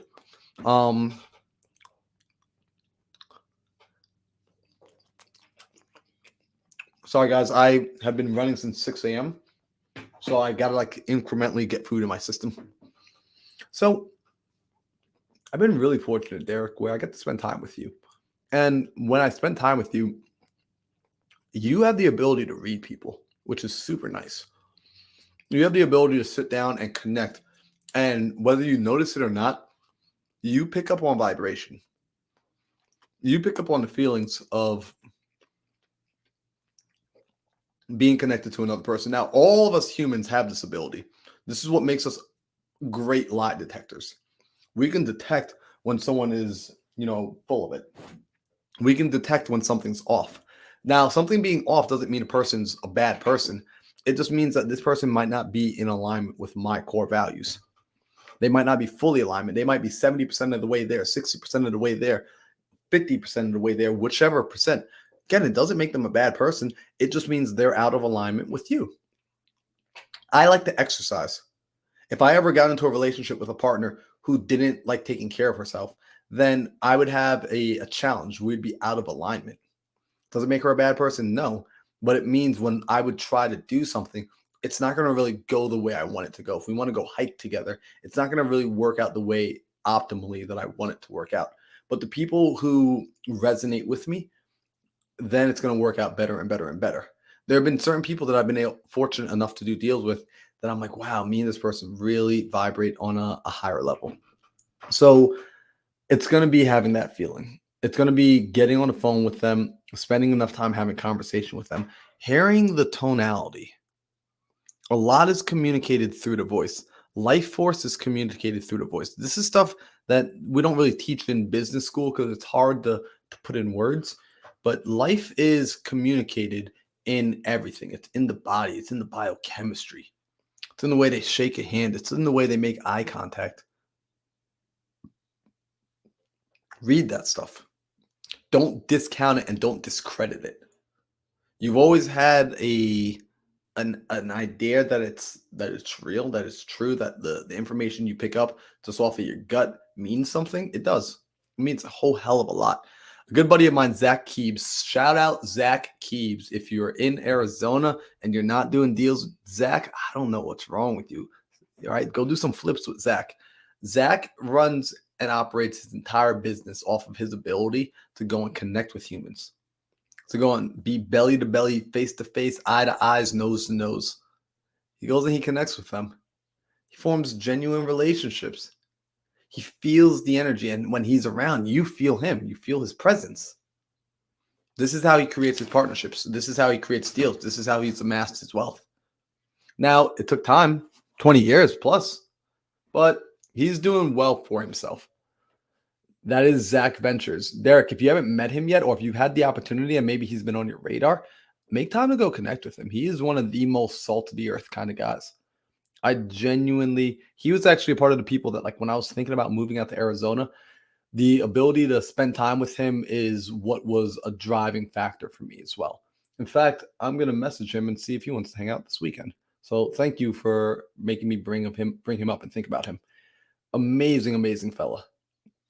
So that's Zach Ventures. I should have actually had him come on here. I've interviewed him on my podcast, though. So if anyone ever wants to go see that episode, go check it out, Into the Mind. So I'm going to jump back into this, though. Derek, I really appreciate your engagement, too, by the way.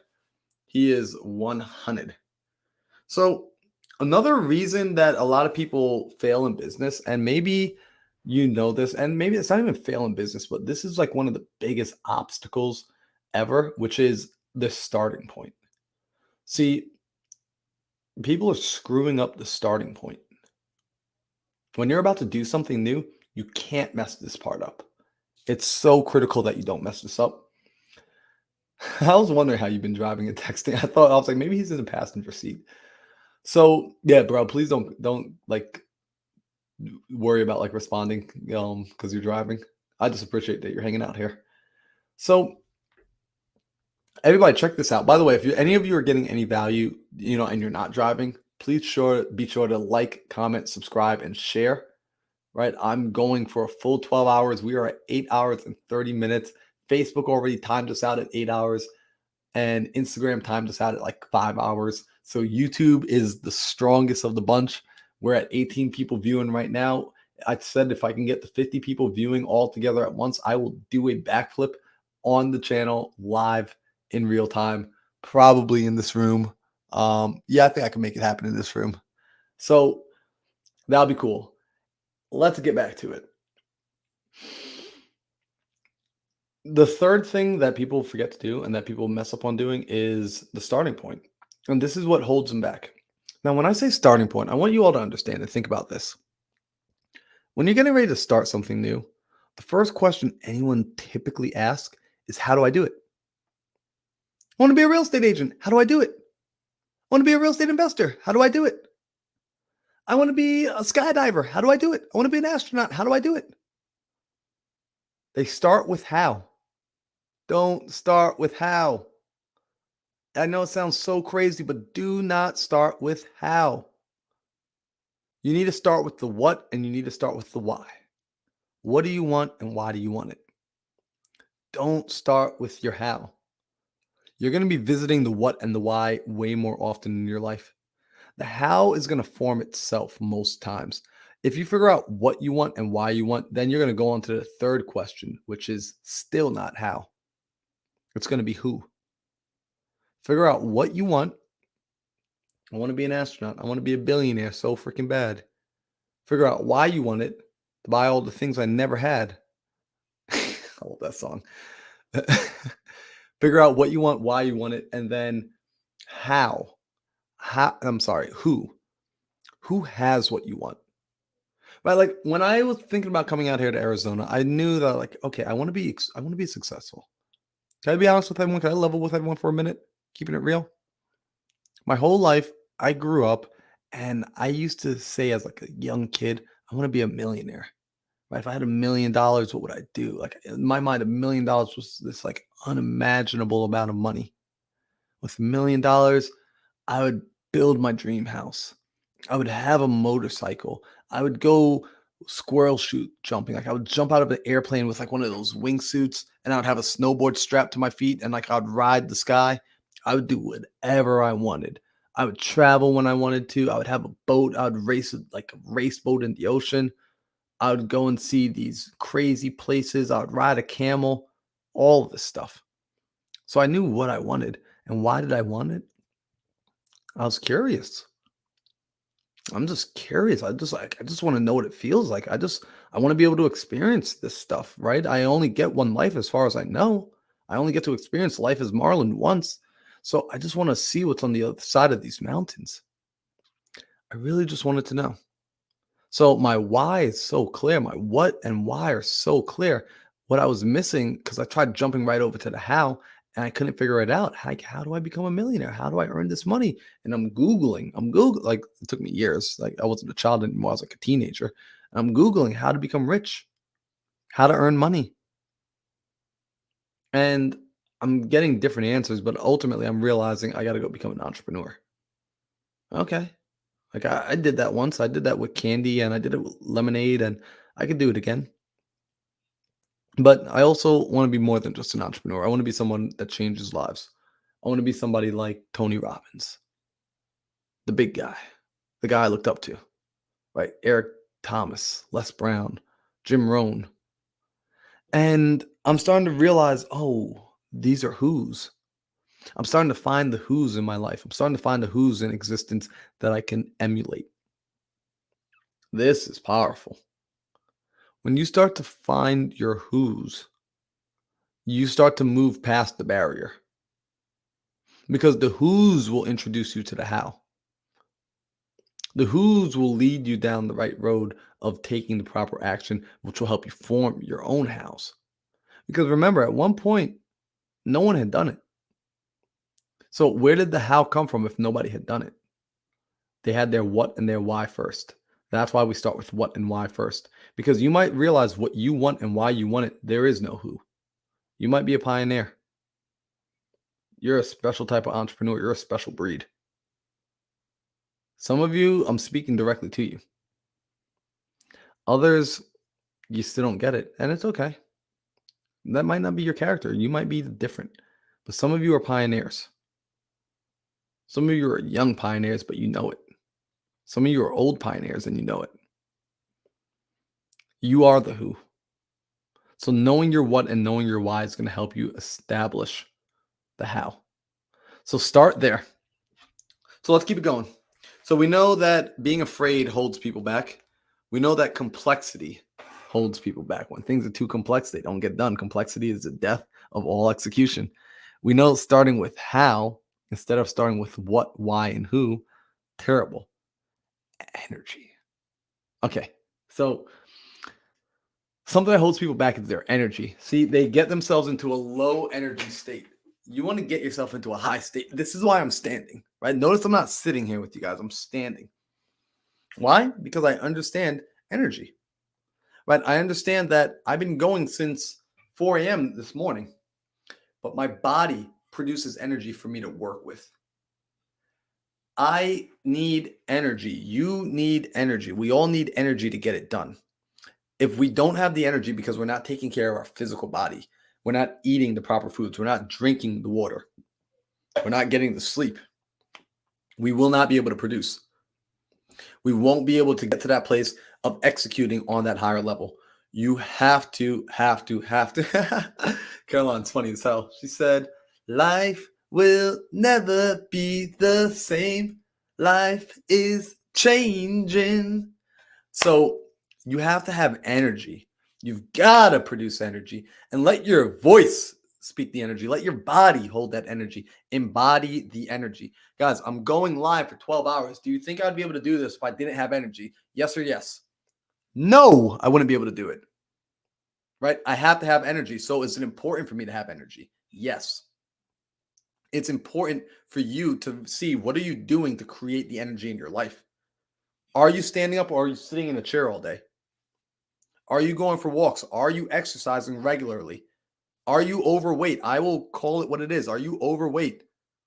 Look, I believe all people should be loved. However, are you taking care of yourself and producing more energy in your body?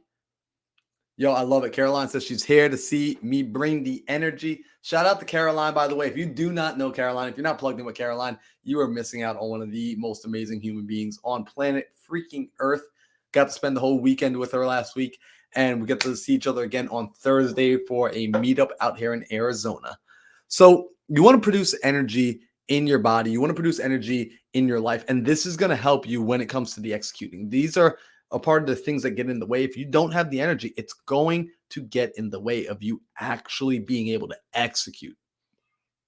So the final thing here, the fifth thing that gets in the way of the actual execution, that gets in the way of actually going out and creating the business of your dreams, going from being a business operator to a business owner, is the lack of real commitment. Let me tell a story. Story time. So, and this was a story Caroline had me tell the other day on Instagram Live. So I'm going to tell it again, and hopefully I get better at telling this story as time goes on. There was a man back in the early 2000s who had a theory. He had a theory that there was a Spanish ship that was back in the days, like in the late 1800s, was going on a voyage. And on its way to its port, it never made it. It actually crashed derelict at sea. And upon the ship, according to the ledgers, were gold doubloons, it was golden chains, and just treasure chest after treasure chest after treasure chest. So the Spanish ship was carrying just so much gold, it's not even funny. In today's standards, this would have been, somewhere around like $500 million worth of gold. That's just out there at sea for anyone to discover. So based off of him reading through history books and going through some of the ledgers, he began to formalize a theory of where he believed the boat might be. So with this theory in place and essentially a treasure map that he created, he went out and raised money. He raised money from private investors, and he told them, look, I'm going to go out and I'm going to go find this boat. And when I find the boat, what we'll do is I will pay you back and also share a portion of the treasure with you. So he gets the money, he gets the capital, and he purchases the boat as well as a crew. The entire first year, he and the crew are just out there on the sea, on the open ocean, searching for this gold, going through his notes, and they come up with absolutely nothing. Not a problem. All right. First year out. It happens, right? First game jitters, shake it off, but we're out of money. So he has to go back and he has to raise more capital from the lenders. He's got to go get more money from the investors. So just imagine this, right? Like, hey guys, so good news. The ocean is still wet. We still got plenty of water. And I'm certain that the gold is still out there. I just haven't found it yet. So I know I've been at sea for an entire year, but I'm going to need some more money. So, but look, I'm telling you, the gold is out there. Look, here are the notes, here are the charts, here's the ledgers, like the gold is out there. So he convinces the investors to give him more money. So now he's back at sea. It's a year 2. He gets the team amped up. Guys, this is our year. We're going to get the gold. Let's go. Let's dive. Who's ready? We're out at sea. So he goes to the ocean and he starts looking for the gold again. And he's out there on the ocean for the entire second year. And I got Bet in the studio, so I'll bring Bet on in just a minute. I'm just going to get through this story. He goes out there and he goes through, and the entire second year, nothing. He comes up with nothing. So again, he's in a position where he's got to go back to his investors and raise the capital again. So you see, because you got to take some money, the crew. It takes money to pay their salaries. And he's searching the entire ocean floor for treasure. Guys, like, you want to talk about commitment? I'm talking, this is commitment. 2 years of nothing. He goes on for the third year, nothing. He has to raise money again. Right now, it's like you gotta think like this is you gotta be real committed to come back to somebody a third time with nothing and raising more money. Year number 4, here's something that some people don't know. If they've ever heard this story, in year number 4, there's a tragic accident that happened at sea. This gentleman actually lost his son as well as 2 other crew members. Most people would stop. Most people would give up. He did not give up. He kept searching. Year 5, nothing. 6, nothing. 7, 8, 9, 10, nothing. This man is out at sea almost every single day searching for gold. He's already lost his son. He's lost lives, and he's still committed to finding this gold. Year 15, nothing. Think about where you are. 15 years of you searching the ocean floor. You come up with nothing. Like you don't even find there's no participation trophy for this. You're coming up empty-handed and you're still having to go back to your investors and raise more money. Come on now, you got to be committed.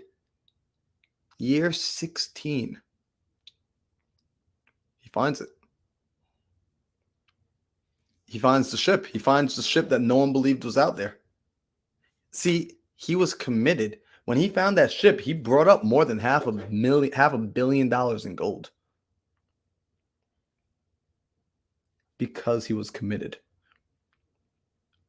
Most people will never have what they desire simply because they're not willing to commit. You need to ask yourself, are you committed? So upon that, while you ponder on that, I'm going to go bring up Vet. Hopefully she has a good connection. Looks like she's driving. I don't know. She looks like she's frozen. Let me see. Caroline said, he found one of the blooms. Yo, Vet, what's going on? What's up? What's going on? I'm so What's up? Dang. She gonna do me dirty like that. Guys, Vet came on and she is gone. So Vet is driving. Hopefully we'll give her 1 minute to come back up. But ask yourself, are you committed? Have you committed to your goals? Have you committed to your dreams? Let's ask me. Vet. Oh, No, I Bet, you definitely. cut out. Bet, Yeah, I did. It was like this. The screen was white for a second. I'm sorry. Oh, no I don't worries. know. Okay, so yeah, I definitely committed to my goals. I'm very focused. I think that's a super important thing, especially when you want to build something. You have to have dedication and discipline of self. If you can manage yourself, you can manage anything. So that's what I I really like the community of MMC because of that, because it helps me to stay on task, especially being a busy mom and just living life. You know, it's not easy to stay focused when you have so many distractions, but yeah, it definitely brings me back to where I need to, where I'm heading, you know? So yeah, I'm excited about that. Yo, I love that. So I let don't me know ask if you can you hear this, me. Can you Vet. still hear me? Okay. Yeah, I can hear you loud and clear. Yeah. So let me Okay, ask you, Vet. good. I'm gonna ask right now, as you're growing in business, right, what has been something that Right. has been like a challenge for you that like as you entered onto the entrepreneurial path, right? Like what did you find as like a Oh, sorry. challenge that maybe some other Like entrepreneurs might terrible. be going through? For me, focus, like that's always been in the past my main issue, because I find so many things interesting. I find there's everything is beautiful. Like all the flowers in the garden are gorgeous. I think we lost that for a second. We'll see. We'll give her a minute to come back in. I think it might just be connection. No, I'm here. Ah, Sorry about she's that. back. Let's No, I go. was gonna. Yeah, let's go. So, um, for me, it was focus. Really, just focusing on what I wanted to do and not being discouraged if I didn't see something happen the way I wanted to, like produce fruit immediately. Like um I think that was one of the things that I struggled with for so long. And um confidence, the confidence to really like just see it all the way through, because sometimes you get scared of your own success and like what will happen at the end. And if you're like me, you self-sabotage, and you like when something starts getting good and you're like when, like for instance, you find a person that you like, but then you get nervous when they come close, because you're you don't want to go that deep. Mm-hmm. You feel like you're afraid to go a little deep. So for me, it was like focus, staying on track, and being like really strong with what I wanted to accomplish and following it through. The follow through, really. There's so many different things, but yeah. Yo, I love that because it's not something that is like that's a challenge that we all go through, I think, right? Where when we're getting into this place of having to really commit, right? Having to really commit is scary because once we really do commit, and like if we lean into it, we now open ourselves up to that place of, hey, I can actually be hurt. Like, Yeah. like in that example, like if someone like, good comes in, like it could be a partner, it could be a relationship, right? It could be clients, like a new big client, like, and now it's like, well, what if I say yes? And what if I can't perform? Mm-hmm. Like, would it just be safer to say no? And like, oh yeah, it would be safer, but what sort of life is that? Yeah. I've never been like just play it safe type of person though. Even though I did that, I never like I always took a chance. But then sometimes you get cold feet. You get cold feet and you're like, "Oh my gosh, why like this person is really getting close, or this opportunity might turn into something very big." And am I ready for that? When I was younger, I can tell you honestly, I was not. I was very like just whimsical, very free spirited, which I still am now, but less free spirited, more like purposeful. But I feel like like when like when I was younger, I hid from responsibility, and I think that's like to whom much is given, much is required. So like if you take on the role that you're going to do something, whatever it is in your niche focus, and you say, hey, this is what I'm going to accomplish, this is what I I feel like I can solve this problem. But then Mm-hmm.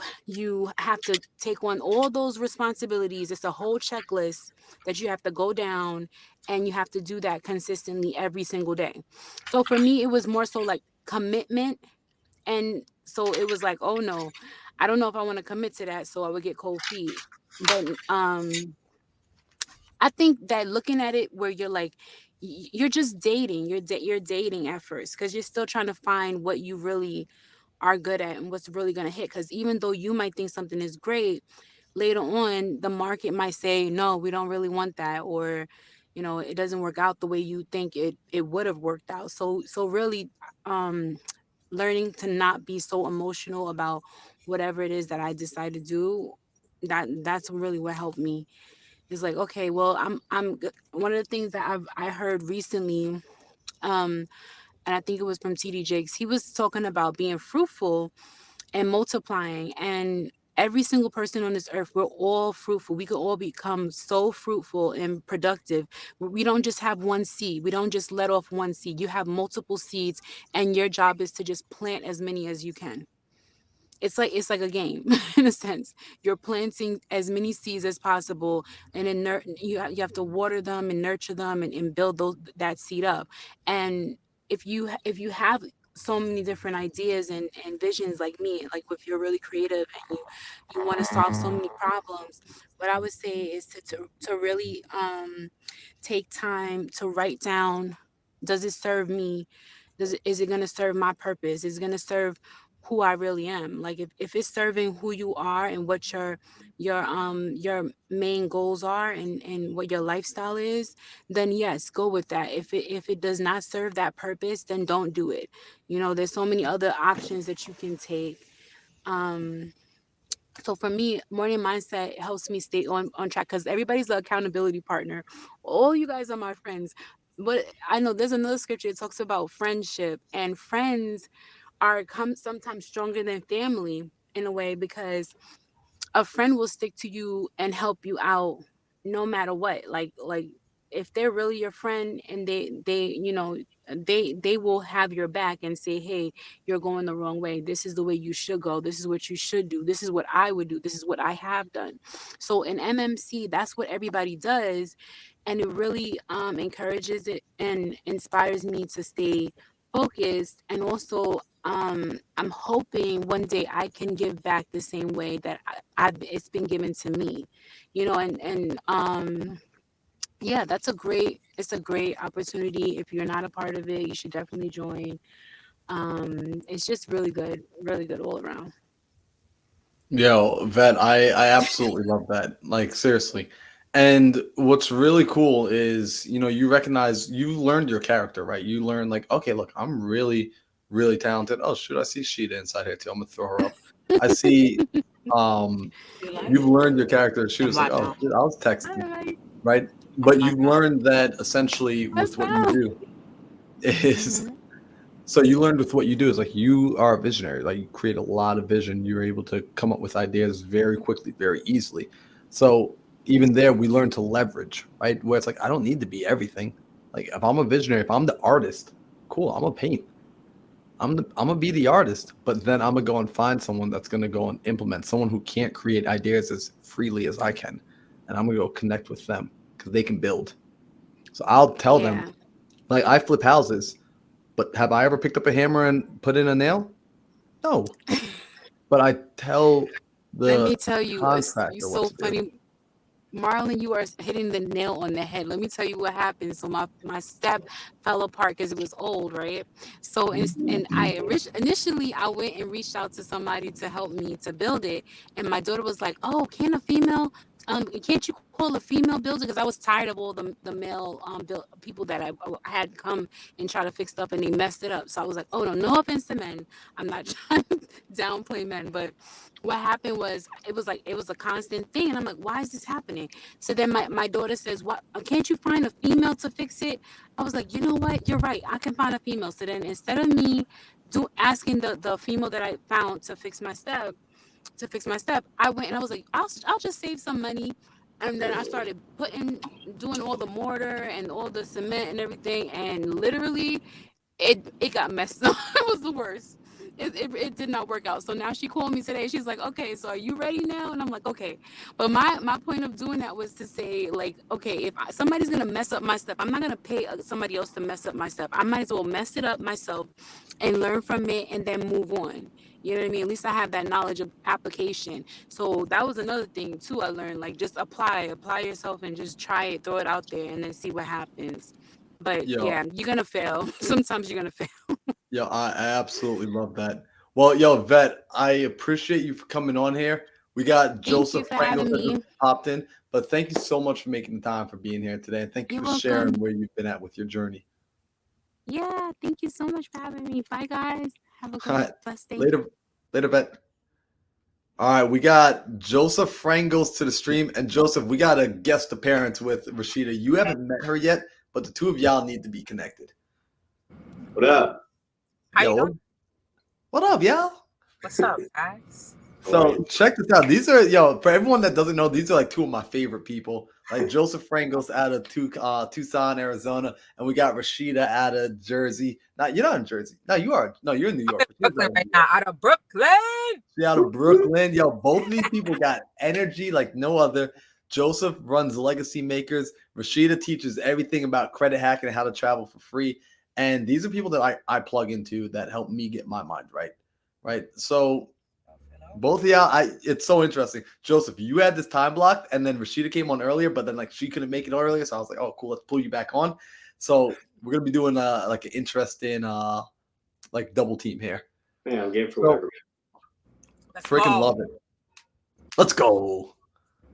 So check this out. This morning, first off, we've been going for about 9 hours now, which is kind of crazy. Like I've never done this long of a live before. And what we've been talking about really is like the mindset needed for entrepreneurship. And both of y'all are entrepreneurs. It's like Joseph, you came out of the military and you started doing your own thing. You and your family have created Legacy Makers. And Rashida, You actually still hold a W-2 job. However, she's a teacher. She's a middle school teacher, and she's actually teaching these kids stuff that we always say, like, man, why didn't the teachers teach us this? That's because your teacher was Rashida. If your teacher was Rashida, you would have learned it. So I want to ask each of you, essentially, as you began your entrepreneurial journey, what are some of the best lessons that you learned? Right? Like when you think about it and you're like, man, like had I figured this out earlier on, I could have accelerated the process. Like I wish I tapped into this like little nugget a little sooner. Rashida got her hand up. But she black. How are you gonna let your screen black out and you put your hand I don't up? even know what happened. This phone is emotional. I'm paying for it right now.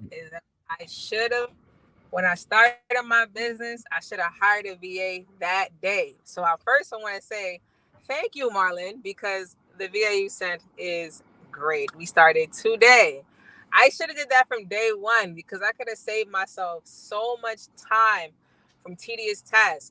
Along with that, I should have operated as if I was $10 million from day one, because then it forces you to create the systems for a $10 million business on day one, meaning that I don't hold everything in just here. I have it strategized down here. I can literally go to a paper and it can tell me what to do A to Z. Because if I would have did that, I could have plugged and played people in easy. But now I've curtailed the business. I'm not anymore, but I've curtailed it so much to myself that if anybody really wants to help me fully, I have to teach you what it is instead of just giving you a format or a playbook. I should be able to give you a playbook. But now I gotta be like, all right, this is how you run a triangle. This is what you do here.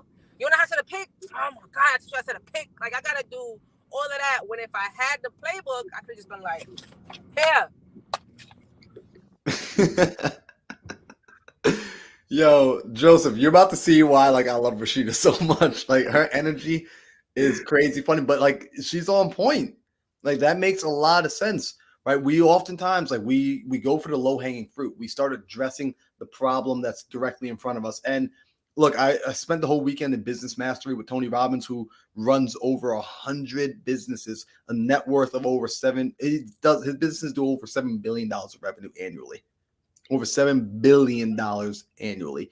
And what he said is everybody is in two businesses, regardless of what business you're in. You're all in two businesses. You're first in the business that you're in, right? Whatever your business is, you're in that business. And then you're also in the business that you need to be in. Where's your business going in the future? Where will your business be 5 years from now, 10 years from now? You need to be in that business today as well. Deal with the problems of today as well as deal with the problems of way out there. Setting yourself up for it. So clutch. So, Joseph, I want to ask you the same question, right? Like, you've been in business now. You've been able to be an entrepreneur for yourself. You've been able to help support your family. What is something that you wish you knew back then? Like, if you could go back in time and spend the afternoon with a younger version of Joseph, what would you be sitting down and talking to him and trying to convince him of? So it's a great question. It's a great question. And it brings a lot of things to mind because I like to reflect, right? I like to reflect and I like to ask myself, like, if I could go back, what would I have said? And the first thing is, one of them is learning how to say no. I think that's really important, right? Is because when you make the decision, you take the jump to become an entrepreneur, you're now changing your entire lifestyle as well as the people that are used to your old lifestyle. So they still have the same expectation of, hey, what are you doing Friday? What are you doing Saturday? Are we going to take it? And you got to explain to them like, hey, I'm on a new journey. I'm on a new path, and this is what I'm doing. Right. So that was one thing for me. And the other thing was being okay with asking for help. Being okay asking for help. Right. And I don't mean like a humility side. I mean, simply coming to somebody and saying, hey, you know what? I see that you understand this really well. Do you mind if I could just get a couple minutes with you and seeing how I can help you and how we can help each other? I don't want to just take, right? I personally have never been a taker. I know you're not, Rashida, right? I know Rashida's not. Oh, wait, what's up? I'm an excellent giver. Right. That's the thing. It's being more on the giving side. So anytime, even then, And I've learned that lesson in the past was that whenever you're asking for help or you need some sort of assistance, whoever you reach out to, make sure it's an approachable side of, how can I help you? And once you come with that approach of how can I help you, the natural response that I've seen from others is, man, this is what I need help with. Or it's like, not much, honestly, but how can I help you? And when that happens, then it's like, oh, wow, now you're getting what you need, but you took the initiative to say, the extra little step of like, how can I be of value to that person? So those are the two things that come to mind. Dude, I freaking love that, man. Because here's why I like that so much. It's one of the toughest things I think we all run into is learning how to ask for help, especially like straight up. I'm just going to say it's the men. We struggle with this more so than I think even like some of the women, because we have like this ego and this personality to protect and things of that nature. And I've been fortunate enough to have been able to sit down and interview some amazing, amazing, amazing human beings that are doing excellent. I'm talking running 8 and 9 figure businesses. And they said the same thing actually that you just said, Joseph. He said, if I could go back in time, I would have taught myself to ask for help sooner. Right. Like that's why like nowadays, like when I need help, like with something, like I'll hit up Rashida. I'll hit up you, Joseph. Like I remember that night you and I sat down and we got tacos. And it was just like we were just like pouring into each other. And I was just like, hey, what are you doing about this? What are you doing about X, Y, and Z? Like, how do you see this? And I was just getting advice from you. Where in the past I would have just pretended like, yeah, I got this all figured out. Yeah, no, I got this. Like, I love that. So let me ask y'all this, right? When it comes to essentially leveling up your mind, right? Because I consider the two of you higher level entrepreneurs, right? Like you both have been in the game now. You've gotten some traction. You're not in that infancy stage anymore. You've gotten out of that place of really like chasing for survival. Like you're now in the place of like, all right, let's start to maximize. Let's start to actually, we got a little bit of traction. Let's start to build some more. What I want to know is, what are you doing? What are you finding that's helping you the most? Like from when it comes to like really learning how to be an entrepreneur, like what do you do for yourself as like a regular practice to get there? I like that. I like that a lot. So I think this is something that you guys can relate to. I know you guys already do this. At least I know you do, Marlon. But what comes to mind for me is when it comes to leveling up and understanding myself and understanding how I need to perform and operate is weekly reviews, but weekly intentional and personal reviews.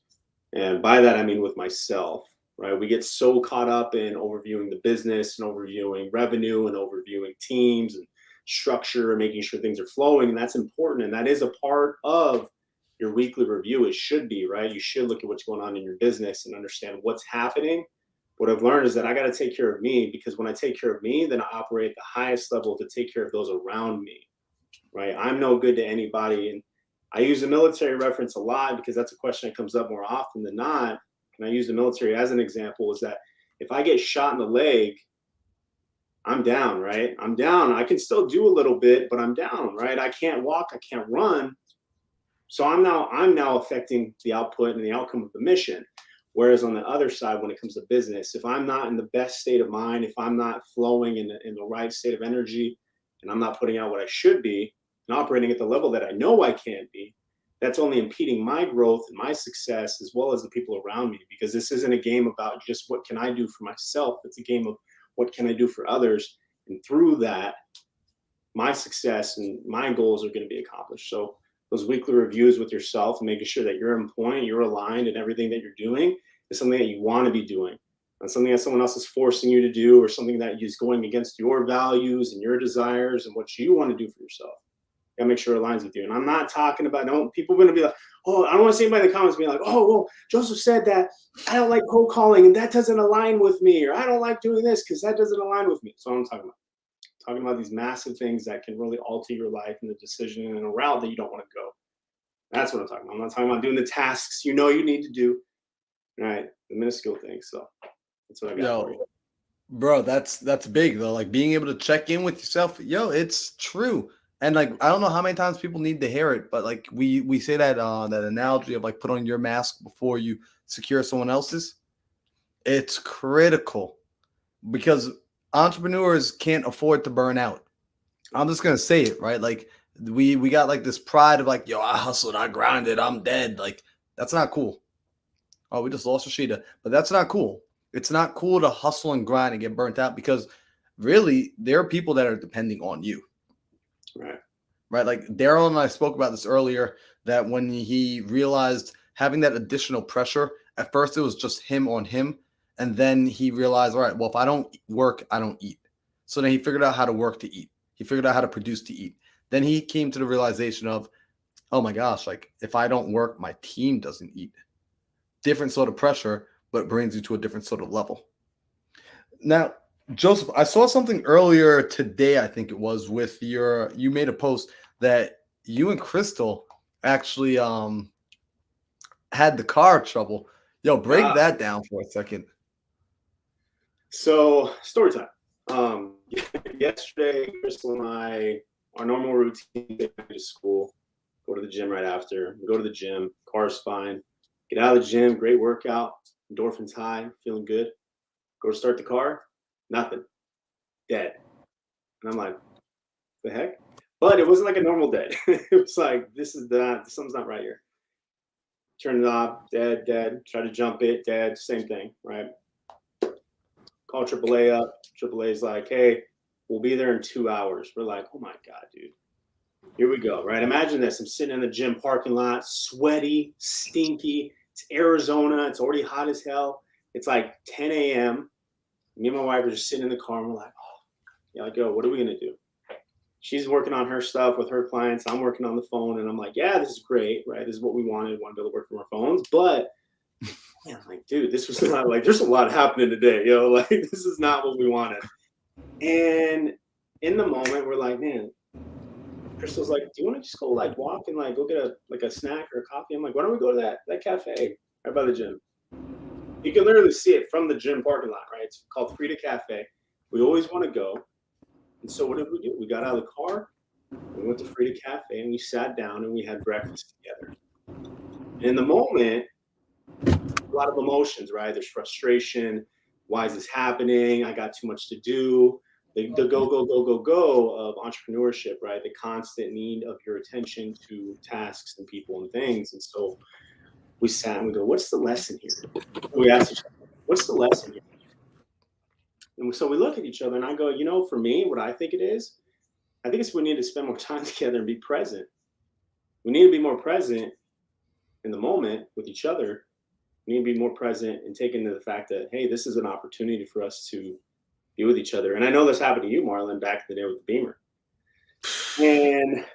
And we sit there and we go, what's the message here? And I think that was for me the growth realization that in the past, old me would be like, man, cussing up a storm, super upset that this is happening because it wasn't what I wanted or needed.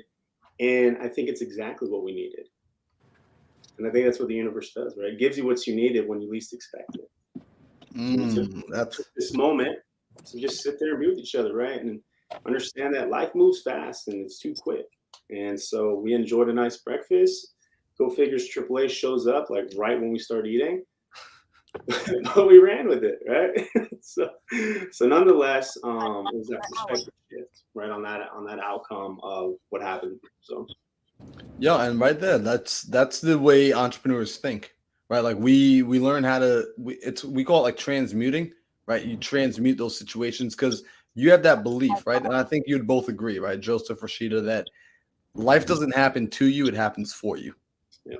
And that's like a core belief that if you can't hold that belief in your mind and in your heart, you're gonna struggle real big time with this entrepreneur journey. You know.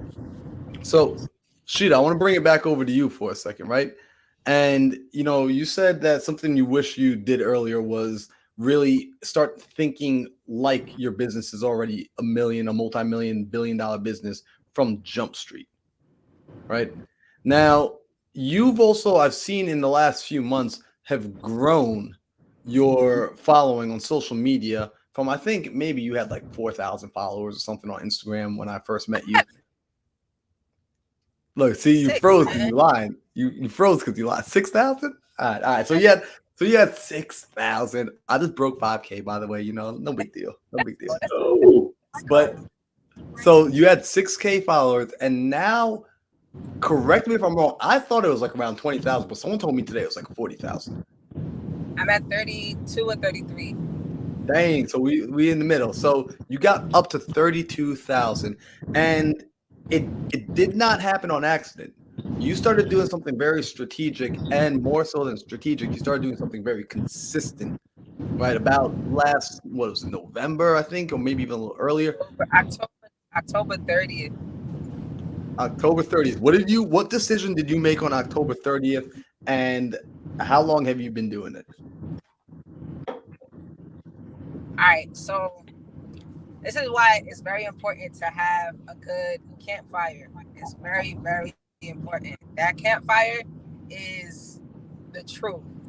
So last year, August 28th, a friend of mine was pressing me. He's like, yo, I had already started my mentorship.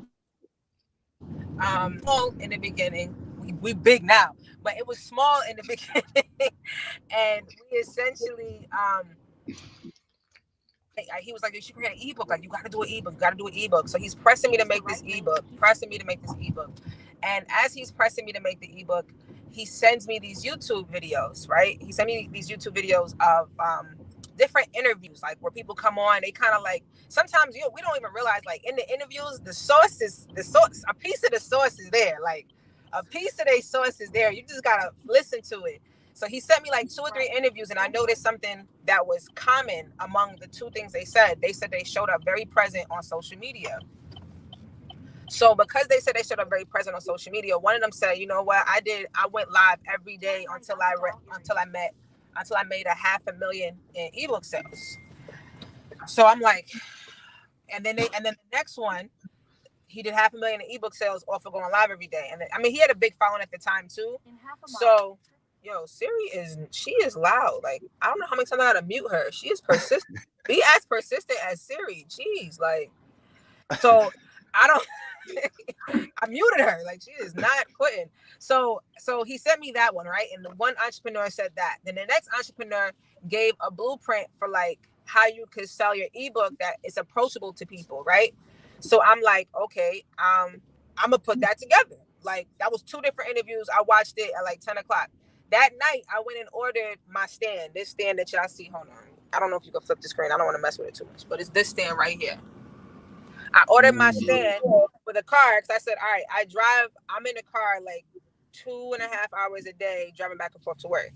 So normally I'll call banks during that time, but I can utilize that time for what I'm about to plan to do because I'm about to start going live every single day. Now, I said I'm gonna keep going live until I reach $500,000, but then I'm like, you know what? It became a part of the brand to actually be on live. So in the beginning, I just started, like, I literally, my first live, I didn't have one. And I was like, that felt really unsafe. I'm not doing that again. I'm not doing that again. And the rest of the lives, I'm like, I'm hands-free. I'll put the phone up and I'll just start talking. Now, the crazy part is a lot of people don't feel comfortable doing that. Like, just talking to yourself. Because in the beginning, I didn't really have anybody on there. It was like 3 people, 4 people, 2 people. And I was fine because I'm a firecracker. Like, I'm a pop off regardless. Like, I don't need much to get me going. And it started October 30th. I went all the way until June 2nd or 3rd. And the only reason why I had like a 4 or 5 day break, so I had COVID. I couldn't talk. Like, I was sick as hell. I was like, if I would have came on there, I'd have been like this. Go fix your credit. Bye. Like, I would have just did that. And I wish I just did it. Like, came on like, yo, go fix your credit. I can't talk. And I had no energy. I would sleep for like 4 days. But I started the streak back. I'm back at like 2 months. I'm gonna try to hit it again. I want to hit a year. But it's just being consistent with stuff that makes you uncomfortable. In the beginning, I went live like a couple of times prior, and it was like, oh, it feels weird. Like, I couldn't even go live by myself. I'm like, oh, you want to come live with me? Now I'll be like, I don't want you on my live. I don't talk to the people by myself. Like, let's get this going.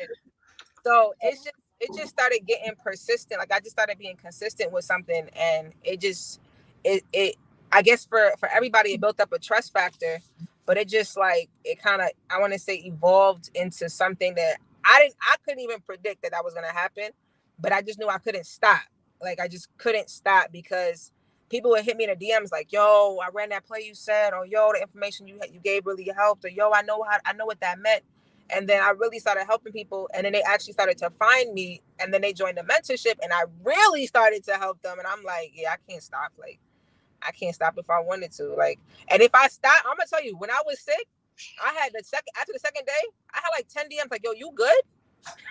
Wow. Like, That's how you know you've been consistent. Right? I'm like, yeah, man, I'm sick. I'm sick as a dog. Like, I'm sick. I slept for 3 days. I think my mom woke me up with some coconut water and some soup. And I rolled back over and went straight back to sleep. Like, I was on quarantine. She was coming downstairs with the mask. I'm like, I was sick. She in my DMs like, you good? I'm like, see, but that's how you know you were consistent. And like, this is like what I want to highlight, because yo, that growth that you had and that you're still continuing to have, it comes from that showing up every single day. And it wasn't perfect. Like you said, like it was only 2-3 people in the beginning, and you were nervous and you were figuring it out and you were finding your voice. And I remember you told me a story on when you were out, I think you were in Texas or you were somewhere, you were at a conference and you had the ability to kind of raise your hand and like say who you are and say what you were about. And in that moment, like you were like a little nervous, but then you realized like, wait a second, like, yo, my name is a brand in and of itself. yo, let me tell you what happened. So this is why I'm like, man, like I'm so happy that I started this. Like I didn't shy away from the moment. So there will be times where I would trick myself. Like I would literally do it as spunky as. So people are not realizing I'm on Marlon's live. Stop calling me, okay? Stop. Now, back to it. So there will be times where I would shrink myself. Like I just honestly would go in an environment and I would just, and I made a promise to myself when I did it, and I'm like, I should have left. When I left out of here, everybody should have known who the hell I was, and I did not do that. And that's never going to happen again, ever. I don't care because when I get nervous, I sweat. Like I probably sweat more than both of y'all combined. Like shirt will be soaked. I can feel a bottle of water. Like when I get nervous, I sweat. So I'm like, I don't a whole bottle. Like I would be like, and then when I walk away, he'd be like, yo, look at your hand. I'd be like, I know. I need a refill. I need some water because my whole body's just going.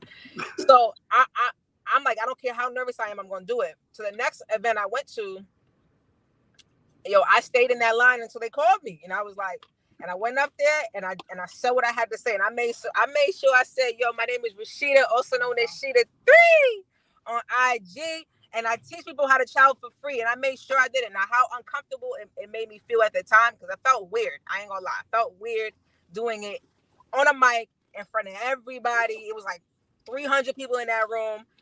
I didn't care. I'm like, yo, I played basketball in front of thousands. This is cake. Like, this is what I do. I perform. Let's go. So that happened, right? Then we was at Grant's event, and I said, I'm gonna do it again. Every time I go somewhere, you're gonna hear the 3. And if you don't remember nothing else, you're like, that's that girl that has that weight like that. She the 3. And I'm gonna say it every single time until everybody in there know who the hell I am, because I want to make sure everybody knows I talk credit. I talk credit all day, every day. I talk leverage and credit all day, every day. And I don't think that anybody should sit in the back by the toilet. I just don't on a plane. I just don't. Marlon finally got into the lounge. He stopped sitting at the gate, crying about Wi-Fi, crying about food, crying about water. Finally, I love this woman. Went through the pearly gates. He's never going back. And I'm just like, that's what I want. So if I'm looking around, I'm like, yo, if I would have never started, I would have never, ever, ever got to this point. Then I'm at my cousin's wedding in Jamaica. This is literally like last week when I was in Jamaica. I don't even know, for the second time in like a month. Yep. And he asked me to be the MC. Now he was like, yo, my MC, he couldn't come no more. Like, I don't have an MC. And I was like, I'll do it. Like, I just said it casually, I'll do it. And my sister was like, really? She was like, I mean, you good. Like, and my sister laughs, goes, well, she goes live every day. It's probably not gonna be a problem. And I was like, it'll be my first time ever MCing a wedding. Like, the hell, like, who was the script for that? And I go up there and I kill it. absolutely murder it. Now, I had a couple jokes. I don't know where I got these wedding jokes from. I looked up a couple. Some of them I made up. You know, we in Jamaica. It's easy to make up a joke in Jamaica. You just gotta add, yeah man, and that's fun. It's over, right? So I do the wedding, and the wedding, it was so much fun. Killed it. The bridesmaids were like, "Oh my God, do you do professional weddings?" I got invited to do another MC wedding, and my dad, who hates when I'm on social media, comes up to me and goes, "You did a very good job." He said it to me 3 times, as if he never told me the first time.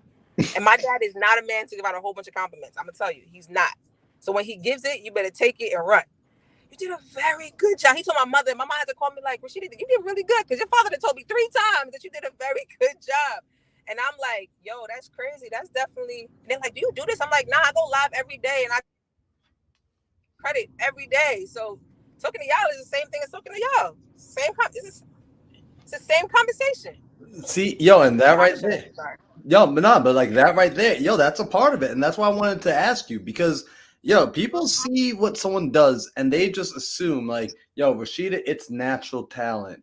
Yo, Joseph, yeah, no, of course he can do it. Like, of course he could go make a brand. Of course he could go do deals. He just got it, right? They don't realize there is consistent work that you have to put in day by day. And what you just said too, it was uncomfortable. You actually made it a point that when that feeling of like, oh, like that gut feeling kicked in, like I'm uncomfortable, I'm nervous, I don't like this feeling. Now I have to do it. That's powerful. That's sickening. The trauma. So I want to ask Rashida, I don't know what your time frame is. I know Joseph, I'm gonna have to let him go soon, right? But Joseph, I want to ask you now actually too. I got you about to bounce out too? Yeah. Yo, Rashida, I appreciate real quick for the people that are following right now. Where should they go to find you? Like if they're watching right now, they don't already know who you are, which I don't know how they don't. But if they don't, how can they connect with you? All right, y'all. So listen, my name is Rashida, also known as Sheeta3 on Instagram. Yes, he is there. I go live every single day. The name is SHE. D is in Delta, A is in Alpha, H is in Hotel, the number 3. I'm determined to be like a pilot in the future, so I have to practice my military alphabet. That was a plug just for you. I'm on Instagram every single day. I'll probably go live a little bit later today. So on IG at Sheeta3. That's it. No I's, no extra E's, no extra S's. Just one of each letter. That's it. Yo, I appreciate you, Sheeta. I'm gonna catch you a little while later, and I got a question for you, Joseph. Before I let you run out. Now you got. You, man. Me too. I'll hit you up on IG. 3. Hey, let's go. Yo, I love it. Now, yo, Joseph, you got legacy makers behind you, right? Like on the wall. I freaking love that, bro. Can you break down what that is and what that means? Oh boy. Always have to ask, man, because I love it, bro. It's funny.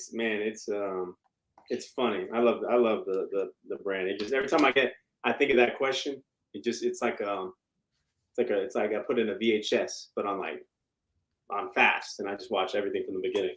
Legacy makers, man. What is it? I guess for me, what I like to say is like, what is it not, right?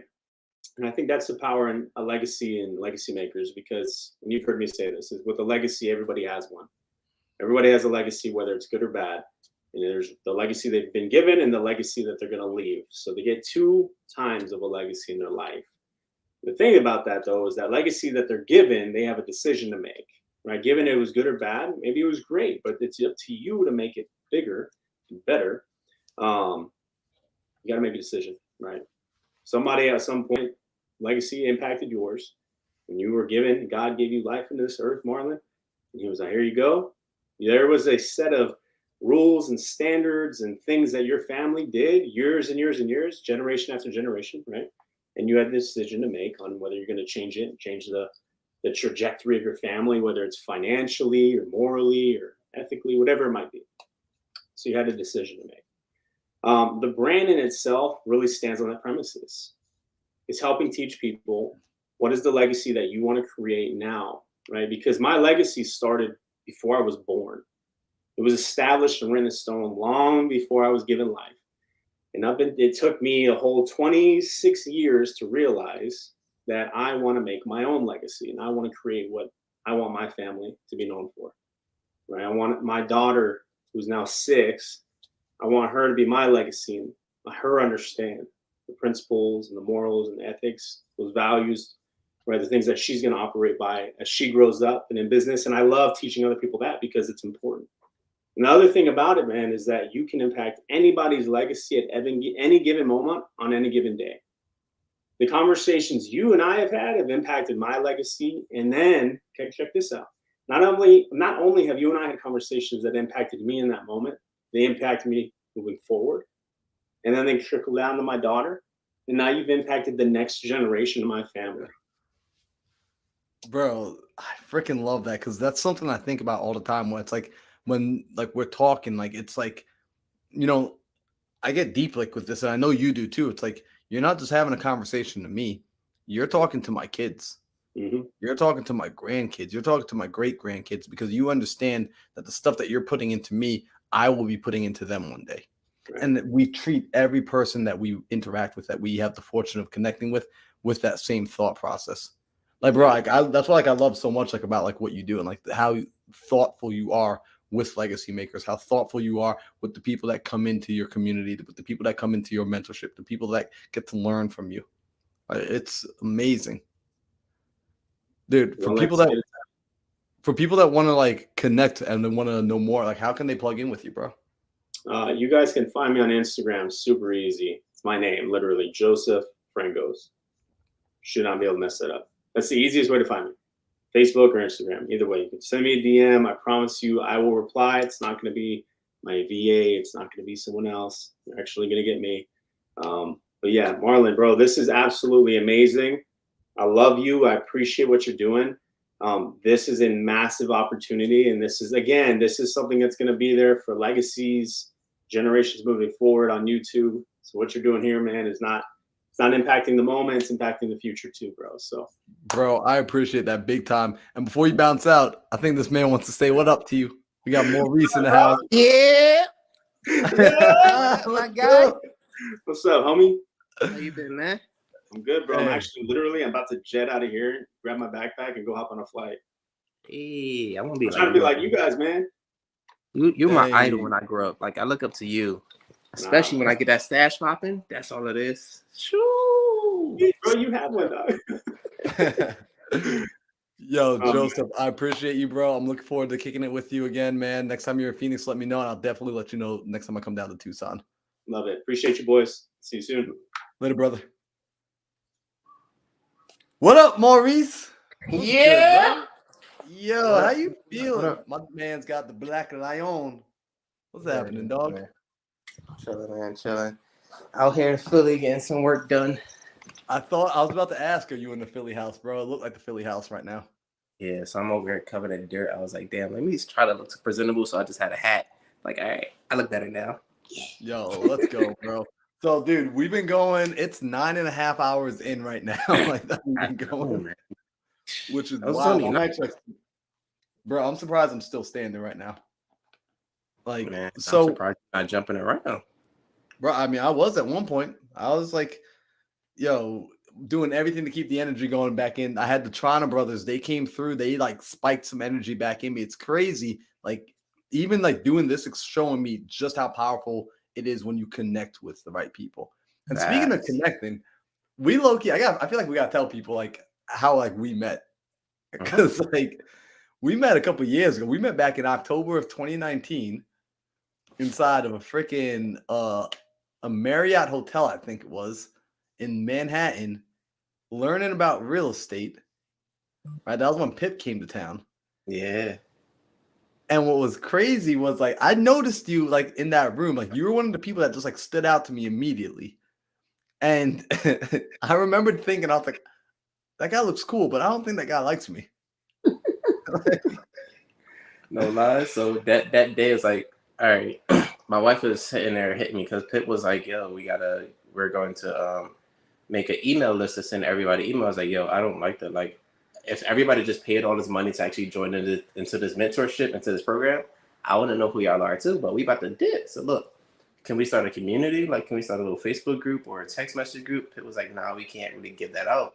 And then as like I'm sitting there talking, you just randomly stood up like, yo, everybody. All right, so just come over to me and I'm gonna get your information and start a Facebook. I'm like, who the fuck is this motherfucker? I feel like that. Like, yo. But ever since that, man, like we just been kicking and growing. Well, we had like 35 people that signed up for that event, and only 3 of us is still like actually talking with each other. 3 or 4 of us, I don't know. And Yeah, it's just yo, wild. Like, it's wild.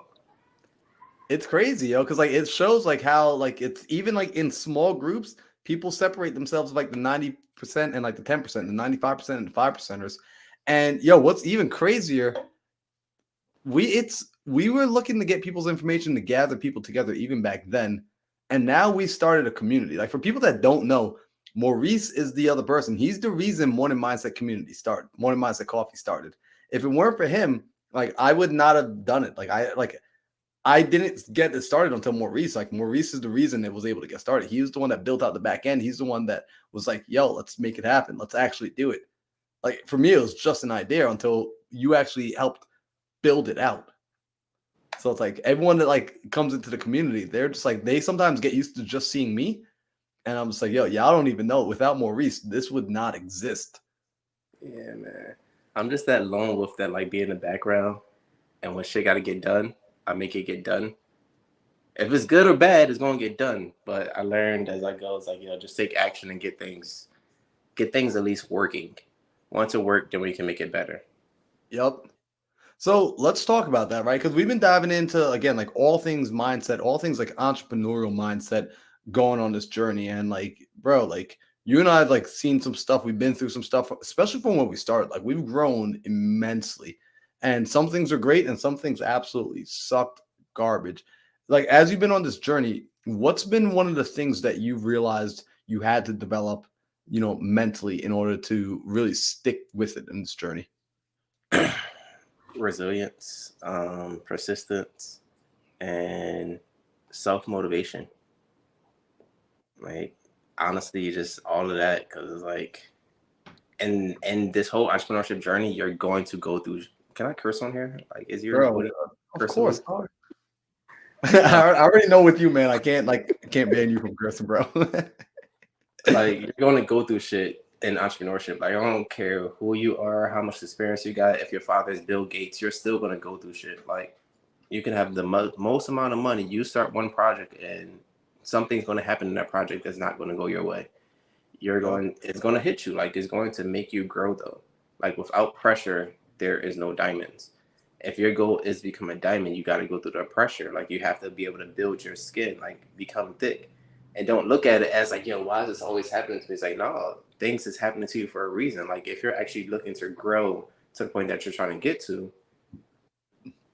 experience the drama that's going into your life right now. It's like, I'm glad I went through that, because 10 years from now, when I'm CEO of this company, or when I'm building out this exclusive real estate business or whatever it is, I'm glad I went through those trials and tribulations when I was still young. And that right there, like that resilience that I constantly always deal with, is what makes me strong and unbeatable. Bro, I love that, because like that's the mindset you have, and like I've seen you do things like this is why like you and I like have even partnered, because like I'm always super wary about who I partner with, but like with you, for me it was like a no-brainer, because you're someone that ultimately you don't shut down when trouble happens, right? Like when trouble happens, like you're like, all right, like let me get in front of it, let me figure out how to solve it, right? And that's a part of the entrepreneurial game. Like a lot of people are trying to play the game to never run into like you're a hole and to never run into a problem. It's like, that game don't exist. Right? Like you want to play a game like that's Grand Theft Auto with the cheat codes. Like have fun playing video games on the couch. Yeah. Right. But like in real life, you're gonna run into some shit. Like things always pop up. Like always. Like there's no avoiding it. But if we anticipate it and then we make sure that we're aligned with the right people, cool. When it comes, I might not have the umbrella, but I know Maurice does. Or Maurice might not have the umbrella, but we know Keston's got the poncho, right? Like somebody's got something. Somebody in our circle dealt with it enough to was like, don't worry. I've been through it enough that I can teach you how to get out of it. Like if you're like, that's how I hang around people now. Is like, I want to hear the bullshit that you've been through in life. Like throughout that determines like who I see you as a person. If I know that life is just dandy for you. It's like, oh, every time you take a step down the street, you find $1. And that's a lot of steps. I was like, yo, your life is just great. No, we can't be friends. Like, even though I want that good energy floating off you, but we'll still be friends. But nah, I want to know, like, when shit get tough, how are you really going to handle it? How does that pressure make you? Like, are you the one that's going to fold and just sit there and like destroy you, or like, are you really going to pick yourself up and learn how to surpass your limits? Yo, that's big. And it's funny because even like within like our community, like within inside the morning mindset, right? These are like the things we talk about. These are the sort of conversations we have to remind each other of. Because I know there have been times where it's like, I'm like, yo, I don't know if I could do another day. And like in those moments, like I pick up the phone, I'll give you a call, right? I'll give someone a call. I'll give Keston a call. I'll give Donovan a call. Like I plug back into somebody. I've seen like, all right, yo, like guys, like I'm feeling like stopping today. And then you're like, all right, that's cool, but you're gonna get your ass back up, right? Right. And you remind me, right? You talk me off the ledge. And that's critical. Like I think a lot of people think like, oh yeah, like you're always capable of talking yourself off the ledge. Like, no, sometimes we can't. And that's why we have other people. That's why we plug into a community. But you want to make sure your community is on point. So let me ask you for you, right? As you've been growing, how important has it been for you to plug in with community and to plug in with like, mentors and coaches and just continuously putting yourself in different rooms? Honestly, that's how I live my life now. Like I spend so much money just on mentorships and masterminds. It's like, yo, Reese, what the fuck is your problem? Like people, like my wife literally is like, yo, Reese, you're constantly spending money. Like every time like you get money, it's just gone. It's like, yeah, because I just bought another, like, I don't want to say I'm that guy that's always buying mentorships, but I am that guy that's always buying education. Because I want to, like, versus me going asking for somebody for help all the time, like, yo, I'll just pay you that check. Let me learn from your experience. And then the community aspect of it is like, bro, that's why we built Morning Mindset Coffee. Like, I seen how tough it is to try to do things by yourself. And it sucks. Like, and I'm a Cancer. I'm a quiet person. Like, I'm really to myself. You see me, like I was a kid in high school that really just stayed in the cut in the corner, ate food by himself, like with a close amount of people, and that's it. Like I was not social whatsoever. But now you see me, it's like, yo, Reese is like super social. I'm like, nah, it's just a front, it's a persona. Don't believe what you see on the internet. But my community, though, like the vibe, the energy, the people like I like to hang around was like what I started to build, what we started to build is like, yo, I want to be around people that's growth oriented, that knows that they can't really get to the next point in their life by themselves, and that's willing to put in the work and effort to get there. Bro, that's big. And what's crazy is for people that don't know, it took me and Maurice like 2 years to figure out, or 3 years to figure out we have the same birthday. Which is like crazy. Like this year we like finally, like for the first time I think, said happy birthday to each other. Like on the birthday. But it's like you're right, where it's like you see the value of being able to put yourself and pay to be in different rooms. And what's interesting is sometimes people are like, they don't understand the importance of it, right? They don't see the value in it. And yet people come to us for advice, because I do the same thing. And people, I've seen it with you especially, they'll come to you for advice and you'll give them the advice, you'll give them the words. And for some reason, when it comes from you, it clicks, it hits home. It's like it makes them take the action, and they don't even know why. And like it's something I've been studying, and I've been paying attention to, like, why is it when someone gives advice, it works, and when someone else gives it, it doesn't? And what happens is you give it from a place of you actually like injected this advice into you. So now it's internal, right? You paid for it. You went and earned it through sweat equity, right? But there are some people that they're just giving advice that they didn't really earn. They didn't earn the right to give the advice. They didn't earn the right to pass on that information, as silly as it sounds, because they aren't themselves living by it, right? Like you live by the campfire. You live by putting yourself in the other rooms. You live by surrounding yourself with people that can level you up, plugging in with them, networking with them, serving them, bringing value. Like you constantly live by that. Let me provide more value than I take. And now you're able to help so many more people. That's the goal, man. That's the goal. You already know the motto, to be a waterfall instead of a swamp.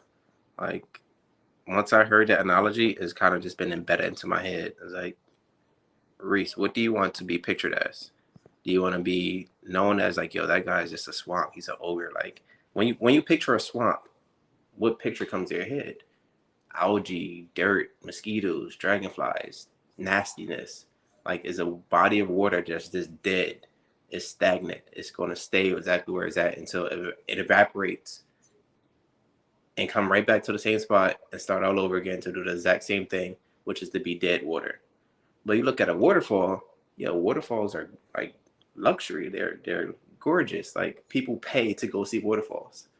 People don't pay to go see swamps. They probably go see the alligators in the swamp, but they ain't paying to go see a swamp.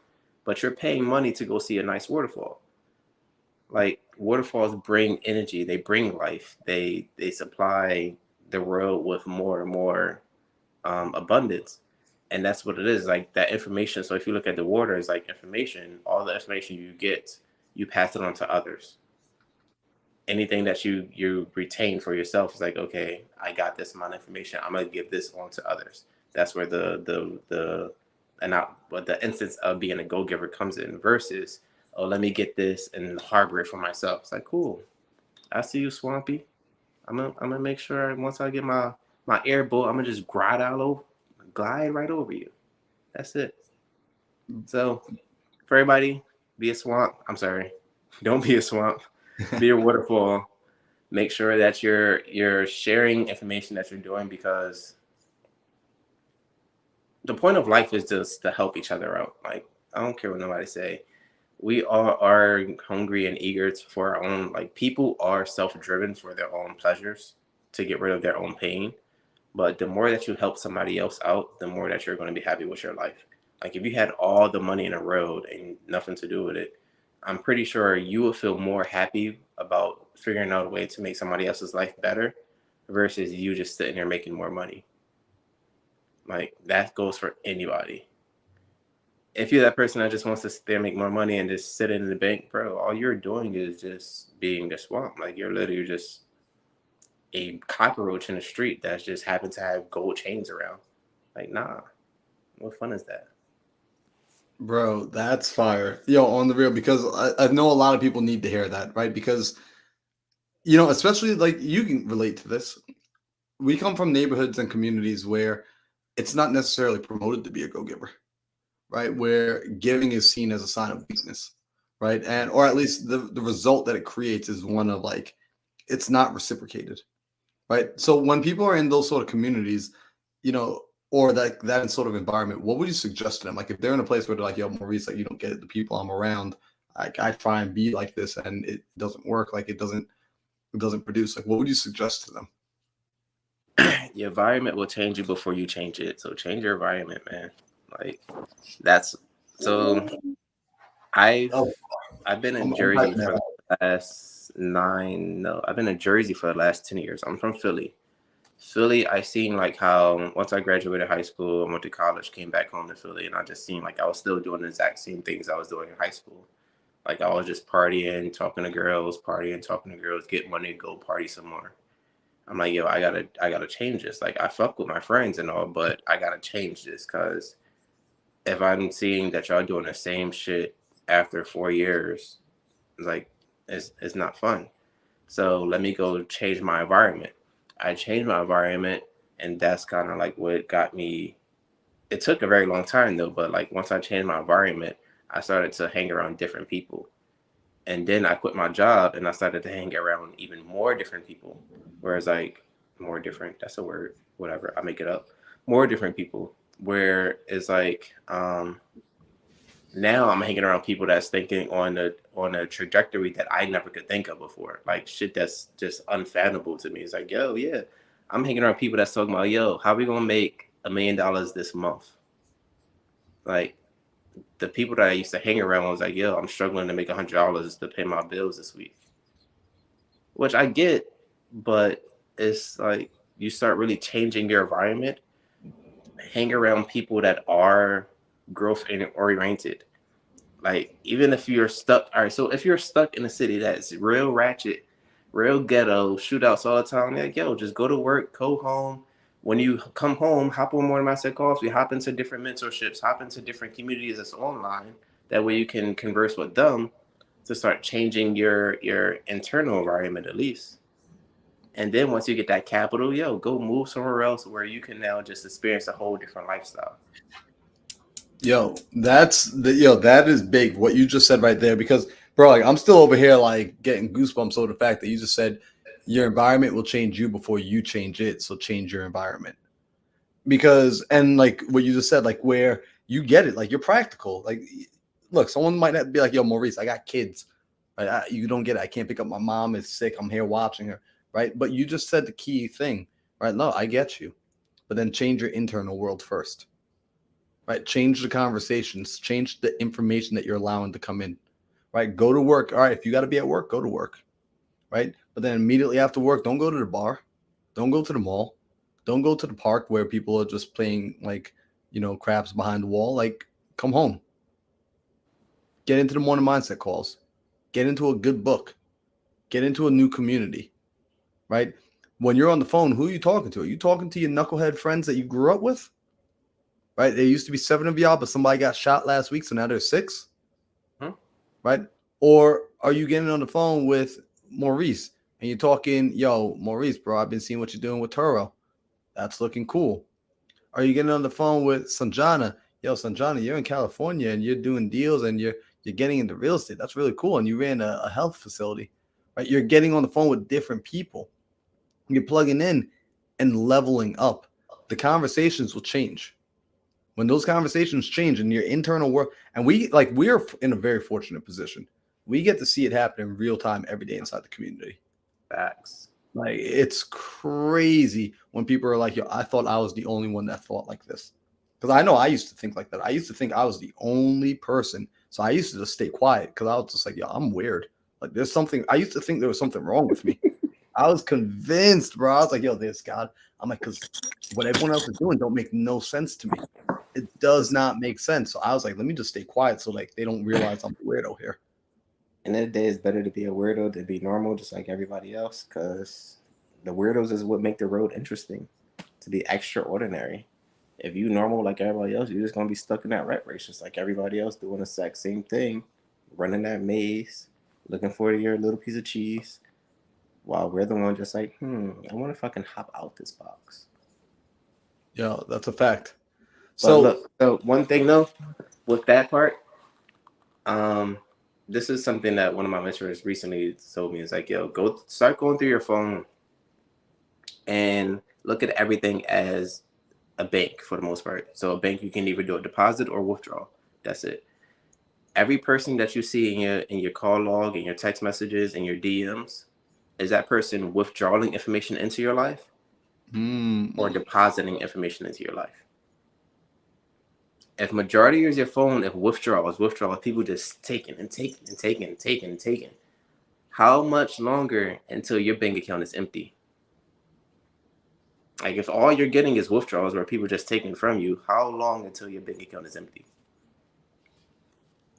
Are you getting any deposits whatsoever? Like, all right, yeah, you're probably having a conversation with one mentor where he's depositing a lot into you, but then you got 30 conversations where everybody's just taking from you, taking from you, taking from you. About it every single day. You're negative $5 every day because of that. Like, start talking to people that's depositing into your life versus withdrawing from you. Friends, family, mother. I would say daughter, but if they're like 3 years old, you kind of like gotta withdraw to them. But yeah, like, just start getting around people, talk to people that's depositing information into your life. Best way to do that, that link right there, morningmindsetcoffee.com. Yeah.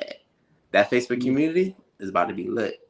You can start talking to people in there, see what they're doing, and I bet you everyone in that room will deposit information into you versus withdrawing. Guaranteed. Yo, that's big. So, like, no joke, come join the room.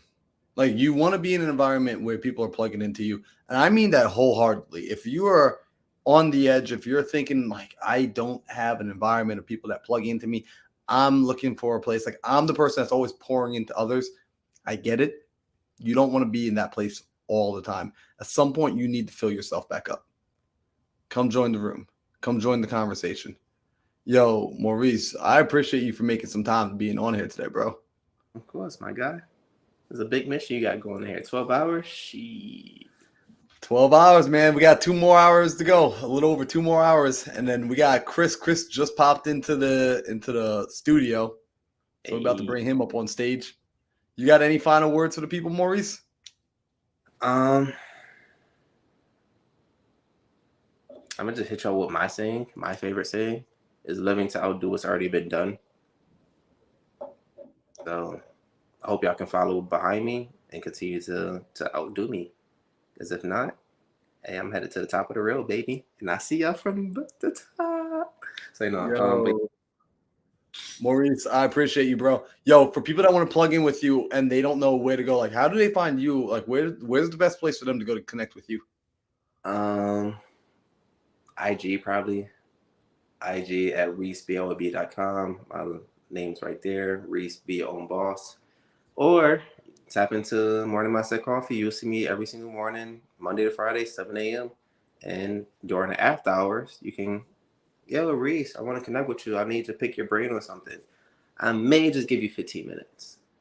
But other than that, you're outside the conversation. Bro, let's go. Yeah, I appreciate you, Maurice. I'm gonna catch you a little while later, bro. All right, my guy. Enjoy yourself. Have fun. Yo, will do. What up, Chris? Yo, good afternoon, man. How's it going? It's going well, bro. We're 9 hours and 55 minutes into the live, and we got a little less, little about 2 hours, a little more than 2 hours to go. So I'm having a good time, man. Good deal. You keeping the energy up? I know you got some dope people on here. Dude, got some dope people. I got some chicken too, so I'm good. Okay. I've been like picking at this chicken for like the last 4 hours. Dope. You get to like take a little break, stretch your legs, and come back real quick, or you just staying right on? Bro, stretch the legs. I'm standing the whole time. We got the stand-up desk going on. Shout out to Luciano. He hooked me up with the stand-up desk on my birthday. Gosh, you do some walking in place real quick. Yo, for real. Dude, but we've been check this out. We've been going all day, and the whole premise has been really diving into the entrepreneurial mindset. Really just diving into people's minds and figuring out, some of either one of two things, like the best takeaway that they have from like on their journey of like, look, as I became an entrepreneur, I learned this lesson. And, had I learned it a little earlier, it would have helped accelerate the process. Or, we actually had a couple people like Alexis came on and she was like, yo, actually, this is where I'm at in my business right now. Like I'm stuck, with this X, Y, and Z. And then we just solved it right there live on the spot, which was crazy fun. So I kind of let people pick their path, pick their poison. Dope. Nah, that's what's up. So I can tell you kind of how I joined and what I'm getting from it, where I'm at with my journey. First off, I'm actually mad at my friends for not telling me about this whack when it started November, December. So I joined late. So yeah, Pierre, Brandon, those cats, I met them at a conference in Atlanta. And I seen them on Morning Mindset a lot.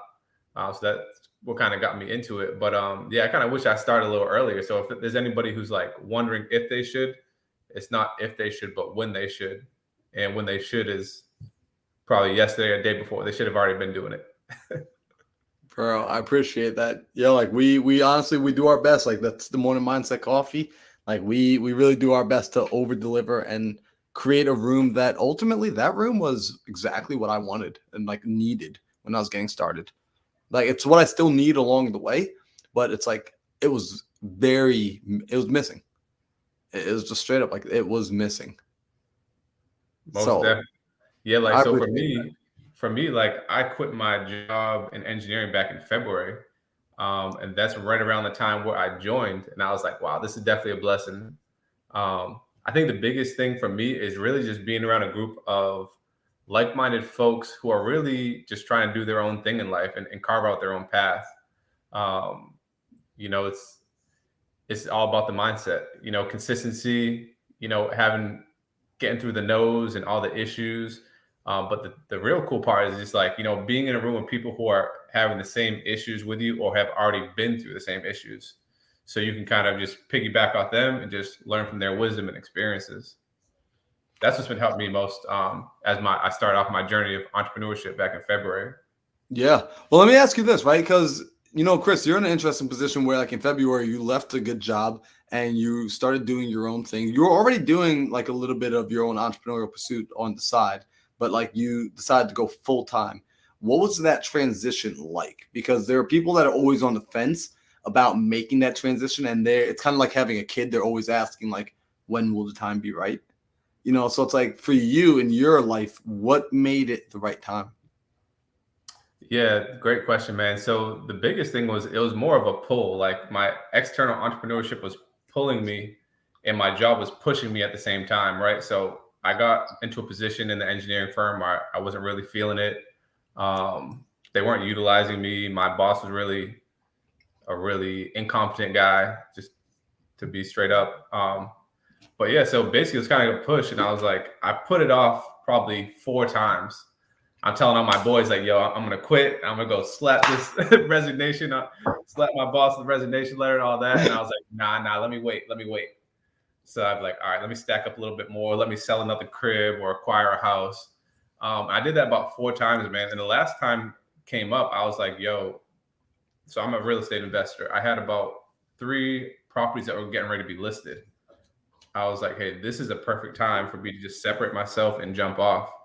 And it came to the point, bro, where I put my resignation in and I found out that about 10 days later, I would have got my annual bonus. So between, that was probably about 2 weeks. So between the bonus and my pay, it was like another 12 grand. So that's when I really was like, yo, I got to have the gut and spirit to just really do this. Because if not, you just keep kicking it down the road. And it would have been like, oh, I just kept making excuses like, oh, I need this to happen.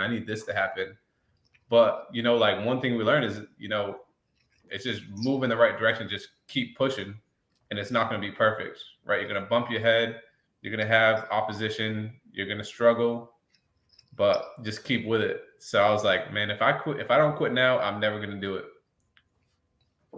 Yeah. That's funny. Like, because it's crazy because this is why we call it the golden handcuffs. Mm-hmm. Because it's like, yeah, it's like, man, but it's gold. It's so nice. But yeah, but it's still a handcuff. And we do this because I remember when I was thinking about quitting my job, it was like the same sort of thing. It's kind of like that girl that you really shouldn't be in a relationship with her, but then it's I need to end this, but then but it's nice and it's convenient and it's she just lives right up the road, so it's like, but you want to grow on, you want to move on to bigger things, and we can't do that until we get into that position. So you did the hard thing of actually throwing yourself into that position, right? You submitted and then you're on your own. So now when you got on your own and now you became your own boss, right? And you were in charge of every waking hour of the day. What was that transition like? Because that's a transition that I want people to be ready and prepared for, because at least for me in my world, it was not easy. Like coming from always having structure, always being told what to do, having like a box put there for me, to just being just free open playland. It was a difficult transition for me. Yeah, absolutely. I think one thing for entrepreneurs and anybody who's looking to leave their job really is, what's one of the biggest things that people say, hey, I'm scared of this. And they're scared of not having health insurance. They're like, oh, if I quit, I'm gonna have to pay $1,500 a month in health insurance and pay, $1,000 a month. And that's not true. They just don't got the health insurance plug, right? So I can share it with you. I can share it with anybody, but I have a health insurance plug. She's a broker, right? So as an entrepreneur, I'm paying like $240 a month for Blue Cross Blue Shield, and my wife's paying like $300. So that's a big barrier for a lot of people. They're like, yo, I just don't, if something goes wrong with my health, I can't pay this crazy amount. So that kind of helped me. But as far as transitioning, bro, so I'm an engineer, and I was doing construction. So if you know about construction, you wake up early, right? Yep. So there was times I had to be at my desk for 4:30 a.m. Not on the road, not wiping the tears out my eyes, at my desk at 4:30. So that means I was waking up at 2:50 a.m. Yeah, and it's not like a week thing or a month thing. It was like a 6-month thing. and they kind of dial back and adjust. But with construction, they always want more, and they don't really care about your personal health or life.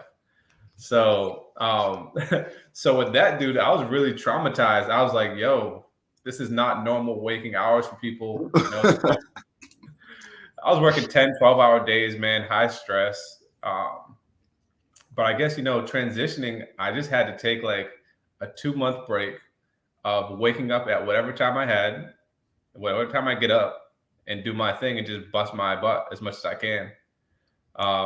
Because, it's just, I just had too much, just waking up too early. I was like, yo, let me just wake up at 8, 9 o'clock. Let me just plan out my day and get everything sorted out. And I can stay up as late as I need. But I did need to kind of take that personal time to kind of transition.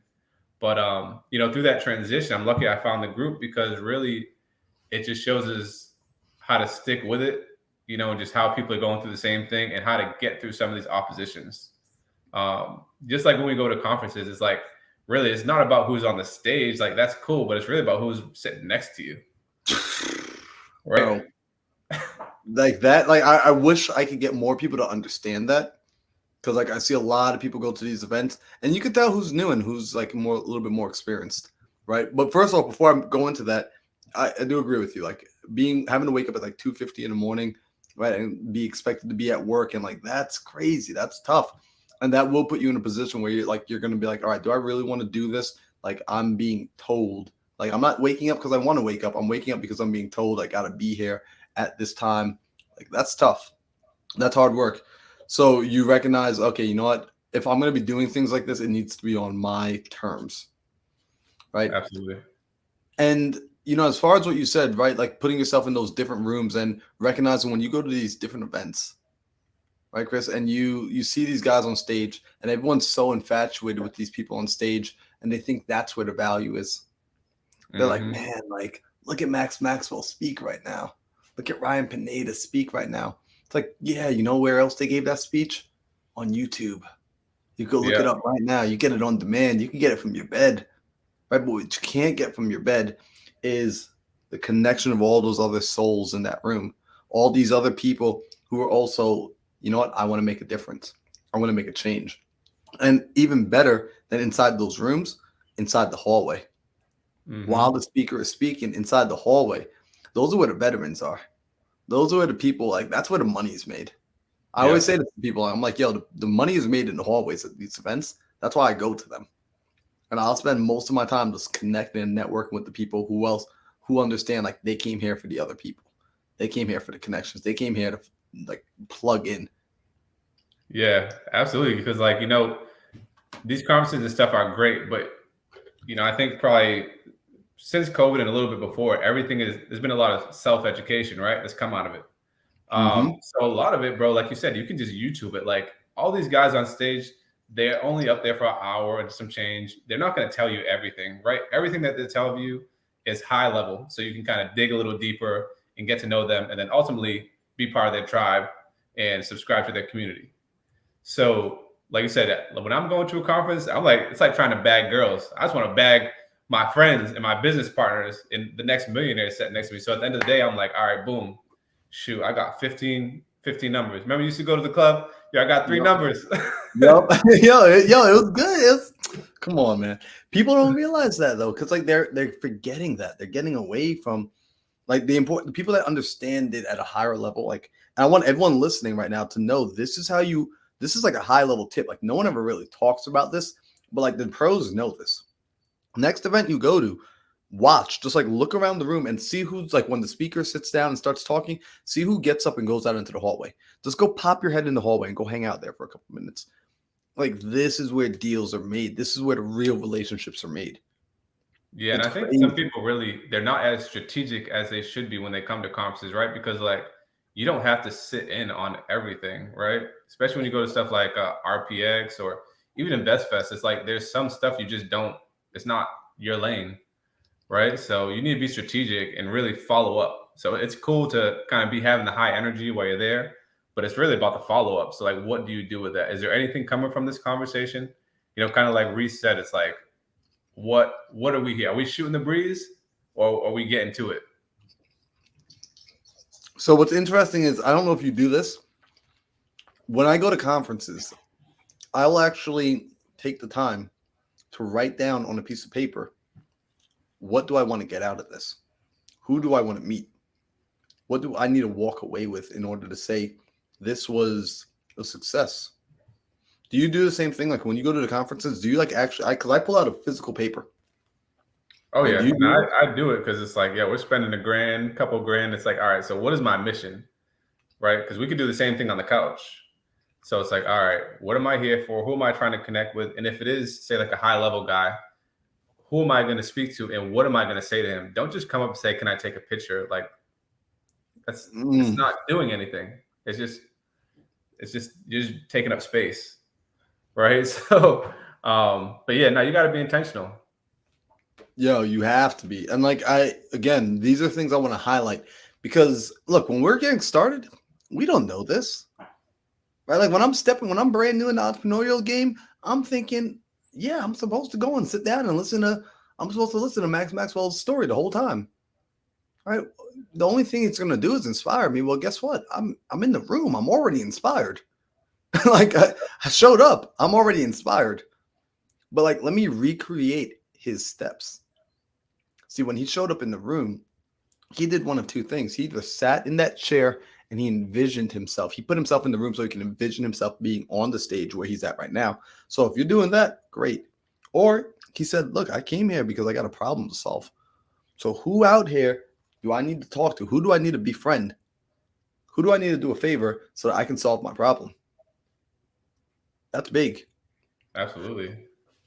So let me ask you a question. How regular of a event are you making it for you to get out and be around other entrepreneurs and other like-minded individuals? Like, is it like you do this once a year, once a quarter, once a week, once a day? Like, how often? What do you see as the cadence to get around people like this? I say as often as possible and as your money permits for people getting into it, right? You got to be real with yourself financially. So if somebody's like, hey, I'm just getting into it, should I spend $1,000 on going to this conference or should I start getting wholesale leads? It's like, you guys got to put in the work, right? There's no magic that's just going to make it happen. But for me, I try to go to at least like 5 events a year. So there's a couple like staple events I try to hit up and then try to get to new ones. So, but yeah, at least 5 to 6 a year to just try to get in the room. Bro, I love that. And I like what you said too, right? Like there's no secret, right? There's no secret sauce. And I think, on occasion we see what we call like seminar junkies, right? Like the people that keep showing up to the seminar, showing up to the seminar, showing up to the seminar. They bought the course, and they've got all the programs. They've got all the pictures, right? They've been at, oh yeah, Invest Fest. I've been going since 2019. Oh yeah, I've been going to Robert Kiyosaki's stuff. Yeah, but what are the results you're producing? Yeah. Are you actually afterwards coming back and implementing? Exactly. So if not as useless, just stay your butt home, bro. Stay your butt home and make some real money. Because you got to look at money making activities, and going to a conference is a money making activity if you play it right. I like that word if. Right? Like if you use like I want people to understand, like you have to be, the work never turns off. You just get better at doing it. Like the work becomes fun when it has a reason. When the work doesn't have a reason, then it's just like it's toil. Yep. So let me ask you, right? You've been investing, right? You were doing it before you left, and then you went full time. How are you managing with having to create your own schedule? I'm doing well. I think it was a challenge at the beginning, really just kind of getting the consistency down. One tool, I don't have it with me, but I use something called Panda Planner. Nice. Have you heard of it? No, I haven't. But I always like hearing new planners. Yeah, it's really dope. So basically it looks at your quarter. So it looks at a 3-month period, then it looks at a 1 week period, then a 1 day period. So you can kind of zoom out and be like, yo, this quarter, this is what I want to do. And here's my goals of how to do it. And then you kind of reverse engineer and backtrack into the weeks. All right, so this week, what do I have to do? And then today, what do I have to do? So it's easy to follow. It's easy to use. It's not just like a checklist like to-dos. It kind of has a little bit of meat behind it.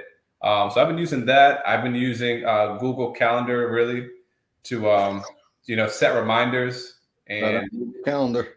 especially with other people too. It's like, yeah, we're meeting. All right, I'm sending you an invite because you can't be slipping. I don't want to show up and you're not there. So yeah, using Google Calendar, and really just prioritizing and organizing what I have to do today and this week, right? Because we all have checklists, we all have things to do, but they're not equally as important. So I think that's one skill I've learned from entrepreneurship is like prioritizing. Man, that's a big one. And I think, a lot of people like will tell me that they struggle with time management. And I did too, right? Like I struggled the heck with time management until I realized what you just said, which is prioritization. When I realized it's not a time management problem, it's a priority problem, that I just don't have my priorities right. And I'm trying to do everything. And there's always going to be something new to do. There's always going to be something more to do. But when I figure out what's the most important thing to do, that's when it started to click. So you use your schedule, Google Calendar, shout out Google Calendar. That is a life hack, right? It is so critical. And Paula even says like, time blocking is a real struggle. And it is, it's a struggle for everybody. But when you realize like, let me just prioritize. In fact, one of my accountability partners, all we do, our text message thread to each other every day, we text each other. And all it is like, hey, here are the 3 most important things I need to do today. These are the 3 most important things. And at the end of the day, it's, did you do it? Yes or no? It's not even, did you do it? It's just the word executed. If you executed on it, we just send each other the word executed. And then here's tomorrow's 3 things. I like and that. That's been our text thread for the last like 2 months now. Yep. And that's key too, is like having an accountability partner. It's like, yo, pick somebody who you're aligned with, who is going to really hold you to the fire and really give you crap if you don't do it. Because you don't want somebody to be like, oh yeah, good job. But it's like, you ain't doing a good job. Right. Bro, it's funny. Whenever we choose an accountability partner now, like I tell people, I'm like, pick the person that's going to make you feel terrible. If you don't like, if I don't feel bad about letting my accountability partner down, that's not the person I should be accountability partners with. Like sometimes people pick their friends and I'm like, so if you like couldn't do it, like how, would your friend be okay with that? Yeah, no, they'd forgive me. They'd be okay. Cool. Don't make them your accountability partner. Not the one. Not the one. You need the person that like, well, if you didn't do it, like how would they? Well, they'd be yelling at me. They'd be cursing at me. They'd make me feel terrible. They'd make me feel awful. Cool. That's your accountability partner. Mm-hmm. Go and find that person. Do not find the person that gives you a pat on the back for failing. Yeah. They're not on your side. They're not, they are not on your side. Yeah, man. So I think like one of the big things is like, as an entrepreneur and as you shift, a lot of us are used to, like you said, we're in that comfort zone. It's like, all right, I'm getting this bi-weekly check. Okay, let me go ask for some time off. But when you come to the entrepreneurship, you really eat what you kill, right? So what you put in is what you get out, and that's just a universal law, right? The Science of Getting Rich, right? Such a good book, right? So, oh man, let me grab it real quick. I need to show the people. real quick. Yo, you gotta show the people. That is one of like y'all. If you don't own this book, go get yourself a copy. Go buy your kids a copy. That is a beautiful book.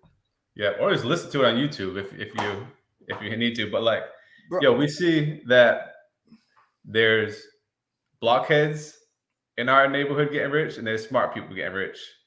There's people who are different ethnicities. There's people who are from different, financial backgrounds. If we see to stop making excuses and just get to it, right? We all have the right to be rich.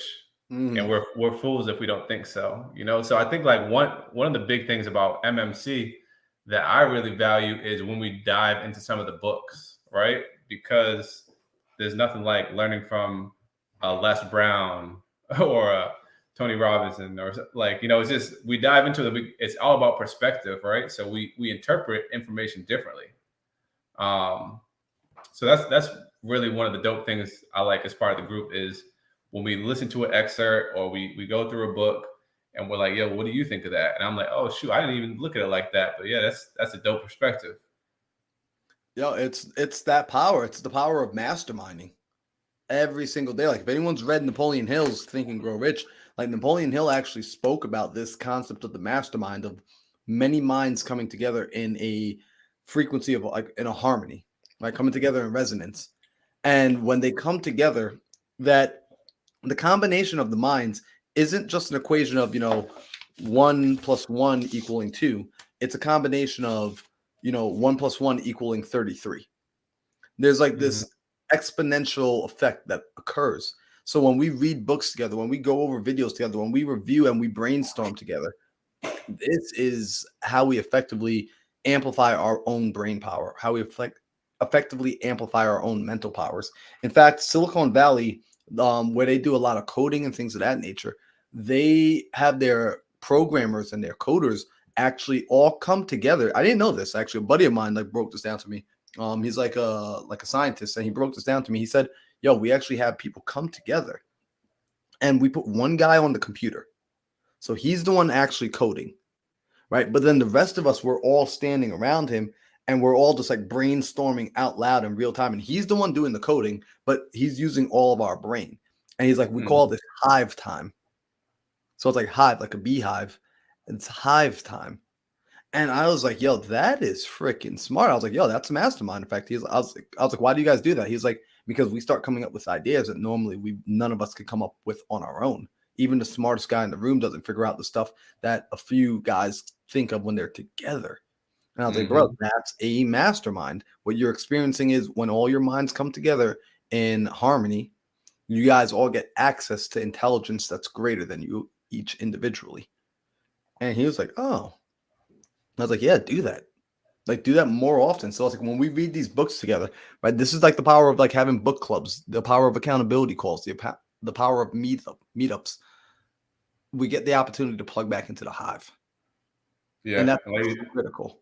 Like you said, we just so much more. It's so much more fruitful when you can have that conversation. Just like when you're in college, you're like, "Yo, let's do this homework together. Let's just bang this out together, right? Just work together." Because as an entrepreneur, especially in real estate, like you said, it's more about consistency and mindset instead of technical. Like a lot of the stuff we do is not that technical. It's very repetitive, right? So if we have a hard deal to crack or something to figure out, it's like, "Yo, let me get Marlon on the line. Like, yo, Marlon, I got this deal. Seller wants this situation, man. What do you think we should do? Let's just bust it down and kind of, work it out together instead of just beating our head against the wall or just like running in quicksand, just like, oh shoot, I ain't going nowhere." Dude, you know what's crazy? When I was getting into the real estate stuff, I was struggling to make any sort of like traction happen because I was making these calls, but like I was by myself. So it's like each day I would start off the day with like a lot of energy, and I would get on the phones and like I would just feel myself getting beat down every day. Like just, and I would just go through this process to build myself up, get beat down, build myself up, get beat down. And maybe some people could relate to this. Maybe some people have no idea what I'm talking about, but it was just like a cycle, man. I was not having fun.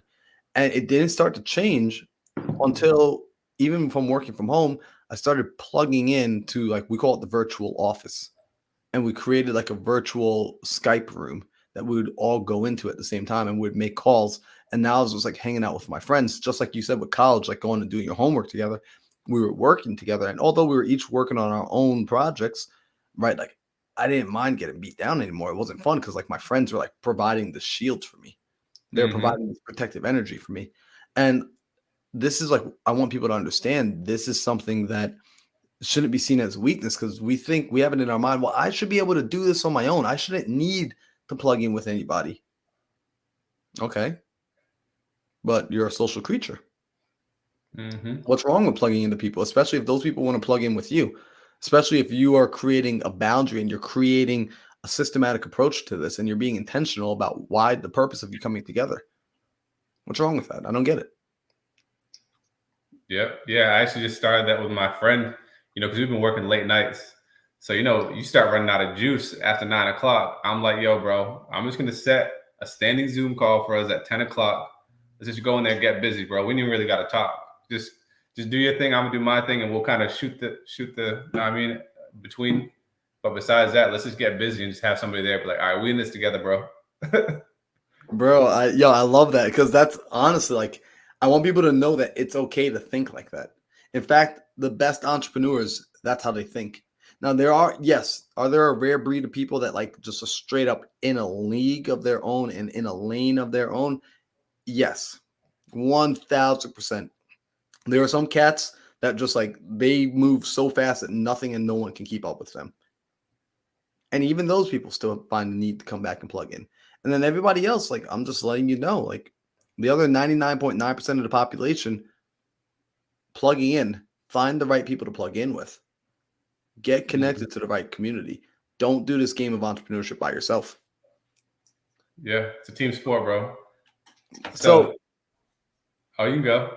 Well, I was going to ask Chris, like, so, you know, essentially you learned a couple of lessons, right? You learned some valuable lessons, right? One, it's like just taking that leap and like believing in yourself, because you left the job to go do your own thing, creating the structure for yourself. Also, when you go out into these events, recognizing that the power is in the connections that you can make in the room, right? That's not just the person on stage, but it's the people around you. And then also just understanding that like the power of just like we call it squatting up, I call it the campfire effect, right? But the power of being a part of that campfire effect, right? You know, let me say it like this. Something I think a lot of people, and you might be, I think you might be able to help. I hope you can help with this. Some people, when they're getting started, they have like an imposter syndrome of what they're doing because they haven't quite yet had their first success.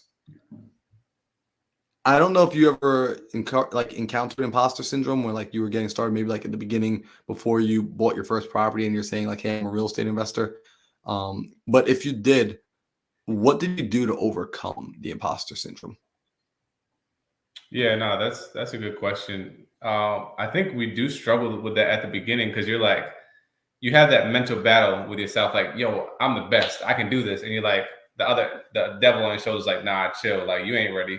Like, you better clock in tomorrow. You better throw that resignation letter away. You know what I mean? So you kind of have the angel and the devil kind of talking to you for both sides. So like, you know, I like to use social media to express, you know, my journey, you know, and then also to inform people about what I'm doing and to help them not make the mistakes, right? So at the beginning, I was only posting like great stuff like, yo, here's this property listed, you know, everything went smooth, here's a check, you know, but as I went on, I'm like, yo, I need to show some of the real stuff too, right? I ain't Superman. Like, I've made bad decisions on contractors. You know, I've paid a little bit too much for a house.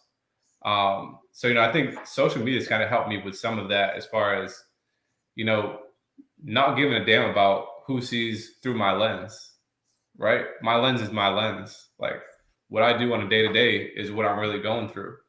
But I like to say I'm a pretty humble guy. Like, I'm not trying to brag about what I'm doing. It's just kind of showing you, hey, here's where I'm at. And then people like, oh, Chris, you're killing it. You're doing great. I'm like, bro, I'm just warming up. This is a layup line, bro. Like, I ain't doing nothing yet. Like, I appreciate it. But nah, like, I'm trying to look at the Grant Cardones and the people who are doing it at that level, bro. I'm just getting started.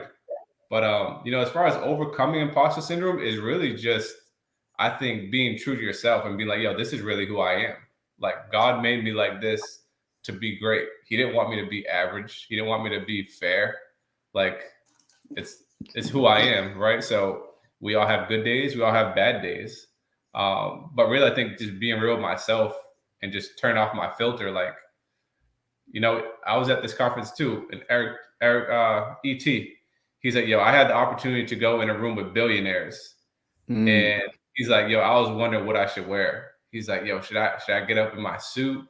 Should I, you know what I mean, just dress like a professional? And he battled with it. He's like, nah. He said, that ain't me.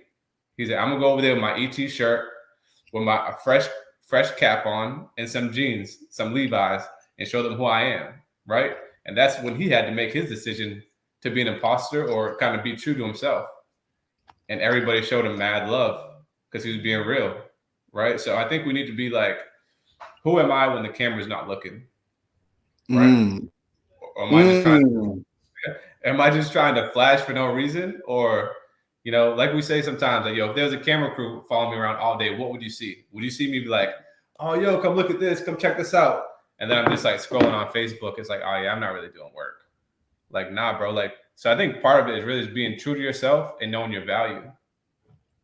Bro, that is, that's one of my favorite things. And like, it's such a good mental experiment when you start to ask yourself, if a camera crew did in fact follow me around all day long, 24/7, and like it was going to broadcast my entire life to the world, it was going to put it on a big screen, I was going to share it with my family, would I be proud of the person that I was about to show the world?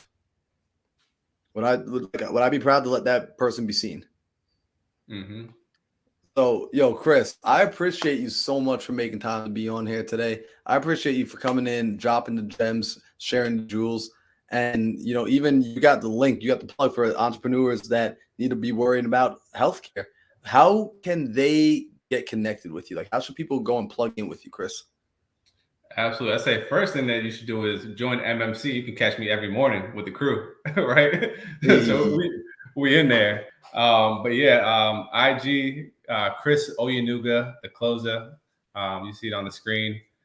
Just hit me up. I'm here to add value and be of assistance, and be on this entrepreneurship journey with everybody else. So yeah, that's how you tap in. Yo, Chris, brother, I appreciate you immensely for being here. Also, you're doing real estate deals. What market are you in so people know who to plug in with in which market? Yep. Yeah. So I'm in Augusta, Georgia, and Atlanta, Georgia, and South Carolina. So Southeast, Atlanta, Augusta. I'm a flipper, registered. I'm a flipper. I'm an investor, and I'm also a licensed agent. So let's make it happen. So, plug in with Chris. I'm telling you, he's actually buying deals. He's actually doing the business. Plug in with him. Do not think about it. Do it. Yo, Chris, I appreciate you for being here, brother. All right. Good looking out, man. I appreciate you, and keep up the energy, man. You're killing it. Will do. Talk to you soon. Later. All right. And we got Miss Yanni. What's up, Yanni? Oh my God, Marlon, you're gonna kill me. Why am I gonna kill you? I am like I am on my own, like all over the place all the time. So, I am busy. Thanks to you and everybody else on that MMC. Yo, Can you hear me clear? I can hear you crystal clear. I can hear you crystal clear. I can see you crystal clear. You are coming through perfectly. And I love it. Like, yo, don't worry. I had a few people in the car today. I had Eric was in the car. I had Rashida, she was in the car today. Like, people were in their cars, so no worries. Yo, I get it. Happy I am not the only one. No, it's a work day. We got it. What's Tuesday? I don't even know what time it is at this point. It's what, 5:30? Yeah, and it's been such a blessing. I just like running all over the place. But listen, I just want to let people know why this MMC, like why it is so good. Why they have to be here. Why? Because you guys just like make everyone better. On point, like not only in career wise, but also in the personal level. So when my topic that I wanted to speak about, it was that, like how you guys make this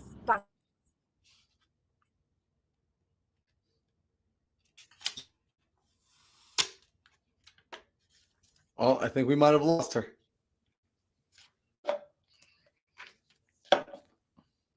Uh-oh. All right, so we may have lost Yanni right now because she is driving. She is mobile, and it happens. But I think she's popping back in. Let's see. Can you see me? I can't see you, but I can hear you. Oh, there we go. She's back.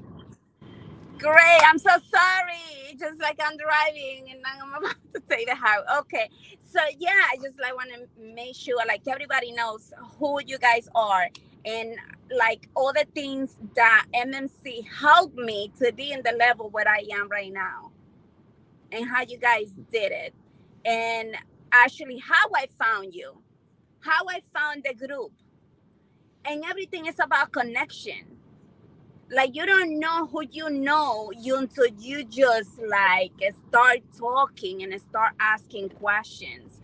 People do not talk, and it was actually over Facebook. And I was like scrolling one day up and down, trying to, like, I don't know, kill time, basically. And I found a post from Randy, a friend. I barely speak to Randy. Like, I do not speak to Randy because we all entrepreneurs, we all busy. So I do not connect as much with Randy. But when I saw his post about how well he's going because of this MMC group, I was like, I want to know. I want to be where you are right now. I want to know what is going on. I want to learn, and I want to be better, make myself better. So if that is helping you to be better, I want to know about it. And he told me, and he gave me all the information, and we started testing over Messenger. And listen, I told him, oh yeah, I'm going to be there this Monday. That Monday never happened. And I wait. No, I didn't. I didn't go. Oh no, I'm going tomorrow. Well, now it's Wednesday. I'm not going to start half of the week because now I need to pay. I don't want to like mess up. So I said, let me just start next Monday. And next Monday arrived, and I was like, no, I need to do it. I need to do it. And I was like, I did it, and I paid for it, and I love it. Since day one, I haven't missed one day.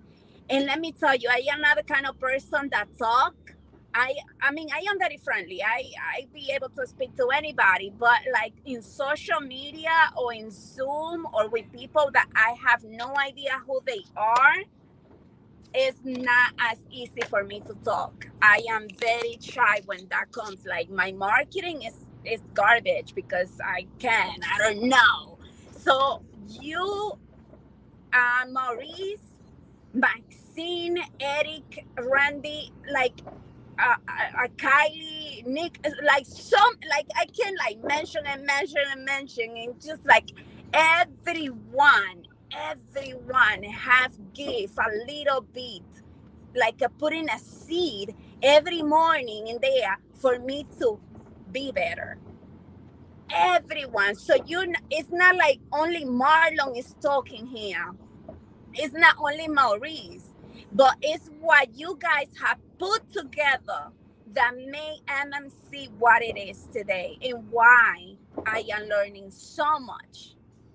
Because you are putting a seed to everyone, so everybody is helping each other and growing.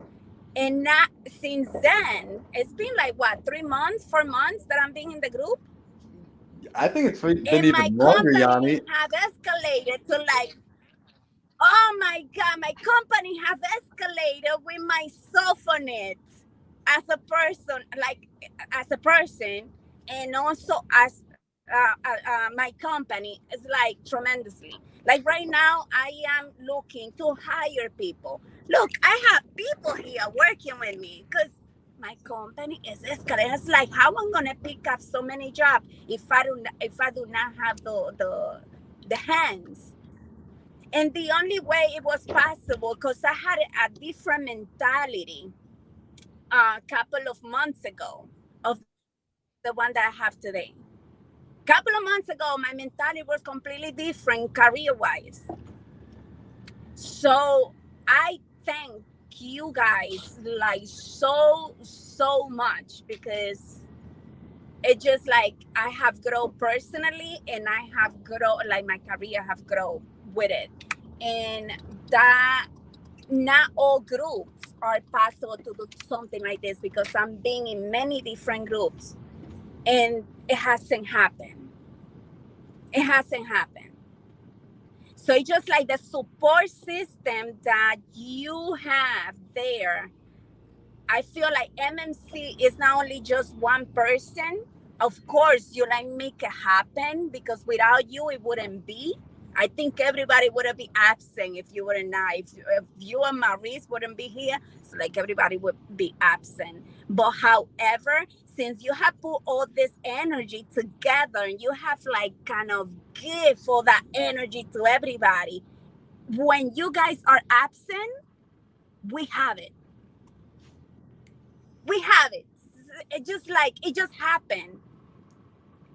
And we make it happen. So I want to tell people, if anybody is listening to this, like, listen, if you really need to make yourself better and to grow, and you don't have anybody that is pushing you, because sometimes us as entrepreneur, we might have all the answer, but actually we don't. We do not have all the answer. And sometimes we just need somebody to talk to, or listen to somebody else, or maybe we do not know everything that it is available outside there.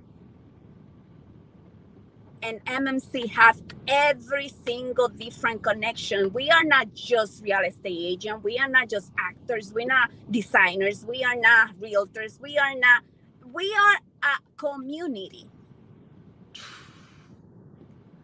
of Yanni, entrepreneurs. you just made me so happy, like, with what you said. I mean, like, the fact that you said even just how it's when you get the right people in the room together, and you, like, that room is able to exist, right, even without us, because it's not just us, it's a community of people, right? It's like-minded folks coming together who are actively working on growing themselves every single day, who are constantly pushing each other, who are just always there to see each other rise. Like, that is absolutely phenomenal. Yep.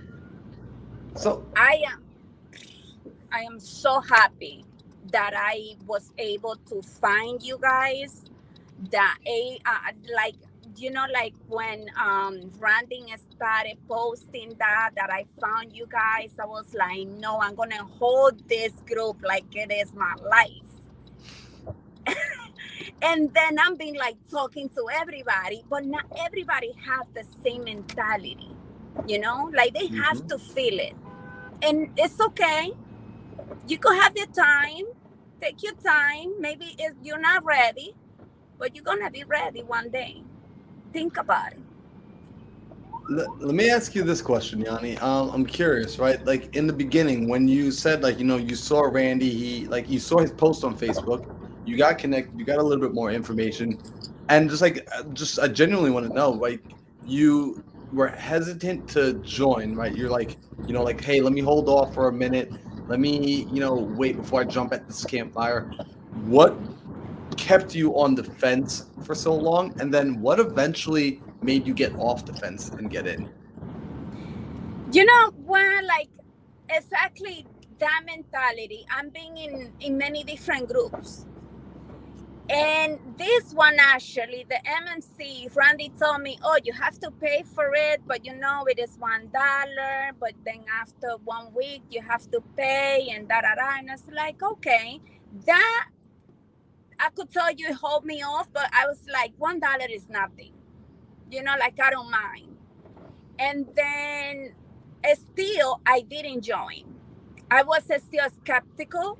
I was still like, should I will have the time to join. It will be at 7:00. I have to get up.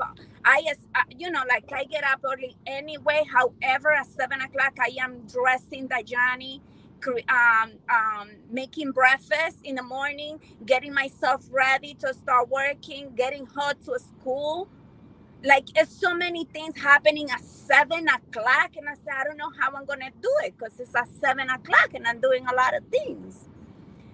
So, but I was like having the urgency, like I had the urgency of having somebody or something that lifted me up and gave me energy, because my energy, it was running out. I was like burning inside. So I was like, man, how I'm gonna do it? Like, how I'm gonna do it?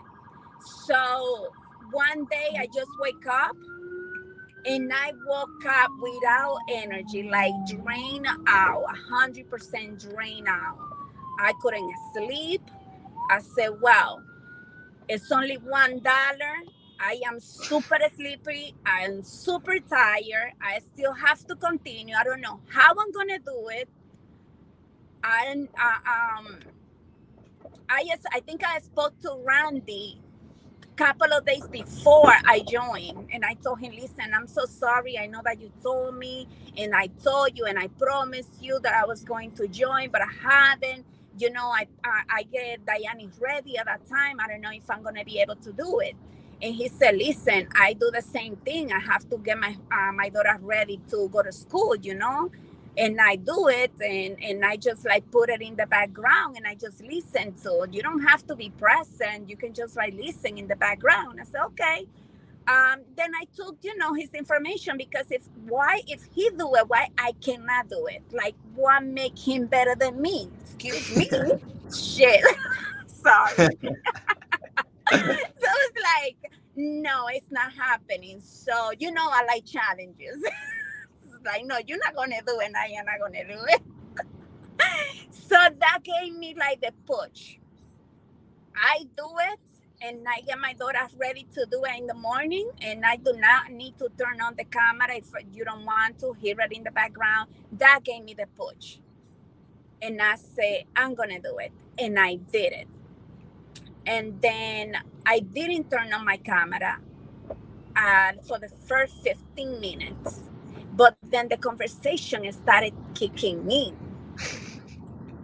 And I was like, oh, wow, I like what I am hearing. I like it. And it's just like giving me that anxiety of talking. You know, like when you have something that you just want to say it out loud.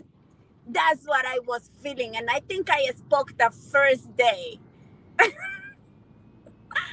And I was shaking because we were talking about very personal stuff. We were very, very personal, like things that we don't talk to anybody. And then that day, everybody started noticing me because I was still grieving my husband. I was still grieving and crying, all that. And I feel like after I started talking with everybody, and everybody started saying, oh, I'm sorry for your loss, but you know, like, we got you. We got you. I felt connected. I felt at peace. I felt like, man, you guys do not know me and want me to be better. Now, the first day, I felt that connection. I felt like that family support, like more than family. I don't know what is more than family.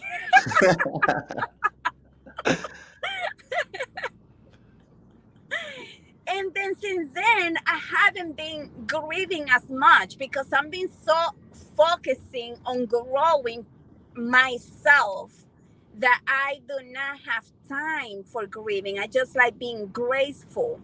I think like 1 week after, 2 weeks after, on my second week, we started talking. You started talking about gratefulness. Like we need to start being graceful. And I started doing that. And you mentioned that we need to start saying thank you every minute, every night before we go to bed for everything that we have. I think that we spoke for the whole week about gratefulness. And that helped me a lot.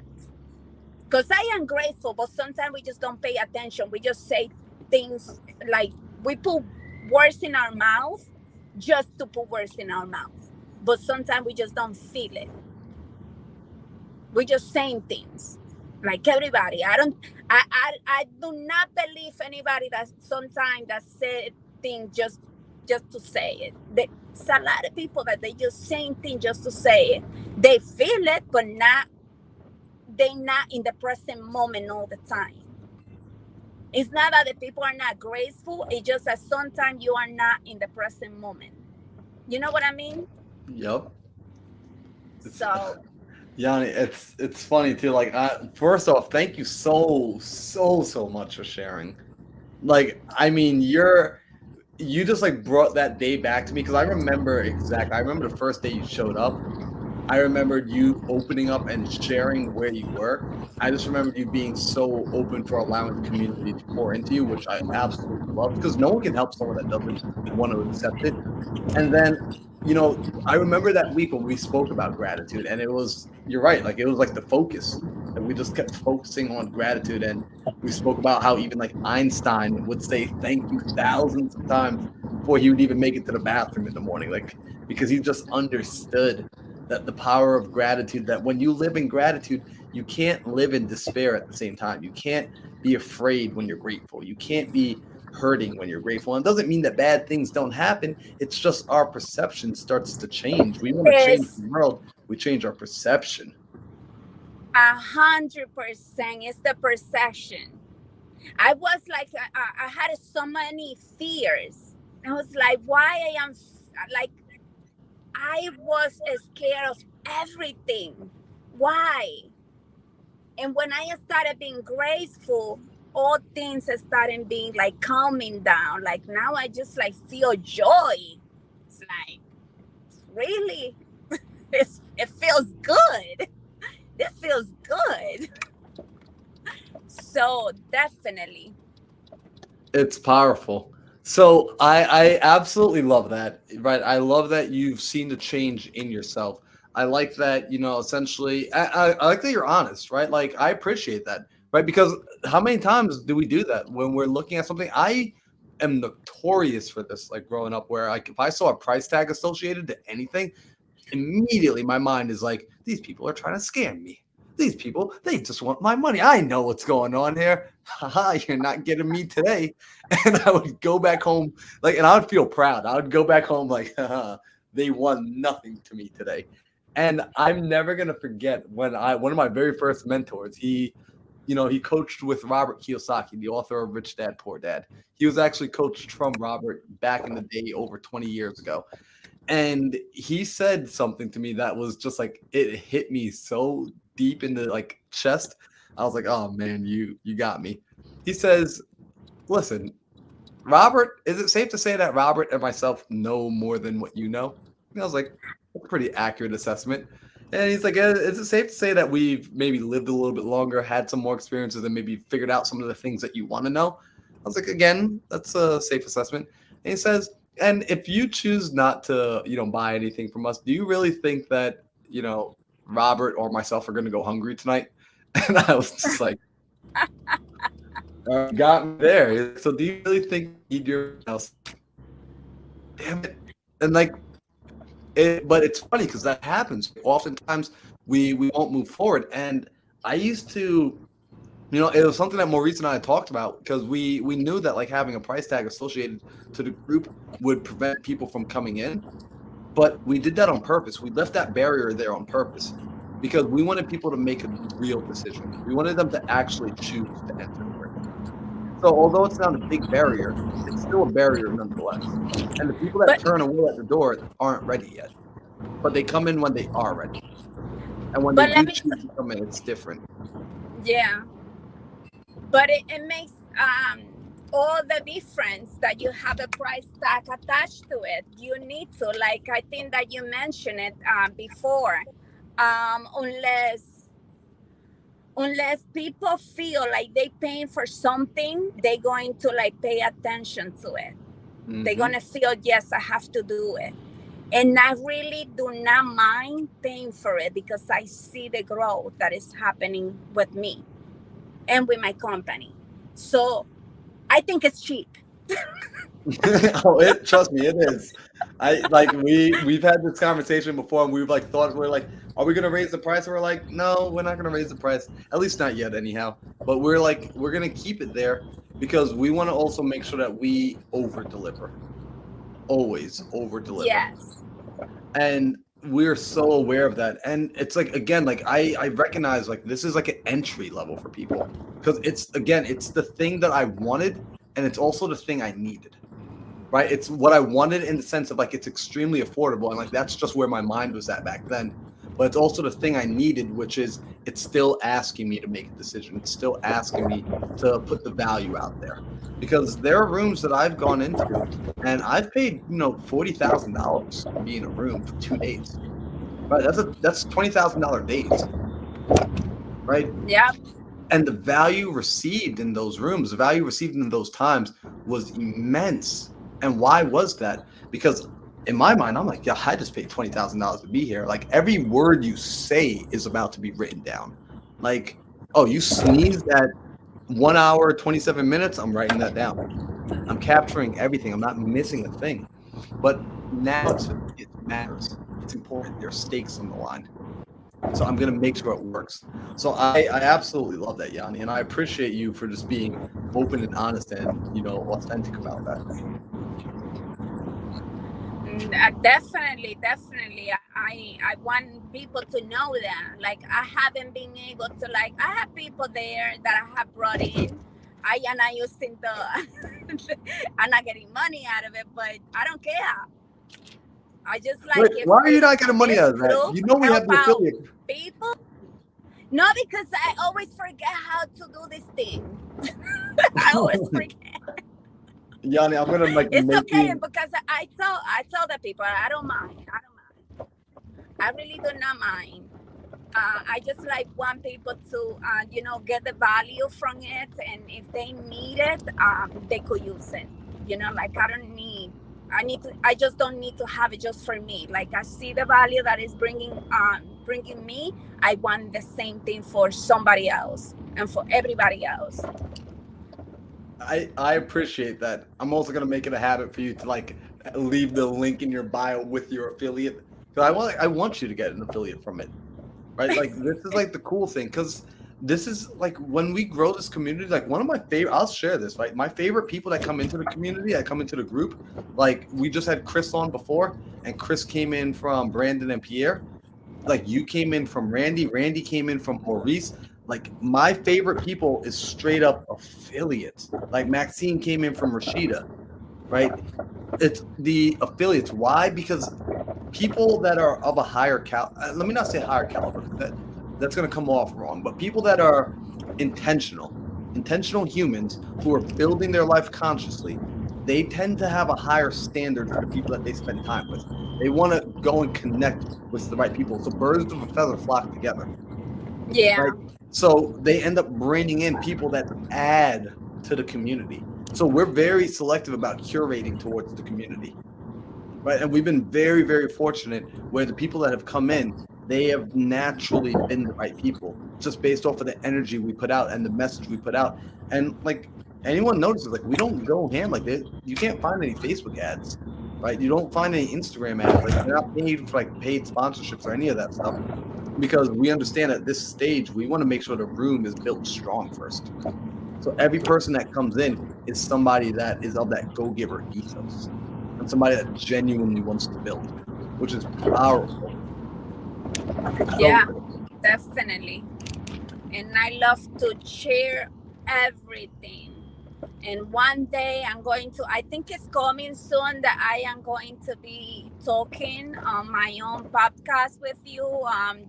We 7:00 in the morning, so everybody knows what exactly who I am, what I do, and all the good stuff. I'm looking forward to that, Yanni, because I've like gotten the pleasure of being able to sit down with you and to work with you one-on-one and to dive into your story. And Yanni, like I was just like at the end of it, because we dove in for about 2 hours, and I was like, wow, I did not know all of this about you, and your story is amazing. And I remembered after, I don't think I've told you this, after we got off that phone call, I was just like even more excited to work with you, because I was like, I get to work with Superwoman. How freaking lucky am I? Like I get to work with like Wonder Woman right now. Thank you, Marlon. Like thank you so much. I mean, I am a superwoman now. Not really. I am like somebody else, like anybody. I think that we all go through some ups and downs, and we just deal with it completely different than everybody else. So I am the type of person that it does not sit down. I just can sit down to see what's going to happen next. I need to figure it out. Well, you know what? I would say you are Superwoman. And this is the reason I say this. And this is why like I want people to be able to connect with you as well. Is you're someone that once you set your eyes on something, you go after it and you start making it happen. And dreams don't just live in your mind. They start to exist in the world. once you set your mind to it. And it's really amazing to see. It's amazing to watch, and it's amazing to be part of. And you're someone that when people pour into, right, you're not an empty cup. There's not a hole in the bottom. You're someone that takes that material, you're taking that energy, and you're doing something with it. So thank you for that. Yeah, no, I mean, we need to, and that's what I want to teach others. Like, whatever happened in life, just use that as a tool to like continue moving forward stronger and with a head high. Like, it doesn't matter what it is, just pick up and keep going, because life is just going to continue happening. Life is just life. So we just need to continue moving forward and cry if you need to cry, and wipe it down and continue. And that's it. There we go. That's some powerful words. Cry if you need to cry, and then keep going. Yeah. So, Yanni, I want to ask, one thing for the people that, because you've got a pretty interesting mission and goal too. Can you share with people, essentially like what your business is and, who should be reaching out to you? Well, I mean, not everybody knows me. So I am an interior designer by trade. So I am giving out my services as a home staging, because I love staging. I love working with real estate agents and help them out. I love working with investors. Because I feel their pain, because I was learning real estate, because I'm doing investment on the side, and I know the whole struggle that it is, like when you need to save that money and you don't want to spend it on things that doesn't need to. So I want to give that service to the real estate agents and to investors. So like, they have somebody else that they get the understanding. And like, guys, I want to let you know, like, we had Ronald on earlier, and Ronald was talking about an interior designer that he had recommended to his people, that he had sent out, like, this is the person you need to work with. That was Yanni, right? Like, Yanni is the one that he had recommended. So I would recommend you plug in with her. And like me personally, like my brain, like I do flips. Like we're getting ready to we do rehabs. Like I don't know what I'm looking at. Like somebody like Yanni, if I put her inside of a property of mine, I'm gonna get paid more money for it. So simply because she has a better eye for design. Me, I'm like a basic, like I don't know what just make it look nice, right? Yanni actually has that eye for it. She has that care for it, and then she has the ability to really connect with people, which I like. I want to say this about you, Yanni. You have such a good ability of connecting with people to be able to understand what it is that they want and what it is that they need. And you treat it like it's your property. Like you treat their project like it's your project, because it is. You see them as teammates. So I just want to highlight that, especially if people are in the tri-state area, because I'm from New York originally, so I know some people are out in the tri-state. So especially if you're in the tri-state area, reach out to Yanni. Yeah, I mean, I am in New York, in the Bronx. I work Bronx, New York City, Brooklyn, Queens, Yonkers, White Plains, Nyack. I mean, I work all New York City, everything in the city, and you can find me on my website, on Facebook, Yanni, Y_Diamond, and dbjaneirah.com. That would be my website.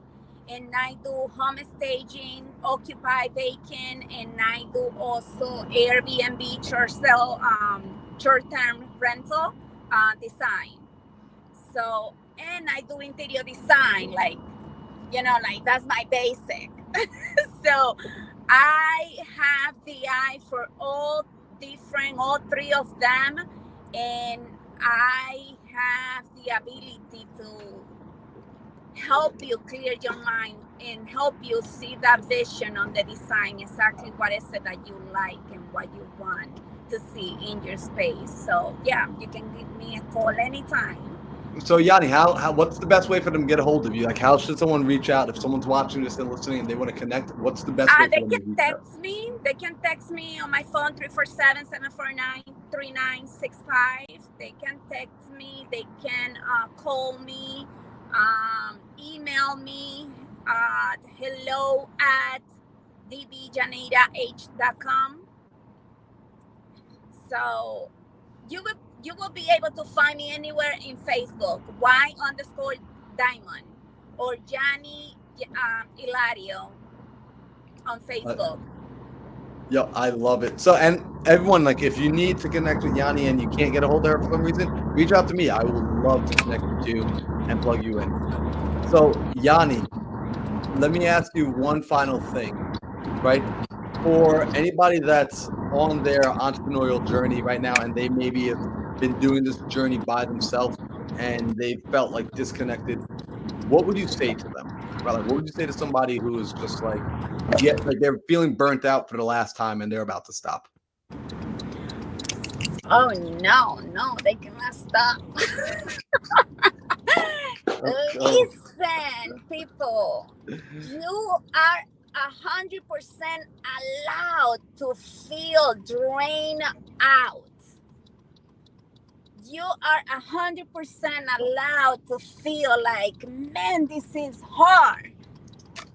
I don't know if I'm gonna be able to do it. Let me tell you something. Yes, you can. Because if you've been this far, you have so much more energy to continue moving forward. You just like need to continue moving forward. And if you do not know the answer, pray. If you don't believe you have to believe in something and some energy. Let that energy to bring that clarity in your mind that you need for the moment. Because sometimes we just like feel drained because there is so much going on in our head that we cannot think clear.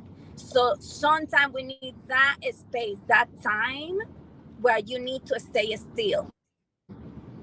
Feel like nothing is going on. You know, like when the water is super still on top of it, that's how you need to stay still. Because let me tell you, the water is continuous running underneath. Underneath, the water is still running, even though that you see the surface super still, like clear and no movement.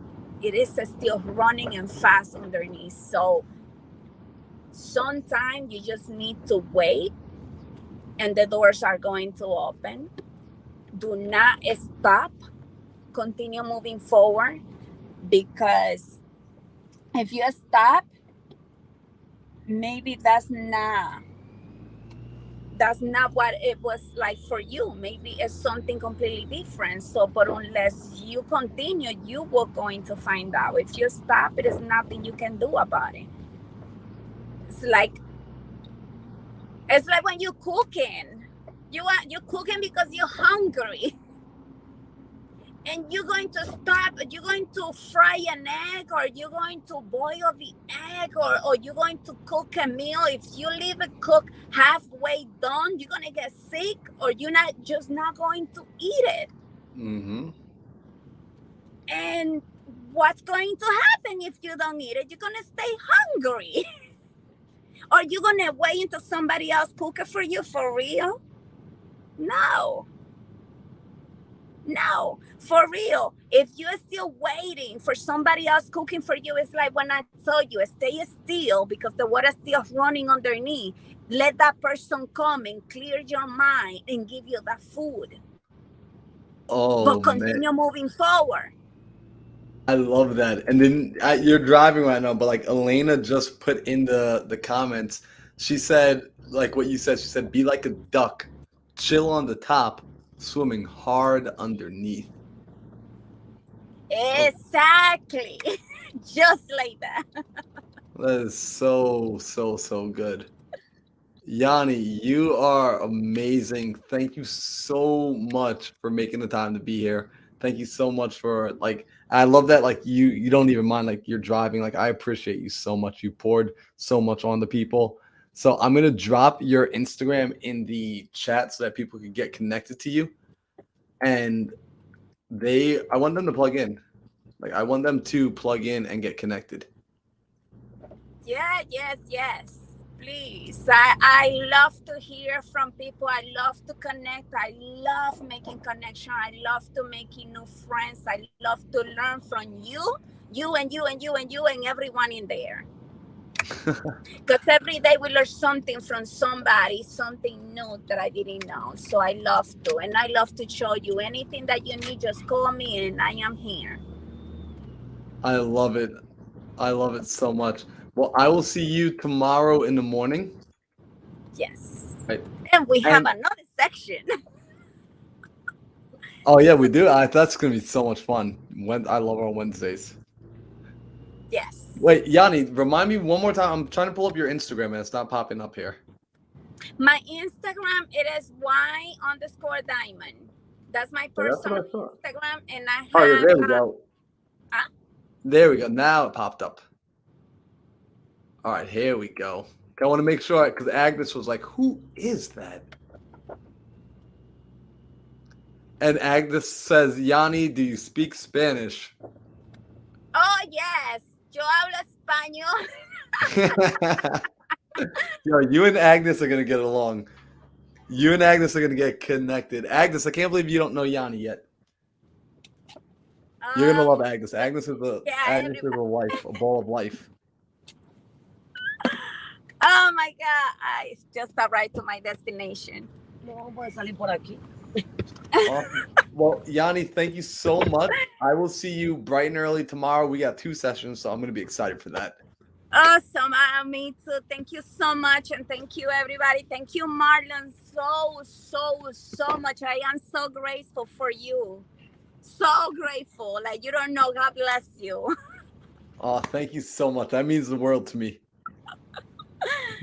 Oh, enjoy the rest of your evening. See you tomorrow. Too. Thank you. See you tomorrow morning.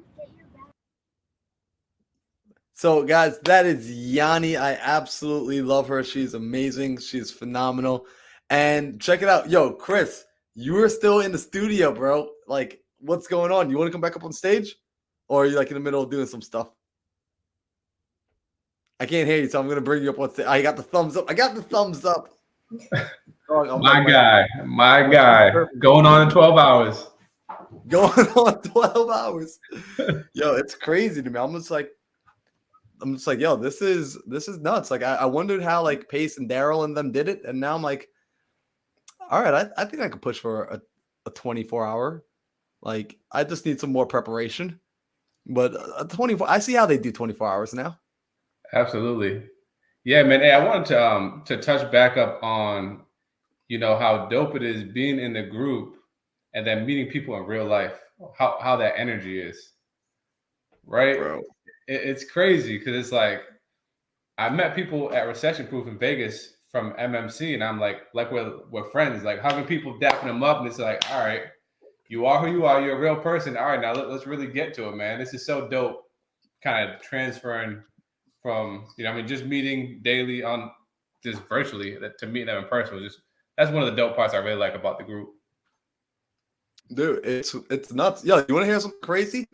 So even like my roommate, I met homeboy in a Facebook group, like in a mentorship, in an online virtual mentorship. We spent time together once, very briefly, because we went on like a group hike when I was out here in Arizona, and like I barely even talked to the guy because like there's so many people there. But because we came from the same community, somebody else inside of our mentorship actually said, yo, you should connect with Luciano. He's been the greatest like roommate I have ever had in my entire life. And like, it's just been an amazing connection, all from getting in the right room, this is someone I met. This is an internet person. Like, yo, do you remember back in the day, Chris, when like they told you don't meet people on the internet? Oh yeah. Like, it's wild now because now it's like, wait, you met them in real life? Like, right? It's nuts, but it's crazy because I want people to understand like the power of like social media, the power of getting connected. the power of putting out what it is you are about, like being authentic and actually showing up and like just being like Maurice said it earlier today. He said, like, yo, the weirdos are the ones that make the world a cool place.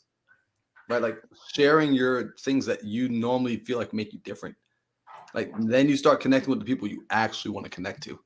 You start doing the things, right? Like our old friends, like your old employee friends might not necessarily resonate with the entrepreneurial mindset, the entrepreneurial path. But then your new friends, like, oh yeah, man, like let's do it. Let's get at it. Yeah, So they that's don't have powerful. to. You know what I mean? Not everybody's gonna see what we see, and that's what I think separates us as entrepreneurs, because we have the vision of bringing some of our goals to reality, right? Like we were talking about my transition and my why. Part of my why was I don't want to be on the road and driving to work every day. I want to be with my wife and start a family.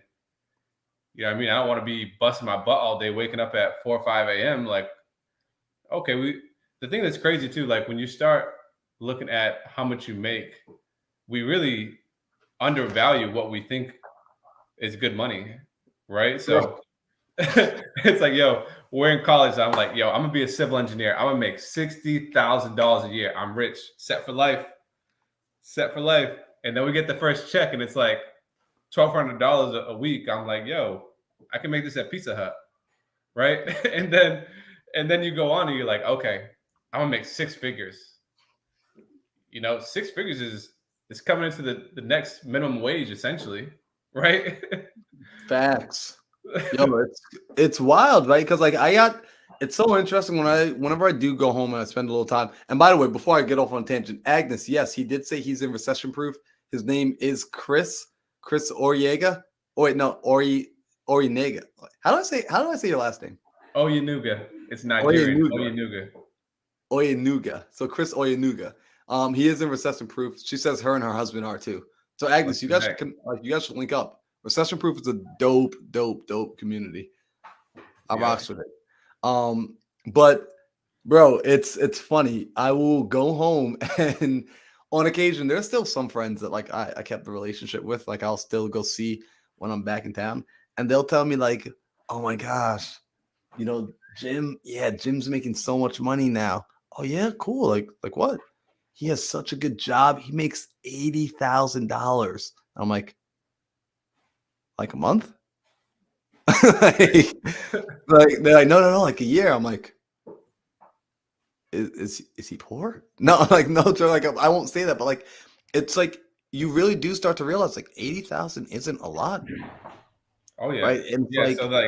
So when we're looking at, like I said, we undervalue what we're getting paid, right? So it's like, all right, boom, you hit the 6-figure mark, and for some reason you think you've made it, right? Just because that's what society says. Oh yeah, you're doing good, 6 figures. But then you start opening up your mind, like, all right, so what's it take to make 6 figures a month, right? And that's something you'll never be able to do. Your boss will never pay you enough to be his neighbor. Think about it like that. Your boss will never pay you enough to be his neighbor. So when you're looking at your job, look at 1 level up and 2 levels up, right? And look at that and be like, is that really where you want to be? Are you living your life to the fullest? That's crazy. Bro, like what you just said, your boss will never pay you enough to be your neighbor, to be his neighbor. And what's really interesting is you're right. I found myself over the weekend sitting down and doing the math on what it would take like to make $1 million. And I was looking at it from like a sense of like a product. I was like, oh, if I create a product, oh, that's easy. It's like I just got to create $1,000 product, and then I just need to sell 1,000 units, $1 million. Right? It was like that simple, and I was just like, huh.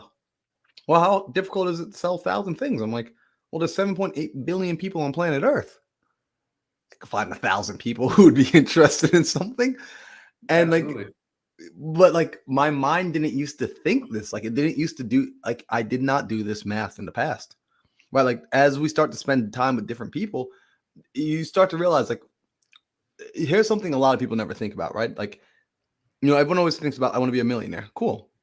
You ever think about like, well, would you ever want to earn like $12 million? Like, yeah, that'd be amazing. Well, cool. That would essentially average into earning $1 million per month. Whoa. Most people never take their minds to the place of what it would even look like to earn $1 million a month. I was like, well, yeah, I mean, if you want to earn $12 million, you have to, on average, be earning $12 million a month. Yeah. Right? Like, it's just basic math. Like, this is gross math, but like, that's just basic math, basic numbers. And for some reason, when people say $12 million, it doesn't seem all that big. But then when you put it into $1 million a month, their brains shut off. Like, you melt their brains for a second. And it doesn't turn back on. Like, they have to reboot the whole system, and then they're back at 10 cents. Yeah. Right, but we've got to go back to work. Yeah, I got to go back to work. Yeah, and like it's a part of it is like desensitizing yourself and like being around these numbers and like doing these deals, and it's like, oh, like it's not unusual to get a single contract and earn $5,000, $10,000, $15,000, $20,000. I got a check right here on my desk that just came in the mail yesterday for $24,000, which is like kind of cool because it's like, oh wow, like I never saw when I was working in my W-2 job. Chris, I'll be honest with you, bro.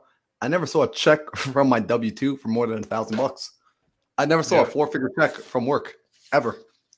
And that was me like working double time and overtime, but like on a single check. Like they had to split it up into multiple checks, but I never got a single check for 4 figures. That's wild. It's crazy. It's the self-limiting beliefs. It's part of what society, they kind of just brainwash you, right? You go to school, go to college, get an average job, buy one house that you'll never pay off, buy a nice expensive car, and die. So, but that's what most people think. Like even people in my family, they're like, "What are you doing? Like you're gonna do it?" Like, I'm going all in. I'm betting on myself, right? If I don't bet on me, who's going to?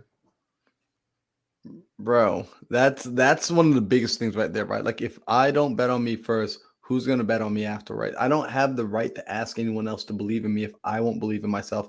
Now, you might get grace, right? Like I've been fortunate. I've been blessed in so many ways. And this is why I say like, I am blessed and highly favored because people have come into my life who believed in me. And they believed in me before I believed in myself. And some of them were strangers, man. Like I've had strangers come into my life and believe in me before anybody else.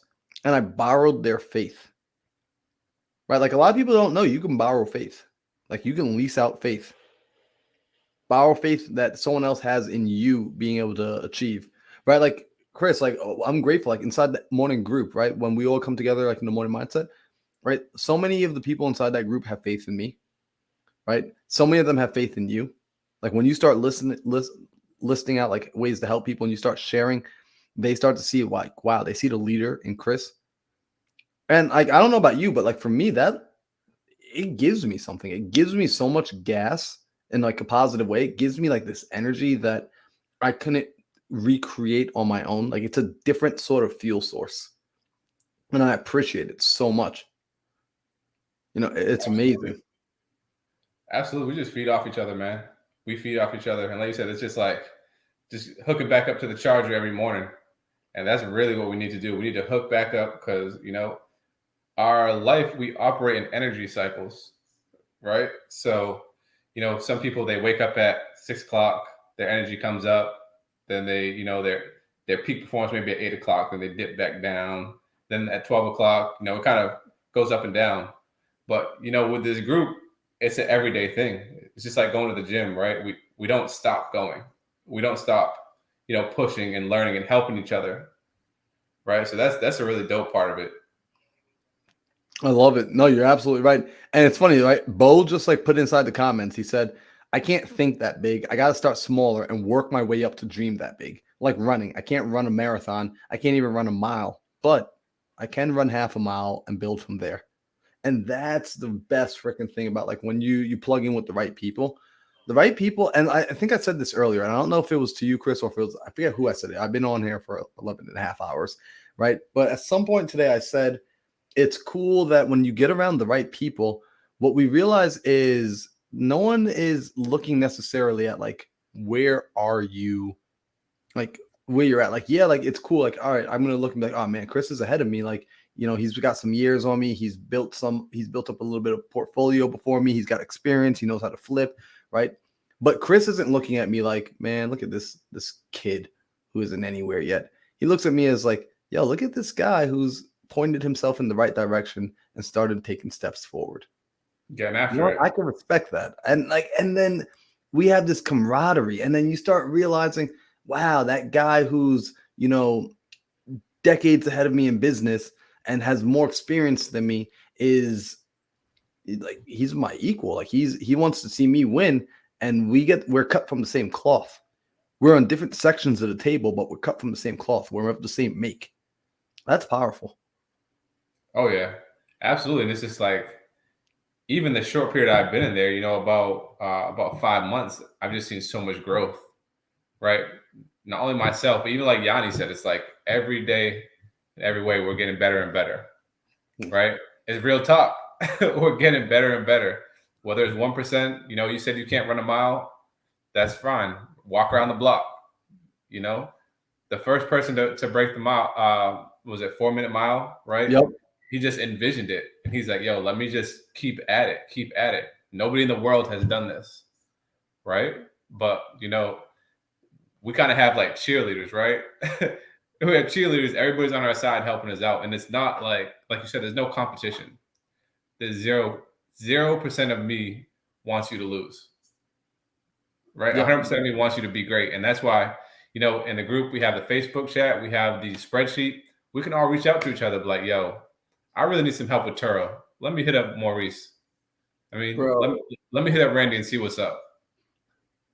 Chris, people sleep on like the power of their network sometimes, because I used to do this all the time, and this is why I get like a little bit passionate about this, because I used to be the guy that was like just happy to. It's like how we were using the analogy earlier of like going to the club and like getting a couple numbers. Like I would just be happy to get the number. I wouldn't even use it. But then I was like, well, what's the point of getting the number if you're not going to use it? Yeah. Right. And I used to do that. Like I would go and like I would be like, oh, this person connected with me. Like, oh, this is so amazing. Like they want to be my friend and this and that. And I wouldn't use the contact. I wouldn't actually leverage the resource. And I realized I was playing the game to not lose still. I was still like playing the game not to lose, which was like, it wasn't a winning recipe. So Chris, I want to have you follow up on that. And then I just noticed Jonathan just popped in for the 3:30 time slot as well. So I'm going to pull him up on stage in a second. Absolutely. Yeah, no, man, it's just a campfire, man. I think, you know, MMC, if you're serious about growth and really about taking yourself to the next level, you need to tap in. You need to have some guys on your side going through similar stuff, similar grind, you know, and just knowing that we're all real people, right? Like you said, we're at different levels, but we're all able to reach down and grab people and bring them up to where we're at and see eye to eye to us. So that's just the power of MMC. Bro, I love that. I appreciate you, man. Yo, thank you for popping back in here. I'm going to swap you up with Jonathan because he's hanging out in the studio right now, too. All right, man. Appreciate you. Appreciate you, dog. Jonathan, what's up, bro? My man. How you doing, bro? I'm doing excellent. Yo, I'm digging the whiteboard, the goal board. You're making me miss my the Oh yeah. You like that? You like that? Yeah, I freaking love it, man. Also, my man, Bob Ross over here. We got some Bob Ross in the house. Yeah, man. Let's go. We're just gonna paint this beautiful tree right now. Yeah, man. And it says, "Let's get crazy." What the heck? I love it, bro. We used to we would straight up, as silly as it sounds, we would pregame to Bob Ross on Netflix before going out on a Friday night. Really? We knew how to party, bro. And and last year I used to put Bob Ross on to fall asleep. His voice is just so soothing. He serves so many needs. Dude, well, how you been, man? I'm good, man. I'm really good. I started a new job back in April, and it's just this wealth of opportunity. And I'm seeing how successful you are, and I'm like, I need to like lasso on to Marlon and like just like try to like follow his upward trajectory, because this position is just a stepping stone for me for bigger and better things. They're going to pay for me to go back to school, all these awesome things. So I'm just trying to like latch on and like continue the upward momentum. Bro, I'm happy to hear that, man. I'm happy like to hear that you're seeing things like and you're finding new opportunities in your life, bro. And like if I could be of service in any way, I am more than happy to. Yeah, You man. know, like we today, like I'm doing like I've never done a challenge like this before. It's like not even a challenge, but like it was just like, hey, let's go 12 hours live of just straight Yeah. mindset of just like everything needed, like just having different people come on. It's like people that have been in entrepreneurship, people that are like just starting, people that have been going. Like it's been fun. Like the Yeah. insights that's been happening all day. It's just like it's just been really cool to see like what people have been taking away in their journey. And like, some actually we even had one girl, Alexis Morgan came on earlier, and she was like, hey, look, this is the challenge I'm going through right now. This is like what I'm in the middle of. And can you help solve it? And we like literally just like problem solved right there on the spot. And I was like, this is fun. Yeah. So, I'm curious with you, right? Like as you got the new position, and I know you and I talked about this on the phone a few weeks ago, maybe about 3 weeks ago. I think you and I were on the phone. Yeah, give or take. Yep. So as you're entering into this new position, what do you see as like yourself? Like, what do you feel you need in order to capitalize on the opportunities that are at the next level for you? Well, number 2 on my goal board is my bachelor's degree. That's the next step for me. So my plan is to stay at this job, and work there for like a year to get comfortable and settled. And then maybe in a year or two, apply to go to school for construction management. And they're going to pay for me to go to school. They've already, I have a conference in New Orleans that I'm going to towards the end of September that it's all paid for.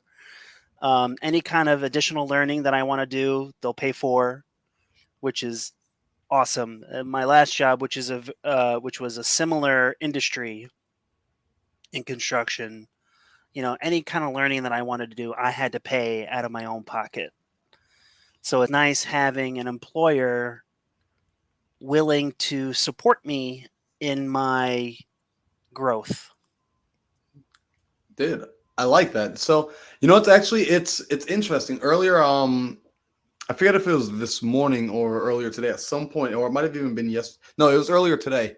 I was talking with a friend, and this friend is in a place right now where she has to scale, right? She's got to scale her business, and she's got to bring on individuals to help her build, right? She can't do it all alone. Like it's impossible for any one person to do it alone. And she was like, but I'm not sure how to scale. Like I don't want to run into that problem because in the past when I've tried to scale, people have come and people have left. Right. Mhm. And I told her, I said, well, can you think back to the time when you worked for somebody? Can you think back to the time when you were an employee? Did you have jobs that you stayed at long term? And did you have jobs that you left, like that you walked away from?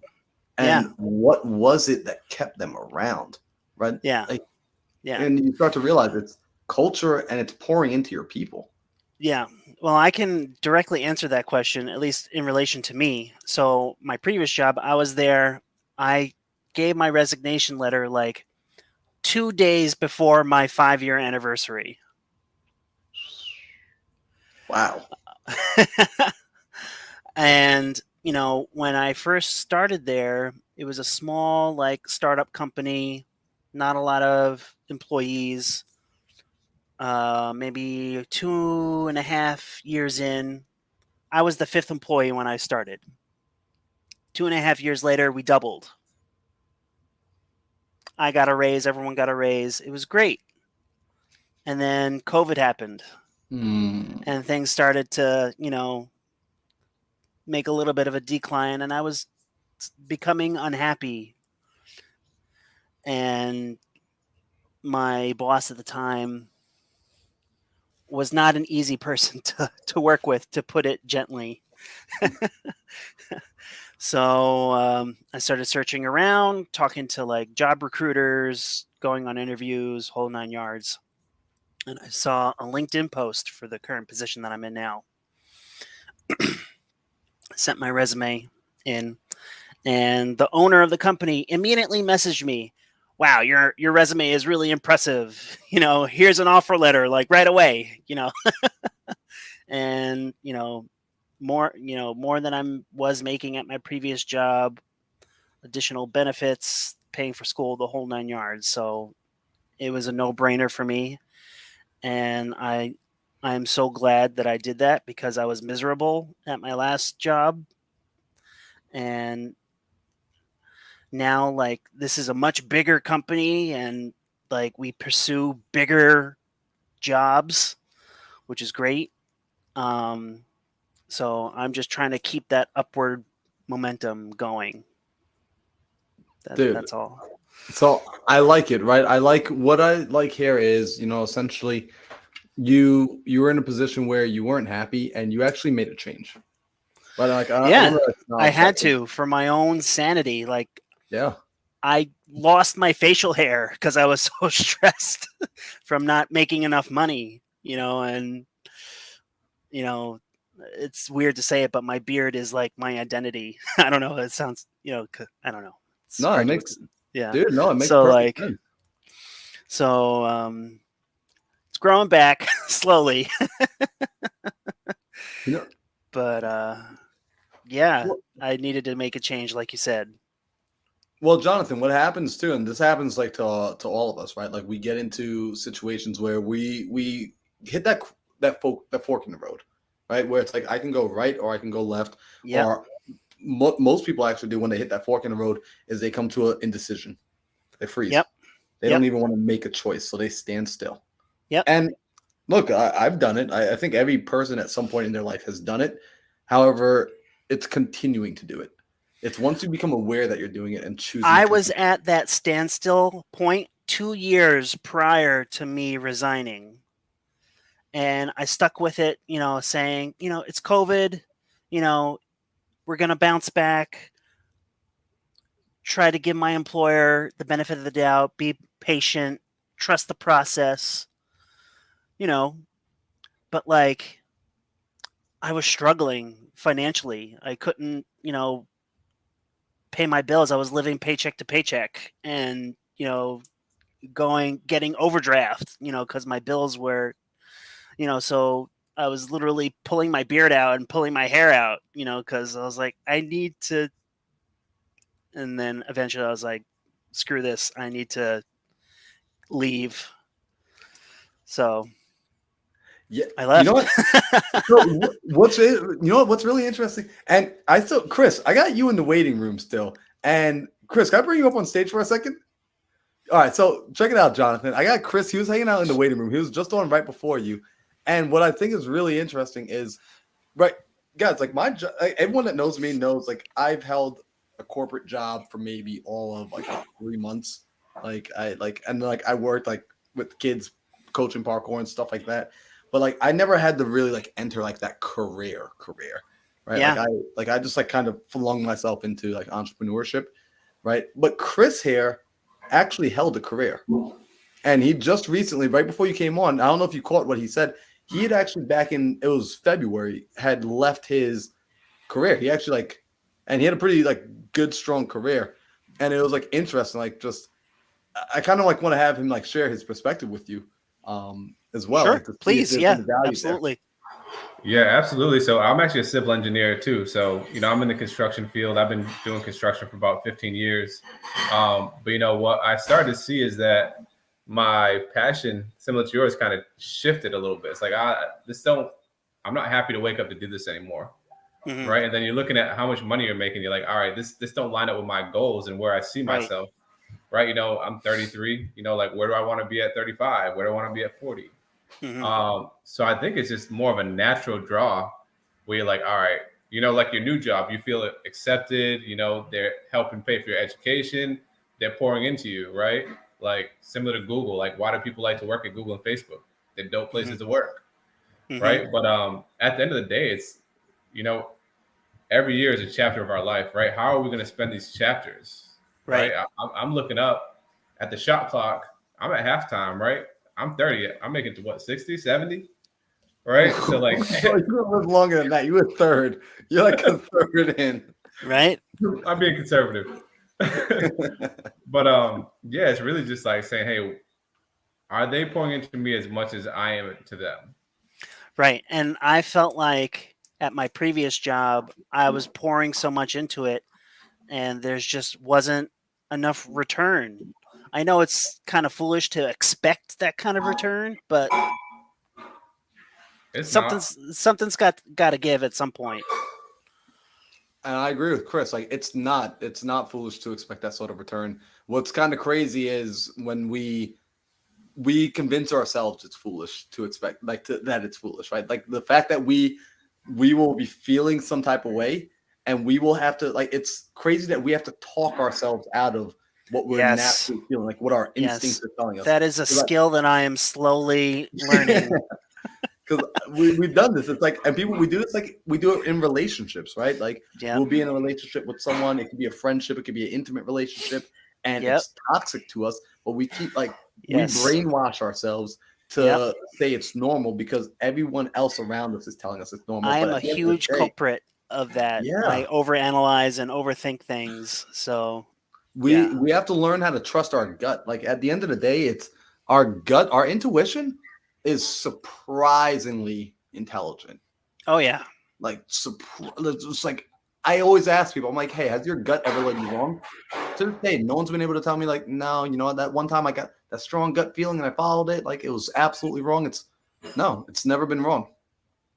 But it's nerve-wracking because we spend so much time, we put so much value on the information that we hold in our mind that we picked up through books and things of that nature that we're like, well, it took me so long to go and get all this information, and this information doesn't necessarily line up with what my gut's telling me, or the information can't piece together coherently what my gut is trying to tell me. But I'm gonna trust this over this. Mm-hmm. And learning to trust this is terrifying because sometimes you trust this and you're like, all right, well, it's telling me to jump off the cliff, and I jump off the cliff, and now I'm just getting beat up on the rocks on the side down, and I'm like. And my logical brain is like screaming, "No, don't jump off the cliff." Yeah.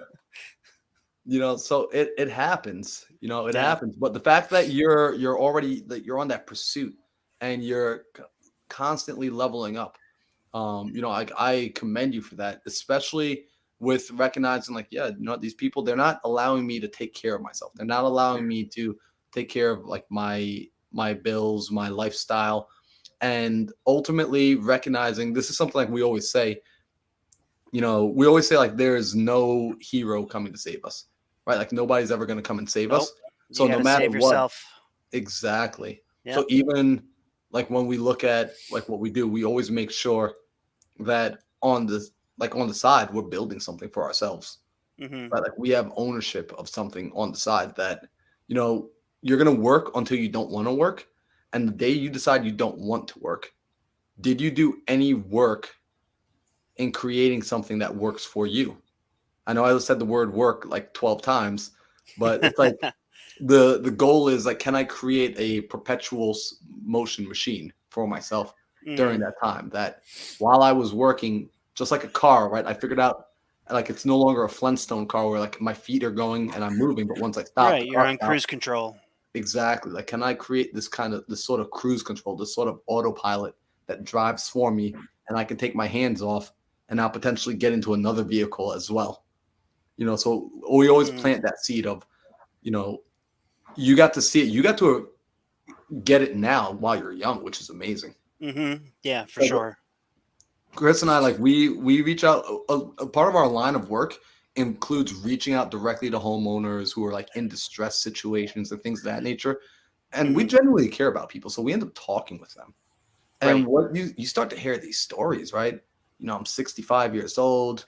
You know, I was committed to the company. And at 57, right before retirement, they just laid me off. No pension. And I'm just like, what's going on? And they're just like, I can't even, I'm sitting here trying to figure out, do I buy food or do I buy medicine? Right. And they're and no one prepared me for this. No one had the and I'm having a straightforward conversation with them because that's as bad as I feel for them, I'm like, all right, well, look, I have answers. So like, let me just get to the, like, I'll start asking them those hard questions that no one else wants to ask them. And they're like, see, you're the first person that's ever asked me these questions. And I'm like, how is that possible? How have you made it Right. through your entire life and no one's asked you these questions? Right. You know, so it's just like the question I'm going to ask for you is, are you preparing a vehicle? Are you creating a vehicle, or is your awareness also on the idea that you have to create a vehicle for yourself outside of work that acts as like Jonathan's investments, that like, this is Jonathan's wealth vehicle, or I'm going to call it your freedom vehicle. This is Jonathan's freedom vehicle. Yes, I do. It's part of my goals. Freaking love it. Van life. Yeah. So build out. So my dream is to be able to do. So I'm a draftsman, Chris. First of all, to clarify, so my dream is to fit out like a Sprinter van and be able to work remotely from my Sprinter van and do my drafting job wherever I want to. That's my dream. And that's very achievable. I can actually put you in touch with somebody locally who just did that. He built a van. He built it out so he could work out of it, and he just drove to Washington and just set up shop over there. Now he's building houses over there too. Yeah. He just built it out. But like, what I like about your board, man, it's like I'm happy to see like you saw that you were in a toxic relationship with that job, right? It was declining, and you realized that you deserve better. And now, you know, I love the movie The Pursuit of Happiness, right? That's what we're all about. Yes, that's such a great movie. I love that movie. So good.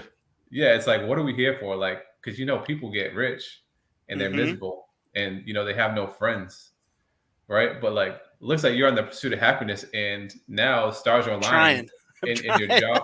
No, you're not trying. You're doing it. It's apparent you're doing it. It's a clear change since when COVID started, right? Yes, But for sure. It's a real dope transformation, man. And just know that you have a community here to support you. And it's exciting because it's exciting to see what possibilities there are. You know, that's what excites me, is the possibilities, and the possibilities are endless. So yeah, I absolutely love that. I love that, like when like we said, like a vehicle for like your freedom, like it's like an actual vehicle. You're like, bro, a physical vehicle, yes. Like, so I love that. Yeah. And then I want to throw some like steroids on that as well.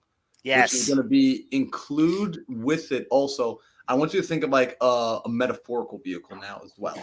A metaphorical vehicle that basically is I want you to think about it as like your own personal ATM, right? Like something that spits out money for you no matter what you do. You can't break it anymore. Like once you took the time to build it, like you built it so well and so strong that it's so strong that you can't even hurt it. And now it just spits out money to you all the time, whenever. And ultimately, when you decide, like, because at some point you may decide, I don't want to work anymore, or I may want to transition again, and it's going to take me time in the interim to get the new transition up and going. Yeah. And during that time, I need something that's going to still take care of my basic needs. I have an idea, and that would be like a rental property that, you know, I would rent out to anyone. So my original thought was, so my parents left my childhood house to me and my brother, and we both have to decide whether or not we want to keep it or if we want to sell it to someone. And if either of us disagrees, the house goes to no one. That's part of their will. That's how they set it up. So I know this is a very far goal in the future because I don't want my parents to be gone anytime soon because I love them. But that's an idea that I have, is to turn my parents' house into a rental property. Oh, dude, we're gonna have to have a big old conversation now. Because like, have I exceeded my time limit? No, not at all. Like, we're gonna have to have a conversation because, like, you know what I want to see. So again, like you're talking to two people that are like real estate investors. So we find ourselves in really interesting predicaments, especially with how we pick up our properties. Mhm. And a good portion of the properties we pick up are actually properties that get inherited from people that their parents wanted to leave them a property. Right. And the reason we pick it up is because the parents didn't like know certain things, which was like they left it to the kids and they left it in the will. Right. So when it goes to the kids from the will, it still ends up going through the probate process because the parents didn't transfer ownership before they pass. So when the parents pass, they've got to go through this whole probate process and determining who gets what and the beneficiary and all that good stuff. Right. And then typically the homes are paid off free and clear. The parents are like, yo, this was our nest egg. We paid down the mortgage. In fact, we probably accelerated the mortgage pay down because we were told to get out of debt. So now we got this house free and clear, and we're like, we're gonna pass it on to our kids. Like we're doing such an amazing thing, not realizing there's this thing called inheritance tax. So then the inheritance tax comes around, and in some places conservatively, what are we typically looking at? Like 30-40%, right, Chris? Yeah. Right. So you're now, let's say the home is worth $100,000. Let's say they got to come up with a 30 grand inheritance tax. Well, most people aren't sitting on like an additional 30 grand to pop up with unexpectedly, so then that's when they end up having to just like liquidate the house that they would have been better off keeping.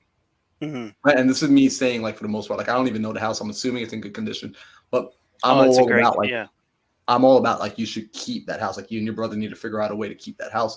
But while your parents are still alive, setting it up so that you can have it get transferred over to you without it being as taxable of an event and doing it before they pass. Right. Or even better, setting it up in a family trust. Right. Yeah. Well, I think the way that my parents set it up, they've only told me like the very bare minimum of the I guess the requirements of the will. But I am executor of the will, and me and my brother both have to be in agreement on what we're going to do with the house. That's a very far time away. Hopefully, knock on wood. Yep. So, but yeah, that's something that I have definitely thought about, and you're the guy to talk to. So, yeah, and that's literally the definition of generational wealth, right? Yeah. So it's a word that's been catching on more lately, but it's like, all right, your parents worked their whole life for this. Like you said, it's paid off. You may not have kids now, but again, they worked their butt off for something and they want to pass it on to you. So we can't drop the ball on it. And those are difficult conversations, right? We don't want to talk about life and death and somebody's net worth, put that on a piece of paper. But as responsible people, we need to have that aligned, because if not, they work their whole life and then some documents get fumbled and the house goes to nobody. Right? And it happens a lot. Yeah. It's insane how much it happens. In fact, I'm sure it does. In Nassau County, you can actually go down. Like I used to do this, like when I was first getting started, I'd go down to like the county clerk's office, and you could sit at a computer and you can actually go through all the wills. Right. And like I'd actually sit there, like I was brand new and someone told me, like, go do this, like go look through all the wills and see all the people that didn't properly like allocate their assets before they had passed away. And now like you just see like a list of all their assets, the homes included. And it's just, I was like, no freaking way. And everyone thinks like getting a will protects them from it. But look at what the wealthy do. The wealthy don't write up wills. The wealthy put their properties and what they own inside of trust. Because so here's the cool thing. So hopefully this is like you're learning something new with this today. When you put something inside of a trust, right? A trust is like this. It's like a box, right? Once I put, like, let's say I put the house inside the trust. I put the deed inside here. I can put the car in here. I can put whatever I want inside of a trust. It's a box. It just holds stuff. Once I put it in the box becomes the rightful owner of the things inside of it. So now my trust owns the house. My trust owns the car. My trust owns the bank account. Right. Instead of an individual. Exactly. So now your parents, what they can do is set themselves up as the trustee and the benefactor as well. They can be one and the same. I believe that's what they did. I'm pretty sure they went to like an elder law attorney to set all this up. I wasn't privy to those conversations. So, So you should sit down with them and have a conversation with them. Like because sometimes like our families, they think, because this was my dad. I grew up in this house where my dad thought like the kids don't need to know about money. We don't need to talk to them about finances. They don't need to worry about that kind of stuff. So never talked about it. Never ever talked about it. So I just grew up thinking like money was like this secretive topic that we never discuss. So I like when people would talk about money, it made me so uncomfortable. It's not even funny. Like I would just feel so uncomfortable if anyone ever brought up money. Like, Right. and I would have anxiety. Like it was that bad. Wow. And so like I had to like put myself back in the environment, like get used to it. Like thankfully, like I started to surround myself with people that like would just casually talk about money, and like they made it not a big deal. And I was like, I'm the only one freaking out here. Like no one else is like flinching about it. It's like I'm the little kid that's laughing when the teacher says boobies, right? Like no one else is laughing. It's just me, like boobies. Oh shoot, she said boobies again. And I started to realize, okay, these conversations are normal. Having that trust conversation, like with them, and like having your brother there, and like all of you at the same table talking about it is like good. I actually just started implementing a family meeting. Right, once a year we do an annual family meeting, and the purpose of that family meeting is, okay, cool, everybody, like I'm treating this like a business meeting. Everybody get here. All right, where's everybody at? Like, what are your credit scores? You know, how much money do you have in the bank? You know, what are you currently doing for work right now? Like, just where are you? Right. Okay, dude, your credit score is a 610. All right, look, mom, your credit score is a 800. Put him on as an authorized user. Let's boost his credit up. Cool. We just solved his credit problem. So we're leveraging each other's assets, right? We're leveraging what resources each other has. It's like, all right, cool. What do you got going on with you? Oh, you got that. Awesome. Like, what's what? Hey, you don't have anything going on, but you know the person with the opportunity. Okay, cool. Like, let's have a conversation and let's just see, is there something that we can do here? Like, can we squad up effectively? Gotcha. You know, so it's like, see if your family would be open to having those sort of conversations, because in the long run, it would do so much for them, and just let them know, like, hey, like guys, like the intention for me to have this conversation is I'd rather come to a decision now while we're all together and everyone's in their right state of mind, instead of, you know, waiting, you know, 15, 20 years for something to happen to you and everyone's too busy and we're just fumbling, trying to figure it out. And I'm busy, you're busy, they got a kid and this is going on. It's much better to have those conversations preemptively. And everyone usually feels a lot better about it. Right. Yeah, but like That's a you good said, idea.